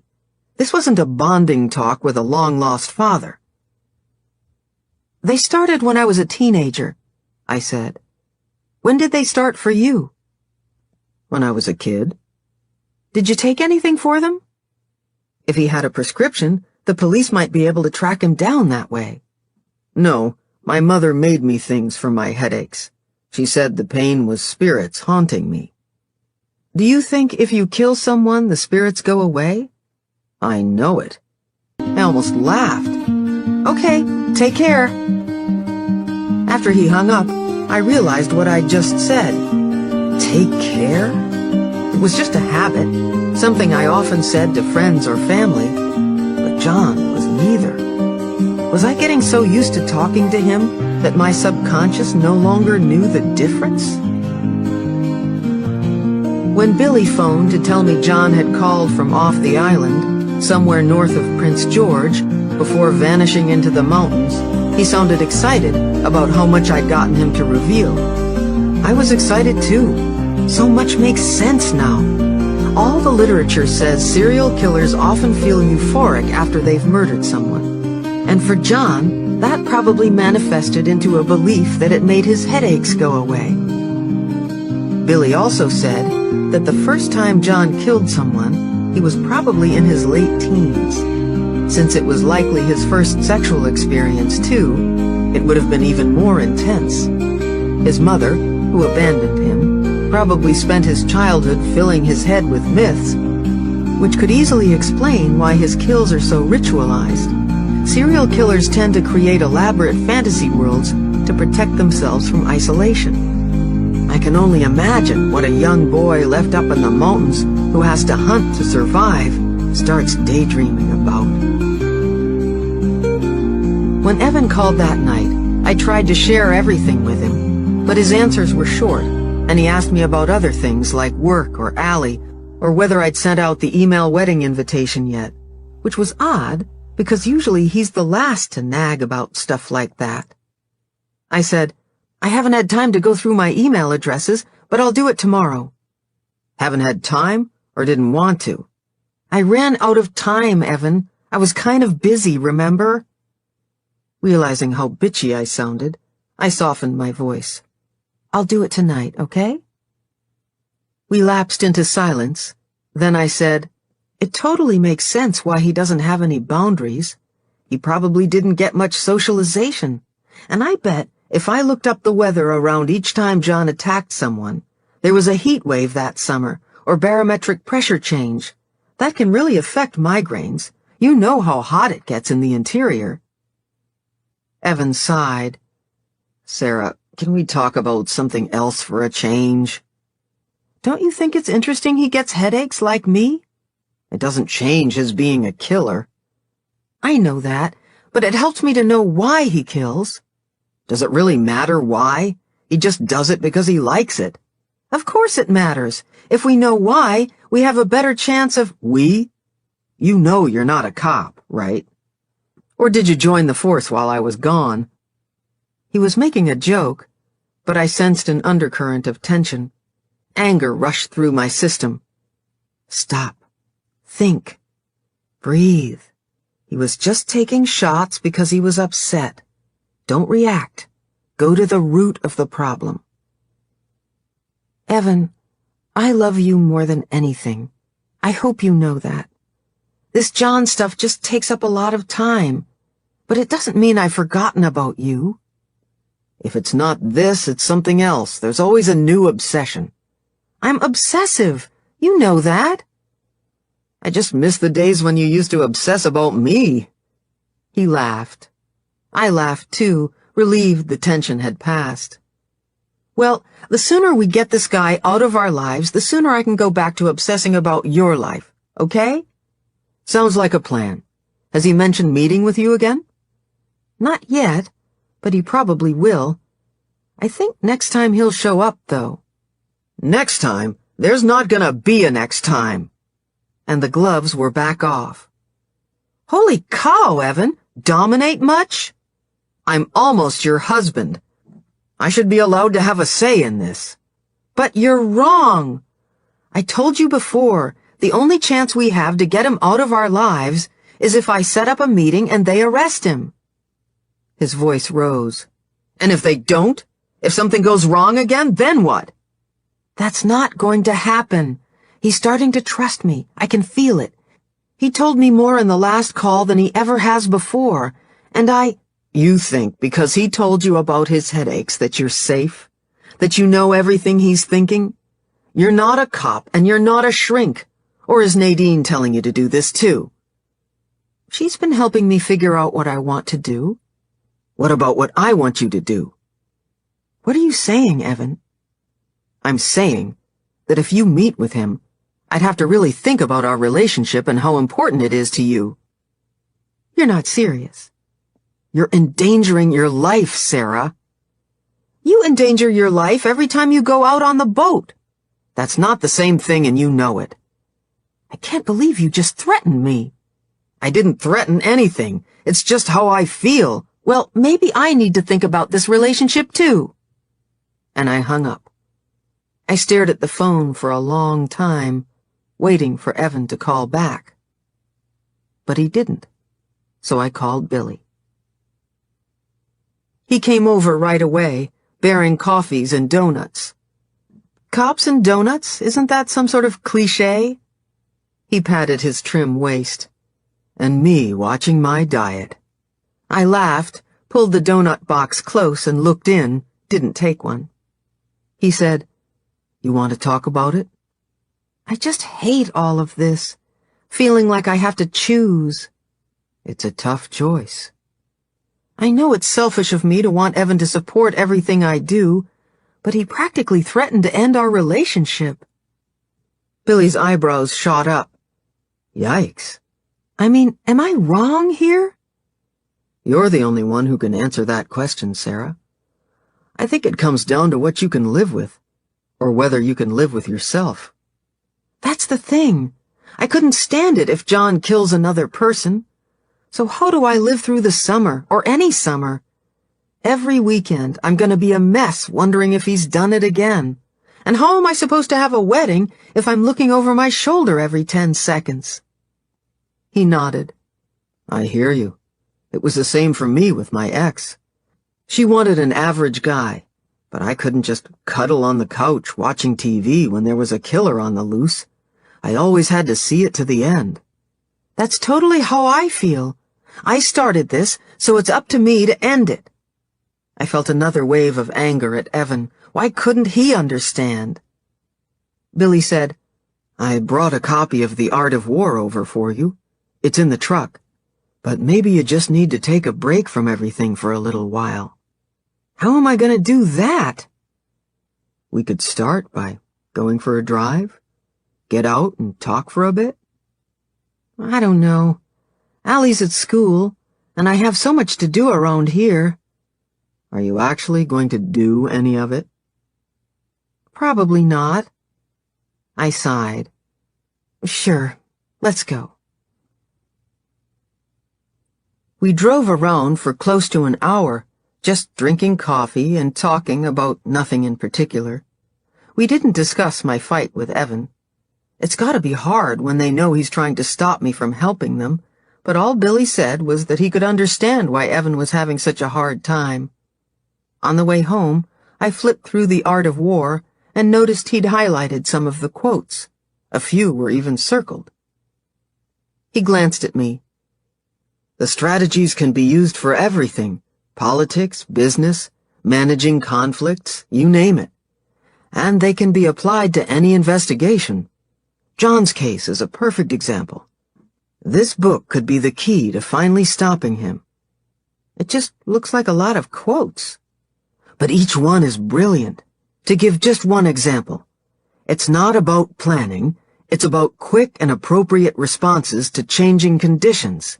That's exactly how a cop needs to think. His dark eyes glowed as they met mine. If more members of the RCMP read this book, we'd have a lot more convictions. You should write your own book. I've actually been working on something for a few years. How the art of war can be used in police work. Victory belongs to the man who can master the stratagem of the crooked and the straight. That's so cool. He glanced at me. Yeah? Totally. If he was going to use military strategies to get John out of my life, I was all for it. This case needed someone who was willing to go the extra mile. Then I thought about Sandy. How far would she go to catch John? The rest of the way home, Billy told me all about his book. By the time he dropped me off, my anger had cooled, and I was feeling horrible about my reaction to Evan on the phone earlier. I was also feeling pretty bad about taking off with Billy. I knew it was nothing, but would Evan? My mind filled with panicky images of Evan moving out, of having to sell the house, of canceling the wedding, of Allie sobbing and having weekend visits with Evan, of lonely nights filled with the knowledge that Evan was the best thing that ever happened to me, and I lost him. As soon as I walked in the door, I emailed all our wedding invitations. Then I tried to call Evan, but his cell was off. I didn't leave a message. I didn't know what to say. When Evan called later that night, I was working in the shop. My stomach lurched, and I took a deep breath before answering. Here we go. He said, "Hey, baby. I'm sorry about earlier. I was being a dick. It's just that this guy is bad news, and I don't think you get how dangerous he is." I let out my breath. We were going to be okay. "I do, Evan. Of course I do. And I really hope you didn't mean what you said about our relationship, because I sent out our invitations." I laughed. Evan was quiet. My chest tightened. I said, "Okay, now you're scaring me." "You scare me, Sarah. I want to marry you and make a life with you. I love you, but you're putting yourself and Allie in danger. I want to protect you, but you don't listen to me." "Since when do I have to obey everything you say? I'm not a dog." I laughed, but he didn't. He said, "You know that's not what I mean. I don't want you to meet with him again. I don't know how much clearer I can make it. I didn't even want you to talk to him in the first place." "I know that, Evan, but I'm trying to tell you I can't keep living my life in limbo. It's killing me." "Sarah, just do it. Meet with John. I don't care anymore, but I have to go to bed. I have a long day tomorrow." "Wait, Evan, I want to talk about this." "No, you don't. Your mind is made up, and you just want me to be okay with it. But it doesn't matter how many different ways you say it. I'm not okay with it. Talking about this is a waste of energy." "I need to know we're going to be okay if I do this." "I don't know, Sarah." I was crying now. "You and Allie are the most important people in the world to me, Evan. I don't want to lose you, but I'm losing myself. I can't eat, sleep, anything. I'm a mess. Can't you see that?" "Just make a decision." He sounded resigned. He said goodnight, and I whispered it back through my tears, then pulled on one of his t-shirts and climbed into bed. I couldn't imagine a life without Evan, didn't want a life without him. But if I didn't end this thing with John soon, my relationship was going to die regardless, because I was spiraling out of control. Either way, I was ruined. Evan was right. I had to make a decision, and I knew what it was going to be. There was only one way out. Then my life could return to normal. I just prayed Evan was still going to be a part of that life. The next morning, John called my cell when I was taking Allie to school. This time, I tried something different. "Hi, John. I'm just driving Allie, but I'll call you back as soon as I can." "But I want to talk." He sounded startled. "Great, because I really want to discuss some of the stuff we talked about the other day." "I can't leave the cell on, but I need—" "Okay, just give me a call back in a half hour on my home line." I hung up. I held my breath, expecting him to call right back, but he didn't. Billy called to tell me John was near Williams Lake again, and they had every available officer out on the roads. Exactly a half hour later, John called my landline. While he bragged about tracking a black bear through a marsh that morning, I debated whether I should wait for him to mention another meeting or bring it up myself. As he started describing how he gutted the bear, then dragged the 250-pound carcass out of the bushes without breaking a sweat, I interrupted. It's gotta be hard to shoot a bear. I'd be scared I'd miss and he'd come after me. I never miss. His voice turned angry. Every year I come across injured bears out in the woods because of some amateur. If I can't get a solid shot right behind the ear and straight into the brain, I don't pull the trigger. Most hunters, they get excited, then they jerk up at the last minute, and— Wow, that's really interesting. It's too bad we didn't get to meet. I would sure like to hear some of these stories in person. Great minds think alike. I was just gonna suggest another meeting. You can bring Allie. I don't know. Maybe it should just be me the first time. She might say something to Evan. But I can bring pictures of her. Yeah, bring pictures. That would be great.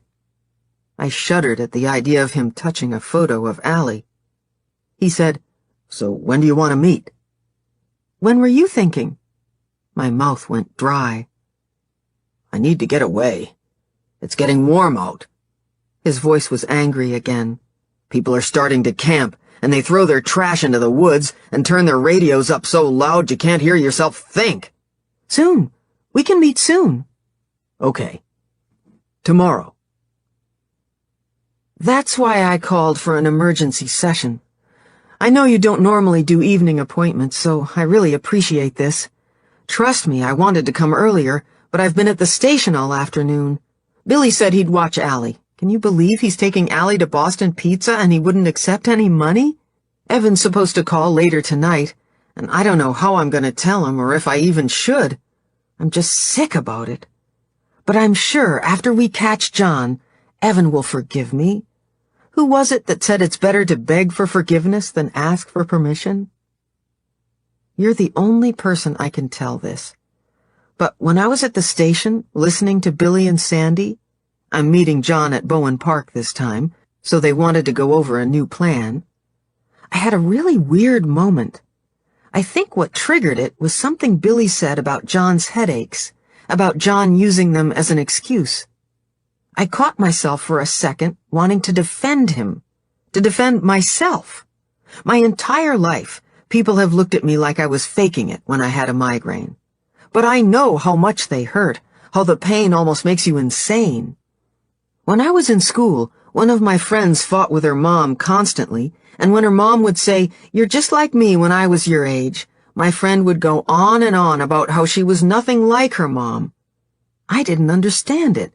For one, they were a lot alike. And two, I thought it was a lot worse not being able to see yourself at all in your parents, like me. Definitely not in Mom, who is the sweetest, most patient woman on the planet. And Dad, well, we'd need another hour to cover all the ways we differ.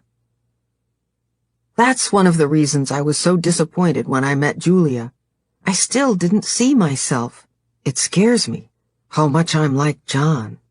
His impulsiveness, his short attention span, his temper. Now, even with the migraines. But I'm terrified I'm becoming more like him.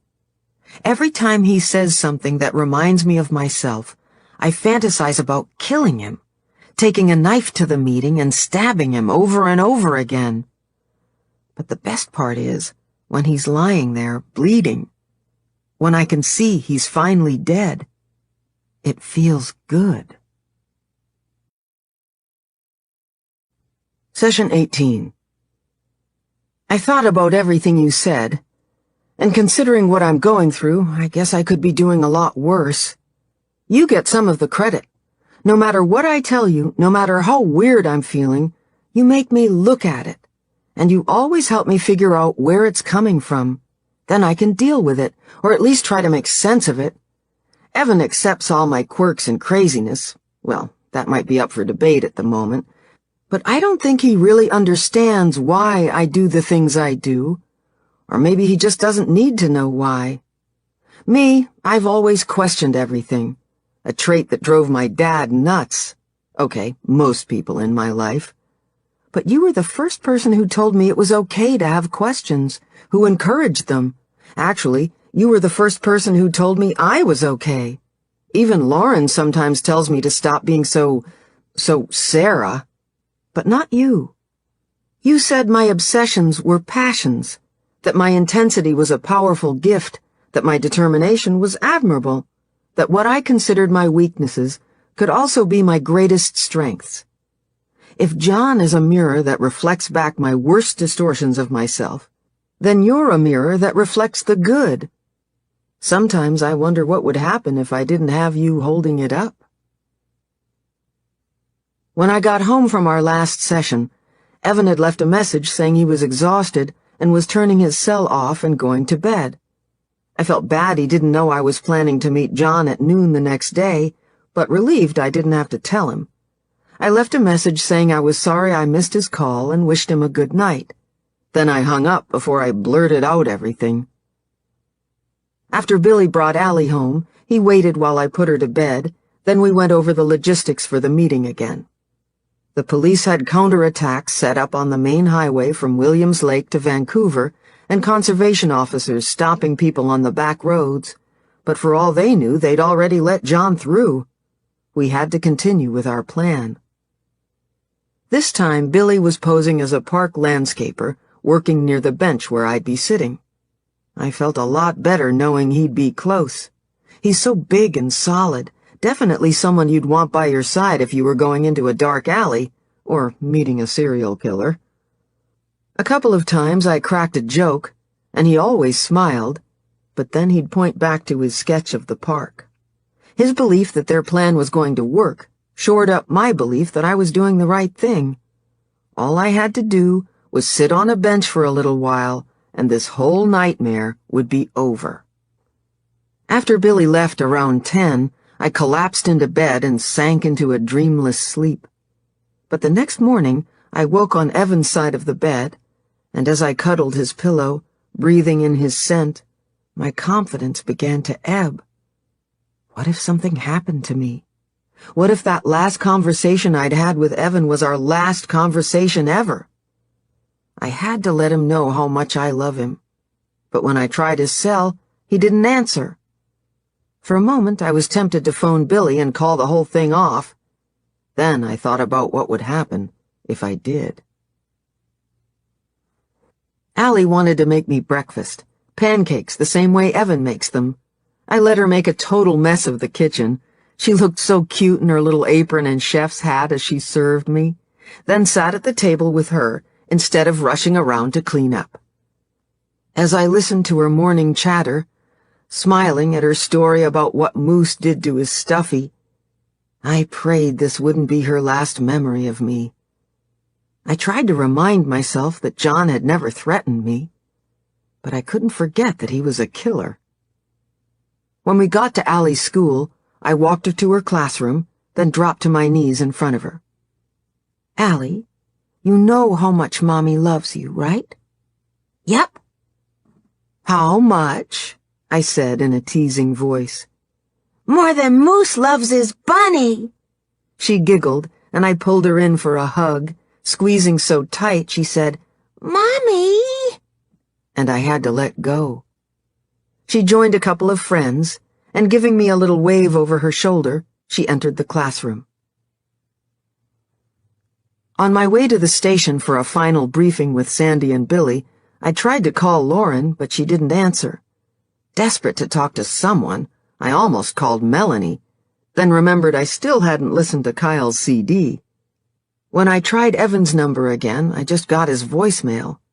This time, I even called the lodge's direct line to his office, which I don't like doing because he's rarely there, and his receptionist, who I don't like because she has no sense of humor, said he was working on one of the boats.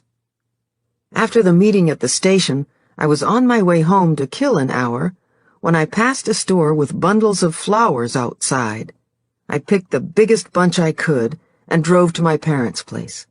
When Mom opened the door, her face lit up. Sarah, what a lovely surprise. Have you eaten?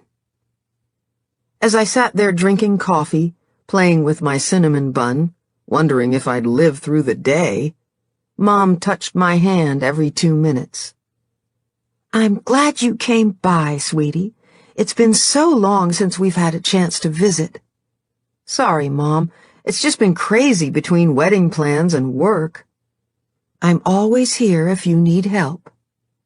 As she smiled, I noticed she'd put blush on her cheeks, but the makeup just sat on top of her pale skin. I wanted to brush it off and replace it with a kiss. She did always try to be there for me, despite her illness. But she couldn't help with this. She couldn't help with any of my problems growing up. Not that I ever asked. I loved my mom for her sweet and gentle soul, but it was those same characteristics that stopped me from sharing anything real. I'd do anything to protect her from pain. "I know, Mom. You're awesome." She smiled again. She was so easy to please. All she wanted was for her children to be happy. The thought of all the lies I'd told her over the last couple of months, was still telling her, made tears prick at the back of my eyes. Dad never wanted to adopt me, did he? I couldn't believe I'd asked, and judging by Mom's flushed cheeks, she couldn't either. She looked around like he was going to walk in right that minute. "Of course. It's okay. Don't worry about it." I already had my answer. Guilt was written all over her face. I always knew why Dad was so distant, but to have it finally confirmed hurt more than I'd expected. I switched the talk to Allie until it was time to go meet John. I gave Mom a hug and a kiss at the door, letting myself sink into it for a moment, inhaling her powdery cinnamon scent. Then, with a promise to bring Allie over soon, I got going. As I neared the park, I tried to call Evan's cell one more time. Still no answer, so I left him a message. I didn't know what to say, so I just told him I love him, and I'm sorry I'm such a pain in the ass. At Bowen Park, I found the bench near the outdoor tennis court where I told John I'd wait, then watched every truck and car pulling in. My gaze roamed the park in case he walked in from a different direction, and I held my breath every time I spotted someone, letting it out in a rush when it turned out to be a false alarm. Billy, weeding a garden bed on my right, met my eyes a couple of times, giving me a hang-in-there smile. When I wasn't watching for John, I was monitoring the whereabouts of the undercover officers. 10 minutes passed. To occupy my hands, I spun my coffee cup around and around and around. Another 10 minutes, and still no sign of John. The gallons of coffee I'd drunk had me needing to pee, bad. Images of my bladder exploding filled my head. Thank God I remembered to take my pill this time. I was about to risk speaking into the wire device when my cell rang. It was John. "John, where are you?" "Sorry, Sarah, but I'm not going to be able to meet today." "You've got to be kidding. I've been sitting here for almost a half hour." I forced myself to calm down. "I'm just confused. Yesterday you were really excited about getting together, so why are you—" "I changed my mind." He sounded pissed off. "You don't think I wanted to change my mind, you jerk?" "That's too bad, John. I've been really looking forward to meeting you." "I'm sorry. I wanted to, but it just won't work out." "Where are you right now?" "Vancouver." "You're almost here. Why don't you see if you can catch the next ferry?" "No, we'll have to meet in a couple of days." "Unfortunately, that's not going to work for me. Evan's coming home tomorrow." "Two can play that game." So I'm going to be busy." His voice rose. "I don't want to meet today. When I woke up, it didn't feel right." "Of course it didn't feel right, you murdering son of a bitch. The cops were going to arrest your ass." But now this was never going to end. I had to give it one more chance. "I don't mind waiting a little longer so you can think it through." He hung up. Was he pissed off? Should I just leave? I glanced at Billy, but I couldn't read his expression. The phone rang a minute later. John said, "It still doesn't feel right. Let's try for tomorrow." I told you that's not gonna work. Because of Evan? His tone made it very clear what he thought of Evan, and I realized my mistake. No, I've got a lot of stuff to do. Work, Allie, shopping. I had to get off the phone fast. I guess we'll just have to arrange something for another time. Take care, John. Drive safe. I hung up before he could say anything else. When I walked by Billy, I shook my head, subtly, in case John was watching. As I climbed into the Cherokee, a text came through on my cell. Billy, meet us at the station. Great. More coffee and more talking. At least they had a bathroom. On the way there, Evan called. Hi, you been trying to get hold of me? Oh, Evan, you're gonna kill me. One of his heavy sighs. What did you do now? I didn't want to tell you in a message, so I kept calling, but your stupid receptionist said you were— Hey, freak show. Calm down. What did you do? I set up a meeting. Jesus Christ, Sarah. When?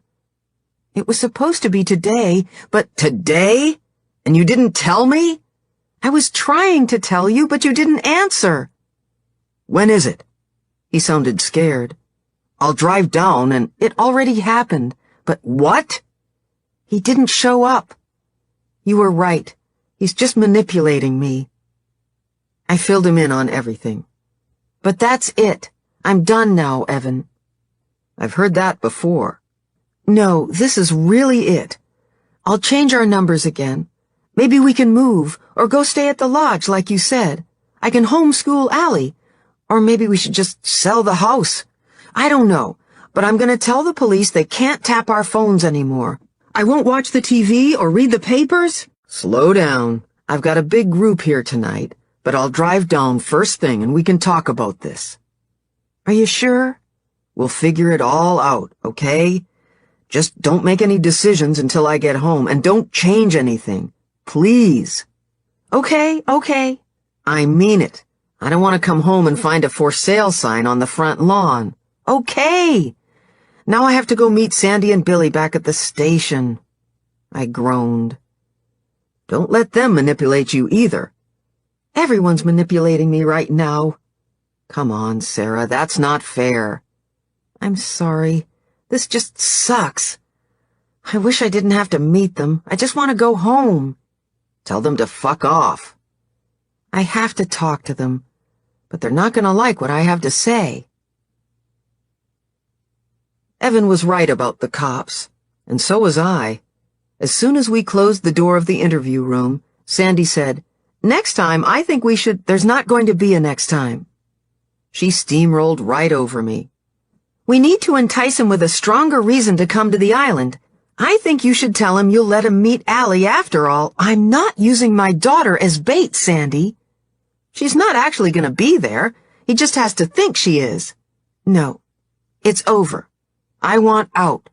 I'm changing my phone number today, and I no longer authorize my landline to be tapped, and I want the tap off my cell." "We understand if you need a break," Billy said.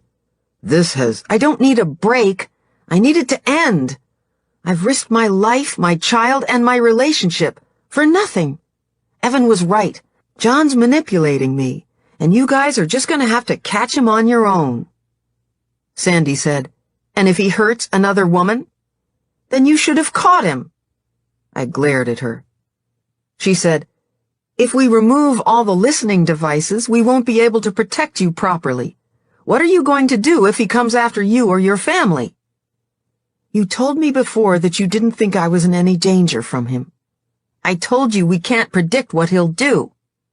It's interesting that when you wanted me to meet with him, you didn't think I was in danger, but now that I don't want to meet him, I am." Billy said, "We're just saying we don't know how he'll handle being rejected by you. Last time it was an email." "I'll block his emails." They stared at me. I took a breath. "Look, I thought if I agreed to a meeting, it would end. But that's not happening. My life is totally screwed up. I'm barely working. I'm fighting with Evan constantly. I'm not spending enough time with my daughter. The more I help you, the more screwed up it gets. I'm just gonna go home and continue with my life like he doesn't exist. That's what I should have done a long time ago." Billy said, "It sounds like your mind's made up, and you have to do what's right for you. But I think you should—" I stood up. "Thanks for understanding." Sandy, who looked anything but understanding, shook her head and said, "I hope you can live with yourself when he finds his next victim." "I hope you can live with yourself. You've known about him for years and never stopped him. I've given you more leads than you ever got on your own." Her face flushed as she rose to her feet with her fists clenched at her side. I took a step back as she said, "You—" Billy said, "Sandy." She spun on her heels and left the room, slamming the door behind her. Billy followed me out to the Cherokee. The adrenaline of the day was still pumping through my veins as I ranted and raved about Sandy. "All right, killer," he said when I wound down. "You gonna be okay tonight? If you want, I can bring some Chinese over later and keep an eye on you and Allie." "That's a really nice offer, Billy, but I think you're right. I need a break from all of this." I also knew how Evan reacted the last time Billy brought me food. "Sure, but if you need me, you know the number." 911? He laughed, but hurt flashed in his eyes, and I felt bad. "Stay safe, kid." He walked back to the station, where Sandy was probably throwing darts at my photo.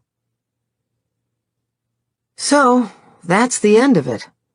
And I think I'll end today's appointment there as well. I've had enough talking for one day. I know, not something you usually hear me complain about. Remember the days when my biggest concern was my temper? Never thought I'd think of those as the good old days. But then I never thought I'd have a killer for a father, especially one who changes his mind as much as me.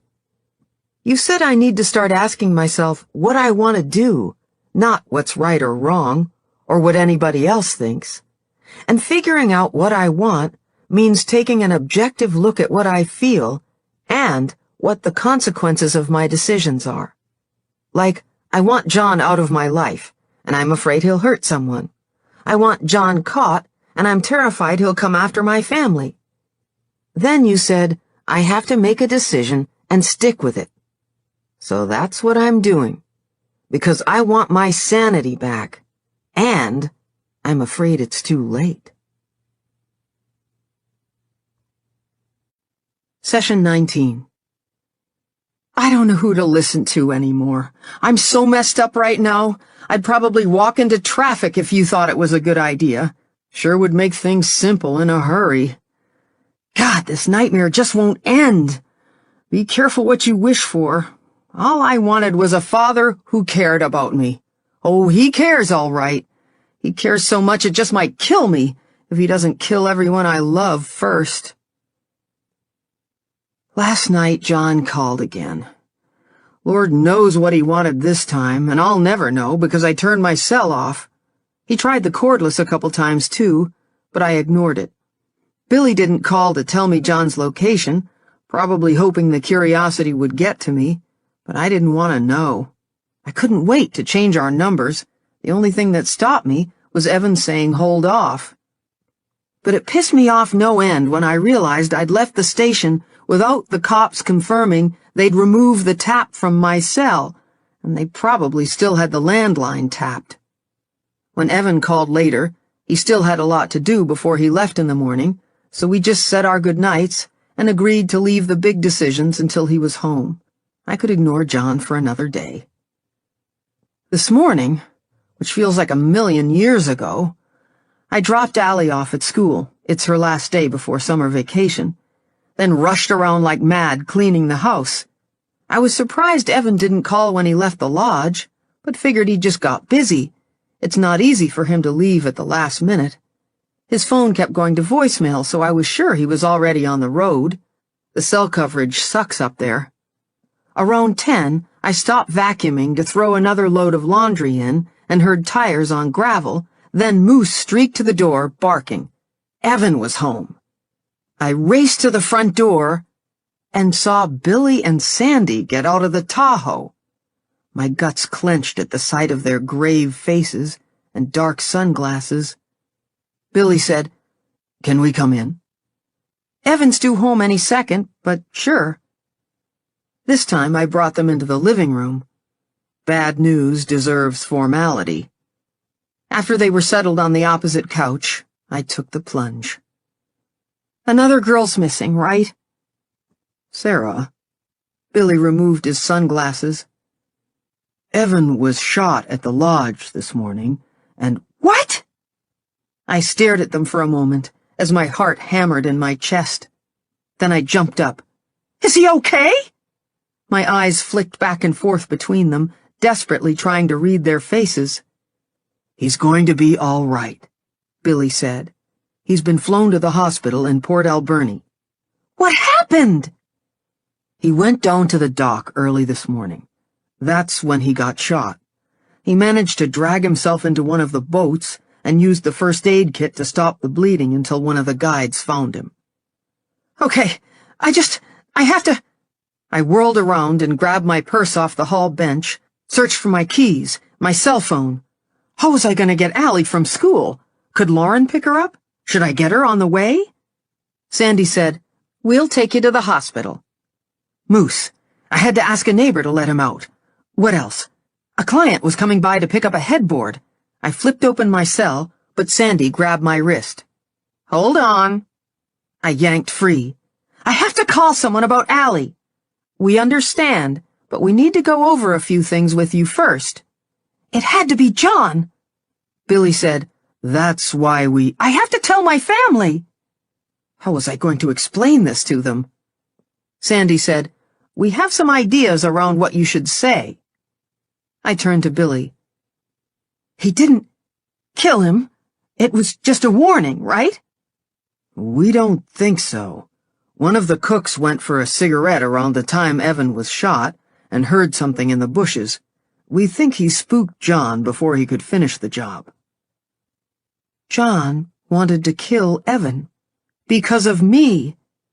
My eyes filled with tears. "I have to get Allie from school right now." Sandy said, "A couple of members are at the hospital with Evan, and we have a patrol car watching the school. You can go with Billy to see Evan, and we'll send an officer to pick Allie up. Just call the school and explain they're a family friend. We don't want to scare everyone into thinking there's a killer on the loose." Except there was a killer on the loose, one who was really pissed off at me and really good at making his point. "Allie knows she's not supposed to leave with a stranger. I could call one of my sisters, but then I'll have to tell them what's going on, and let's not do that right now," Sandy said. "Allie knows me. I'll pick her up and watch her while you visit Evan." I shook my head. "I told John I couldn't meet him because Evan was coming home. He must have decided he should just—" My voice caught.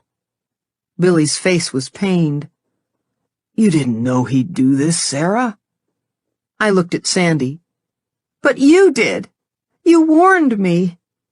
Had I let my personal feelings for her get in the way of the truth? Sandy said, "You can't dwell on what's done, Sarah. You just have to be strong for Evan. We'll take care of the rest." For once, she had said something I liked. On the way up to the hospital with Billy, I called my parents from my cell. As soon as I heard Mom's gentle voice, the dam broke, and I started crying. I managed to pull it together long enough to tell her the cover story. The police believed Evan had been shot by a disgruntled employee. I didn't know how long that one would fly, since Evan had never pissed off anyone in his life. The thought made me cry harder. Before I could stop her, Mom put Dad on the phone. "What's going on?"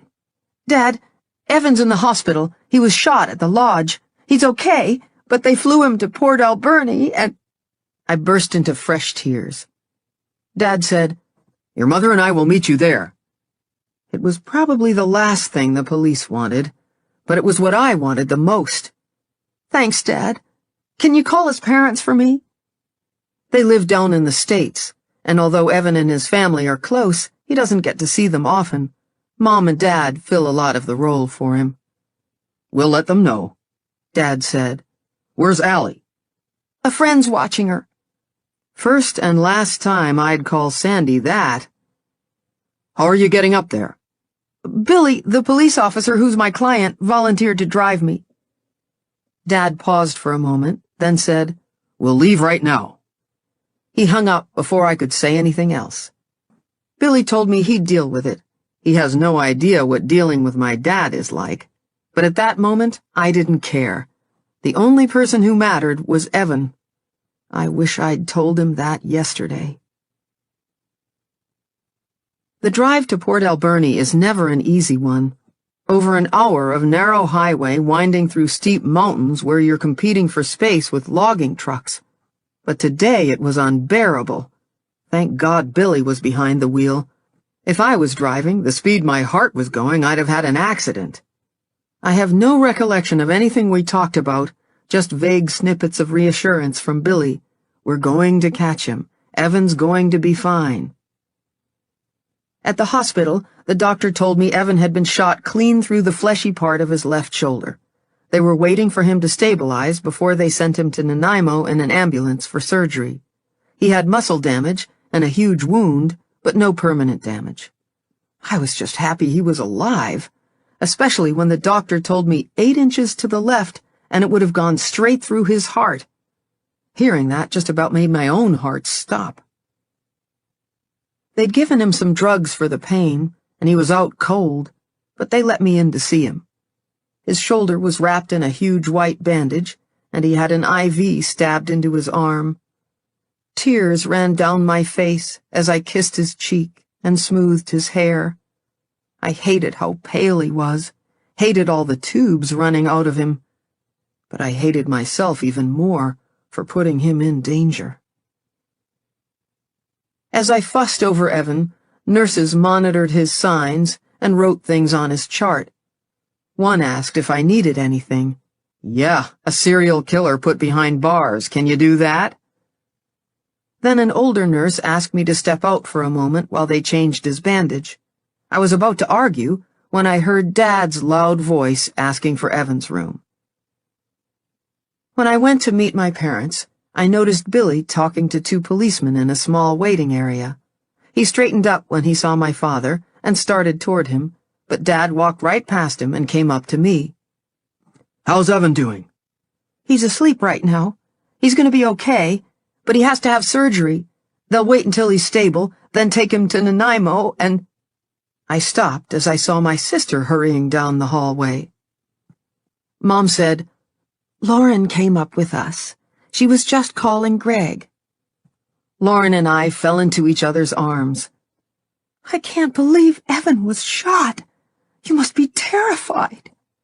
Her body vibrated against me, sending a fresh wave of fear through my own. Yes, this is bad. This is really, really bad. We pulled apart, and I said, Thanks for coming up. My voice was thick. Of course. Why didn't you call me? I was going to, but everything just... Billy walked over. Hi, everyone. I'm Bill. He turned to Dad and stretched out his hand. We met at Sarah's. Dad gave his hand a hard shake. This your case? I'll certainly check on things for Sarah, but no, the local officers are handling the investigation. Dad looked up and down the hallway. There's a lot of police around. He stared hard at me.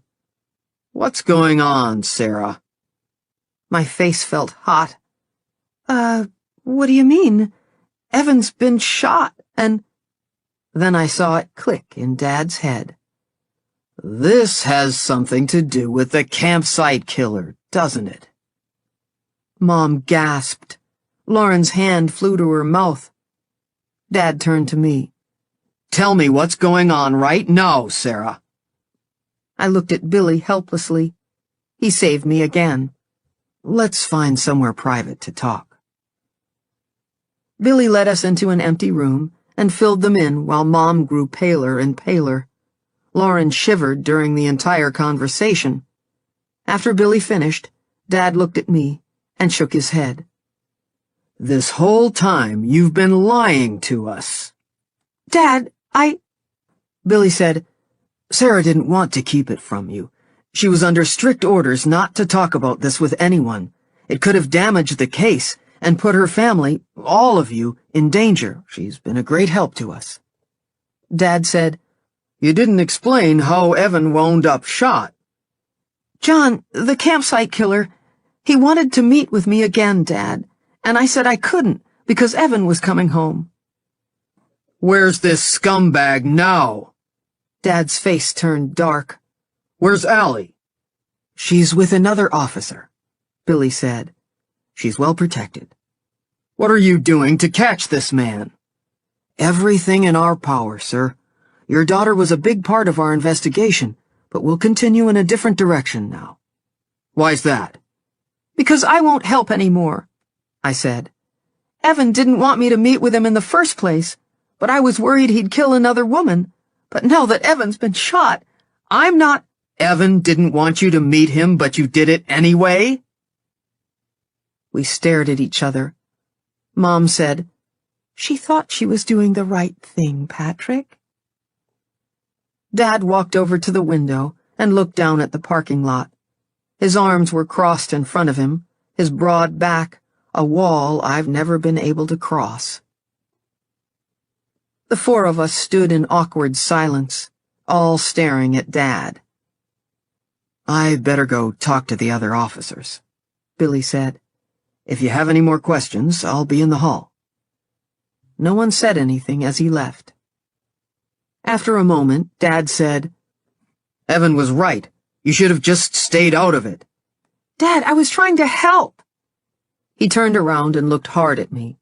"Let the police handle it from now on, Sarah." As he headed out of the room, he said, "I'm going to find the doctor." Mom gave me a consoling smile and touched my hand. "He's just upset." "I know, Mom, but don't you think I am, too? He has no idea how much pressure I've been under. The cops, Julia, they were all pushing me to do this. It's not like I came up with the idea on my own." "Julia?" "My mother." Mom recoiled like she'd been hit. "Crap, crap, crap. I mean, my birth mother. She wanted me to meet him, and—" "You've seen her again?" "I went to her house a couple of times, but I couldn't mention it to you because we were talking about the case.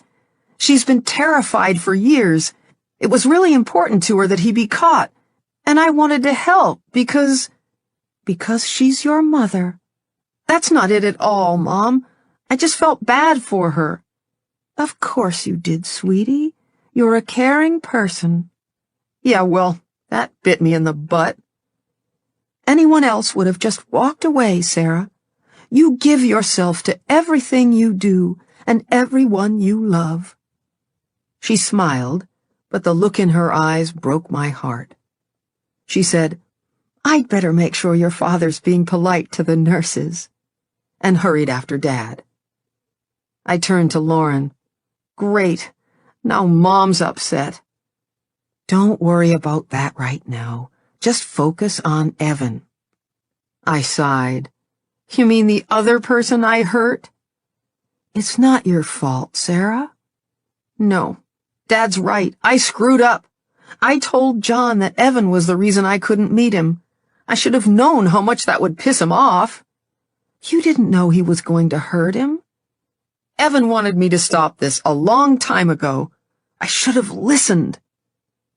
"I can't believe you've been going through this all on your own." She stepped forward and wrapped her arms around me. I leaned into her shoulder and started to cry. We waited outside Evan's room for a couple of hours.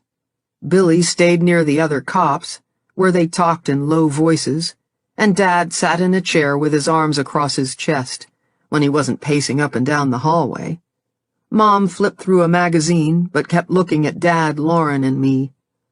Lauren went to the cafeteria and got us all something to eat, but I could only sip a coffee, so she sat beside me, talking about the boys or the house or her garden. The chatter was comforting, but I was barely able to focus on what she was saying as I watched doctors and nurses worrying every time anyone stopped outside Evan's room. Dad looked at his cell, then got up and walked down the hall. After a few moments, he came back. "I've got to get down to Nanaimo. A chain broke on the skidder." Mom stood up. Are you going to be okay if we leave you, Sarah? "I'm fine, Mom. It will probably just be a lot of sitting around." Lauren said, "I can stay." "No, you've got the boys. I'll be okay." Mom said, "We can come up later." "Thanks, Mom. But they'll probably be sending Evan to Nanaimo tomorrow. You might as well just wait and visit him there." Make sure to let us know if anything changes or if you need anything, sweetie. Of course. I spent another hour waiting with Billy, but now I was the one pacing up and down the hall. A nurse came by and told me Evan had woken up briefly and they'd given him more pain medication. He'd probably be sleeping for the rest of the day if I wanted to go home and get some of his things. Billy was on his phone when I went to find him. I said, "Everything all right?" "Yeah, just touching base with Sandy." "Is Allie okay?" "They're having a great time." I breathed a small sigh of relief. We were only 10 minutes out of town when my cell rang. I looked at Billy. "It's John. What do I do?" "If you don't think you can remain calm, you shouldn't—" "But if he's still close by, you might be able to get his location and catch him, right?" "It's the best chance we have, but you need to think about what you say before you—" I answered on the next ring. "What do you want?" "Sarah, I'm on the island. What time can we meet?" "You actually think I'm going to meet you after you shot Evan?" Silence. "You screwed up big time, John. Don't ever call me again. This is over." I hung up the phone, my whole body shaking. Billy clasped my shoulder. "You okay?" I nodded as adrenaline pumped through my body. I realized my teeth were chattering. "Yeah. God, no. I'm not. I'm sorry I couldn't talk to him for longer. I lost my temper, but I think I'm having an anxiety attack. My chest is all tight and—" I sucked at the air. "Just take some slow, deep breaths, Sarah. You need—" His phone rang. "Reynolds here." "Okay, I'll let her know." "What's going on?" "John's cell pinged off a Nanaimo tower, so he's in town." He gunned the Tahoe. Now my body was shaking even harder. God, he must be totally freaking out that I hung up on him. He's not gonna be happy about it. Billy's hands gripped the steering wheel so hard, the muscles in his forearms were corded. "You think he still wants to meet me? But I told him it was over, and—" "This is a man who doesn't like to be told no." My chest tightened again, and my face felt hot. "Do you think I should meet with him? If I don't, will he go after Evan again?" Emotions are high on both sides right now, so it might not be the best time to meet, but if he's acting impulsively, he's more likely to make mistakes, and I think I'm having another anxiety attack. I pressed my hand against my rocketing heart. Billy looked worried. "Maybe we should go back to the hospital and—" "No!" I sucked in a lungful of air. "No, I have to talk to my psychiatrist." "Right now?" I nodded rapidly. "I have to, or I'm gonna lose it, Billy. I need to calm down, but I can't unless I talk to her and—" "Call her." "I didn't expect that you'd want me to come in right away. I thought we could just do this over the phone, but I guess I did sound one panic attack away from all-out hysteria.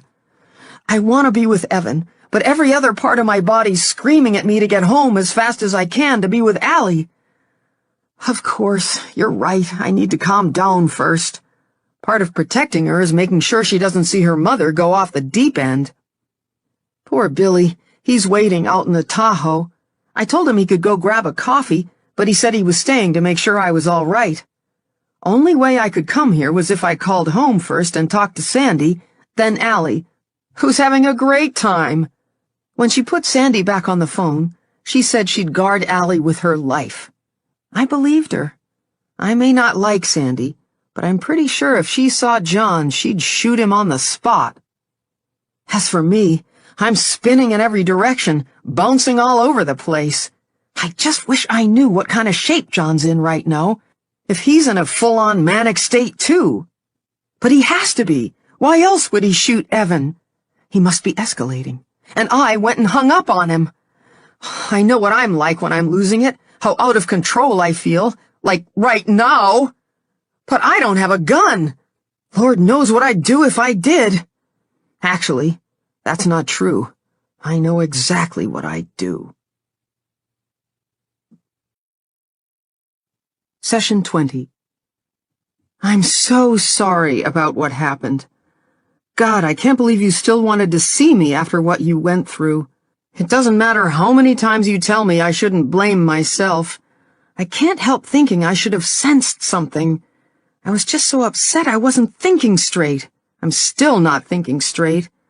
But I don't feel like I should be bothering you with any of this. So if it's too much, you have to tell me, and I'll stop. You might have to tell me a couple of times, because we both know I don't stop easily. Something else I got from my father. After our last session, Billy took me back home, where Sandy was waiting.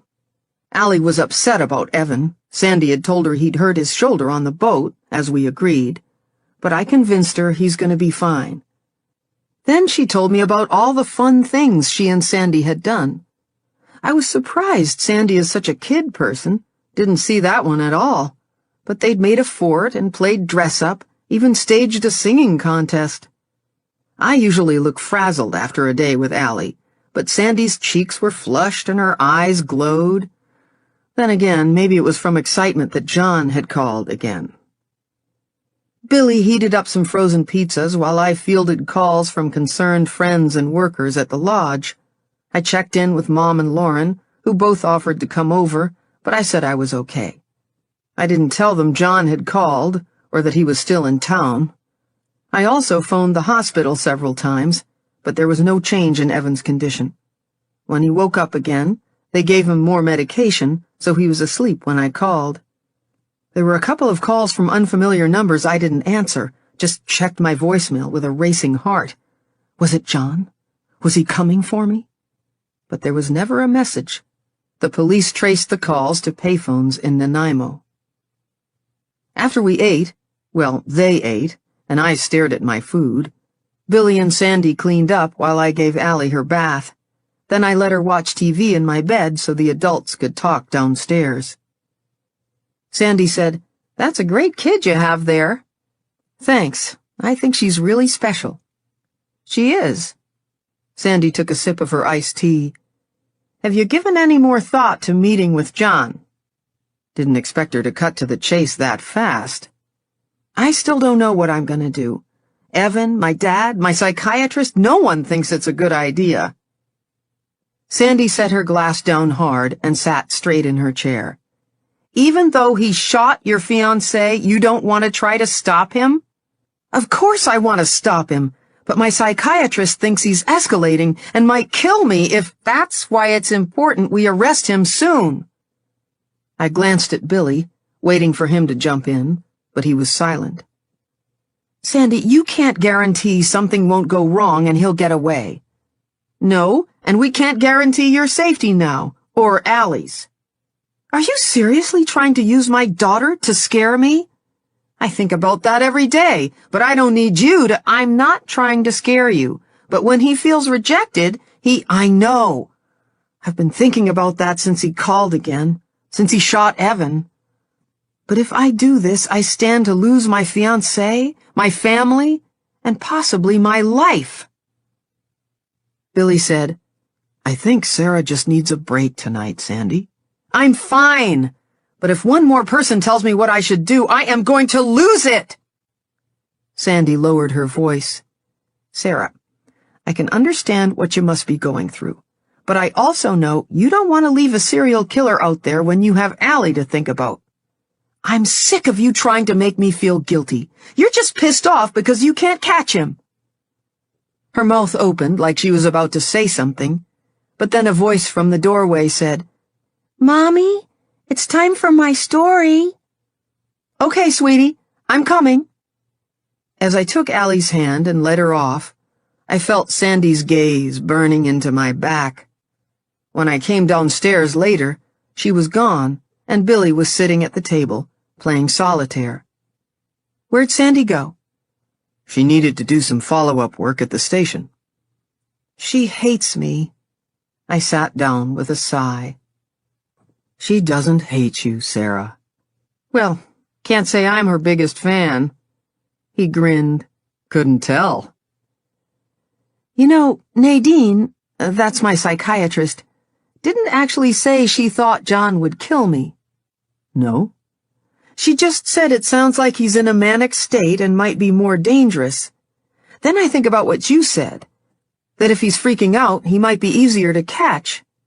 I want to do it, and if he hadn't shot Evan—" You don't have to decide tonight, but just remember, a swooping falcon breaks the back of his prey.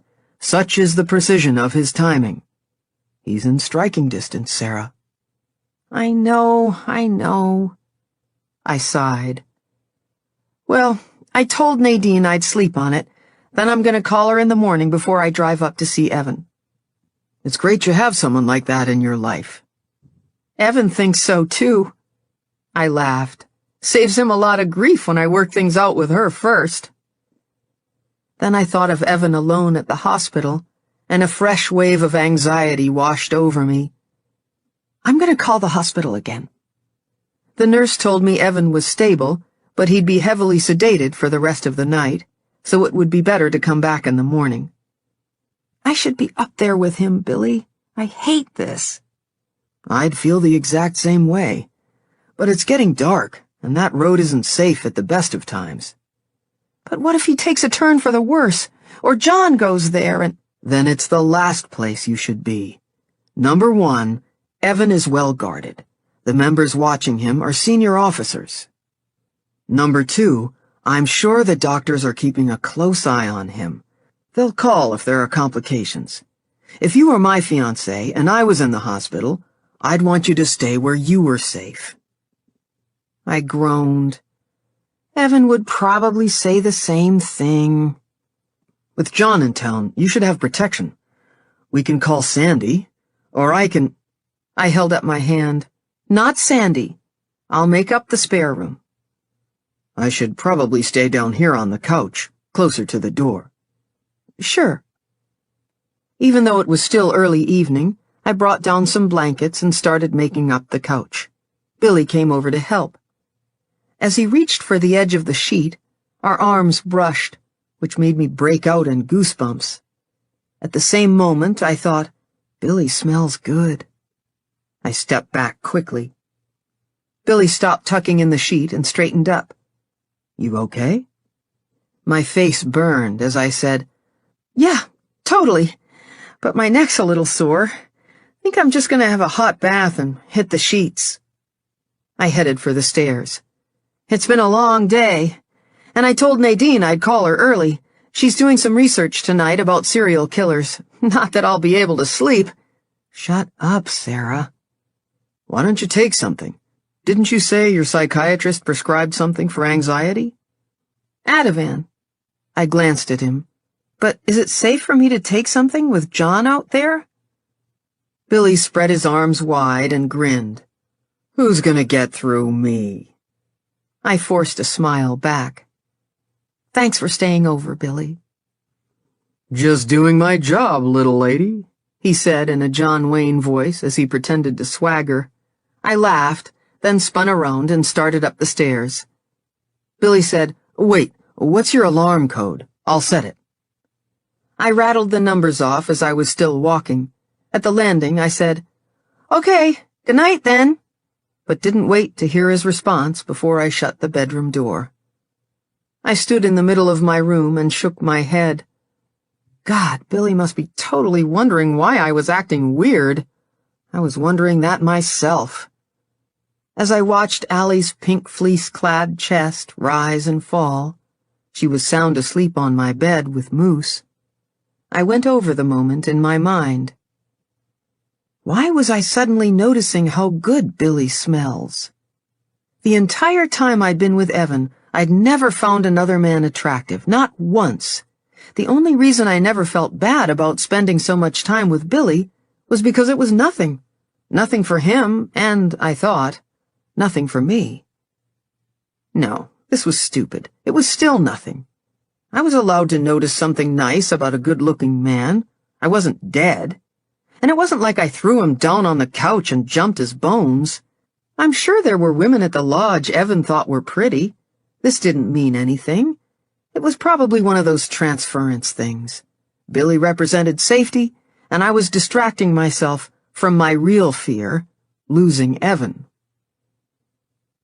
I poured a hot bath and soaked in the lavender-scented bubbles. But I couldn't stop thinking about Evan being shot. Even though I hadn't been there, I could see his body jerk with the impact, see him fall, then drag himself to the boat. My mind tortured myself with thoughts of what might have happened if John had been successful.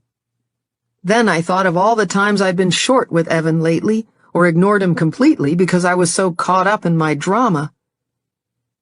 I gave up on the bath and popped an Ativan, then pulled on one of Evan's shirts and crawled into bed with Allie and Moose. Allie was on my side, but I left her there and whispered a good night as I kissed her cheek and smoothed her hair off her face. The book Billy had given me was still on the night table where I'd put it the day we went for a drive. Hoping it might distract me, I thumbed through the pages. One quote, "All warfare is based on deception," jumped out. I'd tried to deceive John, but he won that battle hands down. As I scanned more pages, I saw how Billy might have used some of the strategies, especially the ones about espionage and waging war. Then I saw a quote that jarred me. "In the whole army, none should be closer to the commander than his spies, none more highly awarded, none more confidentially treated." Had Billy been using some of these strategies on me? Nice, Sarah. You found the man attractive, and you're feeling guilty, so you're looking for ways to make him a jerk. Billy was just a dedicated cop. I put the book back on the table. Then I buried my face in Evan's pillow, inhaling his clean scent, telling myself over and over, "Everything's going to be fine. Everything's going to be fine. Everything's going to be fine." The next morning, I made breakfast while Billy entertained Allie, but it looked like it was Allie who was entertaining Billy as she tried to wrestle one of her stuffed animals away from Moose. I was glad they were having fun, since Billy was going to watch her when I went up to see Evan. Billy said Sandy could stay with Allie and he'd escort me to the hospital, but I needed a little space from him after my weird reaction the night before. Not that I told Billy that. I just said I needed the drive to clear my head and asked if a patrol car could follow. He said, "I would have sent one whether you liked it or not. Someone's got to keep an eye on you." Then he smiled, and I tried to smile back, but my mind was spinning with worry. "I tried to call you a couple of times that morning and was upset when you didn't answer. When I mentioned it to Billy, he said you probably had an emergency with another patient, but I thought, what could be more important than a serial killer?" On the way to the hospital, I put everything else out of my mind and focused on what I wanted to do about John. He'd just proved by shooting Evan that he wasn't going to go away quietly. I thought about stopping at Lauren's or my parents' on the way home to hash it out, but part of me didn't want to add more opinions to the mix, especially when I already knew what they'd be. My mind bounced all over the chart, but it kept going back to my original thought. Meeting John was the only way out of this whole mess.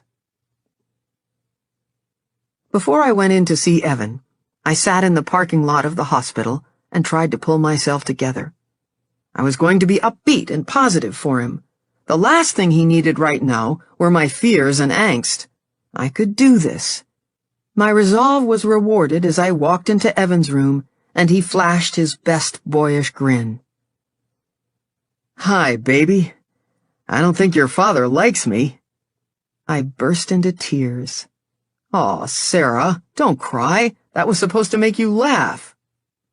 I hurled myself into the chair beside his bed and leaned on the mattress. "I'm so sorry, Evan, for all of this." "You goof, you didn't shoot me. Wait, did you?" He smiled. "No." "Then shut up and give your fiancé a kiss."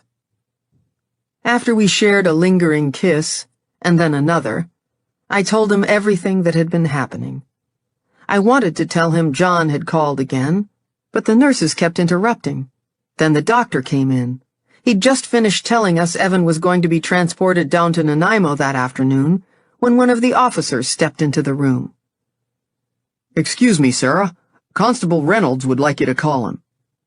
I looked at Evan, and he said, "Go." I walked outside and called Billy's cell. "What's up?" "Something's happened, Sarah." My stomach dropped. Allie. "Allie's fine. It's your psychiatrist. Someone attacked her as she was leaving her office last night." I felt a flash of relief that Allie was safe. Then the rest of his words connected. "Oh my God! Is she okay?" "She was knocked down and hit her head on the curb. She'll be fine, but she's in the Nanaimo hospital for monitoring." I collapsed into a chair in the hall. Knocked down? I saw her head smashing into the curb, her silver hair turning crimson. What if she slipped into a coma? What if she died? I forced myself to take a breath. Don't panic. Nadine was going to be okay. Then a new thought. Was it John? We're considering that possibility. Also, patients she may have had a problem with recently. She lost consciousness briefly and was attacked from behind, so she didn't get a look at the assailant. He took off when some people exited the office next door. I know she's important to you, so Sandy's going to switch off with me here, and I'll go talk to the investigating officers. That okay with you? Of course. I can't believe this. My eyes filled with tears. I'll keep you posted. Meanwhile, Sandy will take good care of Allie until you get home. Thanks, Billy. As soon as I hung up the phone, I ran back to tell Evan what had happened. I'm really sorry to hear that. Are you okay, baby? No! God, he shoots you and now he attacks Nadine? I paced around his room. They don't know for sure it was him, though. It has to be. I just went there last night. He probably followed me, and I took him straight to her. I shook my head.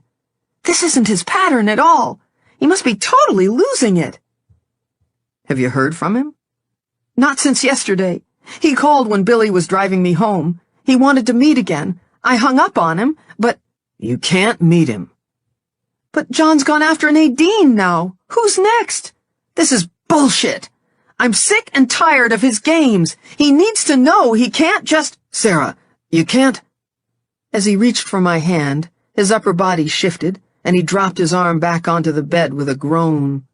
He took a couple of breaths. Should I call the nurse, or... I'll check myself out right now if you're gonna meet... Okay. I won't go near him. Promise. I put a hand over my heart. I promise. He looked exhausted. You going to see Nadine? I'm staying with you until they're ready to take you to Nanaimo. I'm fine. But you have to go see her or you won't be able to focus on anything else. She's probably not allowed visitors. He shrugged, then winced. Just say you're her daughter. That could work. I think she does have a daughter around my age, but I'm pretty sure she doesn't live here. Nadine never talks about her, though. I just saw a picture in her office once. Nadine's a widow, you know. God, I wonder if she's all by herself. They're taking me to Nanaimo soon anyway. You can meet me there after you see her. I want to stick around until they load you up and make sure you're okay. Yeah, that's exactly what I need. You all stressed out about Nadine. Just go, and I'll meet you at the hospital in a few hours. Besides, I want to take a quick nap, and there's no way you'll be able to just sit here. I could too. He gave me a look. I sighed. Okay. I'll bring Allie with me later, if the police think it's safe. I miss my alley cat.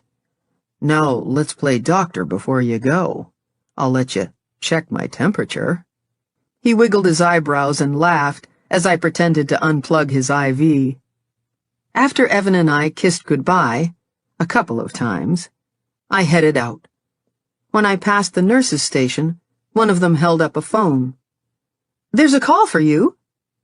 I stopped and stared at her. Who would call me at the hospital?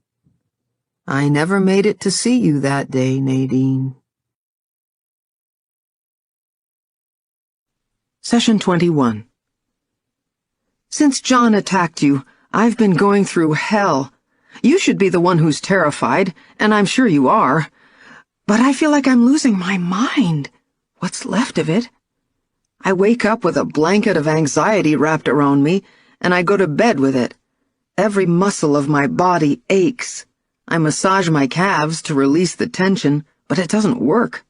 So I take muscle relaxants and have a hot bath. Then I stumble back to bed half buzzed and groggy. I roll into a ball, cocoon myself in safe words, telling myself it's over. But I still wake up clawing at my legs.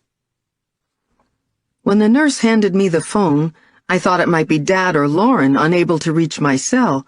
But when I said hello, John answered rapid fire. "We have to meet today." I stretched the cord as far as I could and moved away from the desk. "How did you know I was here?" "We have to meet." I looked over my shoulder, wondering if the nurses could hear, but one was gone and the other was writing something on a chart at the end of the hall. "I can't just drop everything for you. I have to think about—" "There's no time!" "You had time to attack my psychiatrist!" Rage made my voice shake. "Do you think hurting people I care about is going to make me like you?" Dead silence from the other end of the phone. I glanced down the hall. The officer sitting outside Evan's room flipped through his magazine, oblivious to the fact that I was talking to the man he was supposed to be protecting me from. John was still silent, so I said, "You have to stop this." "You have to help me. You're the only one who can, Sarah." He sounded desperate. Not as desperate as I felt. What should I do? Was it just a trick? But what if it wasn't? It didn't matter. I knew what I was going to do. I closed my eyes. "I'll meet you, okay? And we'll talk about it. But I can't get away for a while. Allie has to come too." My body jerked like he'd hit me, and I clutched the phone. "I already told you no." "She has to. You and Allie have to come live with me." "Live with? We can't live with you. That's not possible." "You have to." His voice was frantic. "If you come, I won't hurt anyone else again. I'll stop forever. But if you don't, I'm gonna kill your shrink, and I'll finish off Evan too. I'm sorry it has to be like this, but it's an emergency." "John, please, don't do anything to—" "I won't do any of it if you come. They'll be safe." My mind spun. Think, Sarah, think. "We can meet, okay? We can meet, and we'll talk about it." "No, that's not good enough. You and Allie come, or I finish them off." "Okay. Just give me a bit to make a plan. The police, they're watching the hospital and our house because they don't know who shot Evan. It's not safe for me to meet you right now. I have to find a way to sneak off." "If they find out about this call, I'll kill Evan. If you tell them you're meeting me, I'll kill Evan. If you bring them with you, I'll kill Evan.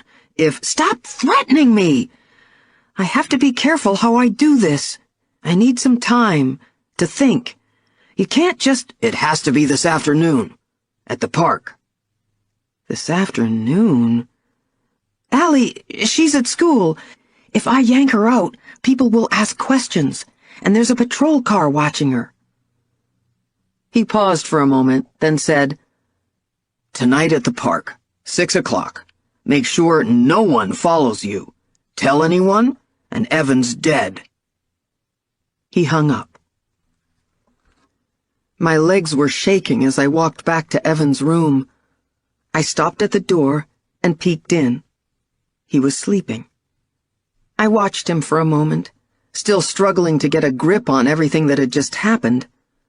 No point waking him and asking what to do. I already knew his answer. So I left. The patrol officer who was supposed to be guarding him was getting a coffee from the vending machine at the end of the hall. Should I tell him about the call? But what if John was watching from somewhere in the hospital? I had to think, had to focus. Should I meet John alone or talk to the police?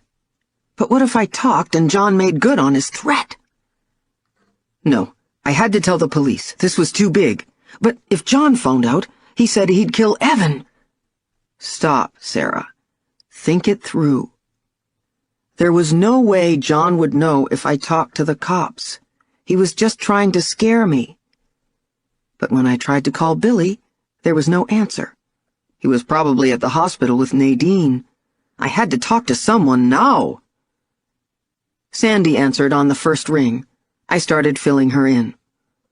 You have to slow down, Sarah. I'm not getting all of this. There's no way I'm taking Allie to meet him, Sandy. I told him she was in school, but I don't know what to do. Yesterday you were dead set against meeting John. How do you feel about it now? Her voice was tense. For a moment I panicked. Dad and Evan would freak. Then I felt all my pieces snap into place. It didn't matter what anyone else thought. There was only one way this was ever going to end. I want to do it. I'm ready. But I can't bring Allie. If I show up, as bait or whatever, can you arrest him before he realizes Allie's not with me? If he's watching from a distance and sees she's not there, he might follow through on his threats. There's got to be some way to flush him out that doesn't involve Allie. She was quiet for a moment, then said, Let's talk about it when you get here. Just drive home slowly, and don't do anything abnormal in case John's following. Don't alert the officers at the hospital. I'll take care of it. Don't even pick up your cell while you're driving. He might panic if he thinks you're calling us. Think of him like a bomb, Sarah. It won't take much to set him off.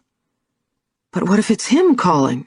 Do not engage in another conversation with him until we have a plan. Are you going to beef up the security for Evan and Nadine? They're already under protection. If we send more and he's watching, he'll know you've alerted us. What about Billy? Should I call him and— I'll fill Billy in. Her voice was firm. Just stay calm, and we'll talk more when you get here. The next hour was the longest drive of my life.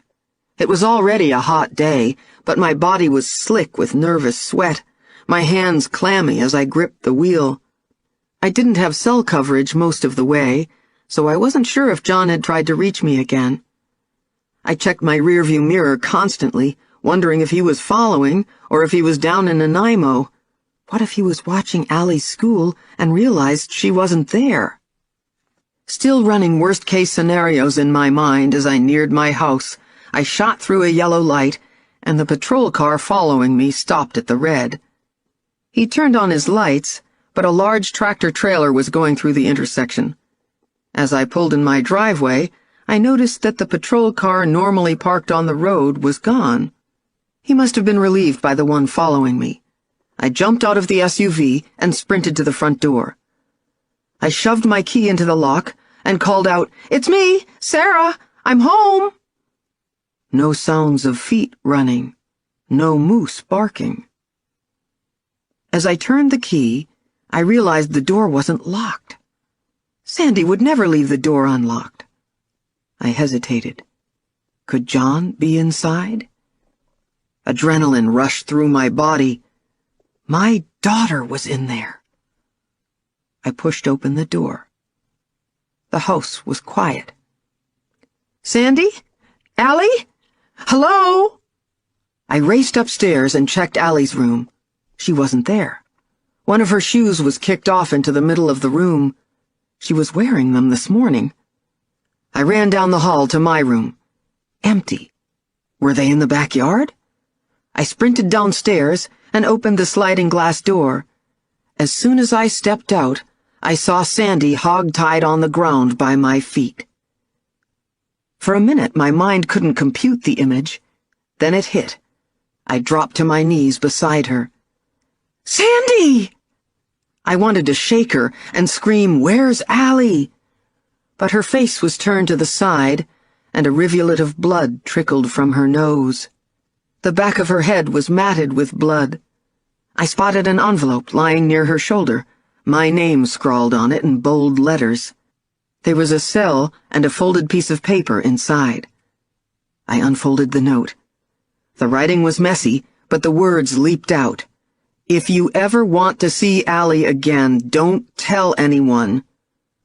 Before I could read the rest, something fell out of the envelope. I picked it up. It was a lock of Allie's hair, one soft, dark ringlet. The air left my throat in a long moan. A man shouted from inside the house, "Everything okay? The door was wide open." The patrolman. I opened my mouth to scream that Allie was missing. Stop. Think. What if John killed her? If I told the police she was gone, they'd never let me out of the house. I heard myself yell, "Sandy's hurt!" His feet were heavy. "Officer down! Officer down!" He came through the sliding glass door with a radio to his mouth. I shoved the cell and note into my pocket and stood up on shaky legs. "She's breathing, but her head's bleeding, and—" He pushed me out of the way, checked Sandy's pulse. I stared at his back. Should I tell him about the note? "If you ever want to see Allie again—" I backed away unsteadily. In the living room, I stopped and read the rest of the note. The words danced before my eyes. "Drive north. Come alone. I'll call with directions. If anyone follows, she's dead." Sirens wailed in the distance. Should I wait? A voice in my head screamed, "Leave! Get Allie! There's no time!" I sprinted out the front, grabbed my keys out of the door, jumped into the Cherokee, and gunned the engine. I reversed down the driveway, narrowly missing the side of the parked patrol car. At the end of the driveway, I slammed the Cherokee into drive and stomped my foot down hard on the gas. As I barreled down the road, my mind raced to come up with a plan, but all I could think about was Allie. I had to get to her, fast. Right now, the cops' priority was Sandy, but any minute they were going to notice we were gone. I had to ditch the Cherokee. Could I make it to Lawrence? No, too far. A neighbor, Jerry, the old man a few houses down, had a truck he never used and a long driveway. I pulled in, parked in a small clearing blocked from the house by trees, then ran up to his door. He didn't answer my frantic knock. I hammered at his door again. I was about to leave when the door opened. Jerry's white hair was sticking straight up and he was wearing a robe. "Sarah, you have blood all over you." "Jerry, I need your truck. I was walking and Moose got hit by a car. I don't have time to run back to my house." "How awful. Of course." He shuffled through the kitchen with me hot on his heels, then rummaged through a basket on the counter as I fought the urge to throw him out of the way.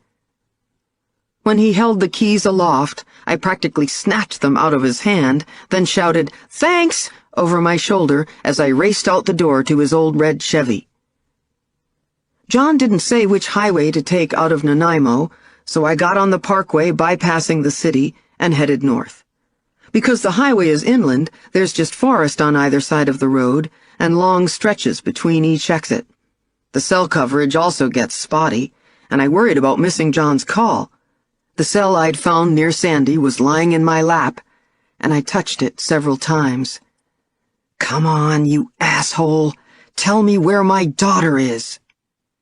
My head spun with terrifying images of where Allie could be and what John could be doing to her.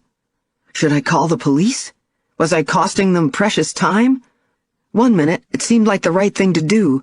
The next minute, I panicked, thinking about John finding out and killing Allie. 30 minutes down the highway, my body was still vibrating with adrenaline, and my thoughts were all over the place. I was looking at the road, but not seeing anything. I ran a red light. Tires screeched as cars swerved to avoid me. Another jolt of fear ricocheted through my body. I realized I was crying when a drop landed on my arm. Billy's voice cut through the noise in my head. "Whenever you feel yourself panicking, just breathe, regroup, and focus on your strategy." I sucked in a deep breath through my nose and forced it out my mouth, repeating the process until I was finally able to grab onto a thought. What was the next step? John was going to call. Then what? He was going to tell me where to meet him. What was I going to do then? All I had to do was play along, tell him whatever he wanted to hear, and wait for a chance to... The cell phone rang. I scrabbled for the phone and yelled, "Where is she? Are you driving? Is Allie okay? Did anyone follow you? If you've hurt her, I wouldn't hurt her. You hurt that police officer. She was going to shoot me. And you lied again. Allie wasn't at school." "Because I was worried you would do something crazy, and I was right. You can't just take my child and threaten to—" My voice broke. "It was the only way you'd come. I know you've been talking to the police. I'll explain everything later." "Please don't hurt Allie. I'll do whatever you want. Just don't hurt her. I'm begging you." "I'm not gonna hurt her. She's my granddaughter. I'm not a monster. But if you tell the cops, or lead them to me, you'll never see us again." He was a monster, one of the worst this world had ever seen. "I won't—" "Shut up and listen." I bit my tongue. He had Allie. "Turn left at Horn Lake Road, then park by the old concrete divider at the first clearing. In the culvert, there's a box with a blindfold. Put it on and lie down in the front seat of your Jeep."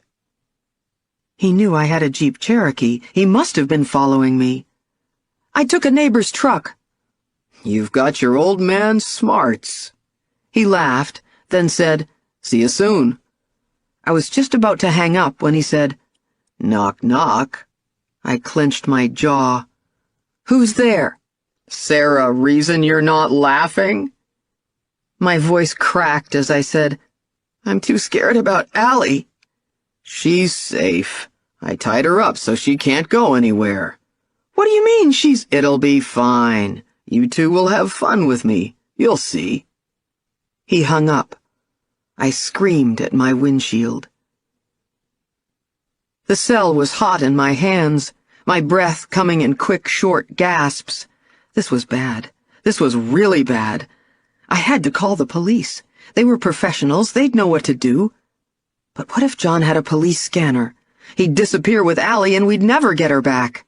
I thought of the lock of hair in my pocket, the uneven edge, like he'd hacked it with a knife, and a fresh wave of terror rushed through my body.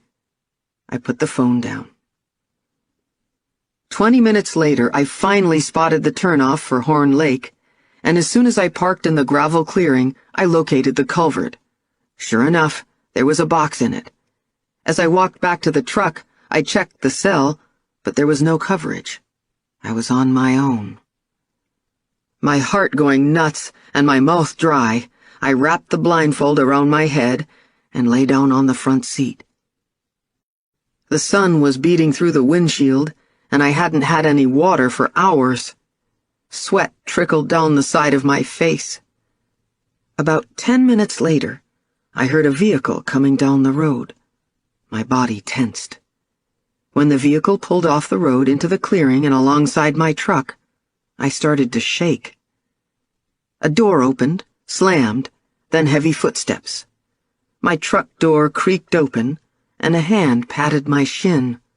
I jerked back, knocking my head on the doorframe. "Bet that hurt." John sounded concerned. "You okay?" Can I take the blindfold off? "Not yet. Shimmy to the end of the bench seat and I'll guide you out." When a large hand wrapped around my leg, it was all I could do not to kick him. As I wriggled out, my knees bumped into something, and I braced for a blow, but nothing happened. I was standing now, and sensed his presence in front of me. I wondered where Allie was, and tilted my chin up to peer under the fold of fabric I'd tied loosely around my eyes, but couldn't make anything out. His hand lightly gripping my elbow, he led me a couple of steps forward, then paused. His hand left my arm, and I jumped as he slammed Jerry's truck door behind me. Where's Allie? I said. "Back at camp." You left her alone? She's 6. You can't just— "She doesn't believe I'm her grandfather. You have to tell her. She won't stop screaming." He sounded frustrated. My heart broke, thinking how scared she must be. She'll be okay once she sees me. I prayed it was true. He led me a couple more paces, then a door opened. "Watch your step," he said, as he lifted one of my legs and placed it inside a vehicle. I flinched at the sensation of warm, rough hands on my calf, but he didn't linger. The door slammed beside me. My throat tightened in panic. What if this was just a ruse to get me alone? What if Allie was really still back in the house, maybe tied up in the garage with Moose? My mind couldn't go to the other, far worse possibility. Instead, I focused on what the book said about dealing with a serial killer. There's no dealing with them. Negotiation, pleading, or resisting generally doesn't end well. Escape is your best option. I had to keep him calm until I found Allie, then look for a chance to escape. He started the truck, and it clunked as he shifted into gear. A standard. I had no idea if the information was useful, but it made me feel better to know something. So, here we are, finally together. I don't understand why you came to the house early. I thought we were going to meet later at the park, and you weren't going to meet me, Sarah. I was silent, trying to think of a response that wouldn't sound like a lie. Finally, I said, "You didn't give me a chance to think." "I told you. There wasn't any time. I'm not crazy. I know what I'm doing." He sighed. "I'll explain later." Then he said, "I brought some of my guns to show you, my Browning .338 and my Ruger 1022. I really wanted to show you my Remington 223. That's a great gun. But the firing pin broke on me last week, and it's still at the shop." He paused. Even though I couldn't see his face, I sensed he was waiting for a response. "Sounds great. But it would be better if I could convince him to let me hold one." My mind filled with images of shooting him and fleeing with Allie. He changed subjects, explaining how different the lush coastal forest is on the island compared to the drier, scrubby terrain of the interior. I wasn't sure if he was just excited to have an audience or nervous, but he barely stopped for breath. When it felt like we'd been bouncing over potholes for a while, I said, "Sorry to interrupt, but is Allie okay where you left her? It's hot. Does she have water and—" "I know how to take care of a child." He was annoyed again. "She's just scared because she doesn't know me. But when she sees you, she'll be fine." I was glad that he seemed to want to keep us happy. But what was going to happen if I couldn't calm Allie down? She had to be terrified. "John, there was a female police officer at the house. Did Allie see you hurt her?" "No. Thank God for small mercies. I didn't want to hit that woman so many times, but she wouldn't go down." My body started to shake. The truck slowed for a few curves, then bumped and swayed over rough ground like we were on an old logging road. After another few minutes, it came to a stop. John got out and slammed his door. A moment later, my door opened. "You can get out now." As soon as I stepped out of the truck, he lifted my blindfold off, and I was standing in front of my father. In my nightmares, his face was always angry and twisted, so I was shocked to see that he was handsome in a rugged kind of way. I couldn't stop staring. It was all there. My green eyes, my bone structure, even my left eyebrow that arches higher than the right. His hair was cut short, but it was pretty much my shade of auburn. He was a lot taller and broader than me, but we both had long limbs. Dressed in a workman's jean jacket, plaid shirt, baggy faded jeans, and hiking boots, he looked like a lumberjack. Or a hunter. When he hitched up his pants, his eyes slid away from mine, and he smiled awkwardly. "So, here I am." I said, "You look like me." "No, you look like me." He laughed, and I forced myself to laugh back, but my eyes were searching the camp. Where is Allie? We were in a small clearing surrounded by fir trees. On my right, a camper trailer was parked a few feet from his truck, a red Tacoma. A plastic fold-out table was set up near a fire pit, which was surrounded by a couple of canvas chairs and a smaller pink plastic chair with a Barbie head stenciled on the back. John turned in the direction of my gaze. "Do you think she'll like it?" I glanced back at him. His eyes were anxious. "She'll love it." He looked relieved. "Where is she?" He smacked his head like he couldn't believe he forgot, then motioned me to follow him to the camper. He took his key and opened up the back. As soon as the door swung out, I said, "Mommy's here, Allie." I peered around his broad back, but couldn't see anything in the dim camper. I heard a small noise. "Sweetie, you can come out now." A scrambling sound, then movement under the table. I could just glimpse the top of Allie's head as she crawled out, but when she saw John, she scooted back under the table. He looked wounded. "Tell her not to be scared. I'm not gonna hurt her." If only I could believe it. I stepped into the camper. "Allie?" When I peered under the table, her big green eyes gazed up at me. Her mouth had a bandana tied over it, and so did her wrists. She threw herself into my arms with muffled whimpers. "Oh my God, you gagged her!" My fingers fought with the knot at the back of her head. "I made sure she could breathe. I told you she wouldn't stop screaming." I had the bandana off, but Allie was almost hyperventilating. I forced myself to keep my voice calm. "Allie, take deep breaths. It's okay. I'm gonna undo your hands. Everything's fine. Just do what Mommy says, okay?" She was still gasping while I wrestled with the knot on her wrists. I had to calm her down. Then I remembered a game I used to play with her when she was younger, and her attention span was even worse. "Remember Whizzaboo, sweetie?"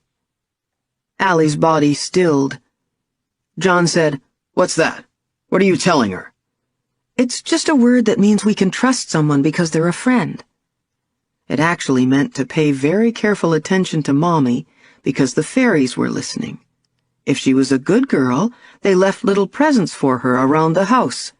Glass flowers, tiny bells, little crystal shoes. She soon caught on that it was me leaving the trinkets, but I hoped she understood what I was trying to tell her now. She had to listen to me. She lifted her head and looked into my face with tear-filled eyes.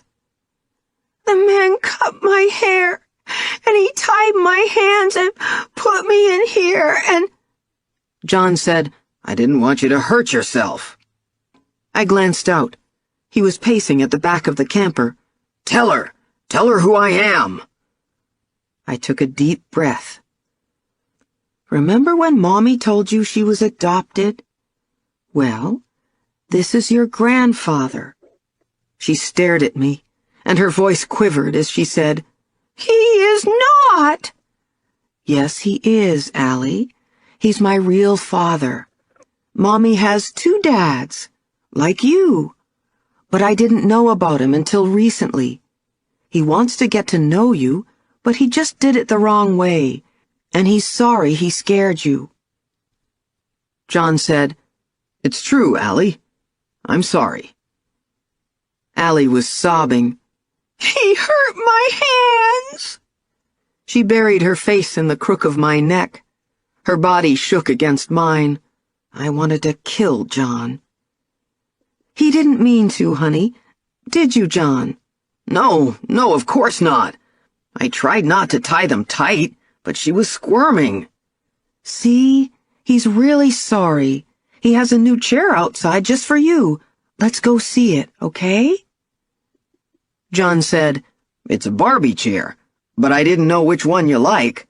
I bought the blonde one. I didn't know you had dark hair. He sounded concerned, so I said, The blonde one is Allie's favorite. Allie's head popped up, and her mouth started to open. I quickly gave her a smile and a wink.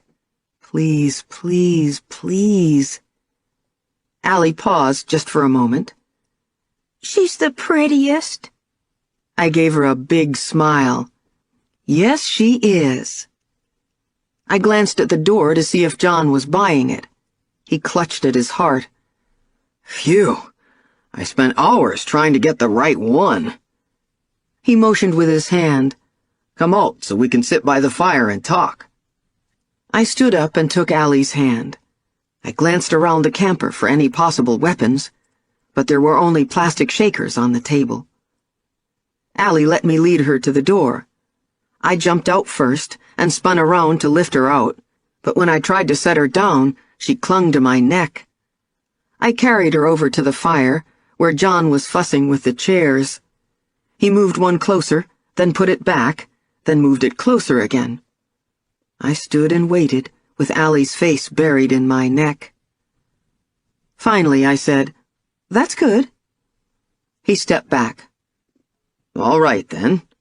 But let me know if you get too hot. We can move them wherever you want. As I sat down, Allie still wrapped around me. John threw a couple of logs on the fire. Then he sat in his chair, but his body was tense. He scratched the side of his head and gave me that awkward smile again as his eyes slid past mine. You want some lunch? Kids are always hungry. He stood. I've got some moose sausages in the cooler. Allie's voice was panicky.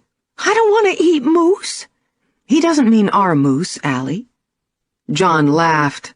I got a big yearling this spring and had most of it made into sausages and hamburger. He walked toward the camper. Meat melts in your mouth. Doesn't taste gamey at all. As Allie made a face, I shook my head and brought my finger to my lips. Sounds delicious, I said to John's back. John reached for a blue cooler under the camper. While he was busy, I looked around, but there was nothing I could grab. I eyed a couple of blocks of wood and wondered if I could knock him out with one, but they were big, and I wouldn't be able to lift one quickly, which meant I'd lose the element of surprise. Maybe later, when he was sleeping? The thought of spending the night with him sent a new wave of terror through my body. John set a package of sausages on the table and a carton of eggs, then stepped back into the trailer. My blood surged with adrenaline as he banged around, and my muscles tensed, every cell in my body saying, "Run!" But I stopped myself. Even though I hadn't seen his guns yet, I knew he had them. And carrying a 6-year-old, I needed a big head start. Allie wasn't fast enough running on her own. Biding my time and trying to talk my way out of this was still my best chance of escape. John emerged from the trailer with a handful of condiments, set them on the table, then went back in and came out with some plastic glasses and plates. Aren't you gonna try your chair, Allie? He was setting the table. She turned and glared at him. No. He frowned and set the last plate down, then rested his big hands on the table. Anxiety hummed in my chest, and I held Allie tighter. John said, "I thought you said you liked it." Allie's mouth opened, and I quickly said, "She does. She's just scared of wrecking it. But you won't be mad at her if she does, right, John?" John laughed. "For breaking a chair? Of course not." Allie stared at me. I smiled and said, "See, it's okay. You can sit in it." With my chin tilted down so her head blocked my lips from John's view, I mouthed, "Go. Now." She eased off my lap, and with one eye on John, pulled the chair close to me and clutched my hand. I tried to give her a reassuring smile, but she was watching John. I noticed tear tracks on her face and felt sick. She must be so confused. Here was a man who hurt her, and now I was telling her to do what he said. John had everything out on the tables: salt, pepper, butter, syrup, bread. He moved the plates around a couple of times, lining up everything just right, then looked at me. "I got the plates yesterday, but I didn't know what color—" "The green's pretty. Thanks." "Yeah?" His face lit up. I nodded and prayed he'd be stupid enough to give me a knife, but he didn't lay any cutlery on the table. Instead, he set a metal rack in the middle of the fire, then got a cast-iron frying pan from the camper and put it on the rack. "I can't wait to show you the ranch I bought for us to live on," he said, as he arranged sausage links in the pan. Allie said, "I don't want to live at a ranch." I shot her a warning look. John used a plastic spatula to move the sausages around, then set a smaller frying pan down beside it and cracked some eggs into it. "Hope scrambled is okay." The awkward smile again. He looked at Allie. "I have chickens at the ranch, so we'll have fresh eggs every day. I'll show you how to collect them. Place came with a couple of cows, so we can have milk, and I'll teach you how to make cheese." Allie said, What about horses? I held my breath. John said, "We can get some horses, sure." He nodded. "You can even have one of your own, maybe a pony." I let out my breath and said, "That's really nice of you. Isn't that nice, Allie?" Allie said, Can I name it? "Come on, Allie, don't piss him off." John said, "Sure, whatever you want." The sausage was now sizzling, and he moved a few links around. Allie said, Can I bring my dog? John shook his head. "We can't go back and get him." My body stiffened. Here we go. Allie's face flushed. I don't want to go to your stupid ranch. My pulse sped up. John pointed the spatula at Allie. "Now, listen here, young lady." Allie stood up. I don't want to go. John's face flushed as he leaned forward in his seat. His hand rose. I stood up and kicked the underside of the metal rack as hard as I could. It flipped up into the air, sending the large frying pan flying toward John, hitting him square in the forehead with a loud thunk, and splattering hot grease across his face. He screamed and clutched his face and started rolling on the ground. I lifted Allie into my arms and ran like hell. Session 22. I'm not ready to talk about what happened, but I have to. I need to find some way to deal with this, or the memories are going to eat me alive. Every time I close my eyes, they all come rushing back in, drowning me in panicky thoughts. I wake up in the middle of the night, my heart pounding, my body slick with sweat, my mind racing, and one thought repeating over and over, "If you stop running, you will die." Terror propelled me into the forest and toward the sound of a river. A second later, I realized I should have headed to the road where there was a chance for help, but it was too late now. As I raced through the woods, trees and branches tore at my arms. John yelled my name back at the camp. Allie screamed. "Allie, stop! You have to be quiet!" I pumped my legs hard, leaped over logs. My arms ached from Allie's weight. John yelled my name again. I ran faster. "Go, go, go!" I raced along the bank above the river, hoping the roar of the water would muffle any sounds. My foot caught on an exposed root, and I slid all the way down to the river's edge.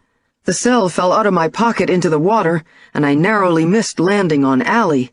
She screamed, and I covered her mouth with my hand. "Shh!" Her face was white and panic-stricken. I knelt down. "Climb on my back and wrap your legs around my waist." Once she was up and had a good grip around my neck, I took off again. I was following the edge of the river, forcing my way through dense foliage, crawling over downed trees, slipping on moss-covered rocks, and ducking branches when I heard John yelling through the woods. "Sarah, come back!" My body flooded with fresh adrenaline, and I ran as fast as I could, slipping and sliding on the rocks.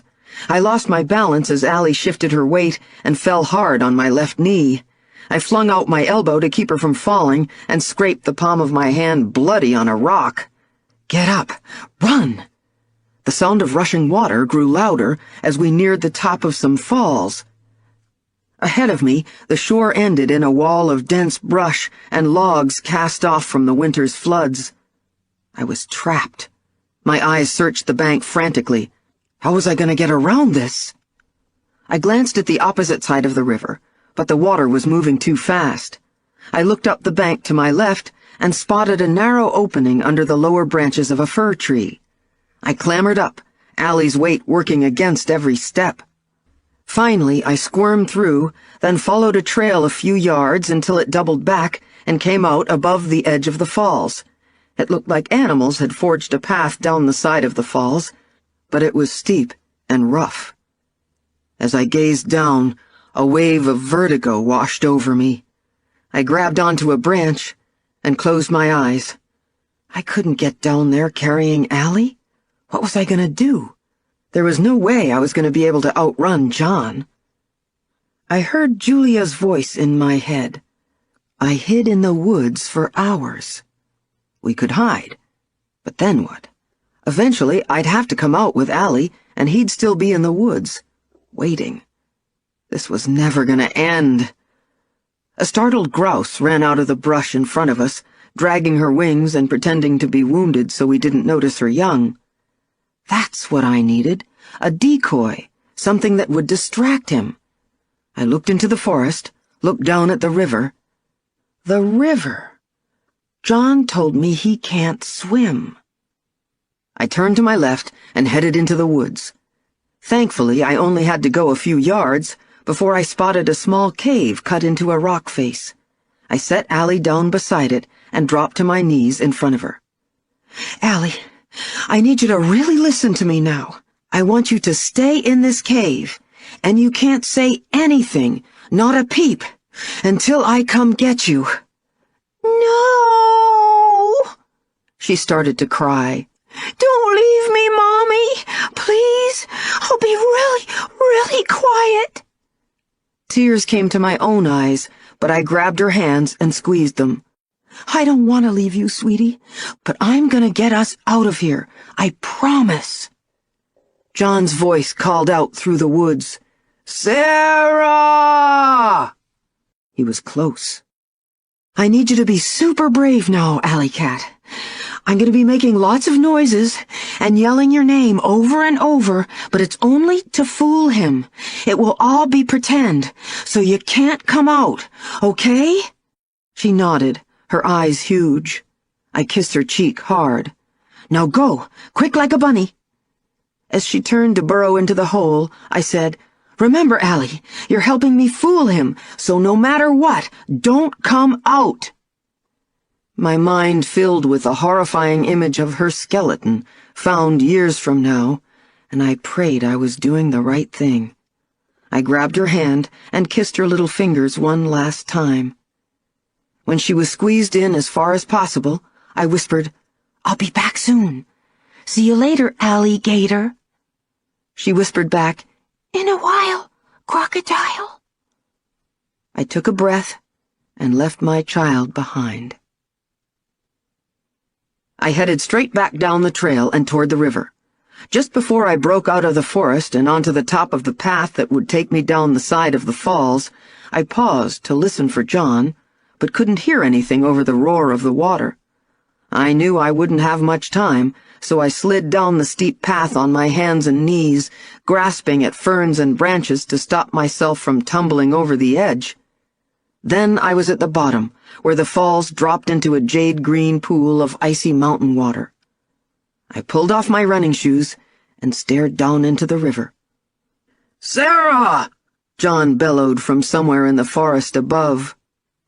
I took a deep breath and dove straight in. The frigid water sucked the air out of my chest, and I came to the surface coughing and spluttering. After I sucked in a lungful of air, I dove in again, and when I popped back up to the surface, I yelled, "Allie!" as loud as I could, terrified she'd forget my warning and come running. I dove several more times. Between dives, I scanned the shore for John. Finally, I spotted him picking his way down the side trail.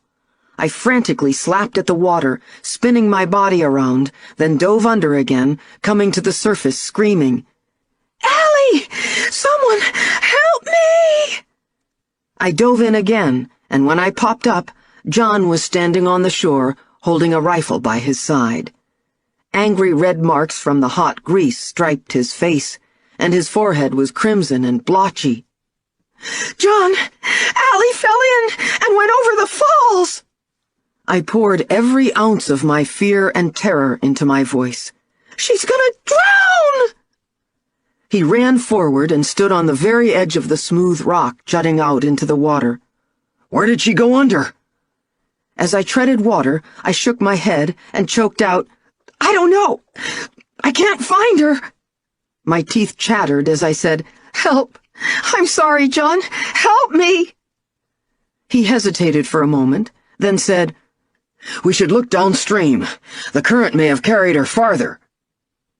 I reached for the large flat rock he was standing on like I was going to crawl up, then let my hands slip off the wet surface and splashed back into the water. He leaned over the water and reached out. I swam closer. I only had one chance at this. I braced both feet on a large boulder below. As I gripped one of his hands, I let my fingers slide out so that he leaned forward farther to catch me. When his entire upper body was leaning over the water, I grabbed his hand and pulled with all my strength while twisting my body to the side. John crashed into the water behind me. He came to the surface spluttering and slapping at the water with his hands. "Sarah, I can't swim!" I quickly paddled to the shore and tried to lift myself up onto the rock, but he grabbed the back of my leg and pulled me into the river with him. My throat filled with water. I twisted out of his grasp and kicked back up to the surface, gasping for air. He had hold of my shirt and came up with me. I clawed at his face and rammed my knee into his groin under the water. His grip loosened, and I propelled myself backward. Our struggle had pushed us downstream, and closer to the shore, where the water was shallower. John would be able to reach the bottom soon. As my feet found loose rocks under them, I started to rise. John was behind me again, but in his panic, he didn't realize the water was only a few feet deep. He grabbed at my waist and pulled me down. As I came up for air, I kicked back with my feet, and my heel connected with his chin. My hands grasped at rocks under the water, and I used them to pull myself away. This time, he'd also found purchase on the rocks, and he was beginning to rise behind me. My hands found a large, jagged rock. I twisted my body around as he reached for me. "Sarah, I was only trying to—" I rose up and hit him in the temple as hard as I could. His fingers reached to touch the bloody gash that opened up on the side of his head. He fell to his knees. "Sarah!" His voice was agonized. Blood poured from the wound. I scrambled to my feet. With both hands holding the rock, I swung, hard and fast, smashing it into his temple with a loud crack. The rock slipped out of my hand and splashed a few feet down the river. He fell forward into the water, then pushed himself up on his hands and knees, swaying. He shook his head and reached for me as I scrambled backward. His torso landed on my legs. I squirmed to the side and got to my feet. He rose unsteadily. I kicked him in the side of the knee. He stumbled and lost his balance, falling onto his back. I leaped on him and drove all my weight down onto his chest. His head went under the water, and he thrashed around, clawing at my legs. I left one knee on his chest and pressed my other down hard on his throat. He bucked again, almost dislodging me. My hands grasped at another rock in the water. I hit him in the head. He struggled harder, hands clawing at my legs. I hit him again, and again, and again. I realized I was screaming. The water around his head turned red. He was still. My heart pounded as I gulped at the air. I stayed kneeling far longer than he could hold his breath under water. Finally, I lifted my knee off and stood up, stumbling backward on suddenly weak legs. His body floated up slightly. His face was a shocked mask, his mouth open, red hair mixed with blood. A gash on the side of his head exposed white bone. I scrambled over the slippery rocks to the shore, then hunched over, gagging up water and fear into the sand. I had killed him. I had killed my father. I stared at his still body, watching it drift with the current, while mine shook violently. I staggered back up the trail. Exhausted, I slipped several times, grasping at roots and ferns to pull my bruised body back up. When I was at the top, I got disorientated and couldn't find the trail into the woods where I'd left Allie. I spent a heart-stopping few minutes retracing my steps until I recognized an old twisted cedar tree and found the cave. "Allie, it's me. It's safe to come out now." When she didn't answer, I panicked. But then I heard movement, and she threw herself into my arms, almost knocking me over. We clung to each other, crying. Finally, she pulled away. "I heard you yelling, but I stayed hid, like you told me. You did great, Allie.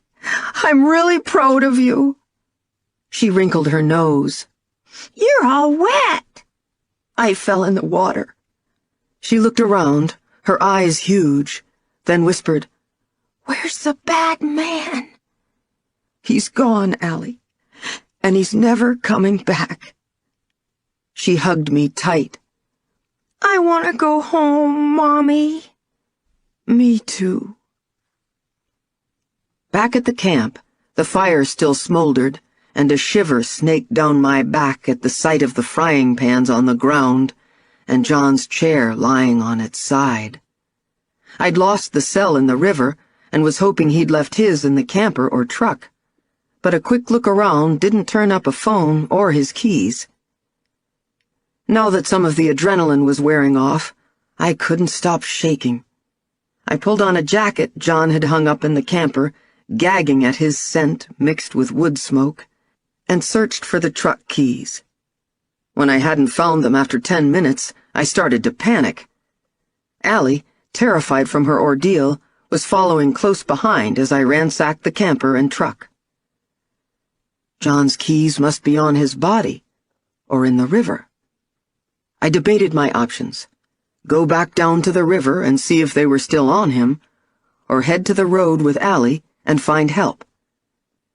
I'd driven for a long time with John and never heard another vehicle. Allie would get tired fast, and I didn't know how long I could carry her. I was still trying to figure out what to do when Allie said, "I'm hungry." As I searched through John's provisions, a chill came over me every time I noticed some little detail about his life. He liked whole milk and white bread. He had junk food stored everywhere. He liked Orange Crush and coffee crisps. It was the last one that shook me up the most. They were my favorite. Finally, I found some peanut butter and made Allie a sandwich. Then I said, "Alley Cat, you're gonna have to wait here for me for a little bit while I go down to the river, okay?" "No!" She started to cry. "Allie, it's really important. I won't be long, and you can hide in the camper if you—" She started to scream, "No, no, no, no!" and dropped the sandwich as she threw herself at my knees. There was no way I could leave her, but I couldn't let her see John's body either. We'd walked for over an hour when I finally heard a vehicle coming down the road.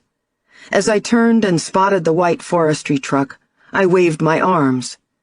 The truck came to a stop beside us, and a smiling old man rolled down the window. "You ladies lost?" I started to cry. After the cops pulled John's body out of the water and investigated the scene, they found his wallet under the seat of his truck.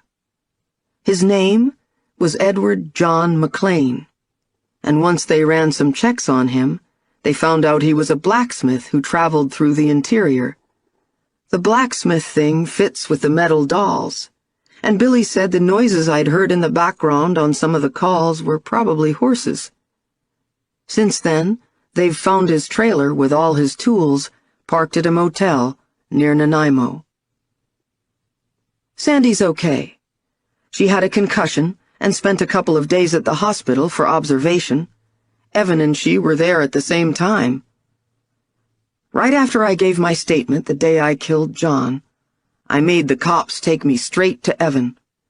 When the police told him Allie and I were missing, he wanted to hold off on his surgery, but the doctors said it was too risky to wait, so he had to go through with it. He was just waking up when Allie and I got to the hospital, and he cried at the sight of us. Allie and I brought Sandy flowers. When Allie handed them to her and said, "Thanks for trying to save me," Sandy looked like she was fighting hard not to cry. I thought she'd quiz me about everything that had happened with John, but she didn't say anything, even when Allie told her about hiding in the cave. I'd gotten so used to Sandy always being fired up about something, it was weird seeing her pale and looking depressed. She was probably unhappy she didn't get to kill John herself. Billy had already filled me in on how John was able to abduct Allie in the first place. He'd started a fire down the road in someone's woodshed, so the officer parked outside our house had to investigate. Then he hid his truck in our next-door neighbor's driveway and doubled back through our yards. He was in our backyard, probably planning to break in, when Sandy turned the alarm off and opened the sliding glass door to let Moose out for a pee. John jumped her, and she was down, though not without drawing her gun. He'd left the back gate open, and Moose fled the scene. A neighbor found him later that day. Allie was in her bedroom when the bad man came in and told her Sandy wanted him to take her to her mommy up at the hospital. Allie didn't believe him at first, but he said Moose was already in the truck. That did it. The cops weren't impressed with me for taking off after Sandy was hurt, but there's not much they can do about it now. I had to give a statement about killing John, though, and the Crown has to investigate, but Billy said there's no way it won't be ruled self-defense. Evan also gave me hell for going after Allie myself and not waiting for the cops, but he let it go. I think he was pretty shook up by how close we all came to losing one another. He's not the only one. Guess I'm even more like my father than we thought. I know it was self-defense, but I still killed a man, And not just any man. My own father. I wonder how God will feel about that one. I'm still not sure how I feel about it myself. I think what scares me the most is not that I did it, but that I didn't even hesitate. Session 23. I'm so frustrated right now. What pisses me off the most is that after our last session, I was actually starting to feel good again. I was just so glad everything was over, that life took on this euphoric cast. The media frenzy died down. Evan and I never fought. My child could do no wrong. I loved my family, and every one of them loved me back. Food even tasted better. But the more normal things turn, the more things, well, turn back to normal. This morning, Melanie came over to pick up the song list Evan and I made for the wedding. I'd spent the weekend ripping apart the house trying to find the CD she gave me, to no avail, so we decided it was just easier to let Kyle do it than have a family war. Right now, I'm all about easier. But then, last night, Evan found the CD. I'd managed to put it back in the wrong case, after still not playing it. We listened to it, and turns out they aren't half bad. But the real standout was this woman singing in the background. Her voice was amazing, sort of Sarah McLachlan meets Stevie Nicks. When Melanie arrived, I was in the backyard trying to water my pathetic attempt at a garden. We went inside, and I gave her the list. "On the CD, there's a woman in the background," I said, while her eyes scanned the page. "Do you know how to contact her?" Her head jerked up. "Why?" "I was hoping she'd sing at the wedding, too." Melanie's face flushed, and she stared down at the CD. I said, "Was that you?" She looked up, and her eyes flashed. "You don't have to sound so surprised." "Well, I am. You've never sung before, that I know of." She shrugged. "I sing at the pub sometimes." "You should totally pursue singing, Melanie. You could really be something. Instead of just a bartender." "That's not what I meant."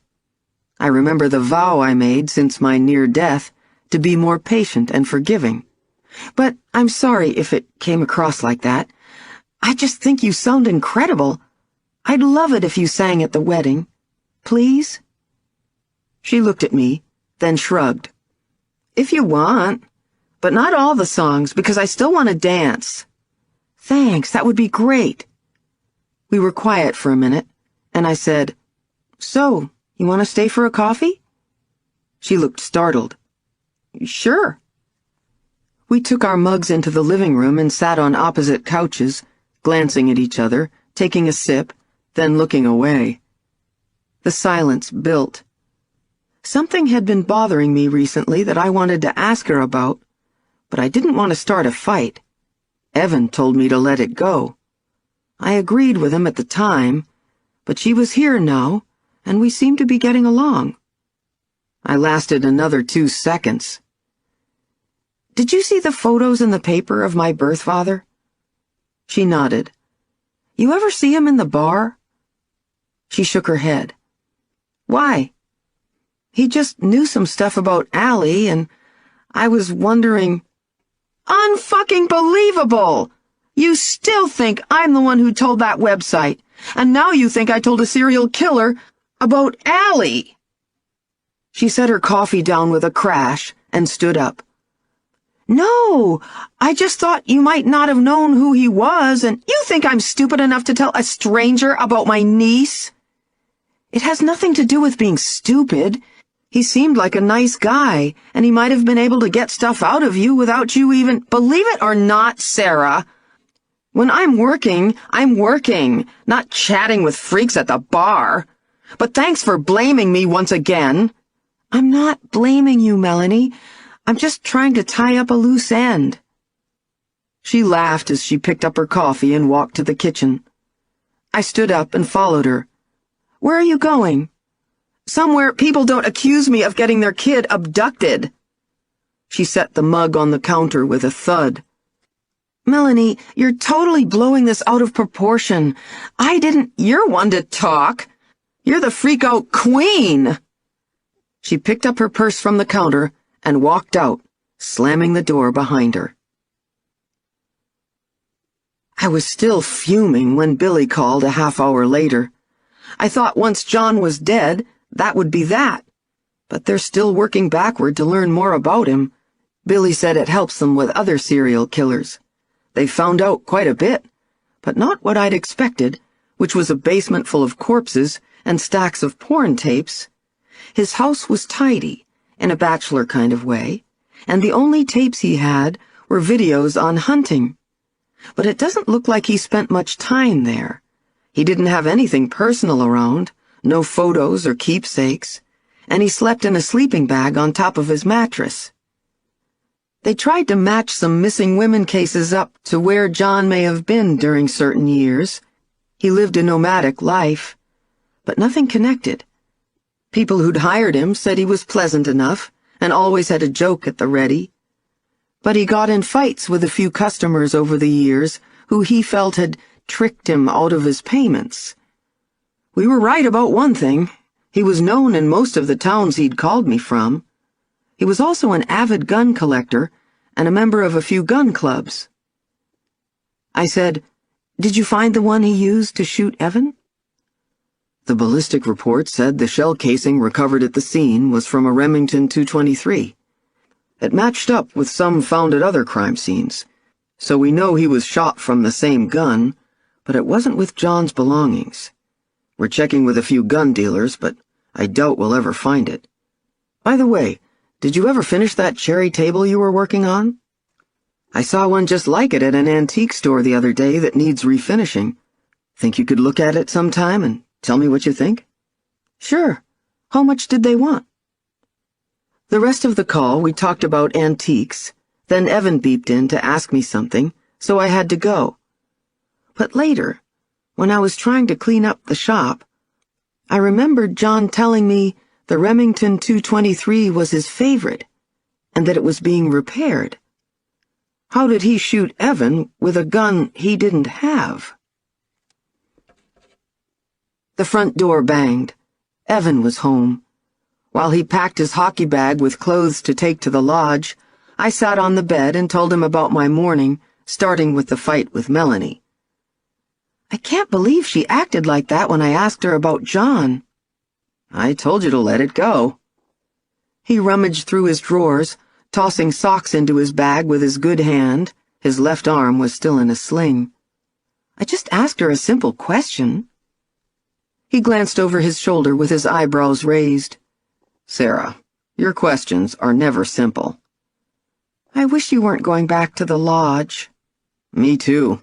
I have to get a ride up with Jason, and he drives like an old man. He laughed, but I glowered. Baby, come on. I haven't been up there in weeks, and everything's a mess. You said you wanted to get back to work, too. I tried after Melanie left, but then Billy called and I started obsessing again. About what?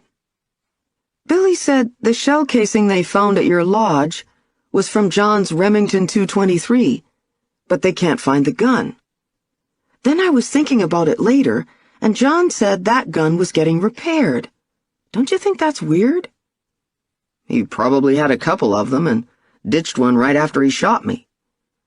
Maybe, but I got the feeling he really loved that gun. Why would anybody have two?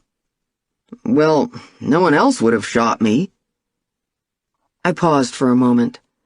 You know, it's weird that John only injured you. I got the impression he was a good shot. He never missed a victim before. Baby, it was him. Evan went into the walk-in closet, came out with a few pairs of jeans, shoved them in his bag. I know, just saying the gun thing's weird. We still don't know for sure he attacked Nadine. She wasn't shot, which was totally John's style, just hit in the back of the head. And she never saw who did it.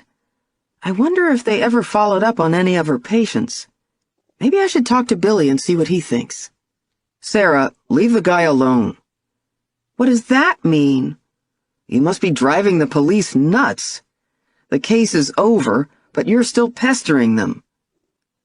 He went back into the closet and came out with another pair of jeans. "Where's my Nike baseball cap? You were wearing it yesterday?" "I don't know, but I can't believe you just said that. I'm not pestering them, I'm helping them. I have to tell Billy about the gun. They could match it up with an old case or something. What if John killed a woman they didn't know about, and her family's been searching for her for years, and—" "Sarah, you're driving me nuts. I just packed 6 pairs of jeans and no shirts." "Fine, I'll get out of your way then." I stood up. "You don't have to leave. Just talk about something else." But I was already walking out of the room. I was staring at a table in my shop, thinking about everything Evan had said, and working myself into a complete lather, when he came to find me. He said, "I'm going." I studied the grains in the wood, traced them with my fingers. "Come on," he said. He came over and wrapped his arms around me. I was stiff in his arms. "I'm pissed at you." "I know, but give me a hug anyway." "I hate that you don't take anything I say seriously." "That's not true, Sarah. I just wish you didn't read so much into everything." "So you think I'm just overreacting?" "Let's see. You accused your sister of chatting up a serial killer, and now you think someone else shot me for no reason. Hey, maybe it was Melanie who shot me." Tears of frustration stung my eyes. "I'm just saying we don't know." "Baby, Jason's waiting outside. I'll call you tonight, okay?" "Fine. Go." He left a couple of hours ago, and I was so riled up I spent the entire time until our appointment going over the case in my mind again. I even went back over all my notes, the timeline, everything. This gun thing is making me insane. So maybe I'm just grasping at straws, mostly because Evan didn't take me seriously, and maybe the gun thing isn't important. But I called Billy and told him something was bugging me about the case. He was in the middle of a meeting, but said he'd stop by later. Why can't Evan be like that? Billy never makes me feel like I'm some drama addict. Session 24. Now you're gonna make me cry. I understand you need some time off before you decide whether to move your practice to Victoria. You've been through a lot yourself in the last while. God, I don't know how you kept seeing clients during everything. And thanks for the referral to your friend. I'll probably give him a try, at least until you decide what you're doing. But I can't believe this might be the last time I sit on your couch. The last time I'm in this office. I hope it's not. But I guess time will tell. Time tells a lot of things. My whole life I've bucked against time, usually because it wasn't going fast enough for me. But then there are moments when it's hurtling toward you, and you'd give anything to stop the clock. Billy came over after Allie was in bed. As I let him in, I told him to sit at the table while I finished up some dishes, but he grabbed a tea towel. We worked in companionable silence for a minute or two, then he said, "So, where's Evan tonight?" "He had to go back to the lodge." I snorted. He couldn't wait to get out of here. "Uh-oh. You guys fighting?" "It's just the usual stuff." I sighed. "He wants me to move on and forget about the case, but it's not that easy for me. The loose ends are driving me nuts." "So what's bugging you?" "Remember when you said Evan was shot with John's Remington .223? Well, I remembered later that John told me his gun was in the shop. The firing pin was broken." "Huh. Interesting. But he probably had another one." "Evan said the same thing, but John always talked about that one being his favorite, like it was the only one for him. I mean, you heard the tapes. He talked about guns like they were girlfriends. Then I started thinking, look, I know this sounds crazy, but how do we know for sure he shot Evan?" His eyebrows shot up. "Who else did you have in mind?" Yeah, that's the hole in my theory. I made a face and grinned. The only other person who'd want Evan out of the way is Sandy. Wow, Sarah. I know you don't like her, but that's harsh. It's not that I don't like her. She doesn't like me. I hate that. Anyway, I know it wasn't her. I'm just saying it's weird about the gun. He probably had two, like you said. But can you look into it so I can stop obsessing? If he was part of those collector groups, maybe he had to list all his guns for them? Sure, I'll look into it. But just for argument's sake, if it wasn't John, who else had a motive to shoot Evan? Don't forget, a shell from John's gun was found at the scene. I know John's the only possible suspect, but the gun thing doesn't fit. I laughed. It's like O.J.'s gloves. As Billy finished drying the last dish, I took the tea towel from him. I'll put the dishes away. Sit. He turned and pulled out a chair at the table.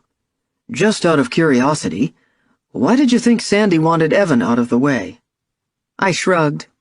She was obsessed with catching John, and she knew Evan was the reason I wouldn't meet with him. She also thought my therapist was advising me against meeting him. It would have been easy for her to plant a shell at the scene and frame John.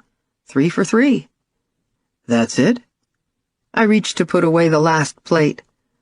Well, it was after my last fight with Sandy that Nadine was attacked. John always shot people. He didn't jump them in parking lots. When John called me at the hospital, he was really keyed up and kept saying he had to meet me, not like he was anxious, like he was scared. I hung up the tea towel. Billy was watching me intently, his head tilted to the side. God, it was nice to talk to a man who actually listened and didn't just tell me to let it go. I said, and I was thinking tonight that it's weird he went straight to my house that day after he called me at the hospital. How did he know Allie was here, and only one officer was watching her? Plus, he knew I'd been talking to the police. He said he was going to explain later, but he never got the chance.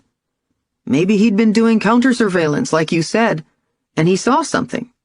Moose came downstairs from Allie's room, and I let him out the sliding door.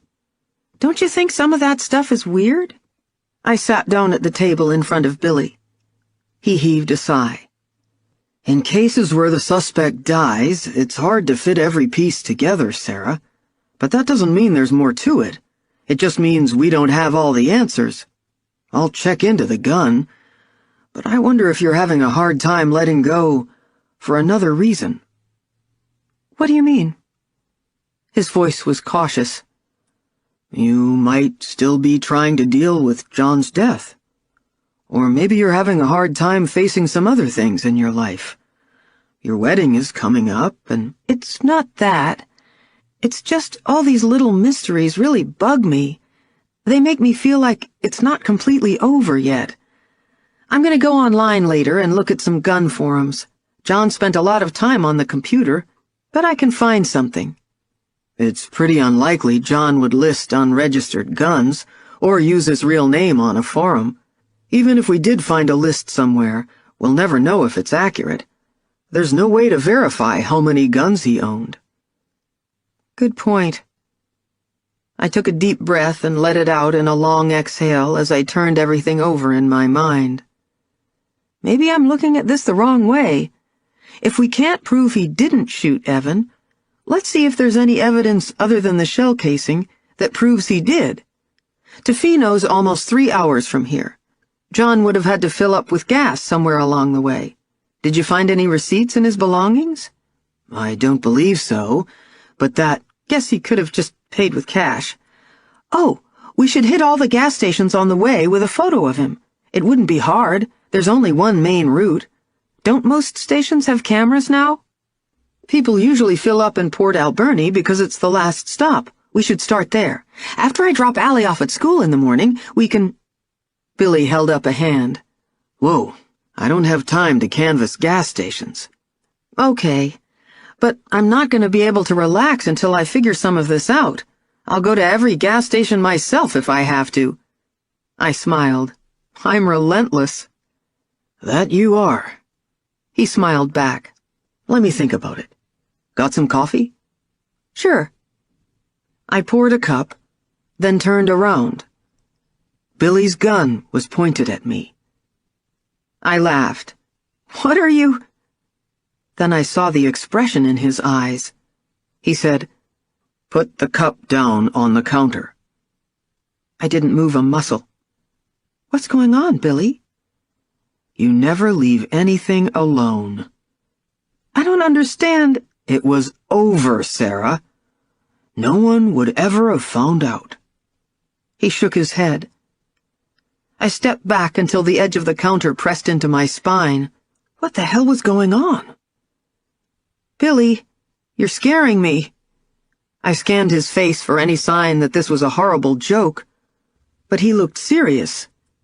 What did I... Put the cup down. As I turned to set it on the counter, my mind scrambled. Is this for real? Do I need a weapon? Should I try to throw the cup at him? Can I grab a knife? I glanced at the end of the counter. Don't even think about it. I'm 3 times your size and 3 times as fast. He stood up and walked toward me. Why are you doing this? Did Sandy... Sandy didn't do anything. He stopped in front of me. I searched his face. Then why are you... Because you're right. I did fill up in Port Alberni. But I'm not going to wait to find out if there was a camera. It was you? You shot Evan? The warrior skilled at stirring the enemy provides a visible form, and the enemy is sure to come. Billy stared at me, his eyes slits. Evan was in the way, and you needed some incentive. I also knew it would flush John out. He'd want to protect you. I couldn't believe what I was hearing. You tried to kill Evan so John would think someone was after me? I attack that which he is obliged to rescue. Everything started to fall into place. He knew something was wrong, I said. That's why he was so panicky when he called me at the hospital and was making all those threats. That's why he didn't call my cell. He was rescuing Allie. I sucked in my breath. Did you attack Nadine, too? I didn't touch her. And if I tried to kill Evan, he'd be dead. I just needed to injure him for my plan to work. And I was right. You reacted, John reacted, and now he'll never hurt another woman. He stepped closer. But now we have a problem.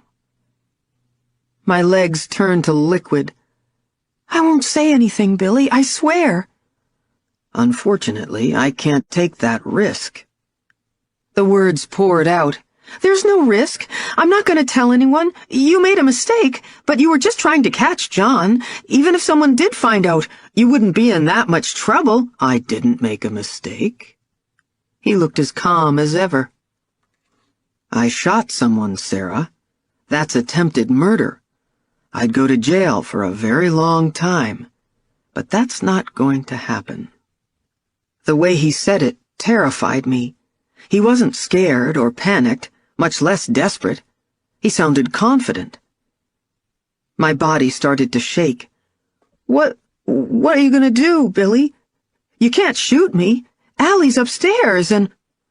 He held his fingers to his lips. I have to think. I shut up. He stared at me. His eyes were dark. The kitchen clock ticked. I started to cry. Billy, please, you're my friend. How can... I like you, Sarah, but the wise leader always blends consideration of gain and harm. There's no gain in letting you live, but there's great harm. No, I swear, there isn't any... He held up a hand. I've got it. I'm not going to do anything. My heart lifted for a moment, but then his eyes met mine, and he said, You are. My vision blurred as my blood roared in my ears. For a moment, the room spun, and I gripped the counter behind me. My head pulsed, but I couldn't focus on anything, couldn't think. He said, "We're going upstairs to get those pills your shrink prescribed. Then you're going to take all of them and write a suicide note." Billy, this is crazy. How can you do this? What about Allie? "She'll be fine if you do everything I tell you." You can't make me write. "Do you love your daughter, Sarah?" His eyes were resolute. I didn't know if he'd actually hurt Allie, but I didn't want to find out. "I'll do it. He motioned with the gun. "Let's go." Can we just talk about this for a—" He gripped my arm hard and pulled me away from the counter. Then, with the gun pressed against my lower back, he urged me upstairs.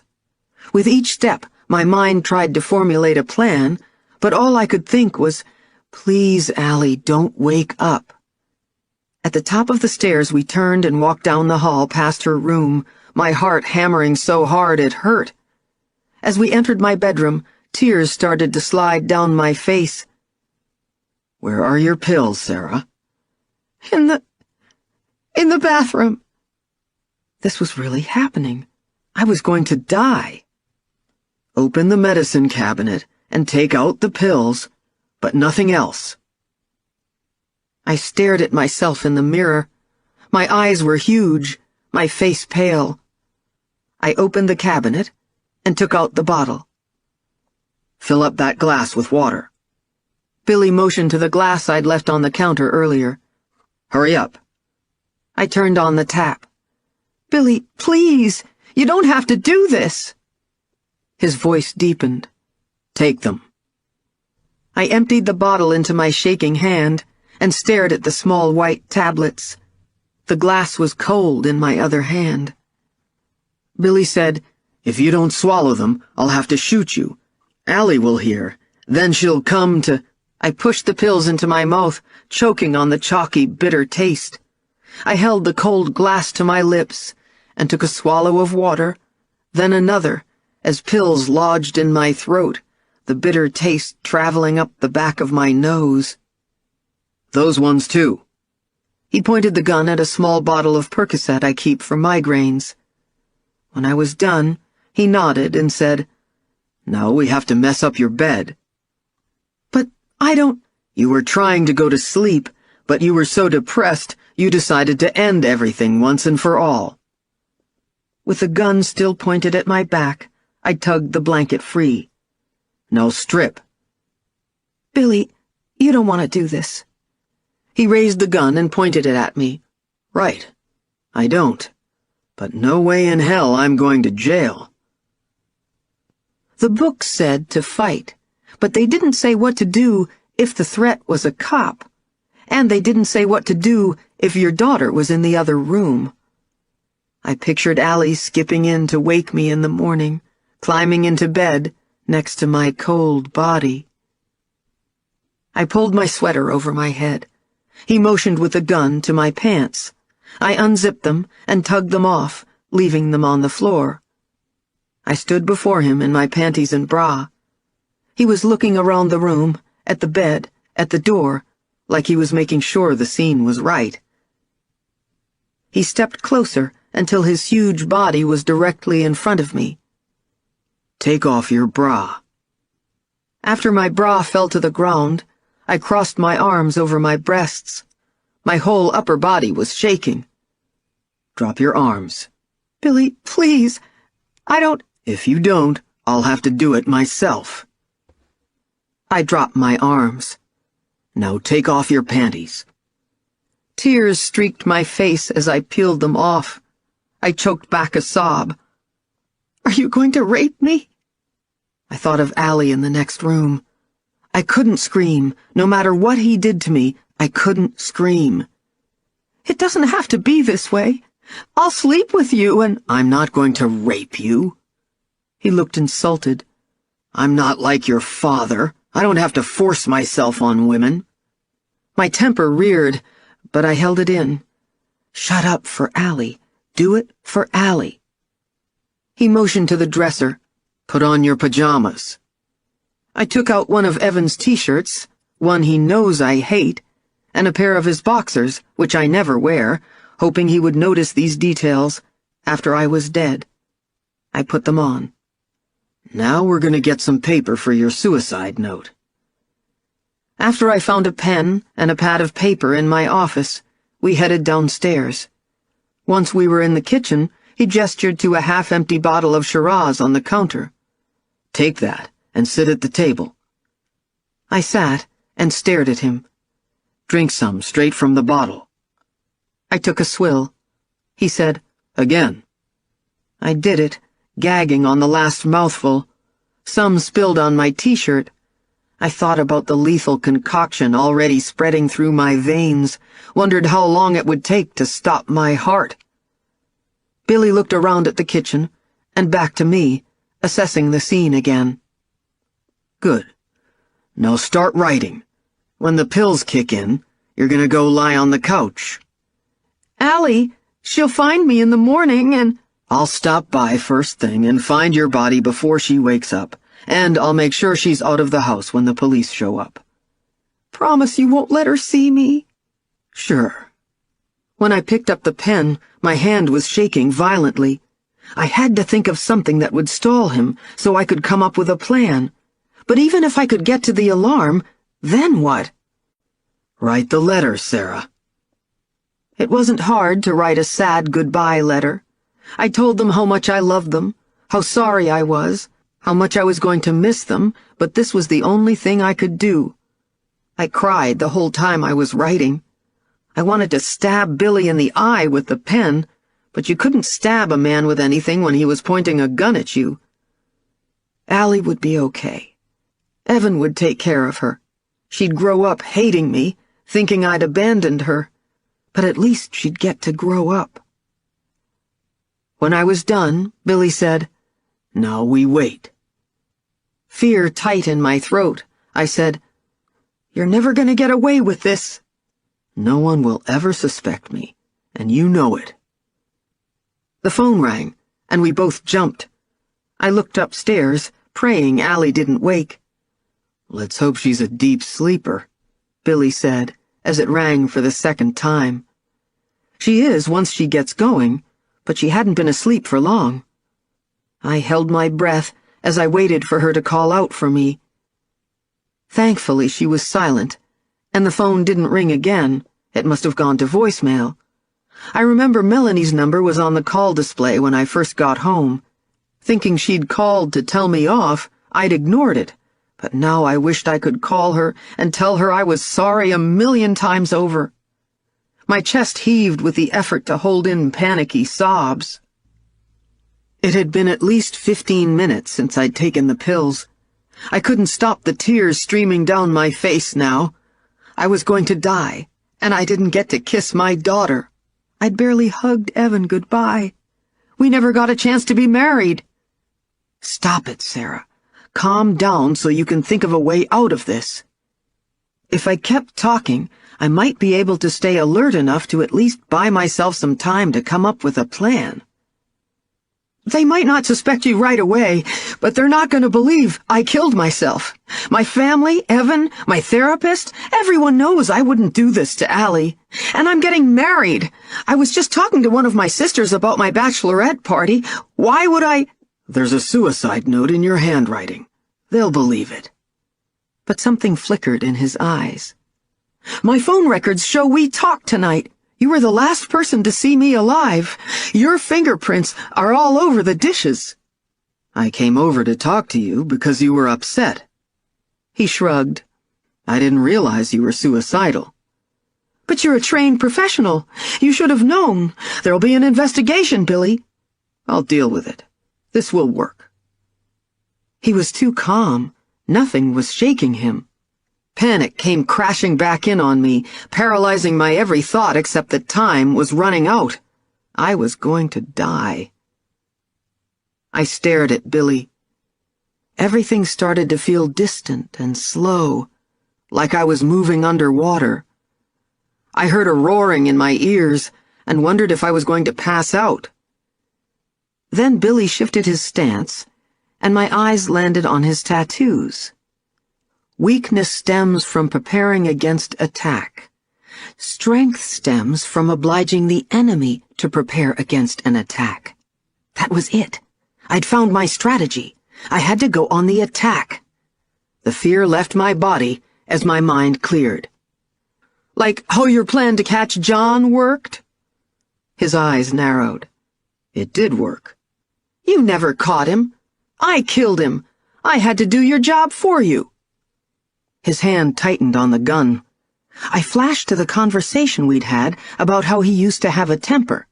He'd trained himself to channel it and to hold it in, but that didn't mean it wasn't still there. What had he said about kickboxing? The opponent who loses his cool loses his coordination.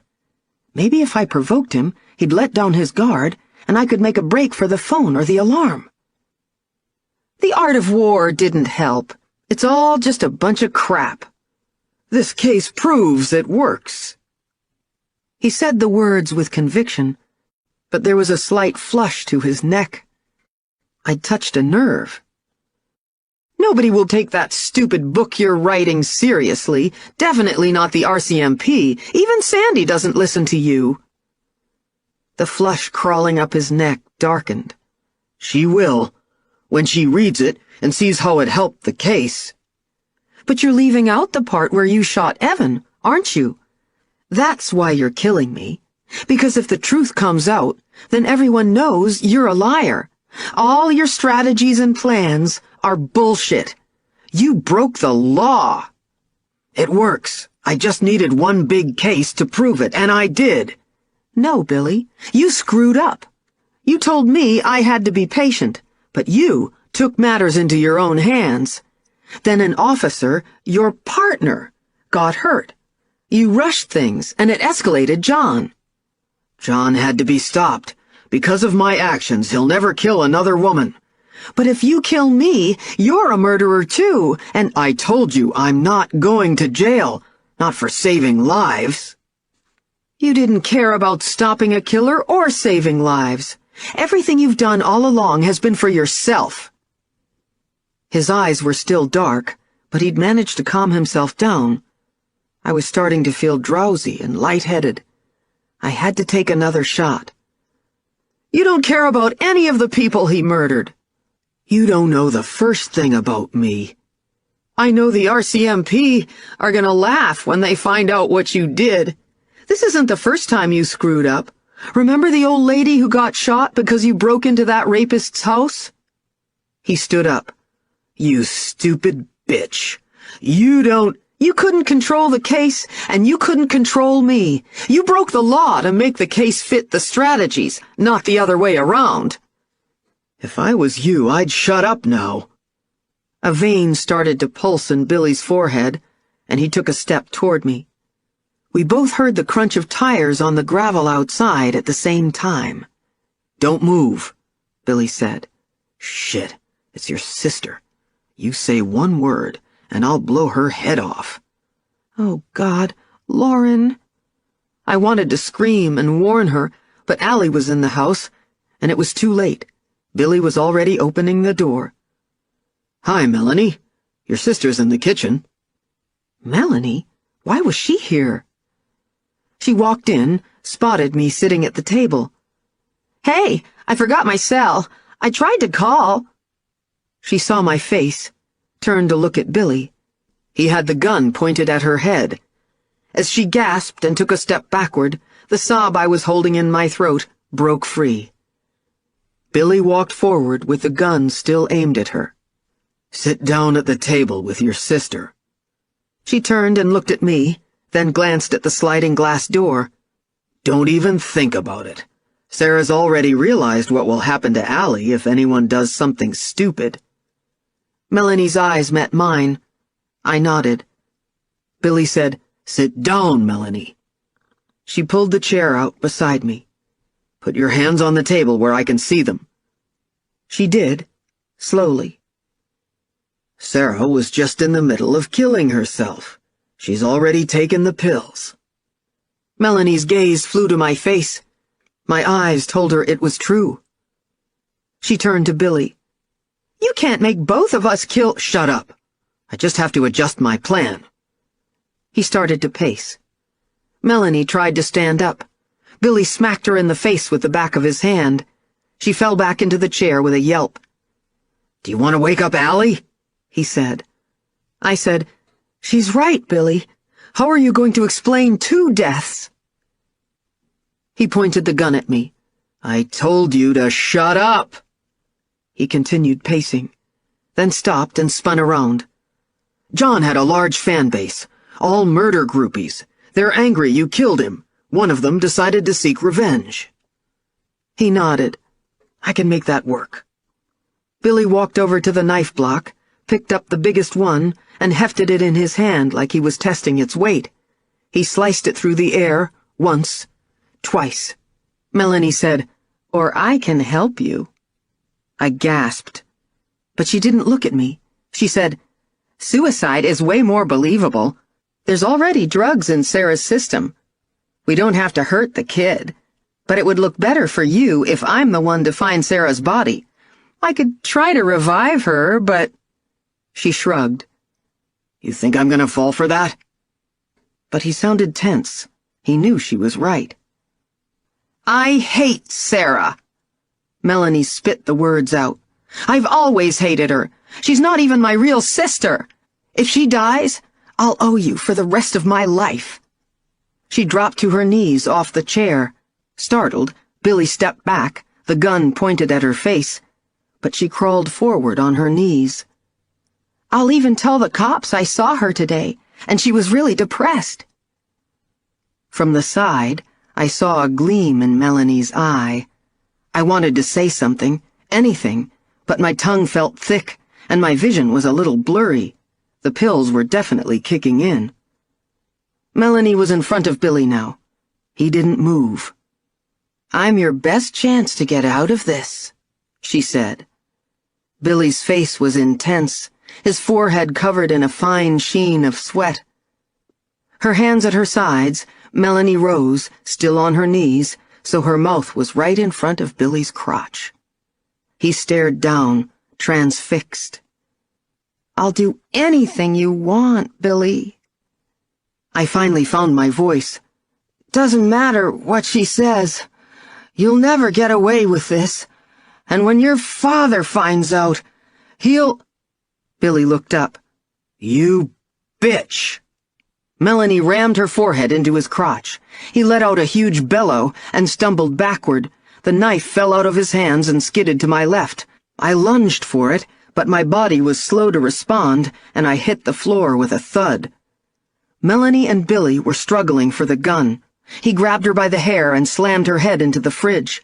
I reached for the knife, but my fingers closed around air. I looked to my left and saw Billy dive for the gun on the floor.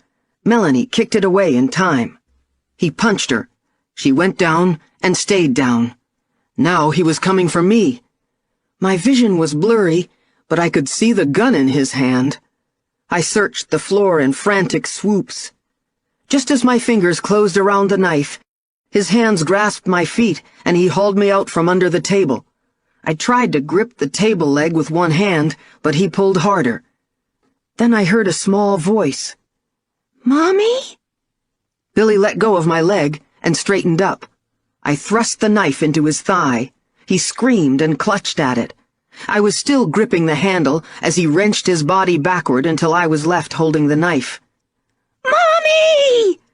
Blood from Billy's leg was turning the front of his jeans dark. He dropped to his knees. My vision was getting worse. Allie was still screaming. Billy crawled toward the gun, which had ended up near the sliding glass door. Moose was going nuts through the glass. With the knife in my hands, I crawled after Billy, but my body swayed. I focused my blurred eyes on his back as he stretched for the gun. When I was right behind him, I raised my hand with the knife. He saw me in the door's reflection and kicked backward, catching me under the chin and knocking me into the cupboards. Allie screamed and ran toward me. I yelled, "Stay there!" Billy spun around, his face a mask of red rage, and pointed the gun at me. I used my last bit of strength to brace on my elbows and kicked my heel hard into the wound in his thigh. He screamed, and I kicked out again, managing to connect with his hand and knocking the gun across the kitchen. It landed at Allie's feet. She had her hands over her ears as she screamed and screamed. Billy and I scrambled after the gun. I pulled myself onto his back and tried to wrap my arms under his neck. He got to his feet with me clinging to him and roared as he stumbled backward. We hit the sliding glass door with a thud that knocked the breath out of me. As he stepped forward, I slid off his back and landed on the floor hard, gasping for air. My mouth filled with the metallic taste of blood. He spun around and started to kick me. In my chest, my legs, my head. Pinned against the glass, I had nowhere to go. Behind me, Moose barked frantically. Melanie's voice rang out. "Leave my sister alone, you fucker!" The loud crack of a gun. The images were blurry, but I could make out the stunned expression on Billy's face, and a circle of blood opening up on the front of his shirt. Another shot rang out, and he collapsed on top of me. Everything turned dark. Hands were on my arm, and someone was pulling me hard, and then there was a finger down my throat. "Sarah, throw up!" I fought the finger, but it jammed in deeper. Melanie's voice said, "Allie, call 911!"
I hope to God you never have to have your stomach pumped, Nadine.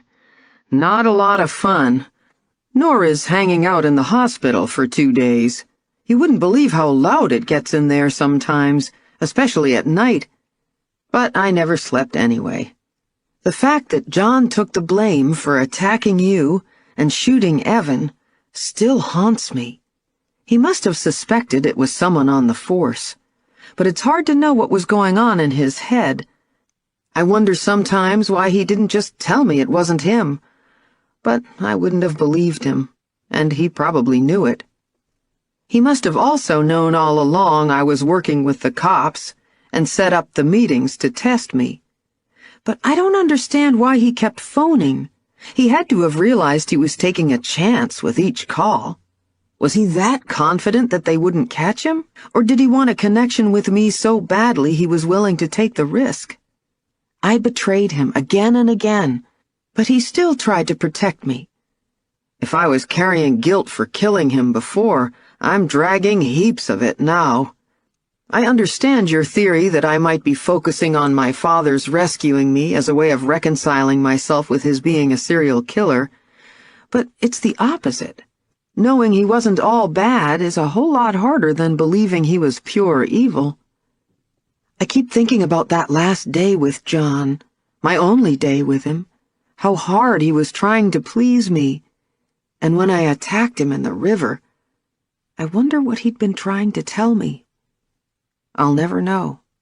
There's a lot we'll never know about this case, which is what I'm having the hardest time with. Acceptance and letting go isn't really my thing, but I need to if I'm ever going to find some sort of peace. The cops were hard on us when they first took our statements, but as soon as they found the Remington 223 in Billy's attic and discovered a shell casing missing from an evidence box, they changed their tune. Sandy came to see me in the hospital. Turns out it was Billy who convinced Julia to speak to me about meeting John. He'd been filling her in on the case all along, part of his strategy to scare the crap out of her so she'd turn around and pressure me. Sandy only spoke to her a couple of times. Julia wasn't lying after all. Sandy apologized for being so obsessed by the case and admitted she was hard on me, but it was part of a plan. After it became clear Sandy and I didn't connect, Billy suggested she act as the aggressor and he be the nice guy. She still feels bad that John got Allie, and she's mortified that she didn't know what her partner was up to. When I told her I knew she'd done the best she could, I swear I saw tears in her eyes. I look at her differently now. Or maybe I'm just finally seeing her.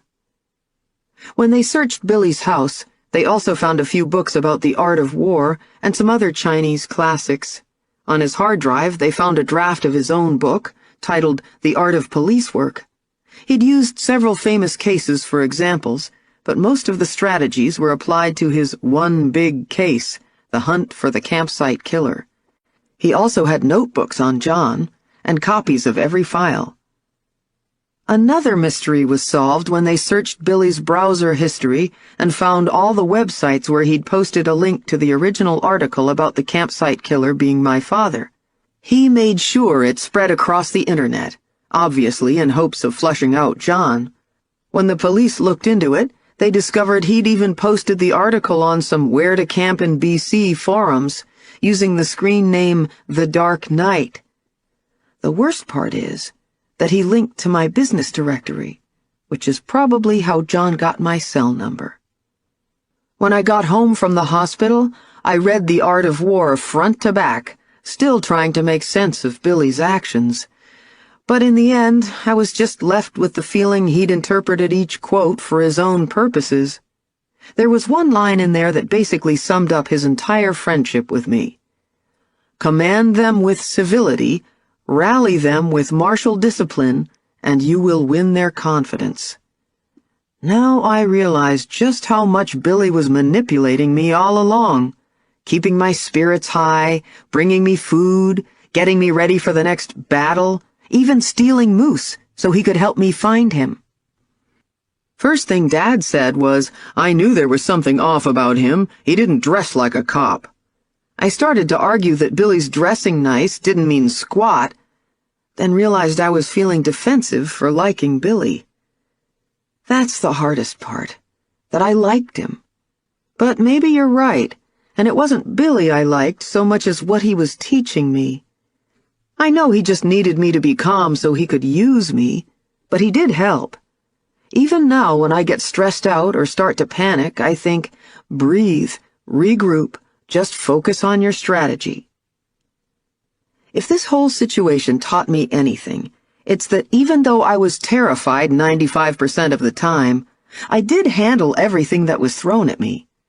Now I just have to remember to keep moving forward when everything is going sideways. I doubt I'll ever be cool in a crisis.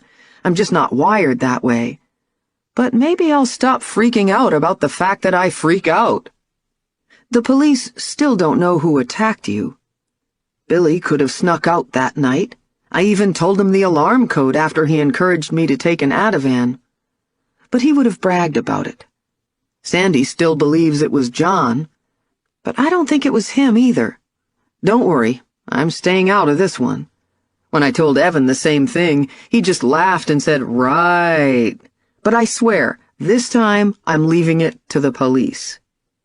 Evan feels like a total jerk for blowing off my concerns about the gun, but he's also pretty proud of himself for never trusting Billy.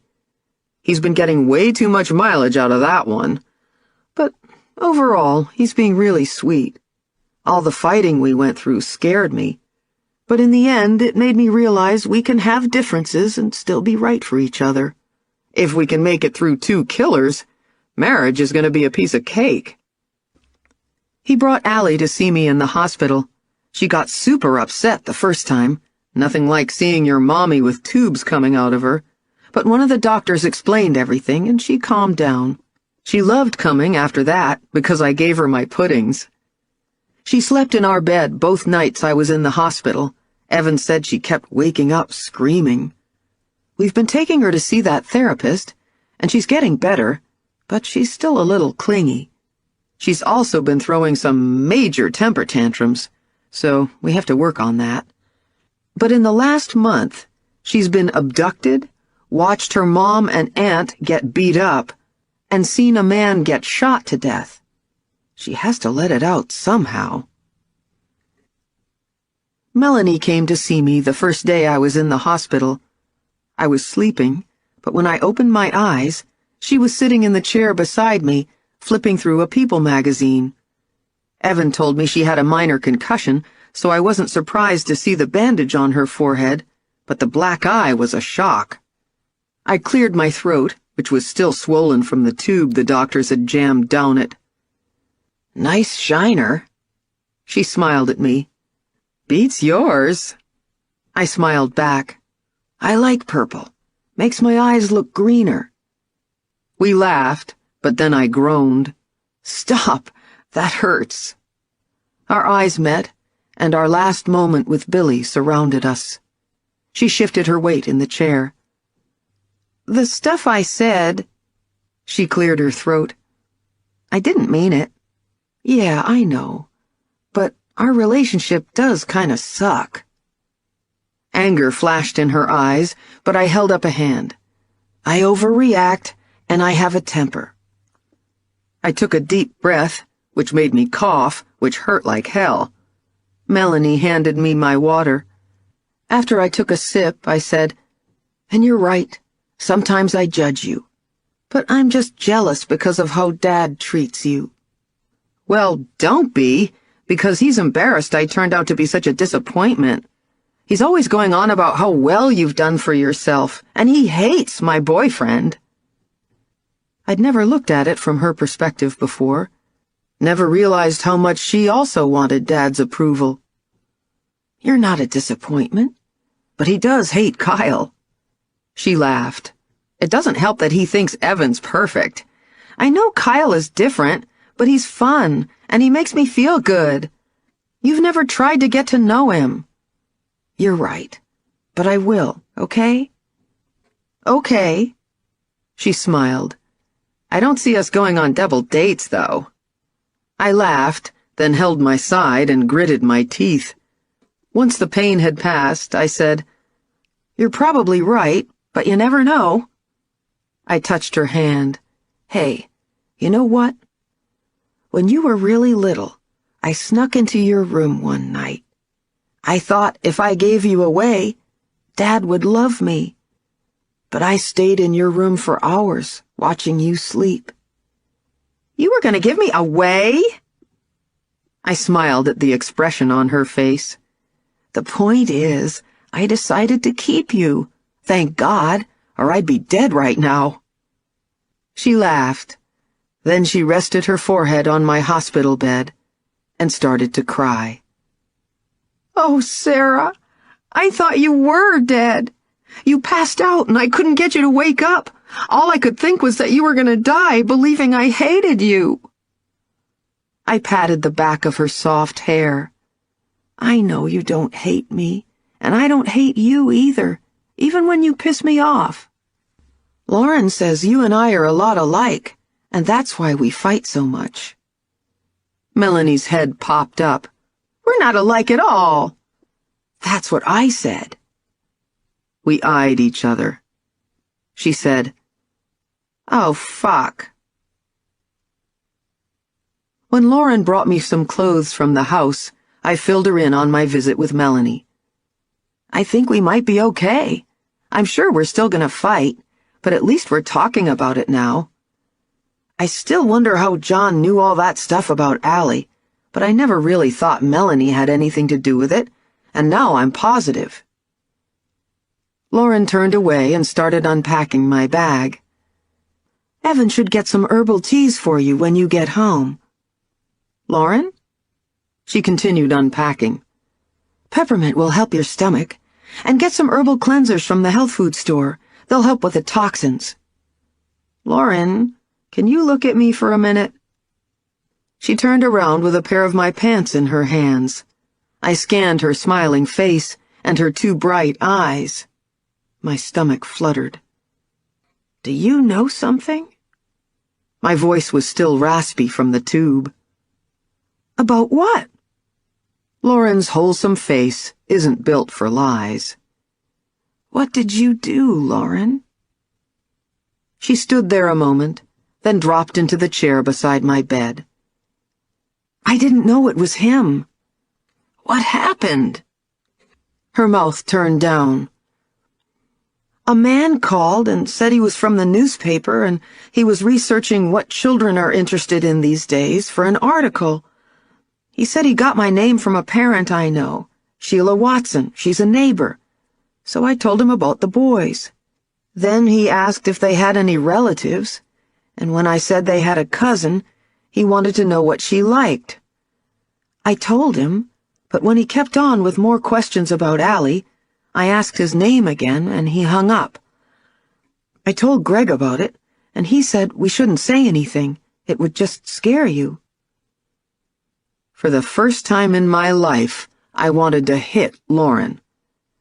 "I can't believe you didn't tell me, especially after Evan was shot." "I didn't know for sure if it was the campsite." "Oh, right." My face was hot. "You just didn't want to say anything because you knew I'd be pissed off. He knew how to get to Allie." Lauren gnawed on her lip. "Greg said he would have done it no matter what.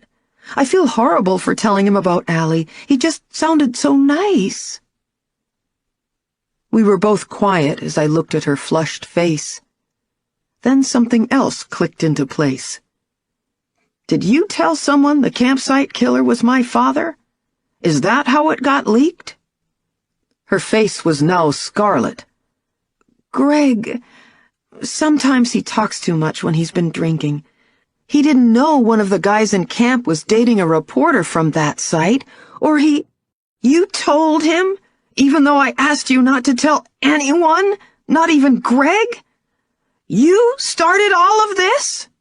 I was gripping a magazine so hard the edge was cutting into my hand.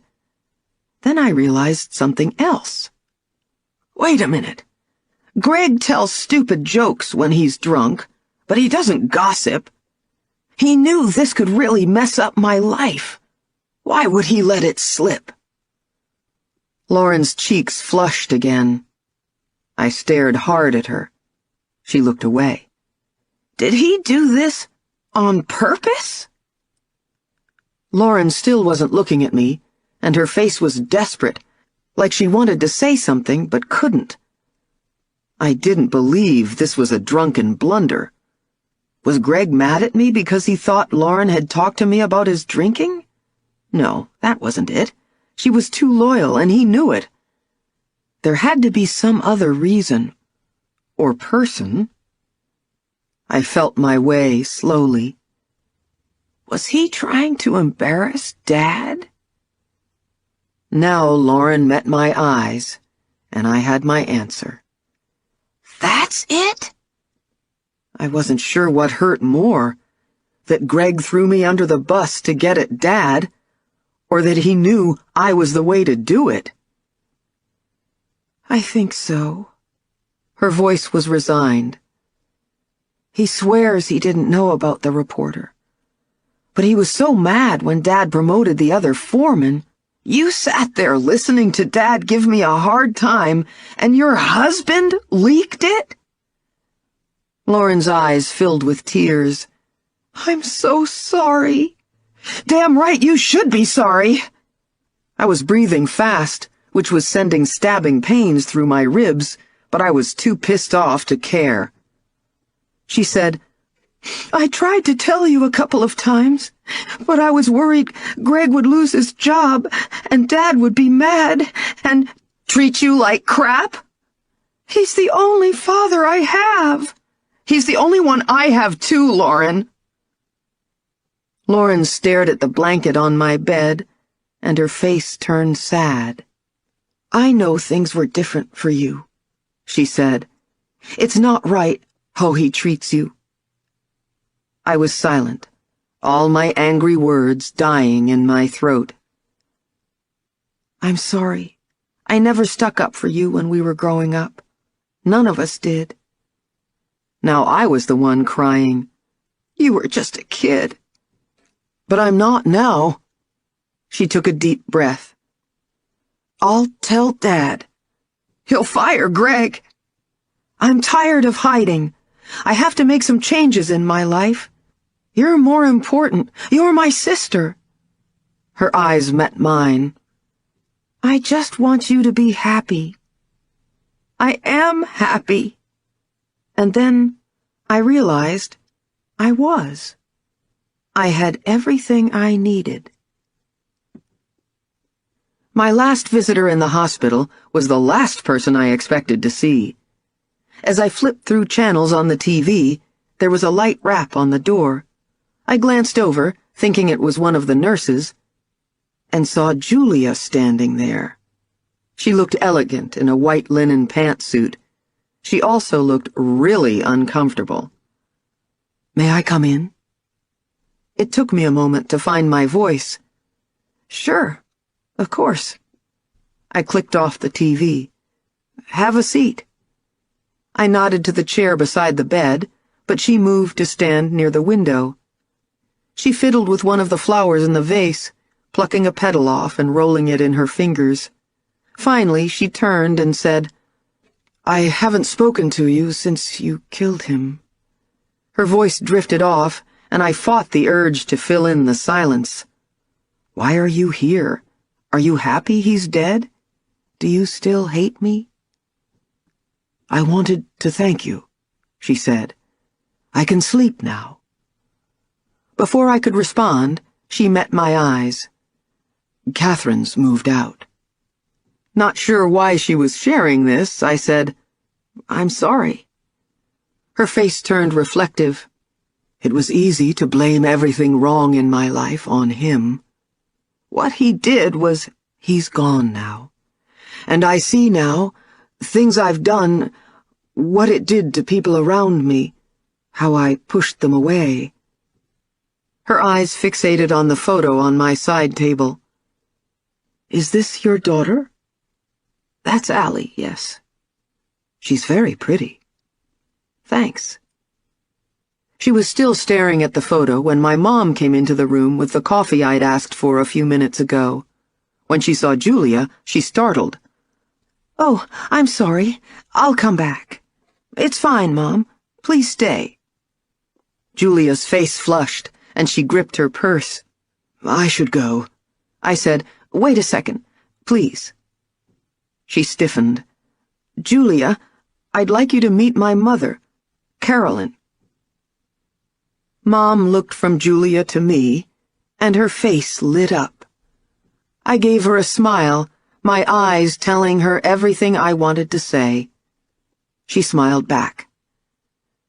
She turned to Julia and reached out her hand. I held my breath.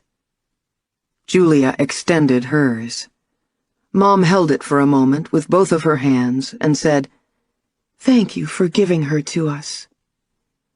Julia blinked a couple of times, but she said, "You must be proud. She's a brave young woman." "We're very proud of Sarah." Mom smiled, and my throat tightened. Julia said again, "I should go." She turned to me. "I still have my father's woodworking tools. When you're better, you can come have a look if you like. There might be something you want." "Sure. That would be great." I was as surprised by the offer as I was by the fact that my creative side might not have come from John after all. She nodded briskly and strode out of the room. Mom looked at me and said, "She seems nice." I raised an eyebrow. "Really?" "She comes across a little angry, but she reminds me of your father." "How are you seeing that?" "They act angry when they're scared." She settled into the chair by my bed. "Do you know your father stayed by your side all last night while you slept?" She smiled, then looked back at the door Julia had just exited. "You have her hands." Yesterday I was making Allie breakfast, and just as I served her pancakes with extra blueberries and whipped cream, I've been spoiling the heck out of her, I moved too fast. Allie saw me wince. "Poor Mommy! What cheers you up when you're sick?" "You cheer me up." She rolled her eyes. "It's a joke." My heart started to flutter. She said in a sing-song voice, "What cheers you up when you're sick?" I played along. "Pickles?" "A Get Wellefant card." She dissolved into giggles. "Where did you hear that joke?" "I don't know." She shrugged her little shoulders. "I like jokes." She grinned with her gap-toothed smile, and I wanted to tell her those jokes were silly. I wanted to take any part of John that's in her and pull it out. But as I watched her take a big bite of her pancake, her face still in smiles, I thought about a father who didn't let his little boy tell jokes. I like them too, Allie.